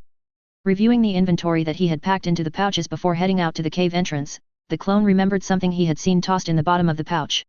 Fishing it out, he smirked but quickly punched for his laps and forced to abandon his location while closely chased by attacking shadow clones. It's a simple usage of a basic ninja tool and an academy jutsu, but it will be effective nonetheless, he determined before carefully palming the small smoke bombs. Stopping in what he deemed a good area, the clone didn't need to wait more than a second or two for the clones to catch up and he again found himself being overpowered. As he took a few hits and nicks from weapons, the clone waited until the shadow clones were nearly upon him before tossing the bombs right above his head and letting them explode, covering the area in purple smoke. XX. Having finally located his dropped sword, Naruto was about to move in and get it when information through his connection with the shadow clones caused him to stop. The smoke bombs were not unexpected, however, the fact that the clone had completely disappeared from his shadow clone's sight was instantly troubling. Having them examine the whole area, thinking that the clone had used a jutsu, it quickly dawned on him what had happened as he moved close enough to the area to feel the clone's life signs still present in the middle of the bunch. He used a henge to change into me, Naruto realized, and as the information was distributed to his clones, it had the opposite effect that the had intended. Unable to differentiate or feel life signs, the clones began to fight with each other in the hopes of finding the lone flesh and blood clone among them. Shit, cursed Naruto as he tried to pinpoint the clone's location but found it nearly impossible with the group of similar-looking individuals all moving around in one area. As several of his clones were dispelled, he quickly acted and had them fight the clone in the same manner. Popping his head out of the water about 50 meters from the large group, Naruto deeply inhaled some much-needed air as he watched his clones all stop fighting and use the henge. Multiple puffs of smoke dispersed to reveal the form of Suijutsu, leaving only a single clone still in the guise of himself. The smirk on his face was short-lived, however, as he saw the clone was already completing a set of hand seals. The effect was instantaneous as the shadow clones closest to it were stopped in their tracks from attacking and stood completely still when the genjutsu took effect. As the illusionary technique spread among the group of clones, Naruto watched unaffected as he was far enough away for the genjutsu to be unable to reach him. Though he could see trees growing around the clones and their branches latching onto them to hold them down, it was just the illusion that he was viewing through the connection as his normal vision showed the real world which contained no such trees. He couldn't send chakra through their connection, meaning that they were helpless against it and they couldn't inflict any pain on themselves to break the genjutsu without dispelling themselves. This is exactly why I wanted them to keep up the continuous assault, so that he couldn't use any genjutsu on them, thought Naruto as he emerged enough to pull his hands out of the water jutsu and began to make hand seals for another jutsu. As the clone began destroying shadow clones in its immediate area, the other helpless clones struggled against the invisible bindings. Naruto finished his hand seals, and numerous areas of water began to raise out of the lake and quickly take form into water clones. Unable to use jutsu themselves, the weaker water clones were able to push chakra into the afflicted clones and end the genjutsu. As the water clones fulfilled their purpose, the clone quickly prepared a wide area jutsu and Naruto's visage soured as a large fire technique was used to destroy a good majority of his shadow clones which were still trapped. Creating more shadow clones, Naruto had them continue the same tactics as he sunk underneath the water and tried to come up with something better to use. He just keeps slipping away, despite the constant assault. I can keep trying to bring him to the brink of exhaustion but I don't know if that will work anymore. I may exhaust myself using so many clones. What I really need is a trap. Something that I wouldn't see coming and would underestimate, or better yet, something that he wouldn't see coming or underestimate, he concluded as he devised a plan of attack. He was starting to run low on chakra and feel fatigued, not as much as his clone but low enough to be concerned about the outcome of the fight. Using his connection to the shadow clones, Naruto had them maneuver his enemy into position. An area of the large battlefield still had a few pillars mostly standing but their height would be what he needed in order for the plan to work. Creating 4 more shadow clones and partially surfacing to watch, he had the clones merge with the rock and move to the uppermost parts of the created and broken rock formations. On the water below, the clone fought numerous shadow clones and Naruto had them let up slightly to make sure that the clone didn't feel the need to try and run away again. Coordinating with the 4 shadow clones, they all partially emerged from the rock and began going through the same set of hand seals, aiming at the clone below. XX. Something's up, realized the clone as the attacking behavior of the created doppelgangers had changed enough for him to be on high alert. It didn't take long before the area around him began to lighten and his attention was turned upward to see what was coming. Creating the light, was a giant fireball that was quickly headed right at him. Genjutsu, he questioned before he started to make a hand seal but was quickly reminded that he was still fighting as one shadow clone landed a hard kick to his side and another sliced his back with a kunai before he could get out of the way. Focusing on the fight, he focused on what would happen next. This is it, this is his trap, and as the heat from the incoming ninjutsu increased the surrounding temperature before it struck, he was left with to use the only option available to him in order to evade the attack as the shadow clones continued to attack without fear of their impending destruction. Jumping out of the water, Naruto ran towards where the flames were hitting the surface of the water and began making the needed seals. He had been closing in while the group of 4 clones created the impressive fire jutsu. With his chakra already in the water beneath the clone, it was easy to finish the water prison jutsu, but he needed to be there and to get his hand into the water in order to properly stabilize and finish the technique. Braving the last of his own fire jutsu as the flames licked at his clothing, Naruto completed the seals and watched as the large sphere of water came out of the water just ahead of him. He could feel his clone trapped inside and knew it wasn't a body substitution or bunshin because of the life signs present in the water and his shadow clones which had bravely stayed to make sure the clone couldn't use any jutsu at the last second. Stretching out, he just got his hand into the sphere before his clone was able to start pushing outward against the water and possibly break the technique. Raising the sphere above the water's surface, Naruto smirked in triumph as he had finally managed to get the upper hand and catch his clone. Now I just have to decide what to do with you, thought Naruto, but as he looked to the trapped clone's face, he realized something was wrong. There was no fear present or frustration on his carbon copy's face. The observation caused him to remain wary, and as their eyes met, the clone slowly started to smile at him in a big grin which showed no teeth but was foreboding nonetheless. Shit!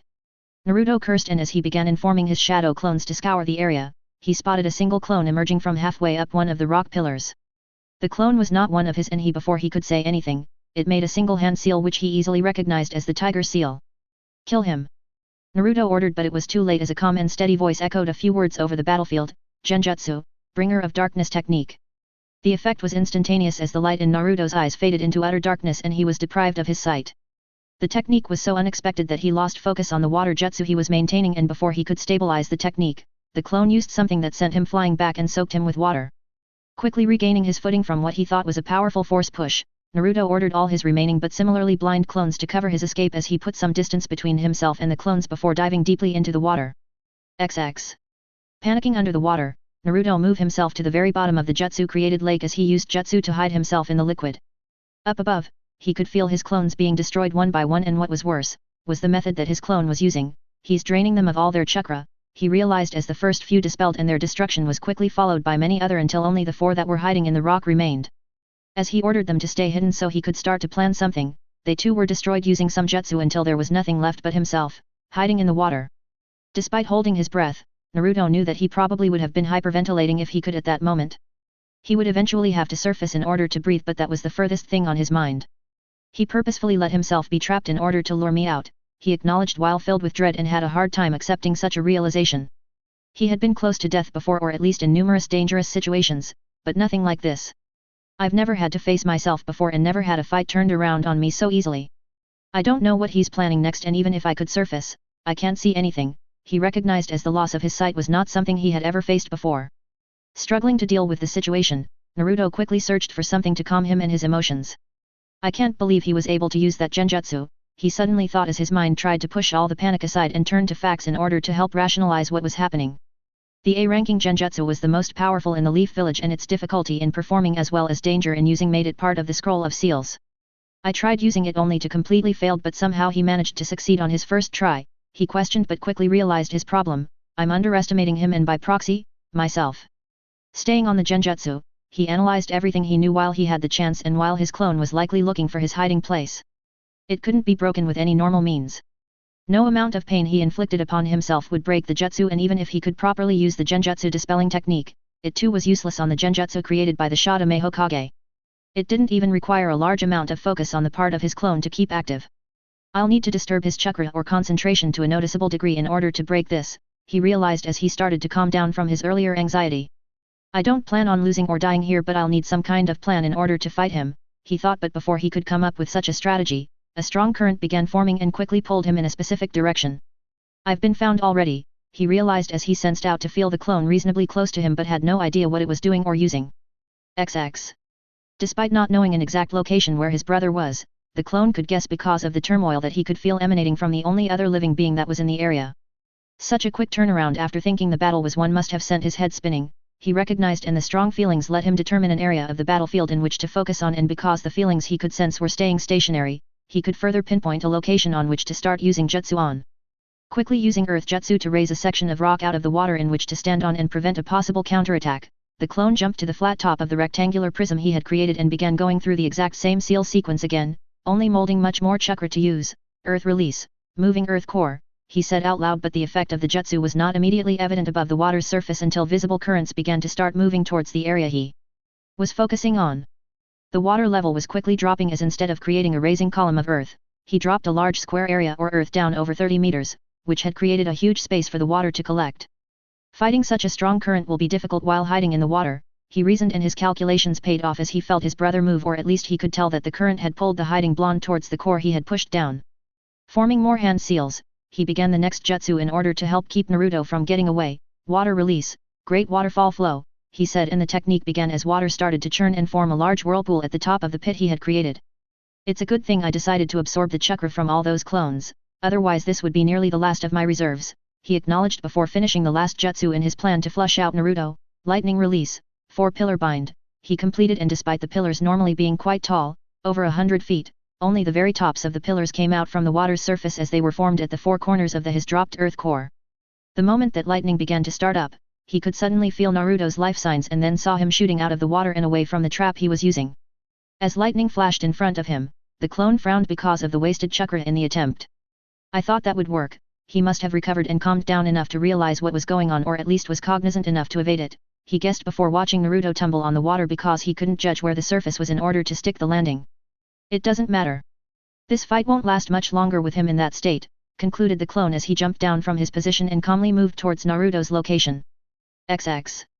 What do I do? Questioned Naruto as he stood still and glanced over his surroundings on the surface of the water, but he couldn't see anything but blackness. If I run, I'm more likely to smack into something than I am to find a place to hide or position that is better to fight from. I can't use body substitution because I can't see, and I can't use body flicker because I can't see. Fighting close range is out of the question, but fighting at a distance is just as dangerous because I may not be able to hear or recognize what jutsu is being used against me, he analyzed while feeling the clone start moving closer to him, first at a sedate pace and then speeding up. Think, Naruto repeated as he went over what he had and what could be used in the situation he found himself in. As he struggled through the long list of available jutsu, he eventually recalled something similar that he had faced before and went through the single required hand seal. Running towards Naruto, the clone went through several seals and ended by clapping his hands together, which produced a glow of visible chakra around each hand, completing the chakra scalpel technique. His intent was to disable, but he wouldn't hesitate to do grievous injuries in order to accomplish that. As he got closer, he noted the change in demeanor of Naruto. He's calmer and more focused, recognized the clone, and he slowed as he noted the formation of the tiger hand seal. Though he knew it was impossible for Naruto to replicate the genjutsu he had used, he still prepared for a long-range jutsu, possibly a fire jutsu, that would hinder his advancement and keep him at a distance. The resultant jutsu, however, was not what he expected, as mist began forming around Naruto and readily spreading by expanding upward from the available water source, covering a good portion of the battlefield. As the mist engulfed him, the clone was surprised at the thickness of the whiteout that surrounded him. Not only was it thicker than Zabuza's usage of the jutsu, but the mist itself felt heavy as it slowly moved past him and easily soaked his clothing. Well played. I can't even properly see my own hands in this dense fog, acknowledged the clone as he experimented with moving the blue glowing digits a short distance from his face. Becoming alert now that his earlier advantages had been mitigated and the situation changed, the clone ended the medical jutsu and went through hand seals, spitting out water and creating several water clones around him that quickly moved towards the unmistakable life signs of his opponent. We can feel each other's life signs, but he'll have much more trouble feeling anything from my water clones, he thought, but quickly realized the caveat to such a move. He could also be using the same tactics. Without my sight, it becomes a battle of sound and sensing, which is why he's never used this jutsu after the fight with Zabuza, despite learning it from the Nidame's scroll, recognized the clone as he moved forward and kept a good distance between them while letting his water clones work. XX. How would I approach a target in this situation? Questioned Naruto as breathed heavily and considered multiple scenarios while trying to think like his clone and all the while keeping his senses active to dodge or counter an incoming attack. I'd consider using a long-range but deadly jutsu, but I haven't heard anything yet. What else would I do? He thought before his senses went off as he felt something coming from behind him. Despite some warning, he was still caught by surprise and a sharp pain erupted in his lower back before sent an elbow flying back that broke the nose of the clone that had managed to sneak up behind him. As he heard the clone turn back into water and splash to the lake below, so too did the bloody kunai that he pulled out of his back. The slightly warm water slipped through his fingers, and before it had fallen to the ground, he was already in motion. Wind chakra accumulated in the fingertips of his left hand before Naruto started slashing in multiple directions and sending cutting arcs of wind at anything that might be approaching and nearby. Simultaneously putting pressure on the wound with his right hand, Naruto felt the warm blood coat his hand and soak down to the waistband of his pants, but he could do nothing about it and soon removed the hand to make some hand seals to retaliate and take care of any other surprises hiding in the fog. Water release, water severing wave, said Naruto in a low voice before water chakra rushed into his mouth and he spit it out in a thin but powerful jet of water. Spinning in place, Naruto sent out a complete rotation of the cutting water jet across his mist jutsu. Once the maneuver was completed, he could hear several more splashes of water from dispelled clones and felt his clone move to avoid the attack. Aside from his back, another pain made itself known at his use of chakra. His seal burned from the further lowering of his chakra reserves, as it had been a very long time since he was so low on chakra, and the more the battle was prolonged, the worse it's going to get. That damn fox must be practically begging me to use his chakra, Naruto thought as he tried to once again ignore the slow destruction of the protective seal he had placed to keep the Kyuubi's chakra from affecting him or coming out during his use of strong negative emotions. Focusing back on the conflict at hand, Naruto stretched out his hearing in order to figure out what his clone would try next. The mist he created was more to protect himself than it was to gain an advantage. If anything, I've only managed to lessen his advantage over me, but it's not doing very well at protecting me, he admitted, and crouched down to quickly look through his pouches for anything to help stop the bleeding until his blood could clot and start healing the wound. His clone seemed to be also taking a moment to consider options, so he felt that it was as good a time as any to review what he had after quickly applying spray bandage to his wound. Sifting through his pouches with one hand and keeping a kunai held in the other, Naruto touched everything in the pouches and touched his belt, as he didn't have time to go over it one piece at a time while in such a situation. Feeling his clone on the move, Naruto stopped his examination and felt out with whatever he had to figure out what the carbon copy was doing. Supposedly a Jedi can use the Force to see, even when physically being completely blind. It sounds good, but I don't have the proper training to try and rely on something like that in combat, he considered and decided reluctantly to stay on defense at the moment and act in response to what his clone was doing. Putting his hands together as if in prayer, Naruto activated another jutsu that he had at his disposal, barrier, canopy method formation, he said, and an invisible barrier expanded in all directions, forming a large sphere around his position, almost reaching where his clone was. Though it would keep both his hands occupied in order to keep the technique active, it would detect any movement inside of its range. XX. The clones failed, and he'll be ready for them if I try to use such a tactic again. That water jutsu nearly took my head off, admitted the clone as he put some distance between them to limit Naruto's ability to work out what jutsu would be used. After using all that chakra to flush him out from hiding, I can't waste chakra on an A-rank jutsu like he apparently still can. He's just dangerous enough for me to be cautious of moving in closer, so I'll need to take away this mist jutsu in order to progress, unless I want to use tactics that put myself at risk, he concluded as he contemplated the jutsu to use in order to meet his needs. Going through seals for a jutsu, the clone inhaled deeply right after saying, "Wind release, great breakthrough." Expelling the molded wind chakra in a fast-moving and large sphere, the clone followed the sphere forward as the jutsu was merely a distraction for what else he had planned. Knowing that Naruto would counter the jutsu, he waited for the right moment. Feeling the incoming jutsu, Naruto responded by going through seals to combat whatever was coming, which he initially thought would be a fire jutsu. Water release, water formation wall, Naruto said before water from below him swelled to form a defensive arc around him and repel the incoming attack. Forced to take the barrier jutsu down, he felt out but was unable to determine what else his clone might be up to, as the water jutsu was holding up well against whatever attack that had been sent his way. The weather was still raining off and on, so Naruto didn't notice when black rain drops began falling on his location. It wasn't until a few drops touched his arms that he picked up on a strange but familiar odor. A few seconds passed before he remembered the last time he smelled it and remembered what jutsu it had been that produced such a smell. Thinking fast, he kept the water wall active and ran forward, diving into his own water jutsu. An instant later, a flock of explosive tagged kunai rained down into his mist jutsu. The tags were already primed and lit before they entered the dense fog, so they exploded before touching the surface of the water. The explosions ignited the flammable black liquid and produced areas of burning water that began removing a large portion of the concealing mist. Safe inside a protective sphere of water that he had created using the water prison jutsu, Naruto sensed his clone was moving in and ended the jutsu. Upon taking his first breath, he was met with smoke and heated air, which made him cough as he tried to determine where the fires were around him before giving up, as areas everywhere around him seemed to be burning. There was no way to know how visible he was to the clone, and if he tried forming back the mist, it likely wouldn't help him because of the burning spots all around. I'll need something else, Naruto quickly analyzed and put up Jiraiya's barrier jutsu again as he felt the clone getting closer. Though it gave him some knowledge of his surroundings, the barrier was a far cry from being able to see, and as the clone came closer, he struggled to come up with his next plan. Any jutsu I use will require me to put down the barrier, which right now is the only thing I have to know what he's doing, he remembered, but had no other choice as the clone was almost upon him. Ditching the barrier, he went through hand seals before shouting, "Lightning release, electromagnetic murder," and slammed his hands into the ground. The ploy worked, and his clone jumped into the air to avoid a lightning jutsu. However, Naruto had never molded any chakra, and he quickly went through 3 more seals before saying, "Water release, water dragon bullet." A large dragon of water formed around his feet and spiraled upward to provide protection against anything the clone could use before launching at the airborne carbon copy. Though he felt the dragon make a successful strike, he also heard something else and realized too late that the clone was able to channel lightning chakra through his water dragon. Being electrocuted, and not for the first time that day, brought the exchange to about even as the dragon floundered in its attack because of his lapse in concentration but still had managed to hit the clone and send him a good distance back. Considering following up the attack, Naruto decided that it probably wouldn't do any good as he was using up too much chakra in such a short amount of time. Running with his hands in the unique seal for the barrier ninjutsu, Naruto struggled to run due to the numbing of the lightning jutsu but managed to move through the lake of intermittent fire. He headed slightly away from the area they were attacking each other in and right for where he abandoned one of his disc blades.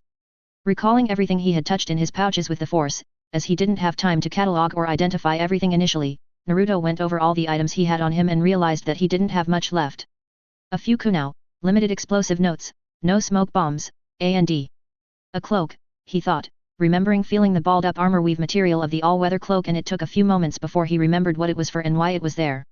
Going over what else he had on his belt, which featured several storage seals etched into seemingly decorate plates along its length, he did recall something that might help but nothing like what he carried during a mission for the Black Sunday. He hadn't started the journey into the caves with any real weaponry or backup ninja supplies. He had primarily focused on rations, water, and other supplies for a trip on foot. Everything else he had taken to Dantuan was on board his ship. Almost on top of the disc blade, Naruto moved around some pieces of what he guessed was rock debris that had been uncovered because of the lowering of the water level before his head jerked back as he picked up something through the large barrier in his sensing. In an instant, the clone had gone from outside his range to far closer than he would have wanted. Body flicker, Naruto guessed and frowned as such an easy jutsu was still difficult for him to perform. Wait a little longer, Naruto thought as he kept the seal active and the barrier up until he was ready to call the disc blade from the water and use it. Despite knowing it would look strange, he tried to seem surprised at the clone's quick movement, as well as making it appear that he was panicking. Slowly backing up away from the incoming clone, Naruto was actually getting closer to the hidden weapon. As the clone neared, Naruto used the force to recall the disc blade and threw it as quickly as he could, not channeling anything into it. Before the clone could stop it completely with the force, Naruto quickly sped through seals and said, "Shuriken Shadow Clone Technique." Though he didn't know how many copies of the disc blade would be created by the technique, he hoped it was enough to overwhelm the clone. Feeling the clone's demeanor change from stoic and relatively unreadable to surprised and worried made him smirk. However, he couldn't see the result and it was soon obvious that the tactic had failed. The clone remained standing with little change in life signs to indicate any injury, and the genjutsu affecting his eyes had also not subsided. Cursing, Naruto went to his belt and unsealed something that he would not normally have used. Taking aim, he fired the blaster directly at where his clone was and studied his aim after a few shots, trying to get the height adjusted as well as getting used to firing with no sight and merely tracking the life signs that he could sense. Readjusting his aim, Naruto fired several more times, attempting to directly hit or injure his moving adversary. Though his aim was mostly accurate, the clone wasn't having much difficulty dodging the shots, but that was what Naruto planned as he still had something else he could use and wanted his clone to get in a little closer. Hearing the telltale sound of thrown projectiles, Naruto dodged in between firing blaster shots as he kept his fire steady and continuous. "If you do have my memories, then you'll definitely remember this as much as I do," thought Naruto as he unsealed another item from his belt with his other hand. As the clone managed to move closer, the smoke dispersed to reveal a different weapon and Naruto fired a single pellet to start, making the projectile explode a little earlier and send a good, wide spread of flechettes at his adversary. The effect was instantaneous as the clone backed off and he could feel the shock from the unusual tactics emanating from his foe. The best defense against the flechette darts that he knew of was the force push technique. Plague Ace had mentioned others, but never got around to teaching them to me. Naruto remembered. However, the only problem for the clone with using force push was the fact that it couldn't stop blaster bolts, so he quickly followed a shot from the flechette gun with a shot from the blaster. Moving forward with both weapons aimed at the clone, Naruto pursued the life signs he felt at a steady pace, mindful that his surroundings were mostly unknown to him anymore and he could come across Broken Rebel from Earth Jutsu at any moment. As he fired several more combination shots from the weapons, the last blaster bolt made a noise that caught his attention. "He's hiding behind something," Naruto recognized, and he fired the blaster again, hearing it impact a surface, rather than continue outside of his hearing range. Feeling the clone likely just behind the barricade, Naruto continued firing a few blaster bolts while aiming the flechette gun up at a higher angle. Pulling the trigger of the pellet-firing weapon twice, Naruto quickly flicked his wrist in order to try and get the pellets to curve before having them explode and shower the area where the clone was hiding in the sharp Durasteel flechettes. Feeling the clone move, he was unsure as to his success, but the sound of flying projectiles was soon to follow and Naruto blocked them with the firearms as he would if he were wielding and blocking with kunai. The attempt was moderately successful as he felt several sharp and burning pains as several of the projectiles that he failed to block cut into him as they passed and entered the water behind him. As he moved to aim and fire again, a sizzling noise caught his attention and he jumped away from his position just before the exploding tag on one of the thrown weapons exploded. Getting his bearings after the jump, Naruto found the life signs of his clone, but the sound of another thrown weapon and sizzling tag made him move again. Jumping back from the sound, Naruto smacked hard into an unforgiving surface that knocked the wind out of him. Though far enough away from the tag when it went off, his mind had pushed everything aside to focus on the immediate concern. He pushed me to this spot with the explosive tags, Naruto instantly realized, and as he moved away from the rock, he heard the creation of the earth jutsu above him. He thought it must have been one of the pillars that he was up against, but what was coming down from above must have been a landslide of dislodged material, small to medium chunks of rock, mud, and sand, Naruto guessed by the noise as he moved to run away from the pillar. Knowing that he wouldn't make it, Naruto dropped the blaster and formed a kini tight in his hand. Twisting as he ran, he tossed it up in the air to impact against the falling debris. When the attack hit, it would create an opening or at least a safe path for him to take and avoid the landslide. Before the Kainet exploded, Naruto put the flechette gun under his armpit and formed the seal for the barrier jutsu so he could better perceive the safe route he needed to take. The invisible barrier expanded around him in all directions and he could soon see his surroundings and identify where he needed to go in order to escape the trap. With the last of the earth and debris crashing into the water just behind him, Naruto felt the incoming threat and moved his elbow, dropping the flechette gun into a waiting hand. Twisting to fire before the clone reached him, a hand grabbed his wrist and a hard hit in the right location made him drop the weapon. Before Naruto could respond with an attack of his own, the clone followed up with a strong punch to the face and kick to the stomach that sent him sprawling back. Recognizing the danger of the close quarters situation, Naruto ignored the pain and turned to what he had left in order to put some distance between them. His mind raced as he felt the clone move to take advantage of the situation and he recalled the last of his ninja supplies. Reaching to the pouch, he took the last of his explosive tags, which constituted a thin stack of no more than 5. It was foolish to use them all, but he was desperate to put some distance between them, so he ignited all the notes and tossed the wet but sizzling stack at the advancing clone. Despite the tags entering the shallow water, the little sizzling flames did not extinguish and the immediate threat was well understood by the clone as both blondes jumped away from the small lit area of water. An extremely large explosion was quick to follow. The combined tags sent water and earth up nearly 50 to 100 feet into the air and soon started coming down in rain droplets as well as small chunks of dirt. While struggling to get to his feet and recovering from the explosion, Naruto focused on what to do next and how to use the remaining chakra he had left. The few seconds he had would normally have not been enough time, but with the force he could examine everything, going through several scenarios and over 1,000 jutsu that he had at his disposal. Do I have nothing left? He questioned as his attempts at planning and selection were coming up rather empty. Of the items he had left on him, there was something he won't know about, Naruto considered, but then came the problem: how can I make use of it? It's not a weapon, but it does hurt like hell, Naruto thought, remembering the prior pain in his hand. I'll need to keep him stationary or at least stun him. Force grip again? No, it won't work because I can't judge the distance or his exact location without my sight and may not be able to get him with it. Then what jutsu would do I have left? He questioned and considered everything, even jutsu that he had never used before and had simply set aside for another day or not given much consideration. It had to be something that wouldn't use up the remainder of his chakra and leave him with chakra remaining, as he wouldn't be using the jutsu himself. I'll use up the last of my chakra to try this, but there are 2 jutsu that could work, one of Orochimaru's and one from Suna, and I'll finish up with my favorite force technique. But he'll need to be in close and think he's won. I'll therefore have to lose. It's all or nothing, Naruto concluded in the few seconds he had before the explosion subsided and the clone was moving in. First the diversion to make the necessary preparations, planned Naruto as he quickly went through seals and said, water release, water formation wall, but instead of using the available water at his feet, Naruto pooled water nature chakra into his mouth and spit out a widespread defensive arc of water that captured the clone and was powerful enough to force him back. With the clone pushed back by the small deluge, Naruto completed his preparation and hoped that it hadn't been spotted.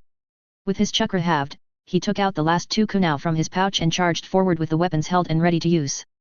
Gotta make the second part convincing, he thought, and channeled a minimal amount of wind chakra into each kunai. Moving towards the recovering clone, Naruto used the weapons as best as he could given his lost sense of sight, but knew that he wouldn't be able to defeat his clone with just the 2 kunai. Wide swings became more accurate as the clone dodged and parried his strikes until Naruto was struck hard in the knee, which caused a break in his attack pattern. The follow-up strike initially felt like a simple jab or smack to his arm, but the sharp pain that followed spoke differently. He's using chakra scalpels, Naruto recognized as he dropped the kunai he had been holding, no longer able to keep a good grip on it with the tendons in his forearm cut. Though he struck out with a powerful swing with the other kunai-bearing hand, it missed and left him open for a quick combination of hard punches to the face which sent him back a few steps. Gotta stay conscious too, Naruto added to the prepared list he needed to accomplish in order to win as his head swam from the hard hits. Open to another attack, Naruto felt a quick hit to his thigh from the chakra scalpel which damaged tissue there, and before he could compensate by shifting weight onto his other leg, he was hit with a powerful palm strike to the chest. The impact sent him off his feet and falling back into the knee-deep water, unable to keep himself on its surface anymore. He also knew that the strike damaged his lungs in order to ensure that he would not be able to continue the fight. With the hit to the leg, I'm not sure if I'll be able to get up and it's going to be hard to breathe now that he's damaged my lungs, but it's better than a chidori or raise nan to the chest or stomach, he thought, while checking himself and preparing for what was next. While there was the chance for failure, Naruto was confident in success, but he acknowledged that all of his planning relied on one assumption which had to be true in order for everything to work. I don't believe he really wants to kill me. XX. Breathing heavy and injured from the latter half of the battle, the clone looked down upon Naruto, who had managed to pull himself up into a sitting position in the water. He knew it was the real Naruto as the life signs were unmistakably there in front of him. Naruto wheezed from the lung damage and looked in his direction, but his eyes were unfocused and dulled from the still active genjutsu. No words were exchanged between the two as they continued to look upon each other. You stubborn and tough bastard, I should have made more traps in the beginning. I nearly needed to use the raise nan against you in the end, the clone thought and wasn't about to push aside the idea entirely. I should kick him a few times for using that fucking flechette gun, he thought, glancing to the new holes in his body. They weren't severe because of the spread of the darts and his dodging to keep them from hitting vital areas, but they still hurt like hell from going straight through tissue and even bone. Wondering if Naruto would start trying to get up and continue, the clone was initially on guard when Naruto started raising both of his hands, but he soon realized with surprise that it was something else as the palms were facing away from him in a sign of surrender. Knowing that the original had nothing else left in terms of weapons, the clone decided not to continue as Naruto was admitting defeat. As Naruto's hands slowly started raising up to head level, they moved closer to the sides of his head, and instead of continuing farther upwards, they moved to securely cover both ears. The action elicited confusion from the clone until he saw the small smile form on Naruto's face. Realizing a trap, the clone turned to see a shadow clone partially emerged from hiding in the water and finishing hand seals for a jutsu that ended on the snake seal. Sound wave technique, the clone said, right before a kunao went through its throat, but the jutsu was already completed.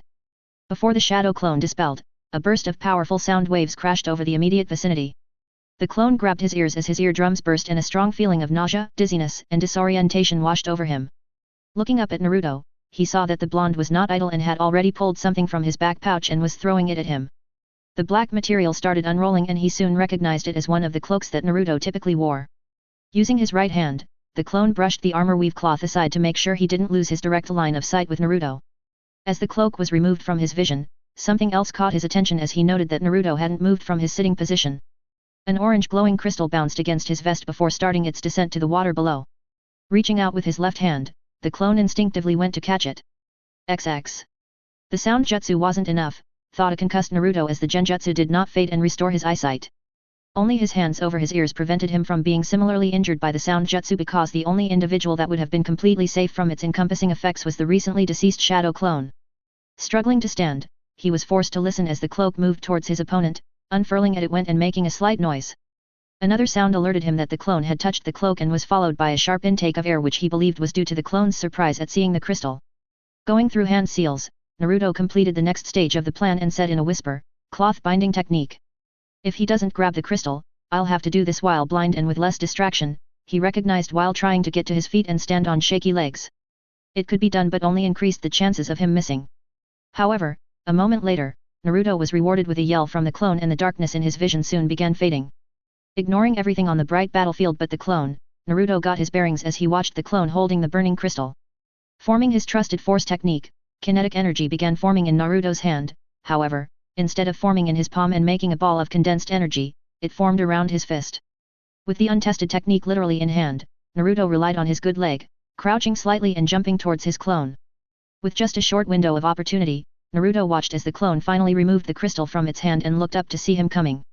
Moving to use its right hand to block or deflect him with force push, Naruto didn't move or try to dodge and kept going with the very transparent punch. As the clone tried to move its uninjured hand, something prevented him and he glanced down to see the black cloak he thought he remembered pushing aside. The all-weather cloak was wrapped around the clone's arm, around his waist, and around his legs, with the last foot of the cloak touching the surface of the water and sticking to it. Recognizing the Tsunagakura originating technique, the clone knew that chakra had been channeled into the cloak in order to make it bind him and that the armor weave was too strong for him to rip. The small portion sticking to the water would also prevent him jumping away. Looking back up to Naruto, his eyes widened as the blonde was already upon him and he couldn't move fast enough to dodge the strange-looking punch. "Deflect this!" Naruto wheezed out, but the words fell on deafened ears as his fist impacted the jaw of his clone. Naruto heard the sickening breaking of bones as the clone's head jerked back, and while he originally thought it was just the clone's jaw, he soon realized that the impromptu technique was still quite unfinished. "I broke his jaw, but also most of the bones in my hand," he thought as the chakra holding the cloth to the water gave way under the force of the punch, sending the clone flying back a good distance. The defeated clone landed with a loud splash that was the only sound on the battlefield aside from Naruto's labored breathing from near exhaustion and the damage to his lungs. A hot and swelling feeling spread through his hand, which he knew that it came right before severe pain, and he grit his teeth before the inevitable nerves began to flare. And there it is, he commented, tried not to yell from the significant damage to the hand. Self-inflicted damage, he noted, and decided that the kini tight fist, name pending further thought, needed much more work before he would ever use it again in a combat situation. Realizing that the clone may not be incapacitated, or at least it still posed a significant threat to him, Naruto found himself without any weapons and with little to no strength left. Closing his eyes, he searched for his lost sword and other weapons. The sword is closest, how fitting, he thought before painfully moving his left hand, which still had tendon damage from the chakra scalpel technique. Stretching out his fingers, he put his palm in the direction of the sunken weapon. Water began bubbling about 50 meters away, and the surface bulged slightly before a small wave of water moved towards him, eventually revealing the sword, which picked up speed once it was free from the water. I don't think I can catch it in either of my hands, he quickly realized, and stopped the blade in midair just a few feet from him. Hobbling towards the downed clone, Naruto soon reached the body. The life signs were still present, not fading but low, and likely would start to diminish if he just left the clone to the elements and with the injuries he had. Blood freely dripped from the clone's swollen mouth, and for the first time, Naruto noted various other injuries that he hadn't been aware of during the fight after he lost his sight. Most appeared to be something he had experienced before: blaster grazes, flechette penetration wounds, burned hand. He noted and stopped to focus on the hand more than any of the other wounds. It wasn't just a similar injury, it was almost exactly the same as his own burn mark. It was even on the same hand as his mark was on, the left, he thought, and glanced to his own bandaged left hand. I should have learned a lesson from that experience so many years ago with that necklace, he thought before elaborating, not to instinctively grab something until I know what it is and how it could harm me. Good thing I didn't learn from that, he thought, and turned to see where the crystal was. Looking not far off, to the localized area where water appeared to be boiling to the surface, Naruto decided to come back for the dropped crystal, as he didn't have anything to put it in or wrap it, as the cloak was still binding the clone. The floating ninjato was still close by, being held up in the air with the force, blade pointed down. Lifting slightly upwards, as if preparing to stab or thrust downward, Naruto prepared to use the force to end his clone's life. The blade was more than sharp enough to pierce through any part of the body using simple telekinesis, and if done in the right area, a relatively quick way to die, he concluded before lowering his hand. In the moment before the blade struck, the clone coughed, spitting up a little blood in the process, and the ninjato pierced through the water and into the ground no more than an inch from the side of the clone's head. Surprised at his lapse in concentration because of a simple cough, Naruto stared at the still-breathing flesh and blood clone. I've looked at thousands of shadow clones of me before and killed them without thinking twice, he thought, as his determination to end the fight and win at all costs was fading along with the adrenaline rush of combat. Frowning at the perceived weakness, he moved the sword up slightly higher above him and tried to convince himself that the clone was still dangerous to him and needed to be done away with, but he had lost any interest in killing his clone. If anything, he was more curious about how it came about and its memories, as well as reasoning behind the confrontation, than worried about his life anymore. Pulling the blade towards himself, Naruto carefully returned it to the sheath on his back before looking in the direction of the enclave. I've never been so close to complete chakra exhaustion before, he realized, and as he moved to leave, he looked back to the unconscious carbon copy of himself. A moment went by as he looked upon the injured clone before making a decision. Standing on unsteady legs, Naruto bent over to reach down towards the clone. With his working hand, he got a good hold of the Jonin vest's collar, using the last dredges of his chakra to stick to it, and began dragging the body in the direction that he knew the Jedi enclave was. The dark green Jonin vest provided some buoyancy and kept the weight manageable. Unsure of how much he could go before collapsing, Naruto trudged through the cold and muddy water. The raining had ceased, he couldn't remember when, but the sky was still cloudy when he looked up to find the Dantuan System's star. I suppose it's too much to ask for the clouds to part even a little bit and provide me with the warmth of the sun's rays, thought Naruto with a glare towards the sky, and though he wished for it, in some ways he welcomed the numbing effect on his many injuries. Focusing on keeping the cold from making him go into hypothermia helped him ignore the pain he was feeling throughout his body. At the present, there was only one goal, which was to get back to Kabuto before passing out. If he's still alive, Naruto quickly considered, as he wasn't sure what had happened and really didn't want to try and delve into his clone's mind to find out the status of the snake-like ninja. Moving across the thigh-deep lake that had been created from the fight, Naruto didn't turn around to look at the devastation that the battle had caused to the landscape. The entrance to the crystal cave was completely gone, collapsing in the initial attacks of the fight and then subsequently submerged underwater. The use of water from the atmosphere had created a lake in the depression where the cave entrance had once been, and only the remnants of broken mud walls and rock pillars marked the lake as being different than many of the other surrounding depressions that filled with water after long rainstorms on the plains-covered planet. XX. Dragging his doppelganger across the lake had been easy, but once he had moved out of the depression, dragging the body across the grass and over a few hills had been tough. Should have left him, thought Naruto as he struggled to remain standing and relied on bracing himself against the rock walls of the former Jedi enclave to catch his breath before moving towards the stairs. Everything below his knee was completely numb, and even before reaching the enclave, he had started to shiver uncontrollably. Sensing out, Naruto noted that life signs were present in the secret laboratory, but they were low, and he cursed at the fact that Kabuto could be in even worse shape than him. Looking to the clone, he felt like kicking it but refrained and grabbed onto the collar again before pushing forward and moving down the staircase as fast as he could muster. The wet fabric of the clone's clothing made a sound that made Naruto think he was dragging a heavy burlap sack, but he tried to ignore it while navigating the staircase. He nearly lost his balance on the stairs and fell, but caught himself and pulled the clone down the last of the steps before heading directly to the hidden facility. Making it past the once sealed wall and to the door, Naruto collapsed in the open doorway and let the clone drop to the floor as well. The room he looked into was dark and he couldn't make out everything, despite his eyesight being well adjusted to the dark at the moment. Seeing the familiar items and furnishings of the room, Naruto quickly noted the dark shape on the floor that was very out of place from what he remembered of the room's layout. Focusing on the body seemingly motionless on the floor, Naruto also noted the slight reflection from a liquid pooled on the floor beside the body. Blood, he quickly thought, but couldn't be sure until the lights came on. Trying to get up to walk, Naruto found himself simply too tired and weak to try, so he began to move on his hand and knees into the room, closing the distance between the doorway and the body. Cradling his broken hand against his chest, Naruto moved with haste as the lights slowly began turning on from his movement. As light began flooding into the room, the liquid was slowly revealed and he could identify what it was. It's drool, he thought with disdain and slight frustration at being concerned for Kabuto's well-being. The man was merely drugged, laying face down and unconscious on the floor. The drool was slowly leaking from the man's open mouth. Glancing at the hyposyringe in Kabuto's arm, Naruto wondered what he had been given but guessed it was a powerful sedative. He probably tried to give it to the clone, Naruto surmised, and shook his head slightly at Kabuto's carelessness. Kneeling, Naruto struggled to flip Kabuto over and removed the hyposyringe. Grimacing, he tried to look away from the man's dislocated wrist but found it difficult. Pushing aside the thought that perhaps it had happened during the fall to the floor. No, that does looks like something I might do, he thought before moving closer and putting his knee on the forearm before popping the hand back into the wrist socket, which made an audible sound. Shivering, whether because of the sound or the cold, Naruto noted that the pain had not made Kabuto wake. Taking the fastest route towards his goal of healing, Naruto pulled his good arm up and struck down with a resounding slap as his hand impacted Kabuto's cheek. Slightly surprised at the lack of success, Naruto decided to follow through with a backhand to the opposite cheek, only with a little more force behind it.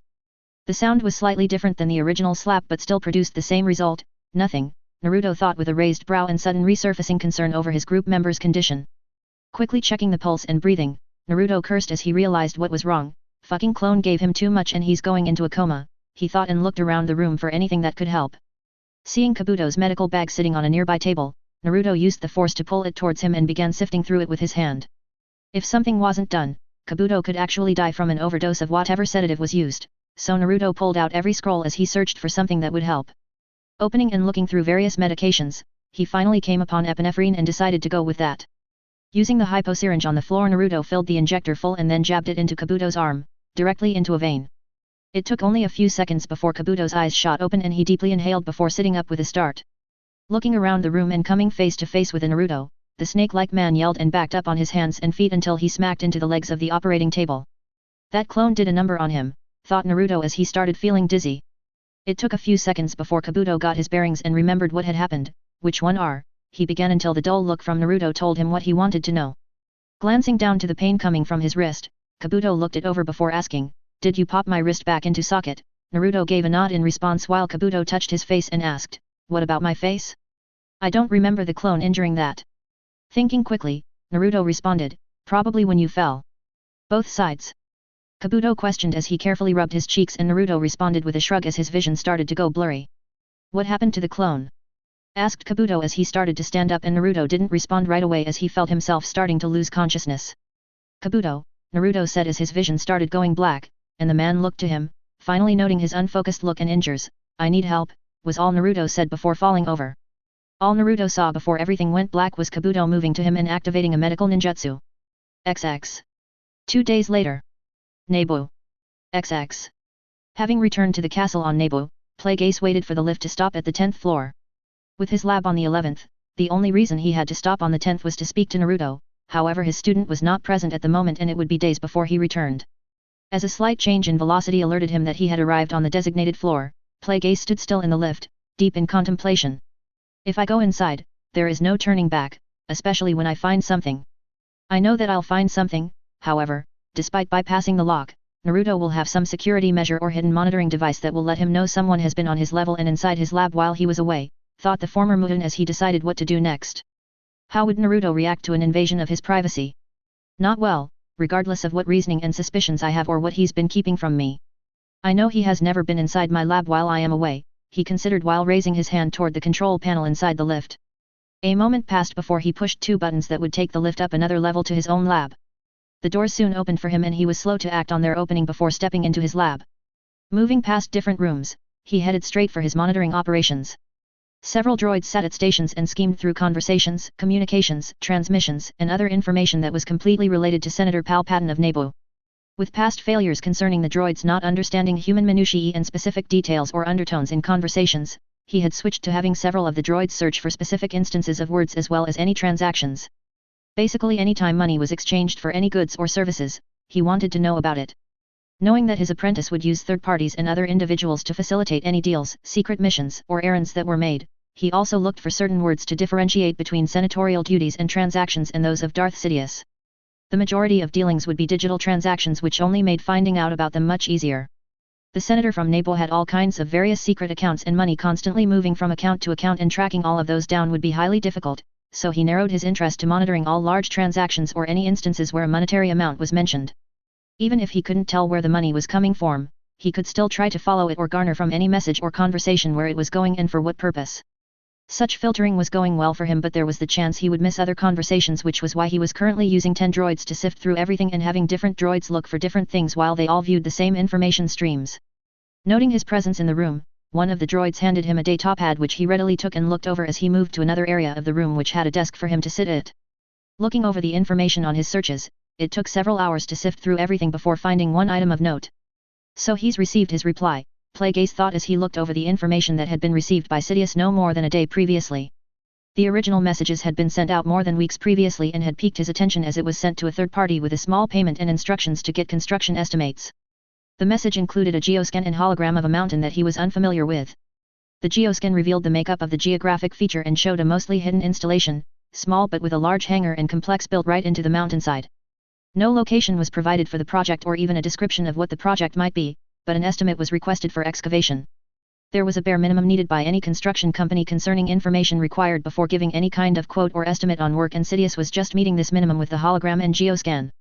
The mountain was primarily granite and pricing was given per volume of material excavated and based upon depth and penetration into the mountain. Unfortunately, every method that he had used was unable to identify the feature or even make a close or approximate match. It was a unique and nameless mountain on a planet that was possibly uncharted, overlooked, or even lost to the greater galaxy. The problem was that millions upon millions of inhabited and even non-inhabited planets had mountains and granite. It was an extremely common material and the facility provided little more for him to go on, a nigh impossible task, even if that mountain does have a small facility, remembered Plagueis as he didn't even know if it was an old facility, what its purpose was, or if Sidious had it built recently. That was probably why he was willing to give up such secretive information to a third party and then a contractor. Nothing he provided could help determine its location. He likely has great plans for it, and that is more than enough reason for me to be interested as well, Plagueis thought, and he tried to think of other possibilities or avenues that he had yet to take. I could ask Naruto, he considered, but questioned himself about what further information or possibilities Naruto could provide that he had not already tried. Though there is the slightest possibility that he would have an answer or idea. There has always been the possibility that he will think of something that I have not. He reconsidered and decided on how best to bring it up during their long delivery trip to Nar Shaddaa. The previous return trip from the smuggler's moon was almost completely silent after their conversations concerning the request by the aging Papara. It was not just silent but awkward, and we were both distant. Probably deep in thought about our own hidden designs, he remembered and wondered how Naruto would return from Dantooine. Angry at me sending him away and trying to take over the position that I have let him occupy, he thought, but quickly corrected himself, perhaps that is not the right wording. It was rather unwise of me to think I could try and take over doing what he has been successful at for almost a year. I realized as such during the mission, but see it now more clearly than ever. It was a position that he was excelling at and one which I failed to occupy, even for a brief period, he thought, and setting the datapad aside, the Sith Lord retreated inward while turning to look out the nearby window that was behind his desk area. How bad have things gotten between us? I don't even know, and it's not just between us but between the rest of the group and myself as well, he pondered while staring at the nearby mountain range that dominated his current view. XX. Dan Twin. XX. A pair of azure eyes opened and looked up at the metal bulkhead above him. It took a few seconds for Naruto to realize that he was inside a ship. He quickly sat up and went to move off the table when the pain and soreness hit him. The pain was primarily coming from his hand, which he noted was completely covered in some kind of plasto cast, while the soreness seemed to stem from nearly every cell in his body but also was concentrated around the 2 seals on his stomach. Despite the dizziness, he attempted to stand and found himself holding firmly to the operating table in order to steady himself. Bandages were wrapped around various areas of his torso and likely other areas as well from what he could see from looking down and examining himself. No sickly sweet smell of bacta, he noted and knew the likely reason why, because Kabuto dislikes it, he remembered. The snake-like man did have an interest in the miraculous healing substance known as bacta, and the even older Kolto, but Kabuto preferred other methods and the actual science, technology, medical ninjutsu, knowledge, and technique behind what he dubbed proper medical care. Bacta had become the most relied upon substance when it came to treating a patient. This was especially true in areas of the Republic which had access to the liquid, while most other technology and more traditional methods were becoming less common by comparison. If anyone can help put a patient into a tube full of healing fluid, what is the point of having so many trained medical professionals? Naruto thought as he remembered what Kabuto's reasoning had been for choosing a medical school in the Outer Rim, where bacta was much harder to come by. The medical nin's dismissal of bacta was only furthered by the fact that it couldn't be synthesized. The 2 types of bacteria required for bacta were only found on a single planet known as Thyphera and could not be incubated or found anywhere else in the galaxy. Despite agreeing with Kabuto about the dangers of heavy reliance on a single substance, at that moment, he really wished Kabuto had just dunked him in the bacta tank, even for just an hour. He lamented as he held back his nausea and began trying to walk inside the ship that he knew wasn't moving, but which seemed to be swaying like a boat. I have too many things to do to sit and rest, and I have no idea how long I've been out. That lightsaber won't make itself, and I still need to recover my other weapons, he reasoned as he took further steps, ignoring the cold metal floor on his bare feet and headed across the ship to the turbolift. Planting one foot in front of the other as he ventured into a more open space of the ship's floor plan, Naruto left the nice solid surfaces he could use steady himself but experienced problems a few feet into his voyage as he stepped over a hastily strewn power cable. The existence of the cable caught his attention, and he stood still while his head followed the cable across the room to the device that the cables were attached to. He recognized the device as a stasis tube, and through the window on the front, he could clearly see the spiky hair of his clone inside.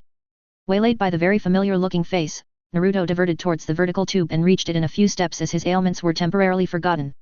Looking over the clone, Naruto noted the numerous bandages on his carbon copy's face and realized that he had likely been out long enough for Kabuto to not only deal with his own injuries, but take care of his as well. That meant that he had been unconscious for the better part of a day because the suspended animation procedure and setup took several hours to complete, in addition to Kabuto working on healing 2 people. Maybe 2 days, he considered and stared at the seemingly sleeping clone of himself while thinking through the long fight that seemed like it had just ended minutes previously.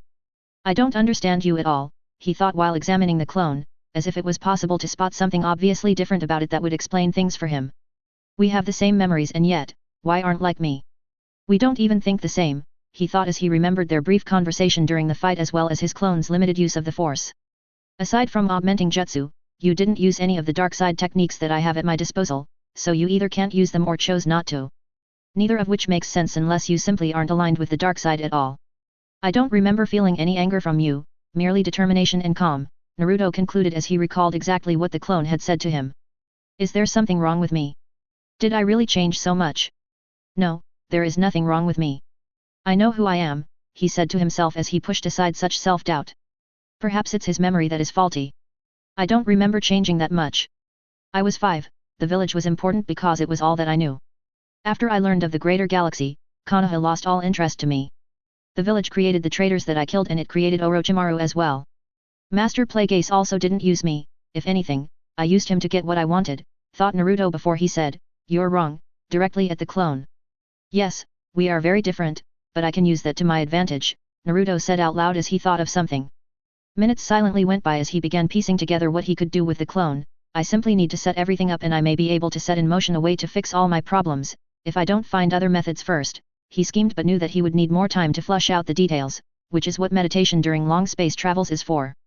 Done with the clone for the time being, Naruto turned away, but his vision went directly to the other stasis tube in the room and he couldn't turn away from it. A sinking feeling came over him. It happened every time he viewed that particular tube and was the reason for its relocation. Attached to the tube was not one, but 2 power sources with the second as backup. The other tube, temporarily holding his clone, was even a backup for the one he was currently looking at. Moving up to the tank, Naruto looked upon the layer of frost that covered the normally transparent screen of the tube. It prevented him from looking in, and despite already knowing who was inside, he hesitated a moment before taking his cast-covered hand and scraping away at the thin layer of frozen condensation. The temperatures inside the tank combined with the inability of the transparent screen to act as a proper insulator of the cold temperatures inside, allowed condensation to form and even freeze as the machine cycled from prolonged use. Kabuto kept the atmospheric controls on his ship set with a higher moisture content than what was normally used, so the effect was more pronounced than it would have been in another, more standard environment.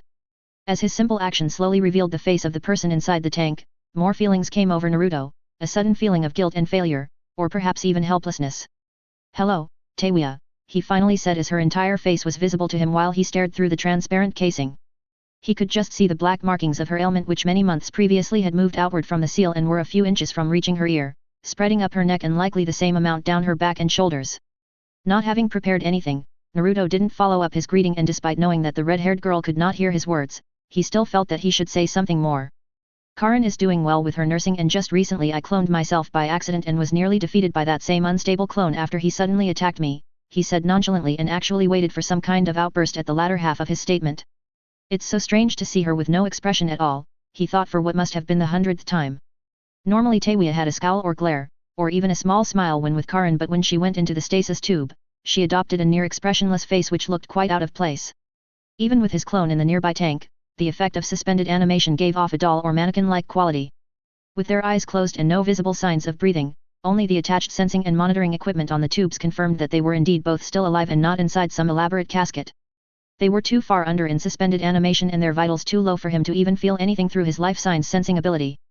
When nothing happened at all, save for the constant hum of the functioning tubes, Naruto moved back to the clone's tank and wondered if what he had planned for his carbon copy would work or not. Before he could answer the question, the lift door at the opposite side of the room opened and his attention turned towards the figure of Kabuto that was just exiting the lift.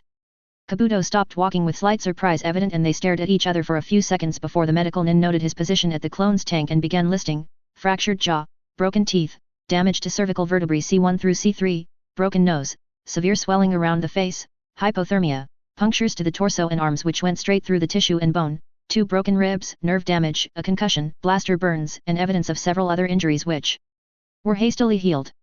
"How curious," he commented as he read from the data pad he had pulled out from his robes in order to make sure that he didn't miss anything. When Naruto said nothing about the clone's listed injuries, Kabuto inquired, "Would you like to hear about your own?" "No," Naruto said with a dull response before he turned away from the tank and faced Kabuto, but before he could say anything, the medical nin interrupted, "I do apologize for him getting the better of me. I didn't realize he was awake and was unable to get," but Naruto waved off whatever excuse he planned to give. "It doesn't matter how he got loose or whose fault it was," the blonde said, and Kabuto held back a sigh of relief.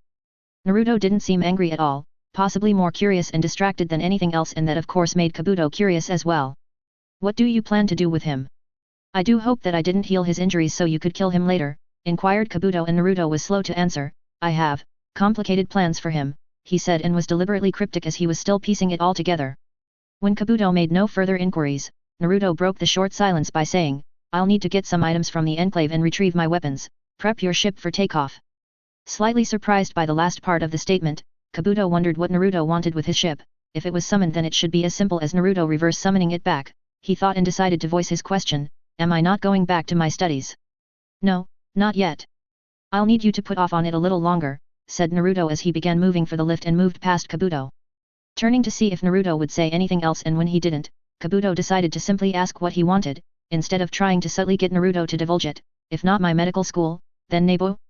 Or is it someplace else?" "We are taking your ship to Ebonis, but there are some things that I will need from Nebo, so 42 will be heading there," Naruto answered before he touched a button on the lift control panel and the door shut, leaving a slightly confused Kabuto still standing amidst all of his equipment. XX. 3 days later. XX. Watching the operation, Naruto decided that the sedative drip that Kabuto prepared was enough, and he relaxed slightly. The clone showed no signs of regaining consciousness after being removed from the stasis tube and given follow-up treatment, specifically for the concussion, neck, and jaw injuries. "And that is how I would like to keep it, at least until I can devise something better that even I wouldn't be able to get out from," he thought, and moved away from the operating area to another section of Kabuto's freighter. It would be a few more days before reaching Ebonis from the planet they had started from, which was the location of Kabuto's medical school, JAS 4. Reverse summoning the ship back to that planet would significantly shorten the trip, while 42 was being piloted by a shadow clone and was also well on its way back to Nebo. "I'll need to replenish my shadow clone in the next hour," Naruto realized as he stopped at a table that he had commandeered from Kabuto. The work table was flat and made of some metal, but the items on it were what he was interested in. In one area was the finished lightsaber that would be going away to Nar Shaddaa. It was slightly larger than normal as he had constructed it for the bigger hand of a hut. Beyond that, he didn't know what else needed to be done as he had little knowledge of the intended recipient of the weapon. Next to it, was the clone's lightsaber which Naruto had already disassembled and thoroughly examined. The weapon was much like his own but simpler, with only a single synthetic crystal which had somehow changed color from purple to turquoise, a transformation which he didn't completely understand. It also lacked the added extras that made his own rather unique. Looking over his own blade nearby, Naruto noted the extras. I forgot to even use the vibroblades or the stun feature, he suddenly realized and felt foolish for tucking the weapon away after it had gotten wet. It would have still been useful had he remembered, since it was likely only the lightsaber functions that had temporarily stopped working. And that's another thing, he recalled as he ignited the red blade and found it working again. A splash of water made it completely useless for a very long period of time. I knew it could short out in water, but I thought it needed to be completely submerged. Apparently I was wrong, and had my clone not suffered the same problem, I could have easily been struck down, he recognized as he recalled the failed swings. That will need to be fixed in the future, he concluded before turning to the next item on the table, a small orange crystal. The immediate area around the crystal, about 2 inches outward, had darkened slightly, which Naruto knew was due to the metal surface heating up from the crystal's mere contact with the table. I'll have to rework the internal components to make sure they can handle the heat, along with also working out the water problem, he added to his list and finally turned to last item on the table. Though it was once a very good replica of his own sword, the sword his clone had brandished against him was basically a hunk of scrap metal more than a weapon anymore. Picking up the weapon by the mostly intact handle, Naruto once again examined the metal of blade and rotated it to see every part of the once polished sides and sharpened edge. Whatever had happened during their clash of blades, had completely mangled the sword. The blade was bent and scorched while part of the edge, right where the two blades had connected, was missing. No, not missing, it was melted away, Naruto corrected himself as he looked at the beads or drops of liquid metal that had been quickly solidified and cooled upon contact with the lake water. I remember an explosion and heat, but that's about it. I have no idea what caused this, he readily admitted, and could only hypothesize that the damage was caused by extremely intense, but localized, heat from the point of contact between the blades. Hot enough to melt the metal but not cause any significant burns to either of our hands or faces, he acknowledged, but added, it must have been several thousand degrees at least, but didn't radiate outward, so it was either unique or very quick. Taking his own blade out of the sheath from his back, Naruto re-examined his own sword to once again verify that it was not damaged. The pristine blade held no blemishes or marks and certainly showed nothing similar to the sword on the table.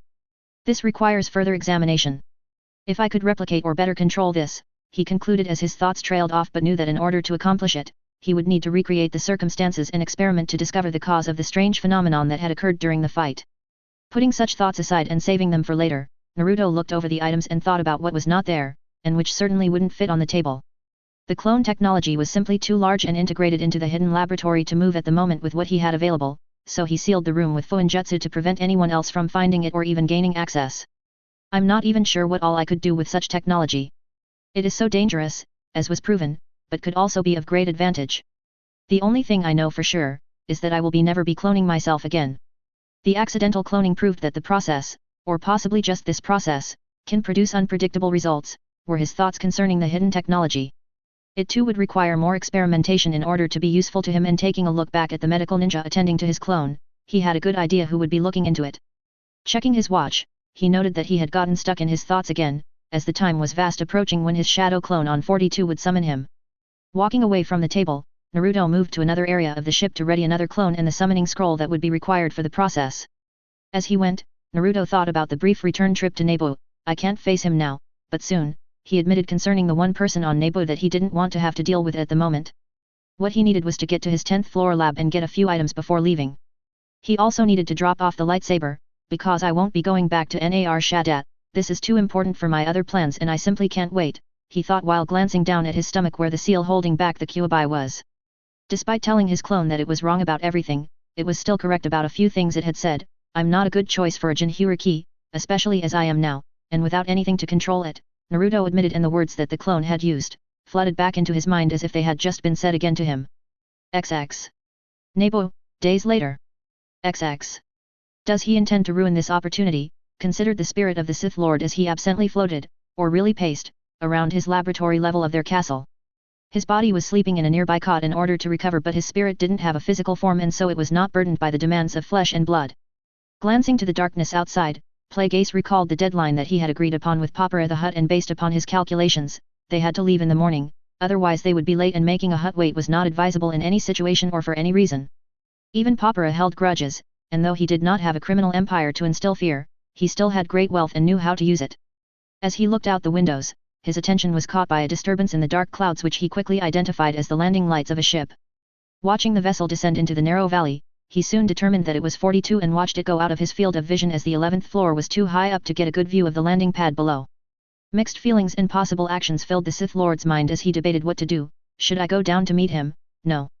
Wait for him to come to me, perhaps that is best, he thought, and wondered if Naruto would come to him or go straight to his room and get some rest before morning. Stretching out his sensing, the Sith Lord could feel his student come up the lift and tensed as he wondered where Naruto would stop. As the lift neared his level, Plague Ace seemingly held his breath as it went past the bedroom level, and he became transfixed on the lift doors on his level until it slowed and stopped one level below his. Curious as to what Naruto might be up to, Plague Ace followed the boy's movements on the 10th level and tried to recall from memory what Naruto had in those areas of the level.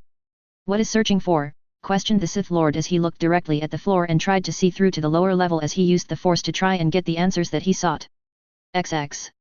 Sifting through scrolls and finding what he was after, Naruto unrolled a generic storage scroll and began sealing items into the various storage seals written on its length. Not knowing who else was awake or knew about his arrival, he assumed that Plague Ace was and therefore needed to move fast, lest he run into the Sith Lord. He could have left it to a shadow clone, but because of recent events, he didn't completely trust the clones as much as he used to. Finding all the items he required for the scroll, Naruto stopped on his way to the lift as something in his peripheral vision caught his attention. Looking to the area of his lab that had numerous Fuinjutsu seals written on the floor in a circular sealing array, he remembered what it was for and nearly cursed at having almost forgotten about it. The shadow clones he left before heading to Dantuan had finished the required ink markings, and taking off his cloak, Naruto rolled up his right sleeve to look at the damaged seal. For an entire year, he had painstakingly set about the method to repair a seal, and regain the item inside. He recalled and moved towards the center of the seals, which was a solid slab of rock that he had created and which the very center of the seals all converged.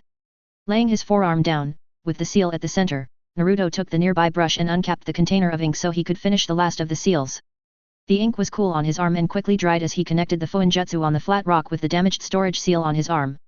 Once he completed the ink, he carefully moved his hands together to form a cross-shaped seal to create a single shadow clone which stood behind him and prepared to activate the Fuinjutsu. They are so simple to make but so complicated to repair, he mused as it had taken stolen knowledge from Jiraiya and even Orochimaru in order to even attempt to start working on such a seal. Despite having the theoretical knowledge, he didn't get the entire Fuinjutsu formula from Jiraiya's memory, having only gotten a part of the knowledge. It had therefore taken the lesser Fuinjutsu knowledge of Orochimaru in order to finish the complicated seal. Jiraiya could likely have done all this in an hour or so, but it's taken my spare time over the course of almost a year to work it all out, he thought, and was once again amazed in the power and complexity of seals. With only stolen knowledge, he lacked several of the basic lessons and understanding of an accomplished seal master like Jiraiya, and apparently even less than the Yondaime was capable of, considering that Jiraiya and even the Sandaime didn't understand the seal on my stomach, he suddenly thought before turning and nodding to the waiting shadow clone. With a single hand seal, the clone activated the Fuinjutsu and Naruto watched as the carefully placed ink seal all around him began to shrink. More specifically, it began to move into the damaged seal and started filling in the missing areas. Storage seals allowed the user to create a pocket dimension in which they could seal inanimate objects, but each seal only connected with a single pocket dimension, and when the seal was damaged or lost, it could not simply be redrawn, as it may create a new pocket dimensions in which to store new items, rather than reaffirm the connection with the old storage area. As the last of the ink moved up the rock and onto his arm, Naruto watched transfixed as the outer edges of the storage seal were finished being filled in. The process was soon over, and through it, his arm had felt rather odd, but he experienced no pain. It was as if an itch or small insects were crawling up his forearm into the seal. Naruto continued to look at the seal seconds after the process was completed, and he examined the work. All areas of the storage seal were filled in, and it looked exactly as it once did and appeared to contain something, given the kanji written on it for item. Taking a few deep breaths, Naruto made the required hand seal and focused chakra towards the seal in order to release the contents. As smoke erupted from his forearm, Naruto's sight was obscured, but he easily heard something hit the rock table as it fell the short distance from his arm to the top of the makeshift table. The smoke soon dispersed and revealed a small, metal pyramid that had fallen onto its side. Reaching down, Naruto grabbed the cold object that he had stolen from Jabba's trophy room a year previously and looked it over. At the time, HK and himself were being attacked by Jabba's men, and so he never had the chance to really examine it before being injured by the flechette gun. As held the object, he could tell, as he had before, that it did not contain any gatekeeper or presence, which was standard for other such Sith and Jedi holocrons. I still can't believe this was in Jabba's trophy room. Did he even know what it was? The blonde wondered and was thrilled to finally be holding it again. It had taken a long time to accept that he may never see it again if the seal repair didn't work, but now he could care less about those thoughts. Where it had come from or who it was obtained from was likely lost with the death of Jabba, but that was a secondary thought because it was back in his immediate possession. What currently occupied his mind was the contents of the holocron. It could be a data holocron, in which case it merely stored vast amounts of information, or it was equally possible that it was empty, in which case he now had a holocron of his own. Either way, he got something useful if it still worked. Turning the object over and over, he looked for anything out of the ordinary or that may help identify it, but found nothing of note or descriptive. It was merely a dark holocron with few if any markings that would be able to identify what time period it was from. Setting it down on the flat surface of the rock, Naruto touched both sides and activated the holocron with the dark side of the force. Red light appeared at the top of the holocron as the rest began to glow when the holographic system on the device started up. Waiting for an image to come up or some kind of information, possibly even a user interface, Naruto was slightly depressed when nothing further happened. Just red static was being displayed. I guess it's empty, he said out loud, and the utterance of the words caused something to happen.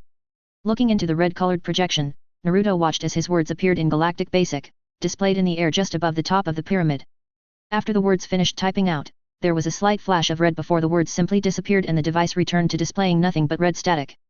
Surprised at the effect his words had, Naruto decided to try something else, thinking that the object was voice-activated, and said, "Activate," but the device merely displayed the word he said, flashed, and then went back to how it had been before. As Naruto began to say another word, he suddenly had a thought: what if it's looking for a specific password? He considered and realized that the flashing was because the word or words he had chosen were not correct. If it's waiting for the correct word or words, that is going to be a problem, especially if I don't know who this thing belonged to, Naruto realized, and though it frustrated him that the device was password protected, and it was one more obstacle he had to get through, another thought made him smirk: why would someone protect the holocron if it didn't have something important on it? On that thought, his smirk became a smile and he quickly put the item in one of the storage seals on his belt for later use and study. Even if I don't know the password, that doesn't mean that I can't break into it, he thought, and picked up the recently filled scroll of storage seals which was nearby. Having all the items he needed sealed inside it, Naruto touched the item to his repaired storage seal on his arm and sealed it inside. He would part with the items in the scroll, but in reality, none of them would be missed. And most were never mine to begin with, he admitted, and with everything he came for collected or accomplished, Naruto headed back to the lift so he could drop off something. XX. Feeling Naruto head towards the lift, Plagueis moved back to his body and entered it. Standing up and coming to full awareness while shaking off any fatigue from just waking up, Plagueis readied himself for anything. Naruto had done something in the floor below and he wasn't sure what had happened, but he could feel changes in what little he could inspect of Naruto's state of mind. Anxiety, elation, slight frustration, and then to controlled calm, which prevented him from gaining anything else. Arriving so late and during the night while going directly to his lab was very suspicious behavior to the Sith Lord. Perhaps I'm being paranoid, but if something similar is happening again, then I won't be caught unaware a second time, Plagueis thought as he held his lightsaber beneath his cloak and was ready to also draw his sword, should Naruto arrive on his level. As his student entered the lift, he waited, but the lift never stopped and it continued up to the highest level of the tower. Curious, Plagueis contemplated following Naruto up and perhaps getting answers concerning the questions he had, or at least finding out if Naruto was successful on Dantooine. As he followed Naruto's movements into one of the meeting rooms, he was surprised when the student he had been tracking simply vanished. How did he do that? Plagueis questioned and sprinted to the lift, waiting a brief moment for it to come back down and then taking it back up to the top floor. A distraction. Did he find a way to keep himself from being felt by me? The Sith Lord questioned as the door to the lift opened and he moved across the entryway and up the stairs to the meeting room. Hesitating at the door, Plagueis considered that it was a trap. Stretching out his senses and feeling through the force, he however found nothing to indicate that he was walking into anything but an empty room. Activating the door with the force, he cautiously walked into the lit meeting room and looked around. At the round table, a single chair had been pulled out and he could feel that his student had been sitting there a moment before. Moving his eyes away from the vacated chair, Plagueis looked to the table and found a lightsaber on the table space where the chair was normally pulled up to.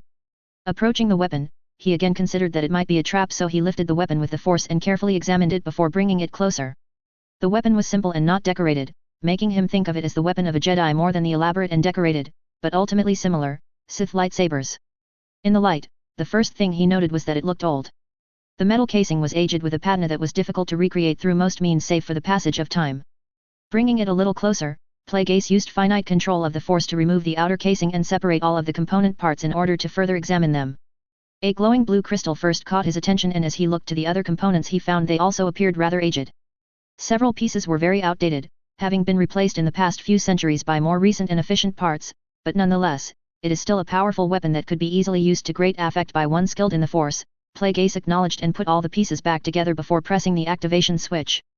The floating lightsaber activated and a blue blade hummed to life, casting a light glow in the windows around the room as it reflected back. It is very well made, if not perfect for our needs and requirements, admitted Plague Ace as he turned off the weapon and smoothly brought it to his outstretched hand. Holding it made him aware that it was constructed for someone with larger but stubbier fingers as it felt slightly awkward in his long and thin digits. Still wondering exactly how Naruto had left, Plague Ace pushed such thoughts aside as he contemplated what was happening. Is it a simple message of, "I'm not going with you," or perhaps it's that he has something he feels is more important, though I still don't know what that is, he guessed and knew he would be left wondering until Naruto returned. It was obvious that they would meet again and that when they did, a confrontation would occur. We can't keep avoiding each other forever. At some point I will question him about what he has been hiding and he will question me about everything else that he wants to know. Perhaps it's a good thing that he just left and we didn't confront each other now. I still don't know what all he'll ask, what I'll say to him or how he'll respond. I do know it will likely be much worse than when he found out I knew about his parents and kept it from him. A part of me wishes that things could go back to the way they were, when I was simply his teacher and he was simply my student. It was easier then, I knew how he would respond and could tell everything he was thinking. At some point, he learned to keep secrets from me and did an even better job at it than I ever did, he confessed to an empty room before leaving back through the door. Moving to turn off the light, Plague Ace decided not to and left it on as he headed for the lift. He had to be at Nar Shaddaa before the deadline and what point was there in leaving in the morning if he had the item he needed and could leave now. The trip would give him time to think and the business would provide a much needed distraction before he would have to return. Chapter 33. I don't own Naruto, or Star Wars. XX. 35 BBY current year. Chapter XXXIII. XX. It has taken a very long time to write this chapter. I would like to thank the people that have reviewed and messaged because I have invested a lot in this story and it was foolish to just leave it at chapter 32 without trying to keep going. Hopefully it was worth the wait, if not, well I can't be perfect. XX. Pieces of transparent steel rained down beside him while light from the morning sun glinting off the shards. It took a moment before the feeling of falling took hold and the Sith Lord righted himself in the air before landing hard on the green roof tiles of an offshoot of their castle. Ignoring the sounds of the impacting building material around him, he focused on the sounds of his assailant. Skillfully blocking the crimson and black blade, he used his sword to block the orange lightsaber and they struggled a moment for dominance before he was overpowered. He's stronger than I remember, thought the tall Sith Lord as he pivoted to sidestep a swing and followed it up with a powerful strike that was parried. An exchange ensued and he found himself being pushed back by the fast and powerful style that he was up against. It was during the exchange that he looked upon his cloaked attacker and could make out the familiar features of marked cheeks and blonde hair underneath the hood. The only feature that was quite out of place was the smile that the young man wore. It spoke of enjoyment, but more of a sadistic thrill pertaining to the fight and perceived outcome than any kind of humor or laughter. Though the Sith Lord would have loved to wipe such a smile off his student's face, he was standing off against a relentless onslaught of blows that was actually pushing him towards the edge of the roof. Just as he believed that an opening had finally been found in his opponent's guard, the figure jumped back and put some distance between them. Both weapons were let go of and hovered in the air while the cloaked figure simultaneously went through hand seals. Realizing the perilous situation, the Sith Lord lashed out automatically by outstretching his hand and sending a single bolt of force lightning from 4 of his figures, while the thumb held onto the lightsaber. As the lightning neared, the floating sword moved closer to the cloaked figure and the bluish dark side technique arced into the weapon, quickly absorbed. The brief moment of recollection and surprise coming from the Sith Lord was enough of a distraction to complete the jutsu. As numerous green roofing tiles were lifted up into the air, the Sith Lord was again surprised by the use of such a simple jutsu. He had expected something more and would have used something different if their places were reversed. As the large green tiles twirled and came directly at him, he cut the first few down, slicing through them with sword and lightsaber before stopping the remaining few with the force. With the remaining tiles hovering before him, the Sith Lord barely had time to look at his still stationary opponent before another tile, hidden in the shadow of the ones he had stopped with telekinesis, continued on its journey towards him. As the tile neared, it erupted in smoke, which caused the Sith Lord to recognize the immediate danger and he leapt backwards, using the force to enhance his jump. A blade soon cut through where he had once been and somersaulting once in the air to briefly view his landing site, he judged the other section of sloping roof and landed hard, but controlled, on another area of the castle. The jump had put him at a lower overhang green tiles and looking back to his attacker, he didn't see anyone. Extending his senses, he tried to find his student with the force but found nothing. Trying to track the blonde's life signs also failed as he could not feel anything. Calming his mind and keeping every sense active to detect the incoming attack, Seconds passed with a gusting wind as the only sound on the roof before he felt a presence emerge right behind him. Instantly reacting, he swung around with his lightsaber and kept his sword ready to parry another blade. However, his attack only cut through the air and he found himself looking at a still empty portion of the castle roof. Though he could have sworn that his student was standing right on that spot, nothing could be felt through the force anymore. I couldn't sense his life signs, the Sith Lord quickly realized, and he knew that something had been used to trick him, though, despite his vast knowledge of force techniques, he knew not what it was. Several more moments passed before life signs suddenly emerged from part of the castle outer wall behind him. The Sith Lord moved into action as he felt the attack cover most of the distance between them in but a single moment of time. Striking out with a stab, his sword pierced the dark figure before he had time to even notice that it carried no sword and stood at his height. Surprised by the intrusion of a stranger, he looked underneath the dark hood and saw a familiar face but with features that he did not remember. The sulfuric eyes stared into his own and without thinking, the former Mutan asked, "Why did it have to end up like this? We're Sith, what other ending could there have been?" "One day you'll have to tell me how it feels to die twice," replied the figure, uncaring that he had just been stabbed and showing no hint of pain or worry concerning the injury. As the tall Sith Lord tried to make sense of what he was seeing and hearing, the figure of his student began dissolving into smoke. An illusion, he realized too late, as during his distraction the life signs of his student had seemingly appeared just behind him with no warning. Before he could react, the tip of a blade emerged from his chest. A purple flame or energy radiated from the length of forged metal and the edges of the blaze were orange. It was amazing hot, and even his Mustafarian body was no match for such heat as the area around the wound instantly turned to ash. He attempted to leave the damaged host body when extreme pain radiated from the wound, but he found himself trapped, unable to separate his spirit from the Mustafarian. It was then he realized that not just his possessed body was in pain, even he, a Sith spirit, was being hurt by the unknown flame covering the sword. Trying to hold back the intense pain eventually failed as he yelled out. Unable to break free, he was helpless as his spirit was destroyed along with the possessed Mustafarian, seemingly burned from the inside out. XX.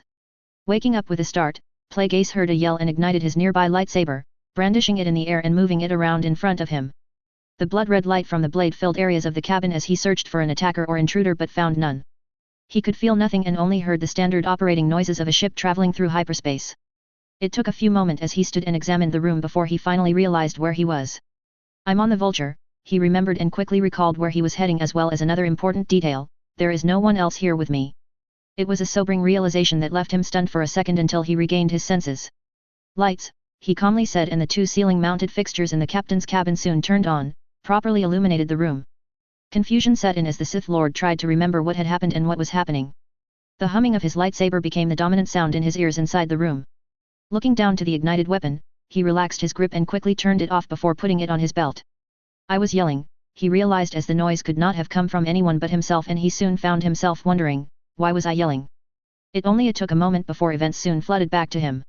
"A vision?" he questioned, astonished because he no longer thought he was capable of experiencing a force-induced divination, and also the fact that he couldn't remember what he had been doing before the sudden mental imagery entered his mind. "Did I go to sleep? No. I don't sleep. Was I just meditating very deeply?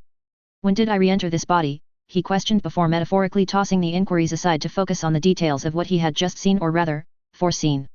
The fight played back in his mind and he quickly identified the participants as well as the fact that it was fought on Naboo in their castle. Sitting silently on the edge of the bed, Plague Ace tried to calm the jumbled thoughts in his mind to review and commit to memory every detail of what he had seen. Once he was done, the Sith Lord was left with trying to figure out what he should do next. "He killed me, or he will kill me, or he might kill me," the Sith Lord corrected himself before becoming immensely irritated and complaining out loud, "My first vision in years, and it turns out to be one such as this." Frustrated enough to stand and leave the room, Plague Ace ended up not going to the cockpit to check the ship's status but merely began pacing along the Vulture's long central hallway. Sometimes the visions he used to have were straightforward, but once in a while he received something that was entirely too vague to be useful, but useful enough to be dangerous, he acknowledged while aimlessly walking. What he had seen showed him nothing of what he really wanted to know. There was nothing about a meeting or even words exchanged between us. I have no idea what was said, how we reacted, or what could have been done to prevent such an outcome. Does that mean that it is unavoidable and that there were no words, only a fight? He wondered as the vision had seemingly started in the middle of a conflict, or perhaps at the very beginning. He would have liked to think that when he finally spoke to Naruto, it would start off a bit more civilized and they would actually sit at a table, then it would probably devolve into a fight, commented Plague Ace sardonically, and looking around the galley which he had stopped at, he found himself wanting to smash something. Refraining because he might have a use for the items found in the galley, Plague Ace instead went to the hold. Seeing some large generic storage crates, and knowing he simply couldn't crush them because of the contents, he instead picked them up with the force and threw them against the closest wall. That didn't help at all, conceded the Sith Lord, looking over the items thrown onto the floor. What a pointless and barbarian thing to do, he then commented while standing in the entryway to the hold and tried once again to calm his thoughts and think rationally. Moving to the closest crate, the former Mutan sat down as the hold door instantly closed behind him. He considered his options but found it difficult to focus. Perhaps the most frustrating part of the vision was the simple fact that I was beaten so easily. That was a very quick fight and with only simple tricks he managed to stab me in the back. I didn't allow him jutsu when we used to spar and it was always in a smaller room. I likely took every advantage that I could in order to keep from being overpowered, because despite knowing that I can still dominate him with technique in lightsaber combat, I doubt that I can keep up with him anymore in terms of speed or strength. I don't have the force capacity, body, or connection that I once did, so I'd likely lose unless I managed to catch him by surprise, he considered but couldn't finish the sentence with any certainty. He wasn't sure how potent some of his more powerful force powers would ultimately be because he had always erred on the side of caution and never fully tested himself since taking either of his two host bodies. There is no guarantee that everything or even anything that I saw will come to pass, but that leaves me with no sense of direction or plan of action for what is to come. I may be worse off now than I was earlier, he realized, and his contemplation was put on hold as he felt the vulture exit hyperspace and enter real space. Realizing that the ship was likely above Nar Shaddaa and being hailed for landing, he got up from his position on the crate and walked to the cockpit. XX. In the Abonis system. XX. If I may ask, said Kabuto before finishing the sentence, where exactly are we going to land? He inquired of the shorter figure sitting in the pilot's seat next to him. I believe that Orochimaru had an island hideout, somewhere in the collection of islands that is water country, stated Naruto, and to which Kabuto nodded. That particular island is also in a rather remote location, if I remember correctly, so in conjunction with the natural mist in the area, we should be concealed, confirmed Kabuto. Studying the blonde for a few seconds, he wondered just how much of Orochimaru the boy had absorbed, drained, or whatever the end result of the failed attempt to take over the boy's body had brought about. He also wondered why Naruto didn't exhibit any of the healing abilities that the snake Sennin had cultivated from years of experimenting on himself and with white snakes. It's either indistinguishable from his healing abilities provided from being a Jinhyuriki to the Kyuubi, or perhaps something is preventing it from coming to the surface, thought the white-haired man, but he kept his musings to himself and tried his best to hide his thoughts from the blonde. From the injection of Orochimaru's altered cells, he himself had gained nearly all of the powers of the white snake from his former master. Pushing such thoughts aside, Kabuto focused on what would be happening next, which contained a few unknowns that he still wasn't sure about. Naruto had been tight-lipped the entire trip about what he planned, but he had managed to put some pieces together. They were obviously going to Abonis, but taking a route to one of Orochimaru's hideouts pointed towards Naruto planning something that needed both time and isolation in order to complete. We may be staying on Abonis for a few days or merely hours, but going to that particular hideout is very intriguing, he mused, as it was the primary location where Orochimaru had experimented on himself in order to further his goals towards attaining his version of immortality. Add in the fact that the clone is not dead and that I have been spending most of my time making sure all of its wounds are healed, and I believe I can guess what he is after. A very radical step in an immoral direction, but if his seal is indeed starting to weaken, then he must believe that such a measure is necessary, Kabuto guessed, but ultimately wondered why Naruto had brought along a storage scroll with him. The particular item was sitting nearby and hadn't left Naruto's side for hours while they completed the journey to Abonis. He had even seen the teen keep the item on his person more than once during the trip. It was important, though he knew not why. His original thought was that the scroll was empty and that Naruto intended to fill it with something. This was only enforced by the confirmation of them heading to one of Orochimaru's labs, which Kabuto suspected since the beginning of the trip. However, because Naruto was keeping the item in close proximity, and combined with the fact that he noted that the blonde was gone for long periods of time, taking over one of the rooms on his ship and taking the scroll with him, the scroll is likely full of valuable items, but what he intends to do with the unknown items inside, I still have no idea. I'm also not sure if the clone will live in the end or not. You're awfully quiet, Naruto suddenly commented, and Kabuto was slightly taken by surprise, though tried to keep from showing it as he was pulled from his thoughts. Before he could respond with anything, Naruto continued with the faintest hint of amusement, "Is there something on your mind that you would like to ask?" Swallowing as his mouth seemed suddenly dry, Kabuto merely put on one of smiles before replying with, "No. I have a feeling that all, or at least most of my questions will be answered not long after we land." Silence reigned between them for a time before Naruto suddenly said, "Prepare for landing," and he took the ship out of hyperspace. A familiar feeling of deceleration was followed by the cockpit window changing from the blue warping of hyperspace and into the sudden onrush of a blue planet and stars. What initially began as a small blue planet, quickly grew to mammoth proportions as they entered real space close to Abonis. Watching Naruto work the controls, he marveled over the ease and speed at which the blonde located the landing site with the instruments and took the ship on a heading that would bring them down right over it. His own handling of his own vessel was still a little clumsy in operation, whereas the blonde had both experience and a seemingly innate skill at piloting. The smooth journey quickly became turbulent as they began entering the atmosphere. Looking over the instruments, Naruto frowned at the conditions, but it couldn't be helped. It was still midday in most of the elemental nations, and even the fog of the landing site may not keep them from being seen. Adjusting his landing, Naruto didn't take his eyes away from his task but merely said, "We're going to drop pretty fast, prepare yourself," and that was all the warning Kabuto was given before gravity took control of the ship as Naruto powered down most of the technology that was meant for keeping the ship in the air. The sudden feeling of falling came over Kabuto and his heart rate increased while his ship moved through the layers of clouds that currently covered part of water country. A whiteout blocked any view of the planet's surface for those in the cockpit, but Naruto paid little attention to the view as he used the instruments and the force to help him land the ship. Will possibly be exposed to eyes on the ground for about 20 seconds given the terminal velocity of the ship and the height of the clouds, he calculated and didn't like the numbers. If anyone saw the ship, it could put them at risk, and he knew that he may not be able to be at full capacity after he went through what he had planned. 20 seconds was more than enough for prying eyes to catch sight, and he couldn't depend on fog to keep anyone from seeing them if they looked up. We need more speed and some jutsu, he thought before making a single hand seal, and a shadow clone appeared behind him. The clone said nothing as it moved through the ship, and Kabuto turned to watch it go before looking back to the pilot and deciding that it was best to buckle up with the seat harness. Wise choice, Naruto thought with a small smirk before using the maneuvering thrusters and re-engaging the engines to stop the ship with a sudden lurch, letting it hover thousands of feet in the air. The possibility of leaving a vapor trail behind them was the main reason why he was letting the ship just drop, but he needed more speed, and a short burst would be better than constant usage. However, he still wanted more coverage for their descent and waited for his clone. Below decks, the shadow clone went to the main landing ramp and extended it down. Looking out into the clouds, the clone stood still for a moment as the view was quite unique. The ramp seemed to extend down to the clouds as if he could walk directly out on them.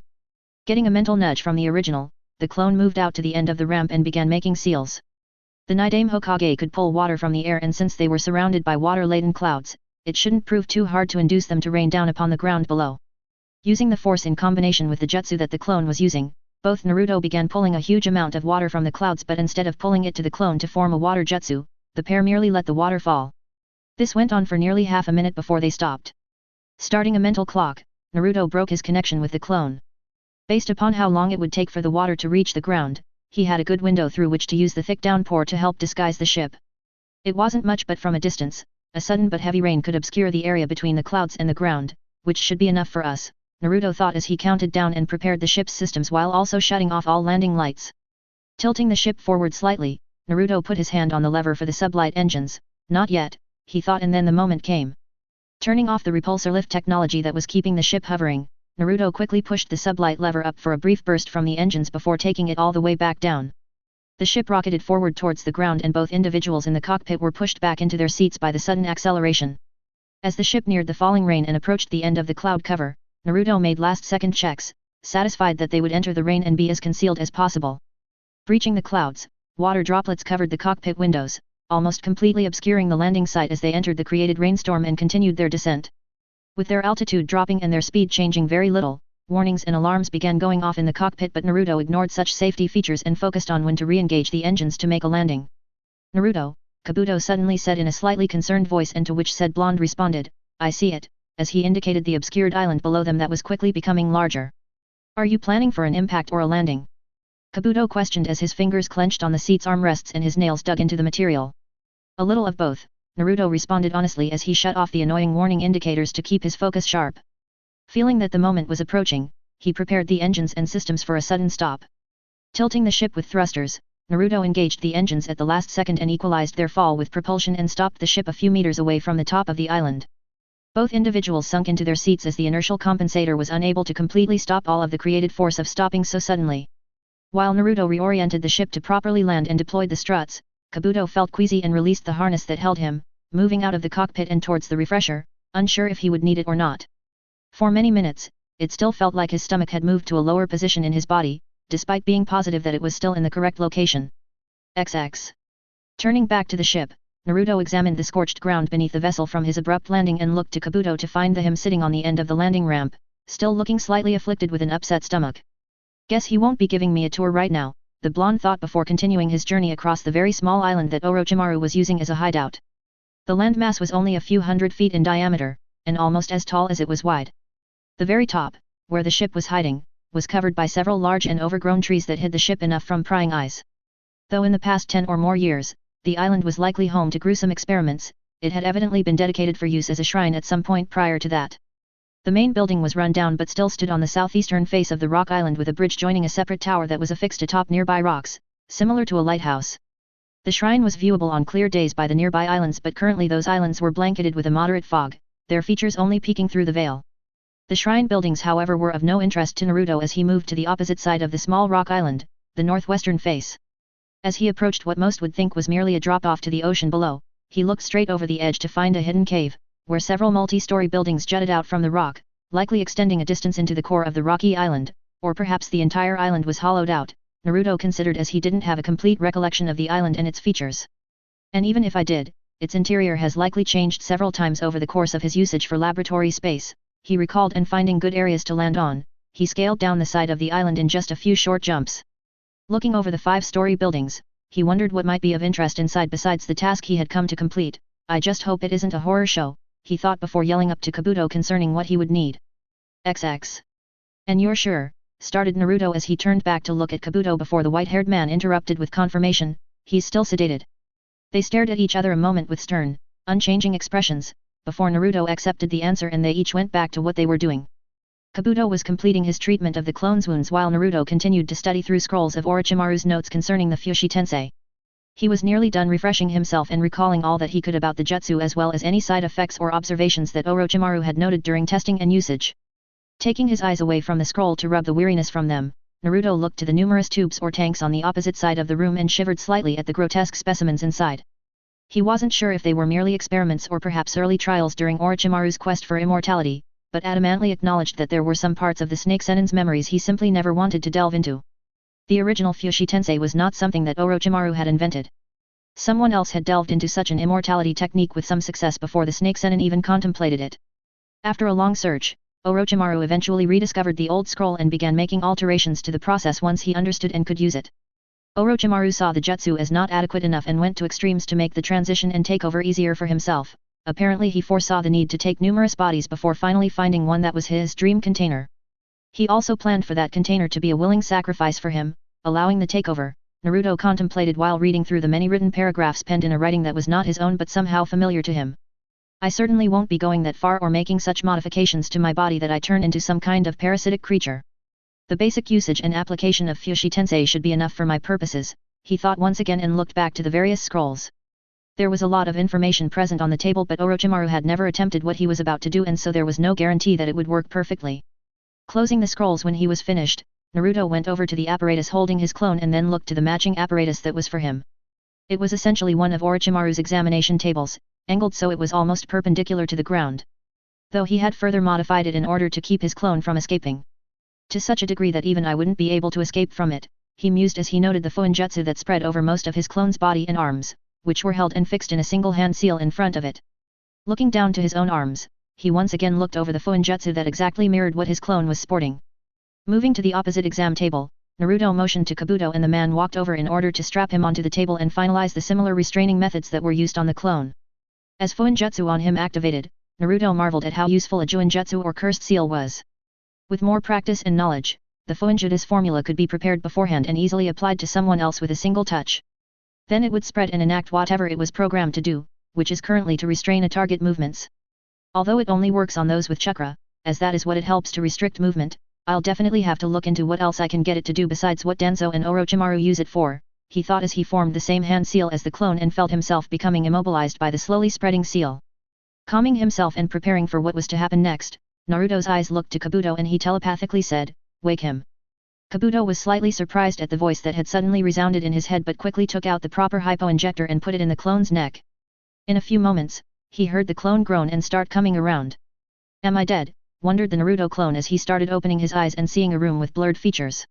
He didn't quite recognize the location but as it started to come into focus, his eyes soon caught sight of the large tubes in the room and it took a few seconds for him to realize what he was looking at. "Oh fuck, this is so much worse thank being dead," he thought upon seeing the grotesque snake hybrids.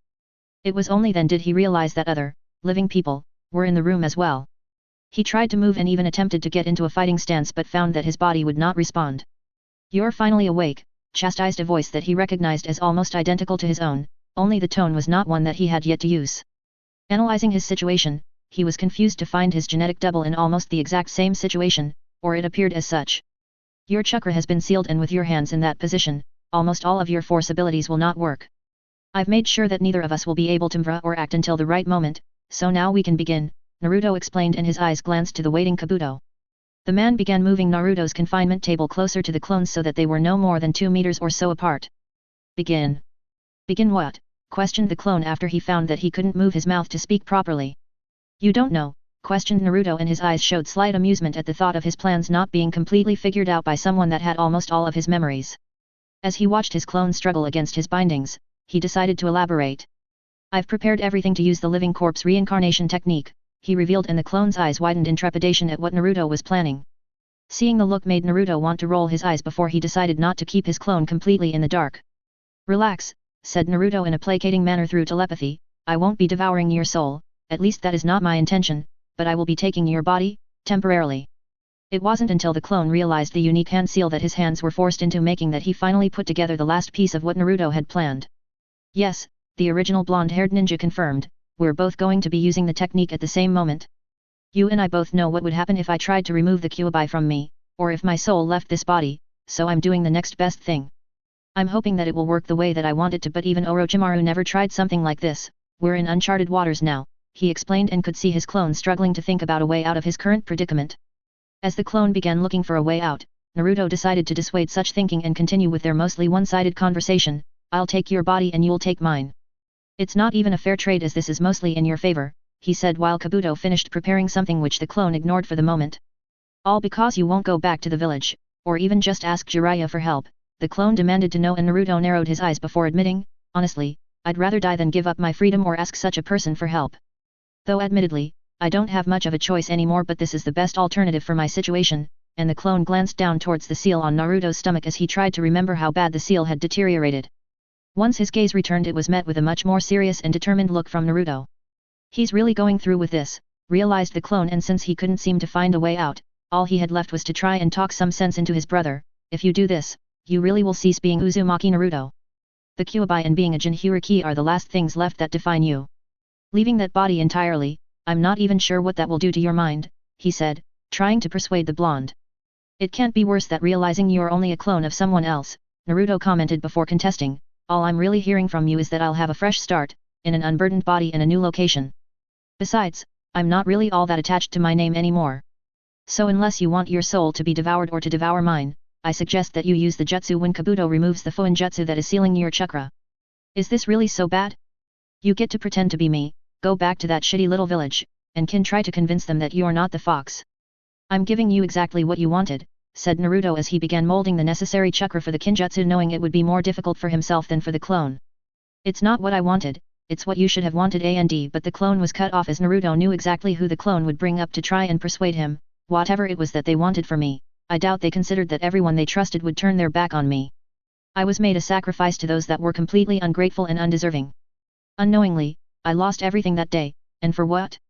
All their fellow ninja and friends would shun me, as would their children to some degree, and the person they chose to be godfather would forget any and all responsibility. I guess both of us were rather fucked over from the start, but if you want to return to all that, then the best of luck and may the force be with you.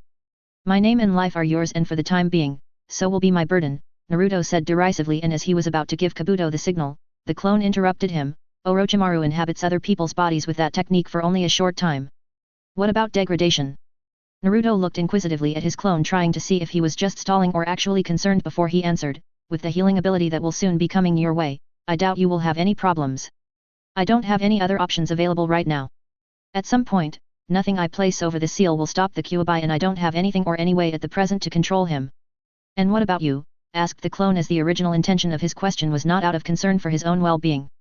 I'll survive. I'll always survive, Naruto plainly said telepathically before continuing, and I do remember saying this will be temporary, Naruto alluded to before adding, the moment you feel your chakra come back, I suggest you use the kinjutsu, otherwise terrible things will happen to at least one of us and likely the village as well if my prisoner escapes, he explained before calming himself and extending out his mind. Though difficult to send information besides just a voice, Naruto found it much easier to provide his clone with the necessary contents of the jutsu scroll.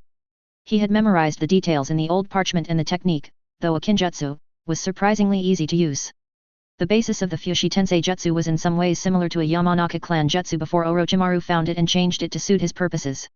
With the information disseminated to the clone, the original waited for his counterpart to go over it all before he was confident that things could proceed. When Naruto gave Kabuto the signal, the restrictions on the doppelganger's chakra were suddenly lifted. As both original and clone molded the correct amount of chakra and activated the same kinjutsu out of self-preservation, they were not completely prepared for what happened next. Two souls in a collection of primarily yin chakra left their corresponding bodies. As they traversed the short distance between original body and new host, the two brushed past each other in an indescribable feeling of familiarity and yet foreignness. The moment was very brief, right before they each entered their new body, which was not a very pleasant experience and both lost consciousness. XX. Looking back and forth between blondes, Kabuto was concerned about the results. Both were just starting to come around after having, what he hoped, was successfully completing the kinjutsu. The only problem was that he didn't know if it had worked or not. Normally the jutsu was performed by a single person and they forcibly moved their soul to another body, whereby they were forced to dominate the will of the other while slowly consuming their soul and taking over. Orochimaru had greatly streamlined the process to make it happen almost instantly, but this is different. If timed correctly, neither will have to deal with each other or struggle to dominate the other's will at all. They will essentially enter a vacated body and swap. If it works, he thought as the seconds counted by. Putting his hands in a simple seal, Kabuto attempted to differentiate the chakra of the two blondes in front of him. He did have some chakra sensor ability, certainly not anything compared to Karin, but as he searched out the chakra signatures in the room, the clones was beginning to feel more like Naruto and Naruto's old body was starting to feel different. How very interesting.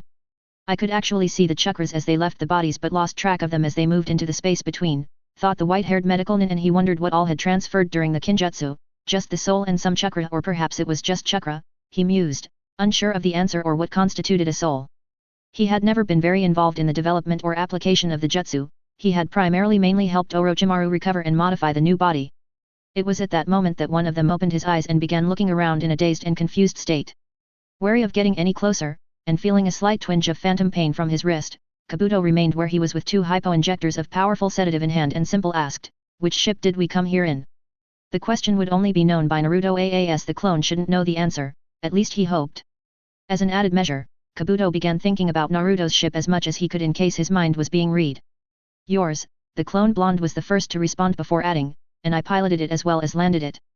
"You almost threw up." Kabuto suppressed a sigh of relief that the process had evidently worked and that the real Naruto had regained his senses first. Taking one of the injectors, Kabuto quickly jabbed it into the other Naruto's neck. Though a medium to high-range sedative, the drug was not quite enough to put the Jinhyuriki body completely unconscious but enough to make him subdued. "Get me out of this, Kabuto," Naruto commanded, and Kabuto quickly began undoing the various fuinjutsu that had been placed. Taking his first steps in his new body, Naruto quickly reached out for Kabuto's arm and the white-haired man helped to steady him. The process had evidently taken a lot out of him or both of them, so he used Kabuto to help him walk towards the clone now inhabiting his original body. The clone was struggling to stay conscious and he knew would have glared at him if it could have. Smiling at the success of the jutsu, Naruto put his hand down to his stomach and for the first time since being made aware of it, felt no seal or baijiu inside of him. His smile only increased until he winced in pain from the previous and still not completely healed injury to his jaw. "An injury that I myself caused," he recalled before turning his attention back to the clone. Reaching out with the hand that wasn't holding onto Kabuto, Naruto pulled a nearby scroll into his hand with the force. Moving to seal the scroll into the storage seal on his former body's arm, Kabuto stopped him. "You probably shouldn't try using your chakra just yet," the man warned and took the scroll while moving Naruto closer to a nearby worktable so he could lean on it. Though still immensely curious about what was inside the scroll, Kabuto carefully sealed it into the sedated clone's arm and moved back from the clone to help Naruto move a little closer. The blue eyes Naruto could see his reflection in were dulled, but he knew that the clone would be listening to what he planned on saying and would be able to recall everything later. "I'm leaving that scroll for you, you'll need everything in it if you really wish to go back to the village. Just remember what you said during our fight, I'm not Naruto anymore, I'm Menma or Rasen, you choose whichever you prefer. In any case I won't bore you with details. I'm sure you'll be able to work things out on your own, I know I'm not stupid. But remember, despite what threats they may make, they can't very well kill you unless they have a new host lined up to replace you, and I don't see that happening. Subtly remind them of that when you face the Shinobi Council. Also remember what Orochimaru did with Danzo and their relationship. That old warhawk will be your most immediate problem besides the current Hokage and Jiraiya," explained Naruto before saying one last thing, "I'll see you in a little while, brother." In what was possibly meant to be a set of reassuring pats to the shoulder of his clone in farewell, with his current motor controls was more of a series of light and awkward smacks to the shoulder, and with that Kabuto helped Naruto walk out of the facility, leaving the clone still trapped for the moment. That last part was horrible, wasn't it? Naruto asked of Kabuto, and the snake-like man agreed, saying, "Not your best moment. I feel so weak right now, that was all I could muster. Should I have laughed manically or something?" Naruto asked as he carefully gauged his steps on the cobblestone floor, to which Kabuto responded, "That may have been overdoing it, though it always seemed to work well for Orochimaru. Do you even have a maniacal laugh?" "Take me to the ship," was Naruto's command of a response as he dodged the question, and Kabuto merely chuckled, "You'll have to work on it," as they slowly made their way outside. XX. Nar Shadat. XX. Handing the small case over to the feminine hut, Vego, Plague Ace waited for the contents of the case to be revealed to Papara. As all eyes moved towards the container, he wondered if the elderly hut would take the lightsaber out of the case to activate it or not. Given how much the older son Mika was eyeing the object with evident desire on his face, it was more than enough confirmation that the firstborn would indeed be the recipient of the weapon. Papara's large eyes widened upon seeing the lightsaber up close, possibly because his eyesight was bad enough that it needed to be that close for him to properly view the item at all. Giving a slow and deep laugh at the presented lightsaber, the hut promptly asked, "But does it work?" All eyes moved away from the case and to the lone figure that stood out of place in the hut-dominated room. Not perturbed by the question, Plague Ace motioned to have the case brought back to him, to which Vego first looked to Papara before being given a nod to proceed. Sliding back to the tall figure, the shorter hut presented the case, to which Plague Ace only removed the lightsaber and held it out for all to see before turning on the activation switch. Just as it had before, the Jedi-styled weapon ignited instantly with a familiar sound, and a slight blue hue appeared on the few reflective surfaces in the room. The four present huts were amazed at the weapon he held, but it was more commonplace for him and had lost any wonder that it once had. Turning off the weapon, he placed it back in the protective case and waited for the others to finish gawking over the lightsaber before concluding the arrangement.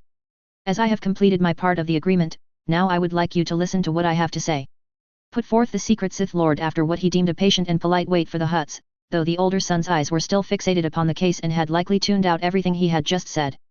Papara merely nodded and motioned for him to continue and fulfill their agreement. However, there was no guarantee that the hut would want to deal with him after learning what he had to offer, as the month worth of work was merely for the chance to explain the opportunity. "My ward on Nabo has come across some information, specifically the location of a planet that has been lost to the greater galaxy and Republic for over 3,000 years, he began his proposal with, planning to instantly catch their attention and let their minds run wild with possibilities. After a brief pause to make sure that they would be hanging off his every word, Plague Ace took out a data chip from beneath his robe and handed it to the Major Domo, Vego. The feminine hut took the chip and placed it into a nearby slot, adjacent to the controls for the room's holographic projection systems. While the lights dimmed, Plague Ace began to elaborate. Telarath was once a prosperous vacation spot for the old Republic's wealthy, but more than just a normal vacation world, it once held the headquarters of the Telarath Interstellar Banking Initiative. Seeing that he was still holding the attention of the huts in the room, even the seemingly dim-witted Sanzanos, Plague Ace continued, "It was here, thousands of years ago, that large corporations and trusts helped finance a banking initiative that was considered very experimental. Customers and clients of the bank were guaranteed to meet with a sentient, living bank representative. They could walk into the bank headquarters whenever they please, without a scheduled appointment, and could speak with as well as get financial advice from a competent banking professional. Each customer was treated with respect no matter how little they had in their accounts, being given every accommodation possible to make their banking experience far different than the faceless digital systems that the majority of the galaxy is familiar with," he said as images of the planet in question filled the darkened room. No information was given on the system or sector where Telarath was, as that was not something that he would give the hut until he knew Papara was on board. When images of the banking clan headquarters, taken just months prior during Naruto's survey of the planet's surface, began showing for all to see, Plague Ace continued to provide some history on the planet. Unfortunately, though the initiative progressed, so did the current war with the then prominent Mandalorians. Shifting front lines warranted the abandonment of Telarath by the majority of the population, and despite the planet remaining untouched during the remainder of the war, Telarath and the bank never flourished again. It has remained slowly crumbling due to the passage of time and the encroachment of nature. Plague Ace remained silent after his last sentence and let a slideshow of surface holovids start playing that featured many of the very large and once quite impressive hotels, mansions, and other vacation buildings on the planet. Some of the residences were castle-like buildings that took up entire small islands, while others were side by side with other residences on larger archipelagos. Though the focus was on the architecture and buildings that still remained after such a long passage of time, he also wanted the huts to get a feel of the landscape of Telarath. The background of the presentation showed a mostly water-covered planet that featured a tropical climate with thousands of island chains and a few larger land masses. Waiting for the most impressive part of the presentation, Plague Ace watched as the holovids switched to a single archipelago which they had determined was called Nwa. That particular chain of islands was almost completely developed with medium-sized, extravagant residences right on the ocean front, and it was full of casinos, shops, and other businesses all garnered toward individuals accustomed to a very luxurious lifestyle. There were even still large sail barges in front of most homes, though many were repulsor lift and had sunk once the power of the reactors had been drained. When the presentation ended and the lighting in the room began turning back on, Plagueis waited for initial reactions. Normally he would be able to get a good idea of what his potential business partners were thinking, but Huts were always more difficult and sometimes almost impossible to read. He was however not surprised when Papara asked a question, "And what is it that you would have me do for this proposition?" "What is my role?" he inquired. Choosing his words carefully, Plagueis responded, "While I could advise my charge to sell the planet for a sizable amount, it would be much more profitable to redevelop. Though old, there is billions of credits worth of property, for sale or rent, present on the planet's surface. The bank would also provide a more long-term investment that relies upon Telarath becoming what it once was and regaining prominence as a vacation world for the wealthy of the galaxy. All that is needed is rehabilitation because the majority of buildings are still intact. Your role in this endeavor, should you choose to be a part of it, would be to help gather investors and be part owner of the planet and the banking system. My role in the discovery is more as a silent partner with equal distribution of the income, but you, Papara, will be the face of Telarath. A successful and prosperous businessman, free of any criminal background and actions typically associated with the majority of Huts, but looking for an incredible and profitable endeavor to secure your position in the Angeliac clan history and for your sons. You have a great many connections in the business and financial world which will be needed for undertaking such a large-scale project. We not only need financial backing but also to gather up many influential people and build interest in Telarath. I believe it would make an ideal location as a tax haven. Within the Republic's borders but not aligned or a member of the Republic. I also hope that your involvement will attract more than just the Angeliac clan but other Hut clans as well." Mulling over what had been said, Papara entered a state of deep thought during which he considered possible angles and problems associated with such a huge undertaking. The cost would be immense and failing could spell ruin for his credibility, but the thought of owning an entire planet was hard to ignore. Hut clans owned planets but few individual Huts owned their own vacation planet. His memory quickly turned to the recently departed Jabba, who had basically owned all of Tatooine. However, Tatooine is far different from this Telarath, he acknowledged, but also considered the person that he was dealing with. Such an interesting idea also fit with his personal motto that he had held throughout his life, which was that legitimate business could be more profitable than illegal dealings which the majority of his race was heavily involved with. Damask had been a very prominent person, and while there was the one instance of problems, the lightsaber had now put right any past issues. I don't know how he obtained the item, but it must have been at great personal risk to himself. Especially considering the restrictions and monitoring by the Jedi, the elderly Hutt thought, but his mind turned to what Damask's part in their partnership would be. Silent, as I imagined it would be, the Hutt thought, but his wide mouth twinged at the edges. If anything did happen, he could always find out who wanted the Mutton dead and provide them with his whereabouts, for a price. Then the planet would be completely his. He also had to consider not only his own position or Damask's, but the others close to him as well. It would put the Angeliac clan in better standing, both in the galaxy and with the other Hutt clans, he considered, and looking to his two sons, he knew that it would be nice to have something else to leave behind for them. Trying to split the company he had built or choosing one son over the other to take over was always in the back of his mind as his age increased and he approached what was considered old age for a Hutt. Coming back to the room and the waiting looks of his sons and Vago, Papara decided that a few minutes would not be enough to make a proper decision. "I need time," he responded to the waiting group. "Take all the time you require, and if you would like to arrange a personal visit to the planet, let me know," replied Plagueis smoothly, knowing full well what the Hutt's answer would be, and he bowed before being escorted out. He'll say yes, of course, but it may take a week or more for him to finally come to that decision, thought Plagueis as contemplated the situation. "I stand to make billions on seeing this deal through to completion. Reviving Telarath would not only give another place to make a base but also allow funneling of money, and yet, I feel nothing. No hubris or satisfaction from winning over Papara and making the first step towards such a large project," he analyzed, as the lift arrived at his floor.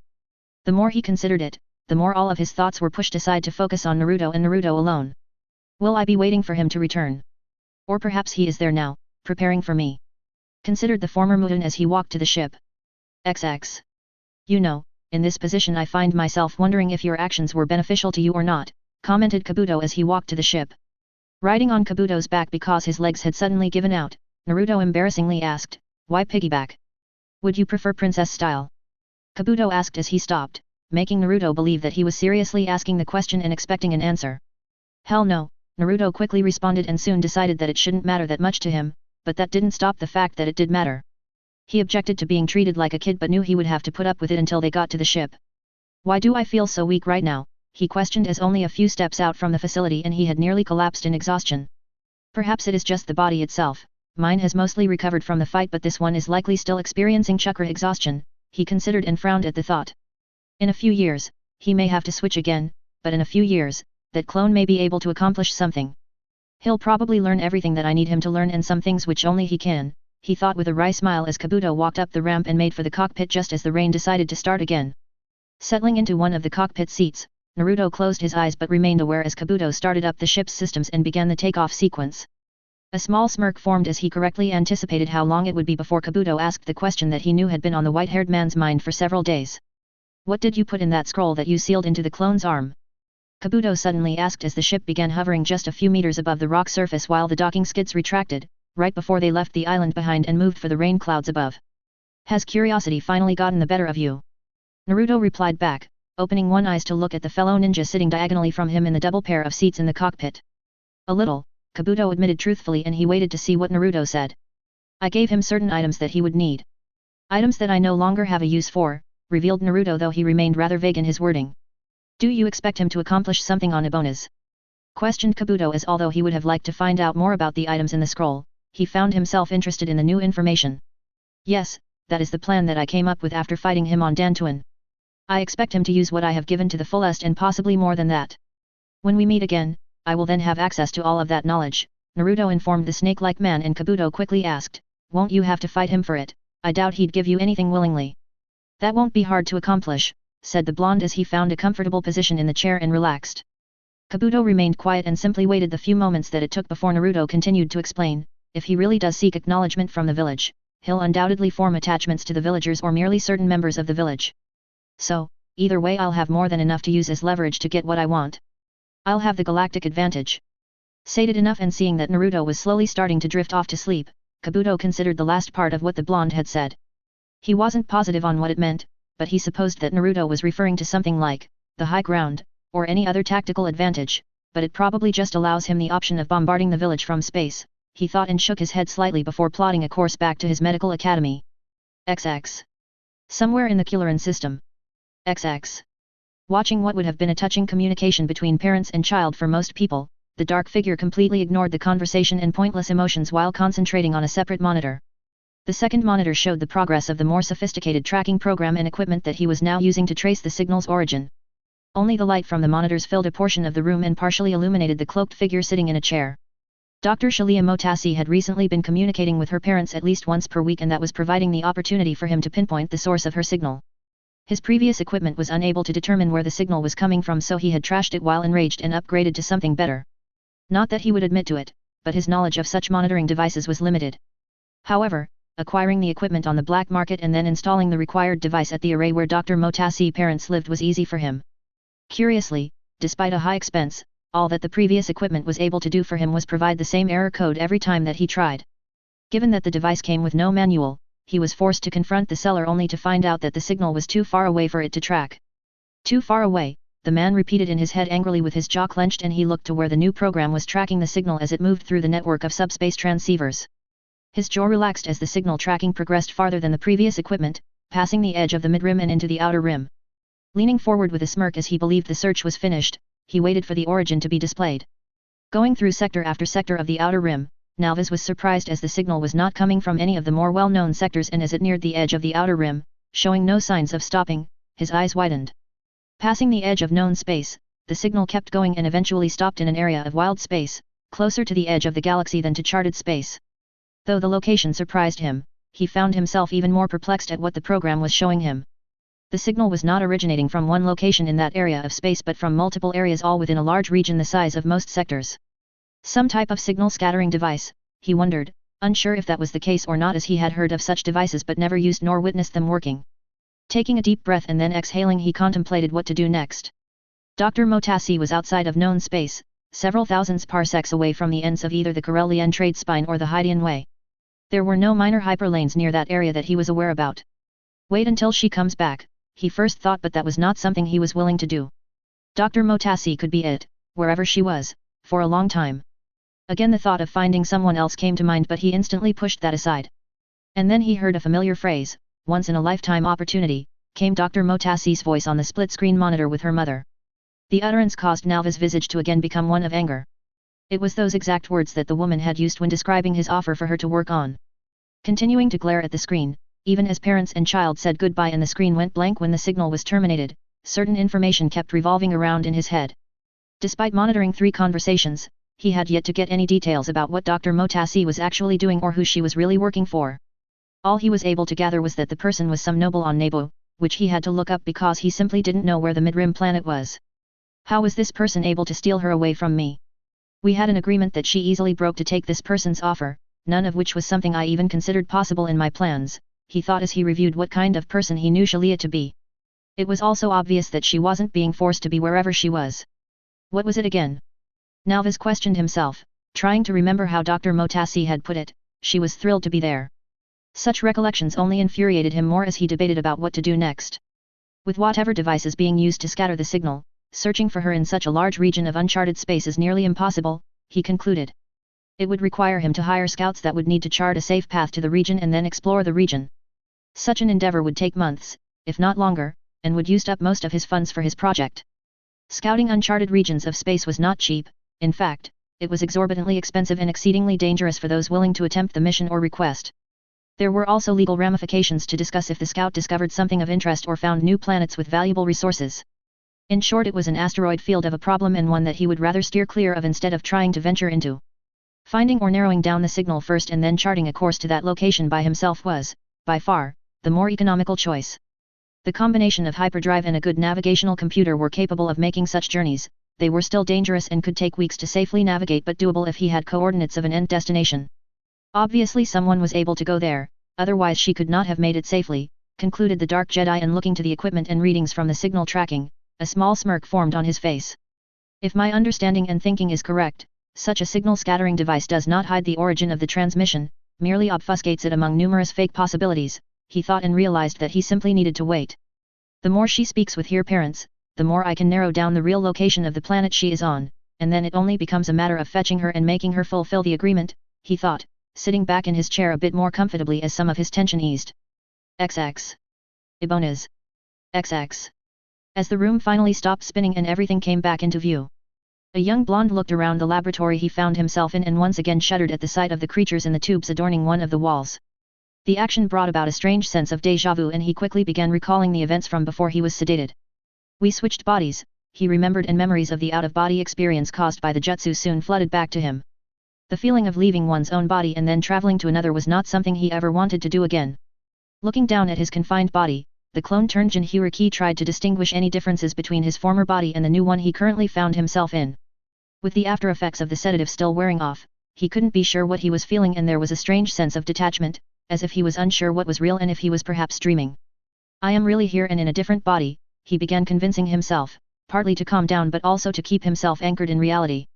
Now I need to get out of here before anyone shows up, he thought, pushing all other feelings of unease aside in order to focus on something productive which currently involved removing his restraints. Finding that most of the Fuinjutsu had already been removed, it wasn't actually that hard for him to get free. However, as his feet touched the ground, a sudden sense of weakness made itself known and he used the nearest solid object to brace himself. With a simple glance to the upright table, formerly the confinement device that he was leaning against, something on his own arm caught his attention. I now have that storage seal on my arm, he realized, but what he was really noticing wasn't its presence but the fact that something seemed to be sealed in it. Eyeing the seal for a few seconds, he wondered if it was safe to unseal it or not. His mind thought about a trap, but that really didn't make sense. He's already let me go, would he really seal some kind of trap into my arm? Deciding that it couldn't hurt to see what was there, he made a single hand seal and focused on the seal. Catching the scroll before it fell to the floor, the Jinhyuriki carefully opened it on a nearby table. Ignoring the storage seals he could plainly see, he focused on the handwritten note was that placed at the very beginning of the scroll.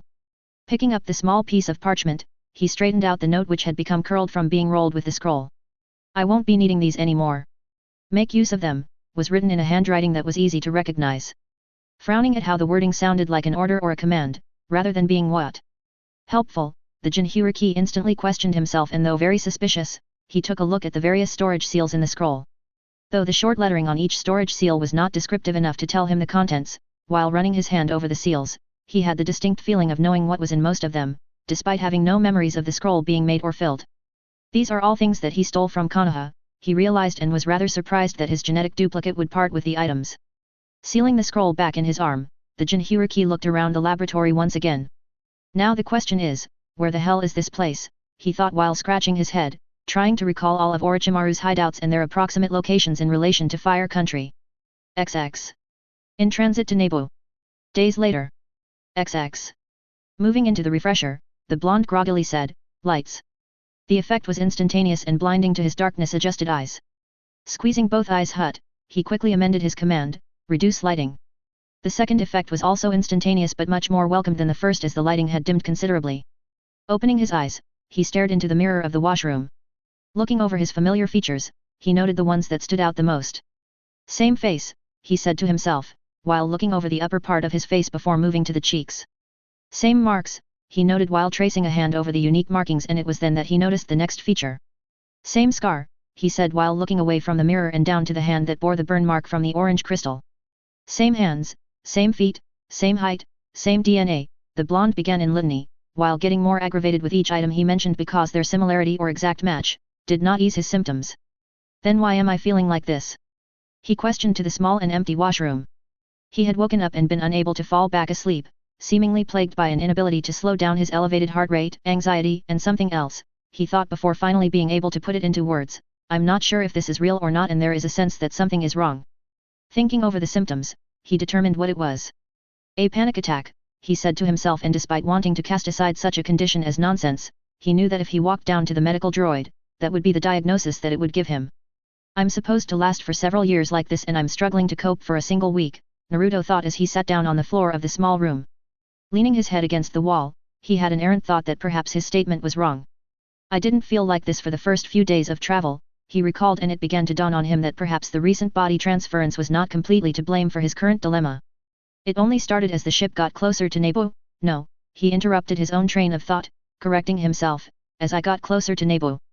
Naruto sat in silence, both in the room and in his head, for several minutes before deciding that he needed to get up and go back to his cabin. That, however, did not happen, primarily because he simply didn't get up from his sitting position on the floor. He was alone on 42, after having summoned the ship from Dantuan for his usage. No one else was around to speak with, not that he would share any feelings with them anyway. I'll go back to my room and keep trying to fall asleep. When I wake up in the morning, everything will be fine. This anxiety will have gone away, he thought, but after several seconds, he found himself questioning, will it, though? Will everything be fine in the morning? I'll be back on Nebu before noon. Maybe I don't go back to Nebu, he considered, mulling over the sudden thought of changing course completely and not having to deal with what was coming. Taking a deep breath, he suddenly realized that he didn't need to use such techniques anymore to calm himself down when he started feeling irritated or the slightest bit of anger. I can feel as angry as I wish without repercussion. There is no longer a huge creature sealed inside me. I don't have to worry about the weakening seal. He should have no reason not to train me fully, and I would like some answers to the questions that I have, he thought with finality as he decided that the refresher was simply not a place that he wanted to fall asleep in or wake up in. Picking himself up off the floor, Naruto made his way through the dark corridor of the ship towards the captain's room, intent on trying to fall asleep and gather his thoughts for the confrontation in the morning. XX. Nebu. XX.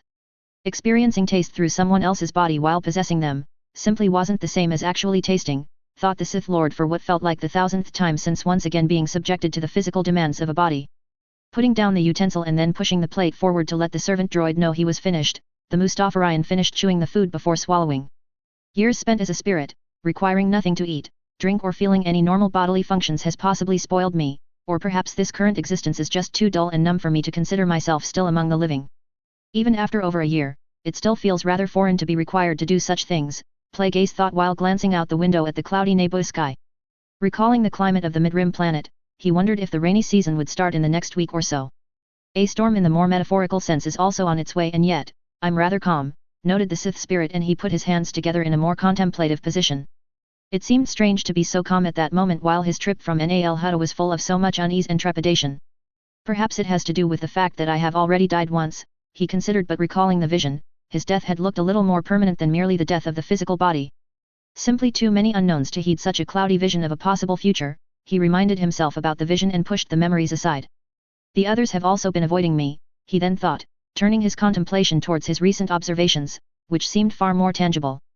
Thinking of the many members of their group, his gaze idly moved out to the landscape of the planet that was easily viewable from the tall tower. They had been distant for a while, though increasingly so as of late, Probably since Naruto left and I took over the Black Sun mission, he believed, thinking back to when he noticed them starting to act a little different around him. There was always a distance between himself and the others, but after the mission, it had become much greater. It was likely not a building mutiny, but definitely a lack of trust in his leadership. Their allegiance is shifting, or perhaps I merely misled myself to believe I always had it, the Sith Lord considered. Since his vision had not included the group members, he had put them to the back of his mind for the moment. But that is perhaps foolish. I shouldn't put so much belief that what I saw is set in stone, but it is definitely hard to ignore at a time like this, he thought, unable to prevent memories of the vision from resurfacing, and it annoyed him how easily he had let the recollections push their way back into the forefront of his mind. It was during his brief irritation that movement caught his eyes. The appearance of the recognizable ship caused his body to momentarily tense, and he watched it descend as it slowed to touch down on the tower's landing pad, out of sight from what the window in his current perspective could see. And so it begins, he commented out loud to an empty room, but what exactly he meant or what would be beginning, not even he really knew.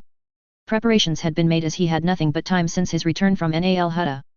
Almost everything else had been ignored or pushed off. Turning away from the window, he looked back to the door at the opposite side of the meeting room, the presumed opening that Naruto would enter through. A lightsaber was easy to hide on his person, and beneath the dark cloak that always clung to his borrowed body was that particular weapon, out of sight but not out of reach. His sword was more difficult to hide, especially when seated, so it was not on his person. Leaving it propped up against the side of the table, or perhaps his chair armrest, was far too great of a threatening posture to project upon the one that he waited for. If I start our meeting showing that I expect a fight, then I will more than likely just end up in one, had been his thoughts on the matter, and so with the help of technology, the weapon was magnetized to the underside of the table. The force required to free it was just higher than its own weight, so the weapon could be easily removed and wielded. Various traps had also been considered: a pressure-sensitive injector in the back of the chair Naruto would sit in, a small explosive under the chair, or perhaps a group of assassination droids that will at least provide distraction enough for me to get the upper hand. Ultimately, they had all been rejected, because I taught him all of the tricks that could be used or that I know of, which means that he can anticipate anything that I would think to use, the Sith Lord admitted. Using a member of the group against Naruto was also out of the question. Attempting to get them to act against him would be difficult and could easily backfire. I also had to consider Naruto using them against me, which is why I made sure to monitor their locations. If they get close to the meeting room, I'll know about it, he thought as he waited for his student to reach the floor that he was on. A sudden errant thought went through his mind again of, why has it come to this? Or really, the better question is, how did I let it get to this point? Mustafar was the last time they had truly had something akin to a quarrel.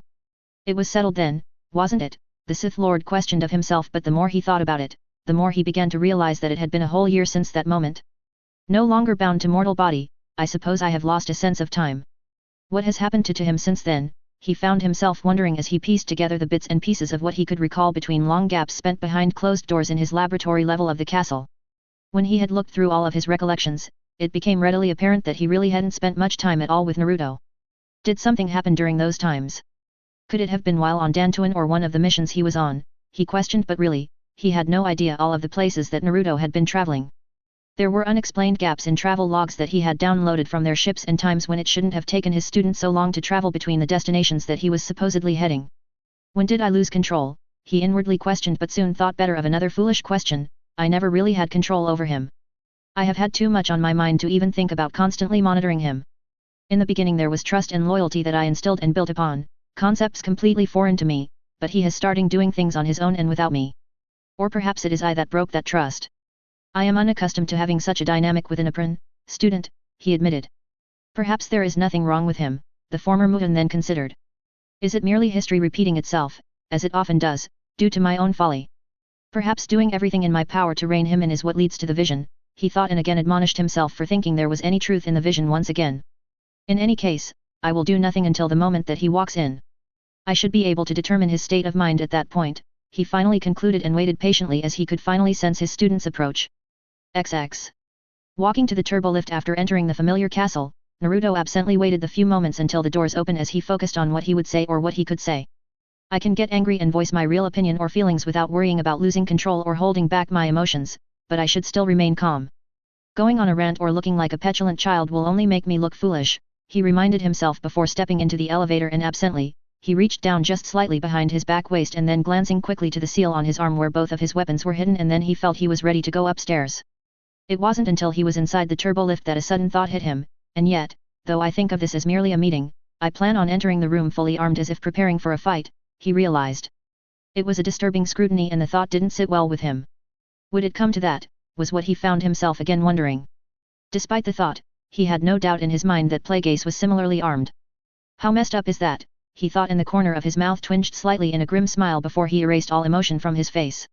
Whatever happens, will happen, I suppose, he concluded as the door opened to the uppermost floors where the meeting rooms were. His stealthy footfalls were the only sound in the quiet entryway, and though he could not see his master, he knew before he even landed where the Sith Lord would be waiting. Glancing at his chronograph as he walked toward the set of stairs to one of the higher meeting rooms, he noted that he was later than he expected to arrive. Standing at the doorway, just far enough away to not let the motion sensor activate, he tried to relieve the tension in his body and thoughts in his mind before entering. Though he had prepared a litany of items to speak about, the mental list was suddenly misplaced. The setback, however, would not stop him, and he cautiously stepped forward into the immediately opening door. XX. A familiar blonde stepped through the doorway and stopped to look at the person sitting across the table from him. Neither occupant of the room noticed that the door quickly shut and a moment elapsed before Naruto was the first to speak. I thought I would find you here. Without letting a second pass, Plagueis abruptly responded with, you made me wait. The comment was more to get a reaction out of the blonde, almost as a test to see what would happen. He truly didn't care that Naruto took longer than expected, nor had they really set a time for his arrival or the meeting for that matter. I was busy, was the only response that the blonde gave, and he looked towards the nearest seat as he moved to occupy it. The comment caught the Sith Lord slightly by surprise, though he didn't show it. He had expected a slight bit of anger or frustration from the blonde, but all he was getting was a perfectly composed individual with little to no hint of emotion, either negative or positive. Curious, thought the Sith Lord, and for a moment, as he felt out with the Force, he thought for an instant that the person before him was not Naruto. There was a definite difference between what he could feel and what he remembered the blonde felt like. Something had changed, though even with the Force, he could not pinpoint the alteration. It is Naruto, though, admitted Plagueis as he watched the blonde take a seat directly across from him. He came with no weapons, Plagueis noted based upon what he could see, but he knew that the blonde simply made sure there were none to be easily seen. Pushing the observations aside, he decided to speak first. Perhaps there is something that you would like to tell me, specifically with all the side activities that you have been working on in secret. Plagueis inquired and expected no answer, nor gave the blonde the opportunity as he continued, a profitable shadow port doesn't seem to be the only reason for your frequent trips to Sarayfur. With the sheer number of surveying drones that you've purchased in the last year, I would think you plan to or have already charted and documented every inch of an entire sector. Not to mention the purchases of mining drones, various building materials, energy collectors, large molecular furnaces, and oddly enough, aquatic equipment. Naruto was slightly surprised by the information that Plagueis had gathered, but the Sith Lord kept going with an explanation. I had time while you were away to sift through your transmissions and interactions. Upfront payment to a scientific expert in planetary propulsion for what I would guess is a contract for some kind of design. You've also been reading up on species in the Mod Del sector, and I think you plan to finally do something with at least one of the Tessents.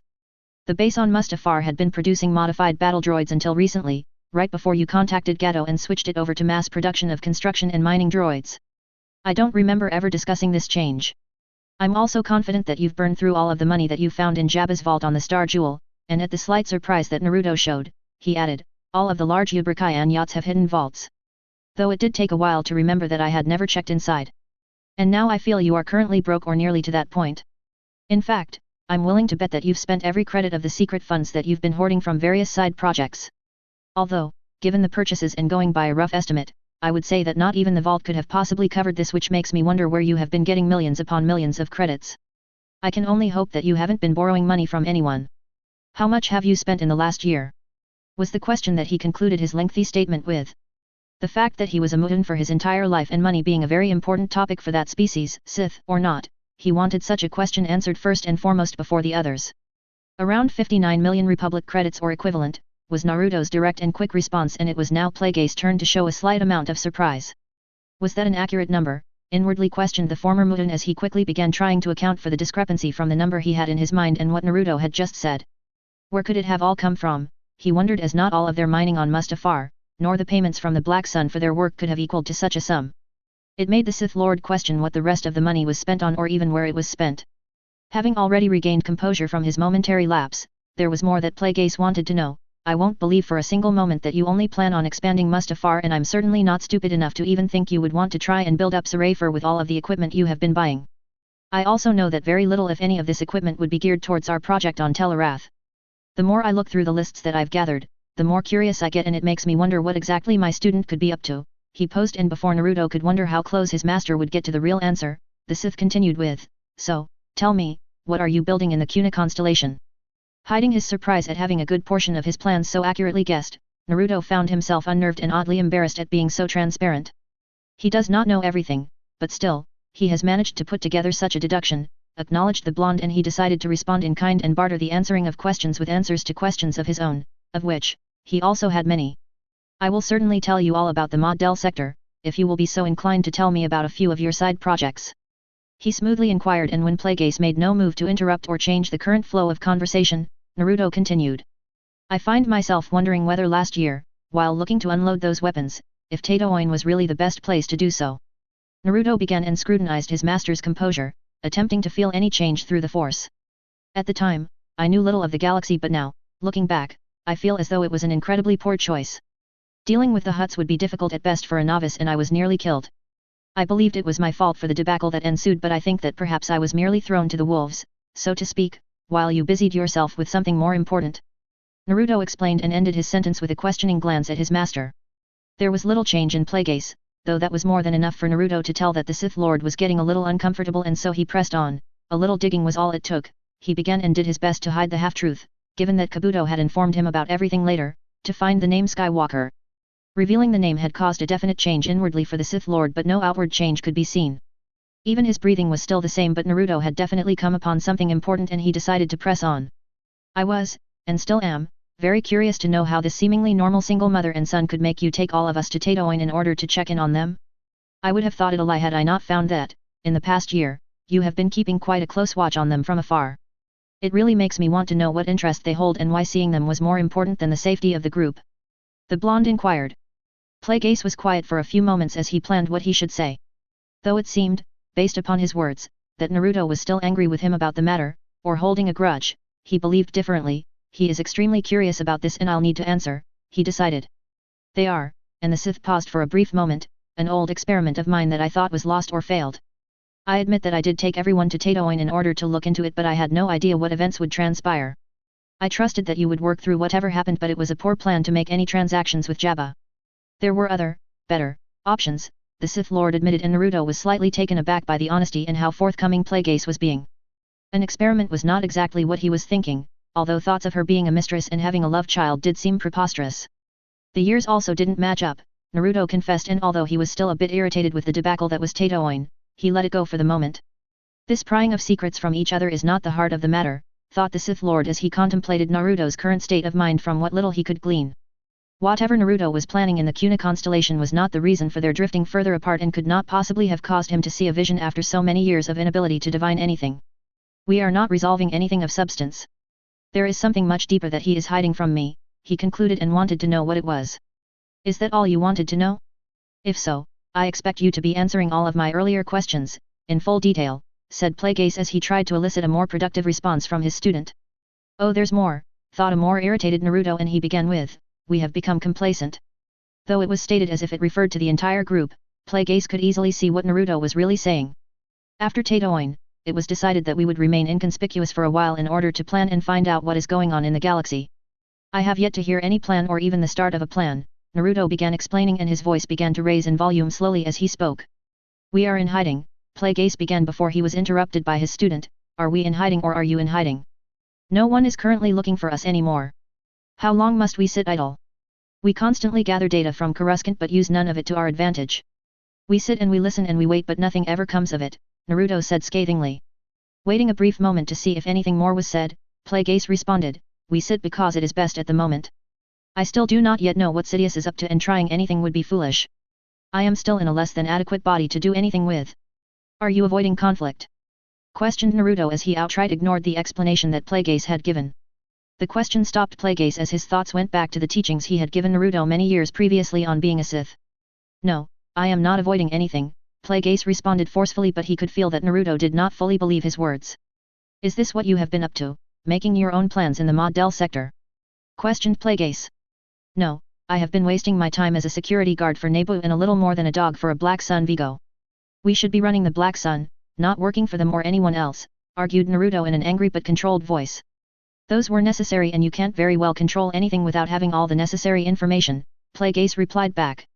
Sometimes action is required in order to keep from stagnating, no matter the cost, responded a very serious Naruto as he hoped to spur on Plagueis to finally take some action.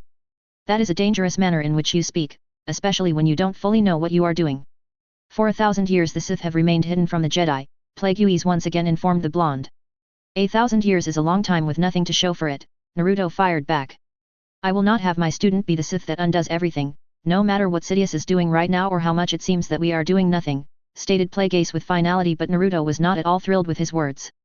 I see, so we are both Sith then, are we not? The blonde questioned and Plagueis became confused, thinking to himself, a strange question. Naruto heard the remark due to the Sith Lord's lapse in concentration and asked mentally, is it? No, I don't suppose it is, the Sith Lord thought after a moment, when he finally began to realize what Naruto was getting at. They had finally arrived at the heart of the matter and he wished it was not something that he had caused. Inevitable though, it was, he acknowledged as Naruto simply asked, am I a Sith? Plagueis noticed without the use of the Force that there was an anger behind his words but also an expectancy, as if he is perched on an edge and waiting to fall off or remain safely balanced. I'm sorry Naruto, he thought, I can't lie and give you back your balance. No, you aren't truly a Sith, admitted Plagueis, a dark side user, but not a Sith. It was a disturbing revelation for the blonde shinobi. There was a sinking feeling in his stomach before Plagueis even answered the question. He knew what the answer was, but that meant that he no longer knew who or what he was anymore. How did the clone come to that conclusion and I didn't? I don't understand. Why am I not understanding? Naruto raged inside his mind. For Plagueis it was difficult to see his student so distraught after years of seeing the normally confident youth. His hand was holding onto his half-hidden sword as he expected the blonde to unleash an onslaught upon him in response, but nothing came. There was hatred and disappointment as well as other emotions. I can't tell whether he is feeling these towards me or himself, or both, acknowledged the Sith Lord, and he had no idea what to do next or what Naruto would do. He half expected the emergence of the creature sealed inside, but nothing was happening. Strange, thought Plagueis at the observation, but he was quickly brought back to the present by another question. It was voiced in a softer voice, but it held no less fury than if it had been yelled at him. You lied to me. I merely left things out, Plagueis responded, but quickly thought it a futile statement. There wasn't much difference, I've only tried to foolishly placate him with empty words. Of my training or my instruction? Naruto asked, and he looked up directly at Plagueis expecting an answer. Both, Plagueis truthfully responded, and the effect on Naruto was nearly that of being struck both physically and mentally. No longer looking at the Sith Lord, Naruto's eyes trailed down to the table, but his mind went elsewhere through a disjointed series of different thoughts. Plagueis' attention was briefly taken away from his student as he noted changes in the room. Several of the transparent steel windows in the meeting room flexed as if vibrating or being stressed to nearly beyond what they could handle. He could feel the force being used and, glancing back at Naruto briefly, he realized something. He doesn't know that he is doing this, but he is subconsciously harnessing the Force, the Sith Lord noted. Merely been a spirit still inside his holocron, he had noted something like it before back on Ebonis but had not investigated or looked into it further. Now with a body and midi-chlorians to use, I can feel it now. He's projecting his emotions outward instead of inward, into inanimate objects, as if infusing them with his negative emotions to try to alleviate them instead of merely harnessing them to make himself stronger or fuel his rage. How unique and impressive, he thought as he watched the material begin cracking. Though he believed nothing would come of it, the only thing Plagueis could think of doing was saying, I'm sorry, Naruto. The words actually took both of them by surprise. Plagueis did actually mean them, and it was the first time he could ever remember apologizing to someone and actually meaning it. The straining and breaking transparsteel was suddenly safe for the moment as Naruto's attention focused on Plagueis. Silence reigned until Naruto decided to end it. Why not train me in full? I can still become a Sith, can't I? Though you have never fully embraced the dark side, I have thought about it, the Sith Lord admitted out loud, and as Naruto continued to talk about it, Plagueis found his mind wandering away from the conversation entirely. Throwing away those rules and just training you as my apprentice, however, I'm not the same person I once was, he thought while glancing away, and when looking back, he no longer saw the older Naruto sitting across the table from him. The teenage blonde was suddenly changed back to the small boy who he used to teach in the mindscape. The who would listen to his lessons about the galaxy, enraptured at his every word and constantly asking questions. It actually made the Sith Lord smile slightly. No sooner had the young blonde boy smiled back than he had inexplicably shifted to the figure in the vision, and the smile had become grotesque. I know there is more to the dark side than what you have shown me. And before Naruto could explain all that he wanted, Plagueis interrupted. I refuse, stated the former Mutin absent-mindedly, and though it was in a low voice, it cut through the room and Naruto's sentence, leaving only silence for a few moments. You can't? Or won't? Inquired an angry Naruto. I won't, Plagueis simply replied. Why? Naruto asked in a deadly voice, and Plagueis waited a moment before responding. I never told you what it would entail to turn completely to the dark side. I taught you differently out of self-preservation. I broke the rules to continue my existence and return myself to how I was, something which I am still failing at. It was selfish, but I also feared you. You, with that creature sealed in your body. Turning you completely to the dark side, I don't know what could have happened. You could have destroyed yourself or consumed the entire galaxy. Without stopping and letting Naruto explain about recent events involving the seal, Plague Ace quickly continued, even if it weren't there, I still won't do as you ask. Perhaps when you were younger I could have taught you how a Sith apprentice was supposed to learn, but now that I see what I've created, I wouldn't wish that upon you and you wouldn't want it. I also don't want to die, not again. So here we unfortunately are. I don't understand what you're saying, admitted Naruto as he tried to process everything and make sense of it. No, you wouldn't, because I didn't want you to. I clouded your reasoning and judgment to better suit my purposes. To make you compliant.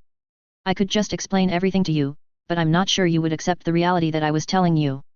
Or you just wouldn't believe what I was telling you was true. You wouldn't accept what it means to be the apprentice to a Sith Lord. Nor do I want another apprentice. I only wanted a student this time, he finished and took a break to let the Mustafarian body breathe.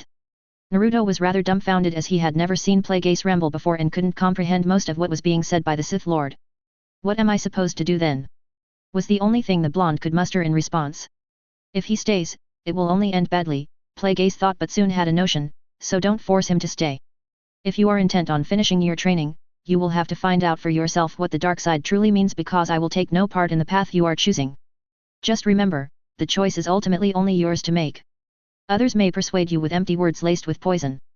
You may follow them, see logic in what they say, or be tricked by them, but remember, ultimately it is you that will suffer from your choices and not them.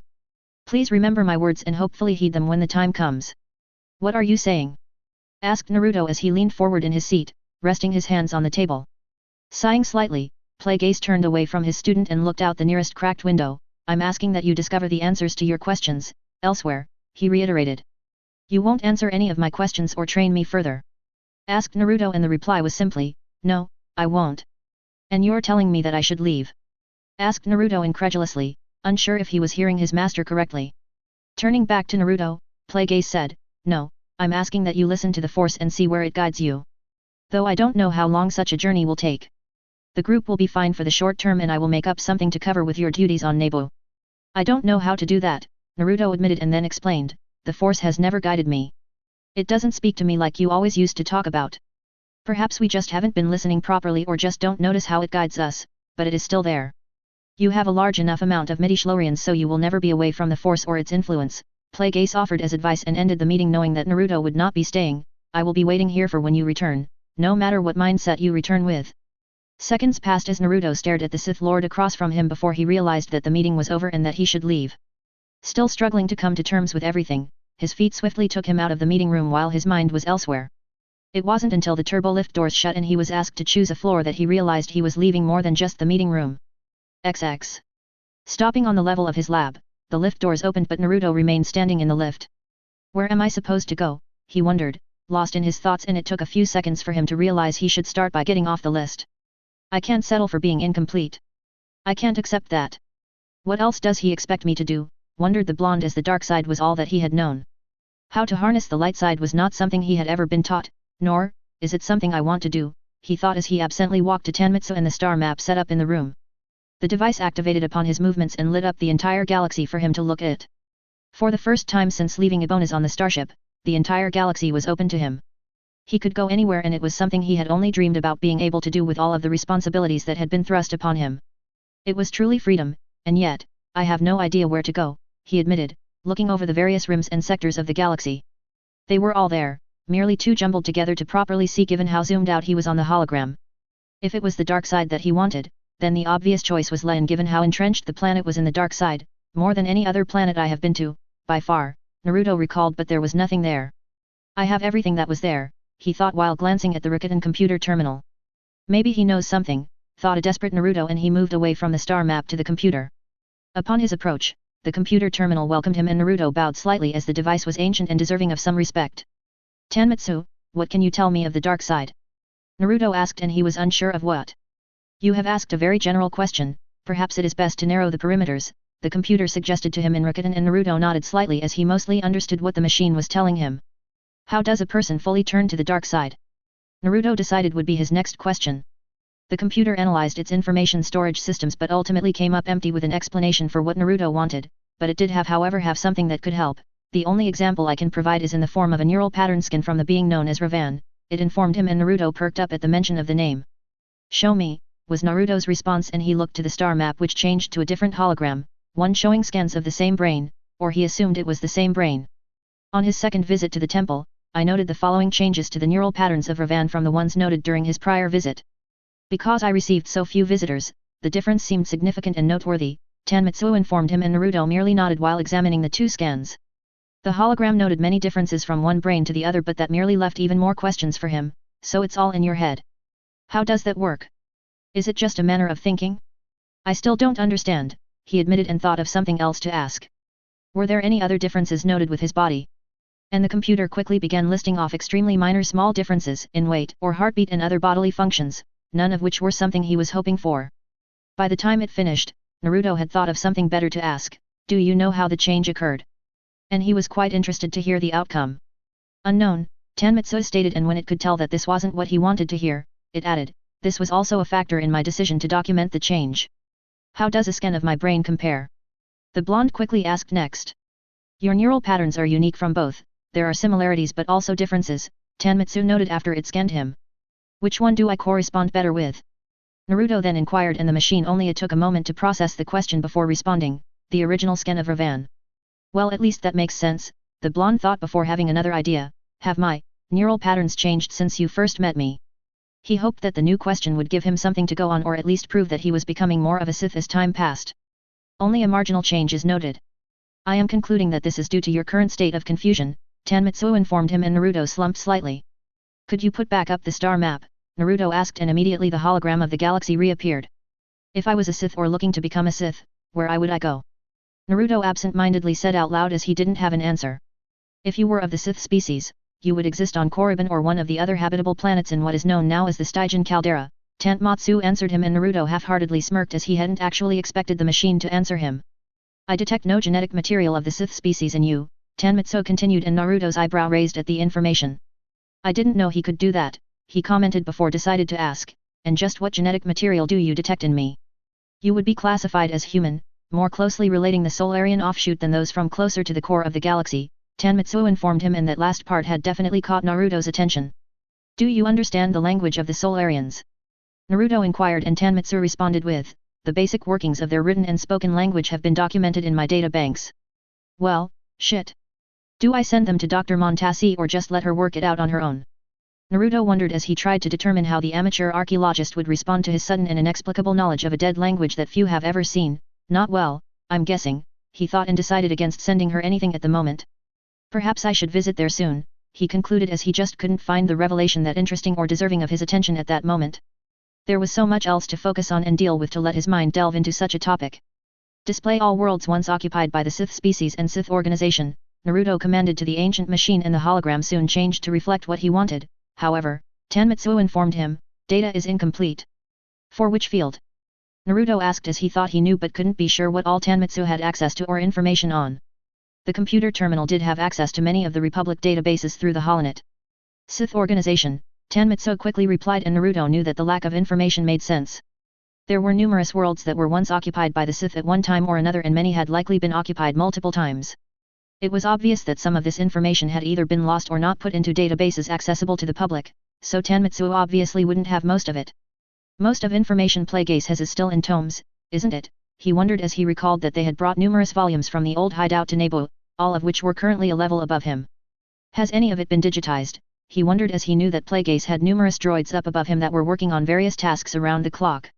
It couldn't hurt to check, he thought, and looking up to the ceiling directly above him, he used the force to remove a few of the ceiling panels, which had been previously loosened and removed. The now missing panels revealed an area of the ceiling that had been drilled through to access the floor above. It was only a small hole, no bigger than this hand, but he had used it to tap into the computer terminals that were on Plagueis' floor. Attached to the terminal above were several wires that culminated in a single terminal port, which he used the force to pull towards him. Taking out his datapad, he connected the wires and quickly sliced into the computer systems. Looking for anything connected to what he wanted, he soon found that nothing seemed to be in the databanks concerning what he wanted. I will have to go up and look through the books to get what I want, Naruto realized, and disappointed, he found himself aimlessly checking on what Plagueis had been up to. I did take the time to slice in, after all, he thought until he actually found something interesting. Recently, Plague Ace had been doing a very vast search through every accessible, and mostly inaccessible databases for a single word and a geoscan. He was trying to find a match to a name and also match a geoscan to existing scans, Naruto found, and it greatly piqued his curiosity. Hours of time had been devoted to the search for Mount Tantus, Naruto repeated to himself as he tried to determine if he had ever heard the word before. Looking at the geoscan, he found the screen too small and so he transferred the file to the star map. As soon as it had loaded, a large mountain appeared from the holographic emitter. It was only the mountain though, and nothing was provided to show where it was on a planet or even what planet it was on. Naruto looked over the geographic feature and noted the existing structure present in the mountain as well as the composition of the mountain and its size. Zooming in on it, he examined a small base that had been built into the mountain. It had several floors and he recognized certain areas like living space and a generator room, but nothing could tell him what the facility was used for. Or how old it is, he realized. It could been years old, of thousands of years old, and from a completely different era. Though the earlier information about him being of Solarian descent had not interested him that much, this facility for some reason had. Where did this information come from? He found himself wondering and backtracking through all of the work that Plague Ace had been doing. He looked at various shell companies and fake names until he was finally able to see the recipient and the sender. It came from Sidious, he realized, and the recipient was a company that didn't recognize, but since it had excavations in the title it was safe to assume that it must be some kind of contractor or building company. Coming to the actual document that was sent, he read through and was interested to see that it was a request for quotation on excavation work. The geoscan was attached to the document and provided enough information for a company to quote the work, but have no idea where the work is being done, Naruto noted, and then looked back through the amount of work that had to be accomplished in order to arrive at the document. This must have taken Plague Ace hours to go through and track. Did he find anything with his searches? Naruto wondered, and glancing through the various searches, everything had come up empty. So Sidious wants to excavate a large area inside the mountain on an unknown planet, Naruto thought as he wrapped his head around what he was looking at. He likely wants to expand the existing facility. For what purpose? He questioned, and soon realized that Plague Ace had wanted to know the exact same question. Finding a single mountain was a monumental task. There were millions of planets and many more geographic features on each. Plague Ace had already tried to match the geoscan and name but come up empty on both. That may not even be the name of the mountain, Naruto acknowledged and pulled a seat over to him so he could sit down and think. It could be in any system, charted or uncharted. Though he did go through the trouble of hiding any planetary information. Is there still a way to find it? Naruto thought and tried to calm his clouded and troubled mind in order to think a bit more clearly. What else is there to search for, he wondered, looking over the geoscan again. A mountain with no unique composition, but there is a base, he realized, and zooming back in on the structure, he wondered if he could search for the base. I don't even know what it was used for, he then considered, but another idea occurred to him. It is highly likely that it belonged to the Republic at one point. Thinking back to the base he had found on Mustafar, it wasn't very difficult to lose a base over thousands of years of war and peacetime. Assuming that it is an old Republic base, he thought, and quickly began pulling up information that he had gotten off the old Republic cruiser on Mustafar. Taking the image from the geoscan of the base, he began to run a search to match it to anything present on the navigational charts he had downloaded. They have more than just simple planetary data on them, he thought, and waited impatiently for the search. Blue eyes widened when, after a few minutes, a message appeared that a match had been found. That was lucky, he admitted, as the idea was a long shot and there was no guarantee that the base was from the Republic or from the same general era as the ship. Looking over the two pieces of information that his search had returned, he found a missive that was attached to a location. Opening the decrypted message, he scanned through the text looking for the facts and sorting out the technical fluff. Abandon location, shifting front lines, take injured to another area, re-establish the position when possible, he read and then decided to look at the other item. It was an entry for a single planet called Wayland, which was in the Wayland system of the Ogester sector in the Outer Rim. I have no idea where that is, Naruto admitted before looking further at what little information was provided. Republic Forward Hospital, Naruto read as the short entry described what was on the planet. Looking at the planet in question, he noted the slight blip, and transferring the information to the star map, he zoomed in on the area and noted that it was indeed an exact match to the geoscan. Mount Tantus, he said out loud, and was surprised to find that the name did match. In combination with all of the other information he had about the place, it only made him more interested in going there. It was possible that nothing was there, but that didn't completely matter at the moment. It was somewhere that he could go. What would Sidious put on a planet that had become lost from most star charts? Wait, where is it? He wondered, and bringing up that section of space on the star map he was surprised to find how close it was to Telarath. It's better than looking on graveyard planets full of old Sith tombs, he thought, entertaining the idea that perhaps Sidious was storing Sith materials there, and made up his mind. Saving the coordinates, he began to determine what would be going with him. Looking over his various workbenches, he started pulling items towards him and setting them in a pile. Most were things that he needed or even prototypes that he had yet to try out. Grabbing a protective case, he set it down nearby and took out the latest prototype for the chakra armor and shield combination he and his clones had spent so much time working on. Touching the device, he smirked as he had finally figured out how to fix the radiation shielding and keep the unit running longer by preventing overheating. Now it's time for a field test, he thought, and shut the case, adding it to the pile of items. Looking to his shelf of storage scrolls, he moved to them and began walking along the parchments while running his hand over them. It was something he did while remembering the contents and determining which he would need. Grabbing two that were full of supplies, he added them to the ever-growing pile before moving to another area of his work area. It was the area where he had fixed his seal and retrieved the holocron which was stolen from Jabba's trophy room. Unsealing the object from the storage scroll, he held it and once again examined it. Now I'll have time to crack your code and find out what data you hold, he mentally said before taking the device with him. Looking to the large pile, he held his hand out to one of the nearby walls, specifically to the small alcove which held a few repulsor lift dollies, and pulled one towards him. Using the force, he picked up every object he had gathered and moving them through the air, arranged them so as to better fit on the cart. That was easier than it normally was, Naruto absently thought after looking over the neatly stacked items and then glancing at his hands. It obviously wasn't his hands that were doing it, but he couldn't very well look or question his midi-chlorians. Summoning the cart to his side, he walked to the turbo lift to leave but stopped as he was forgetting something. There was enough room on 42 to take Tanmitsu, and although it would come in handy, he knew it was a bad idea. It's far too important to take on an extended trip when I don't know what I am walking into. If anything happened to that computer terminal, he thought, and wasn't sure what he would do considering how valuable it had been so far to him. And how valuable it could still be, he also considered. I'll be leaving for a while, Tanmitsu, Naruto said, speaking to the computer terminal. When I return, I'll need you to tell me if I've changed any, he added, and then thinking back to one of his prototypes that his clones had been working on, he looked over the desks before finding it.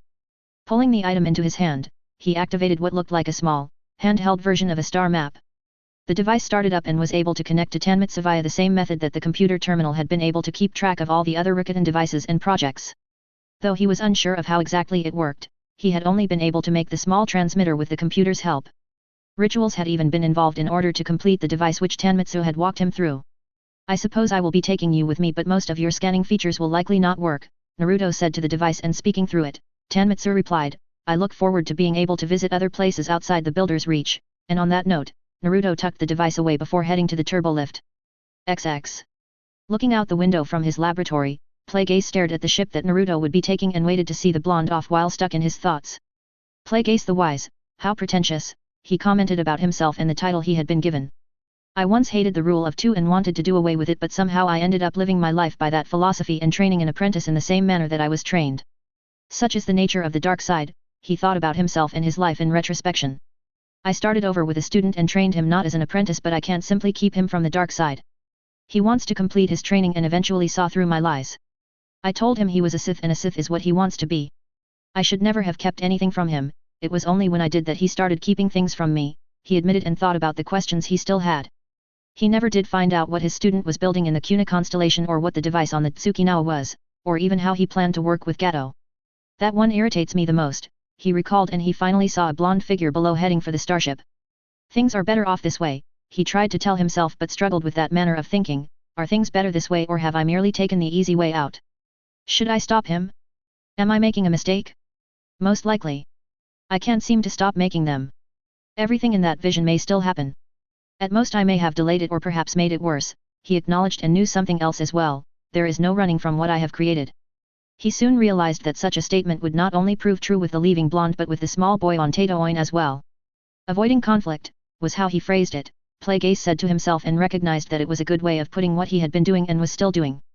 The group is now in danger because of me, and I find myself actually caring about that.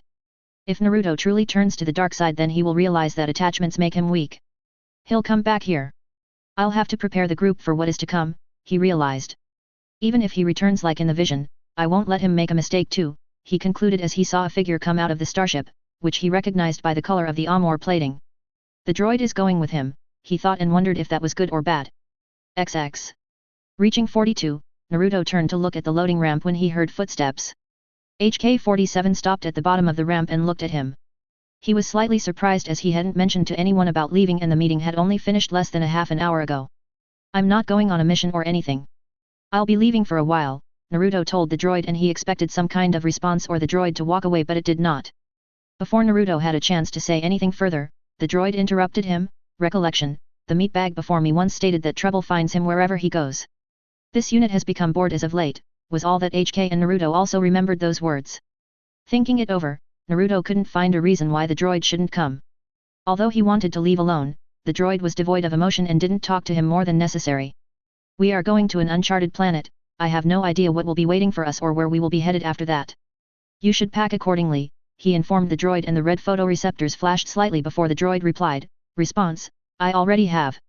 Amused at the droid's behavior and insight, Naruto said, then I suppose you're waiting on me.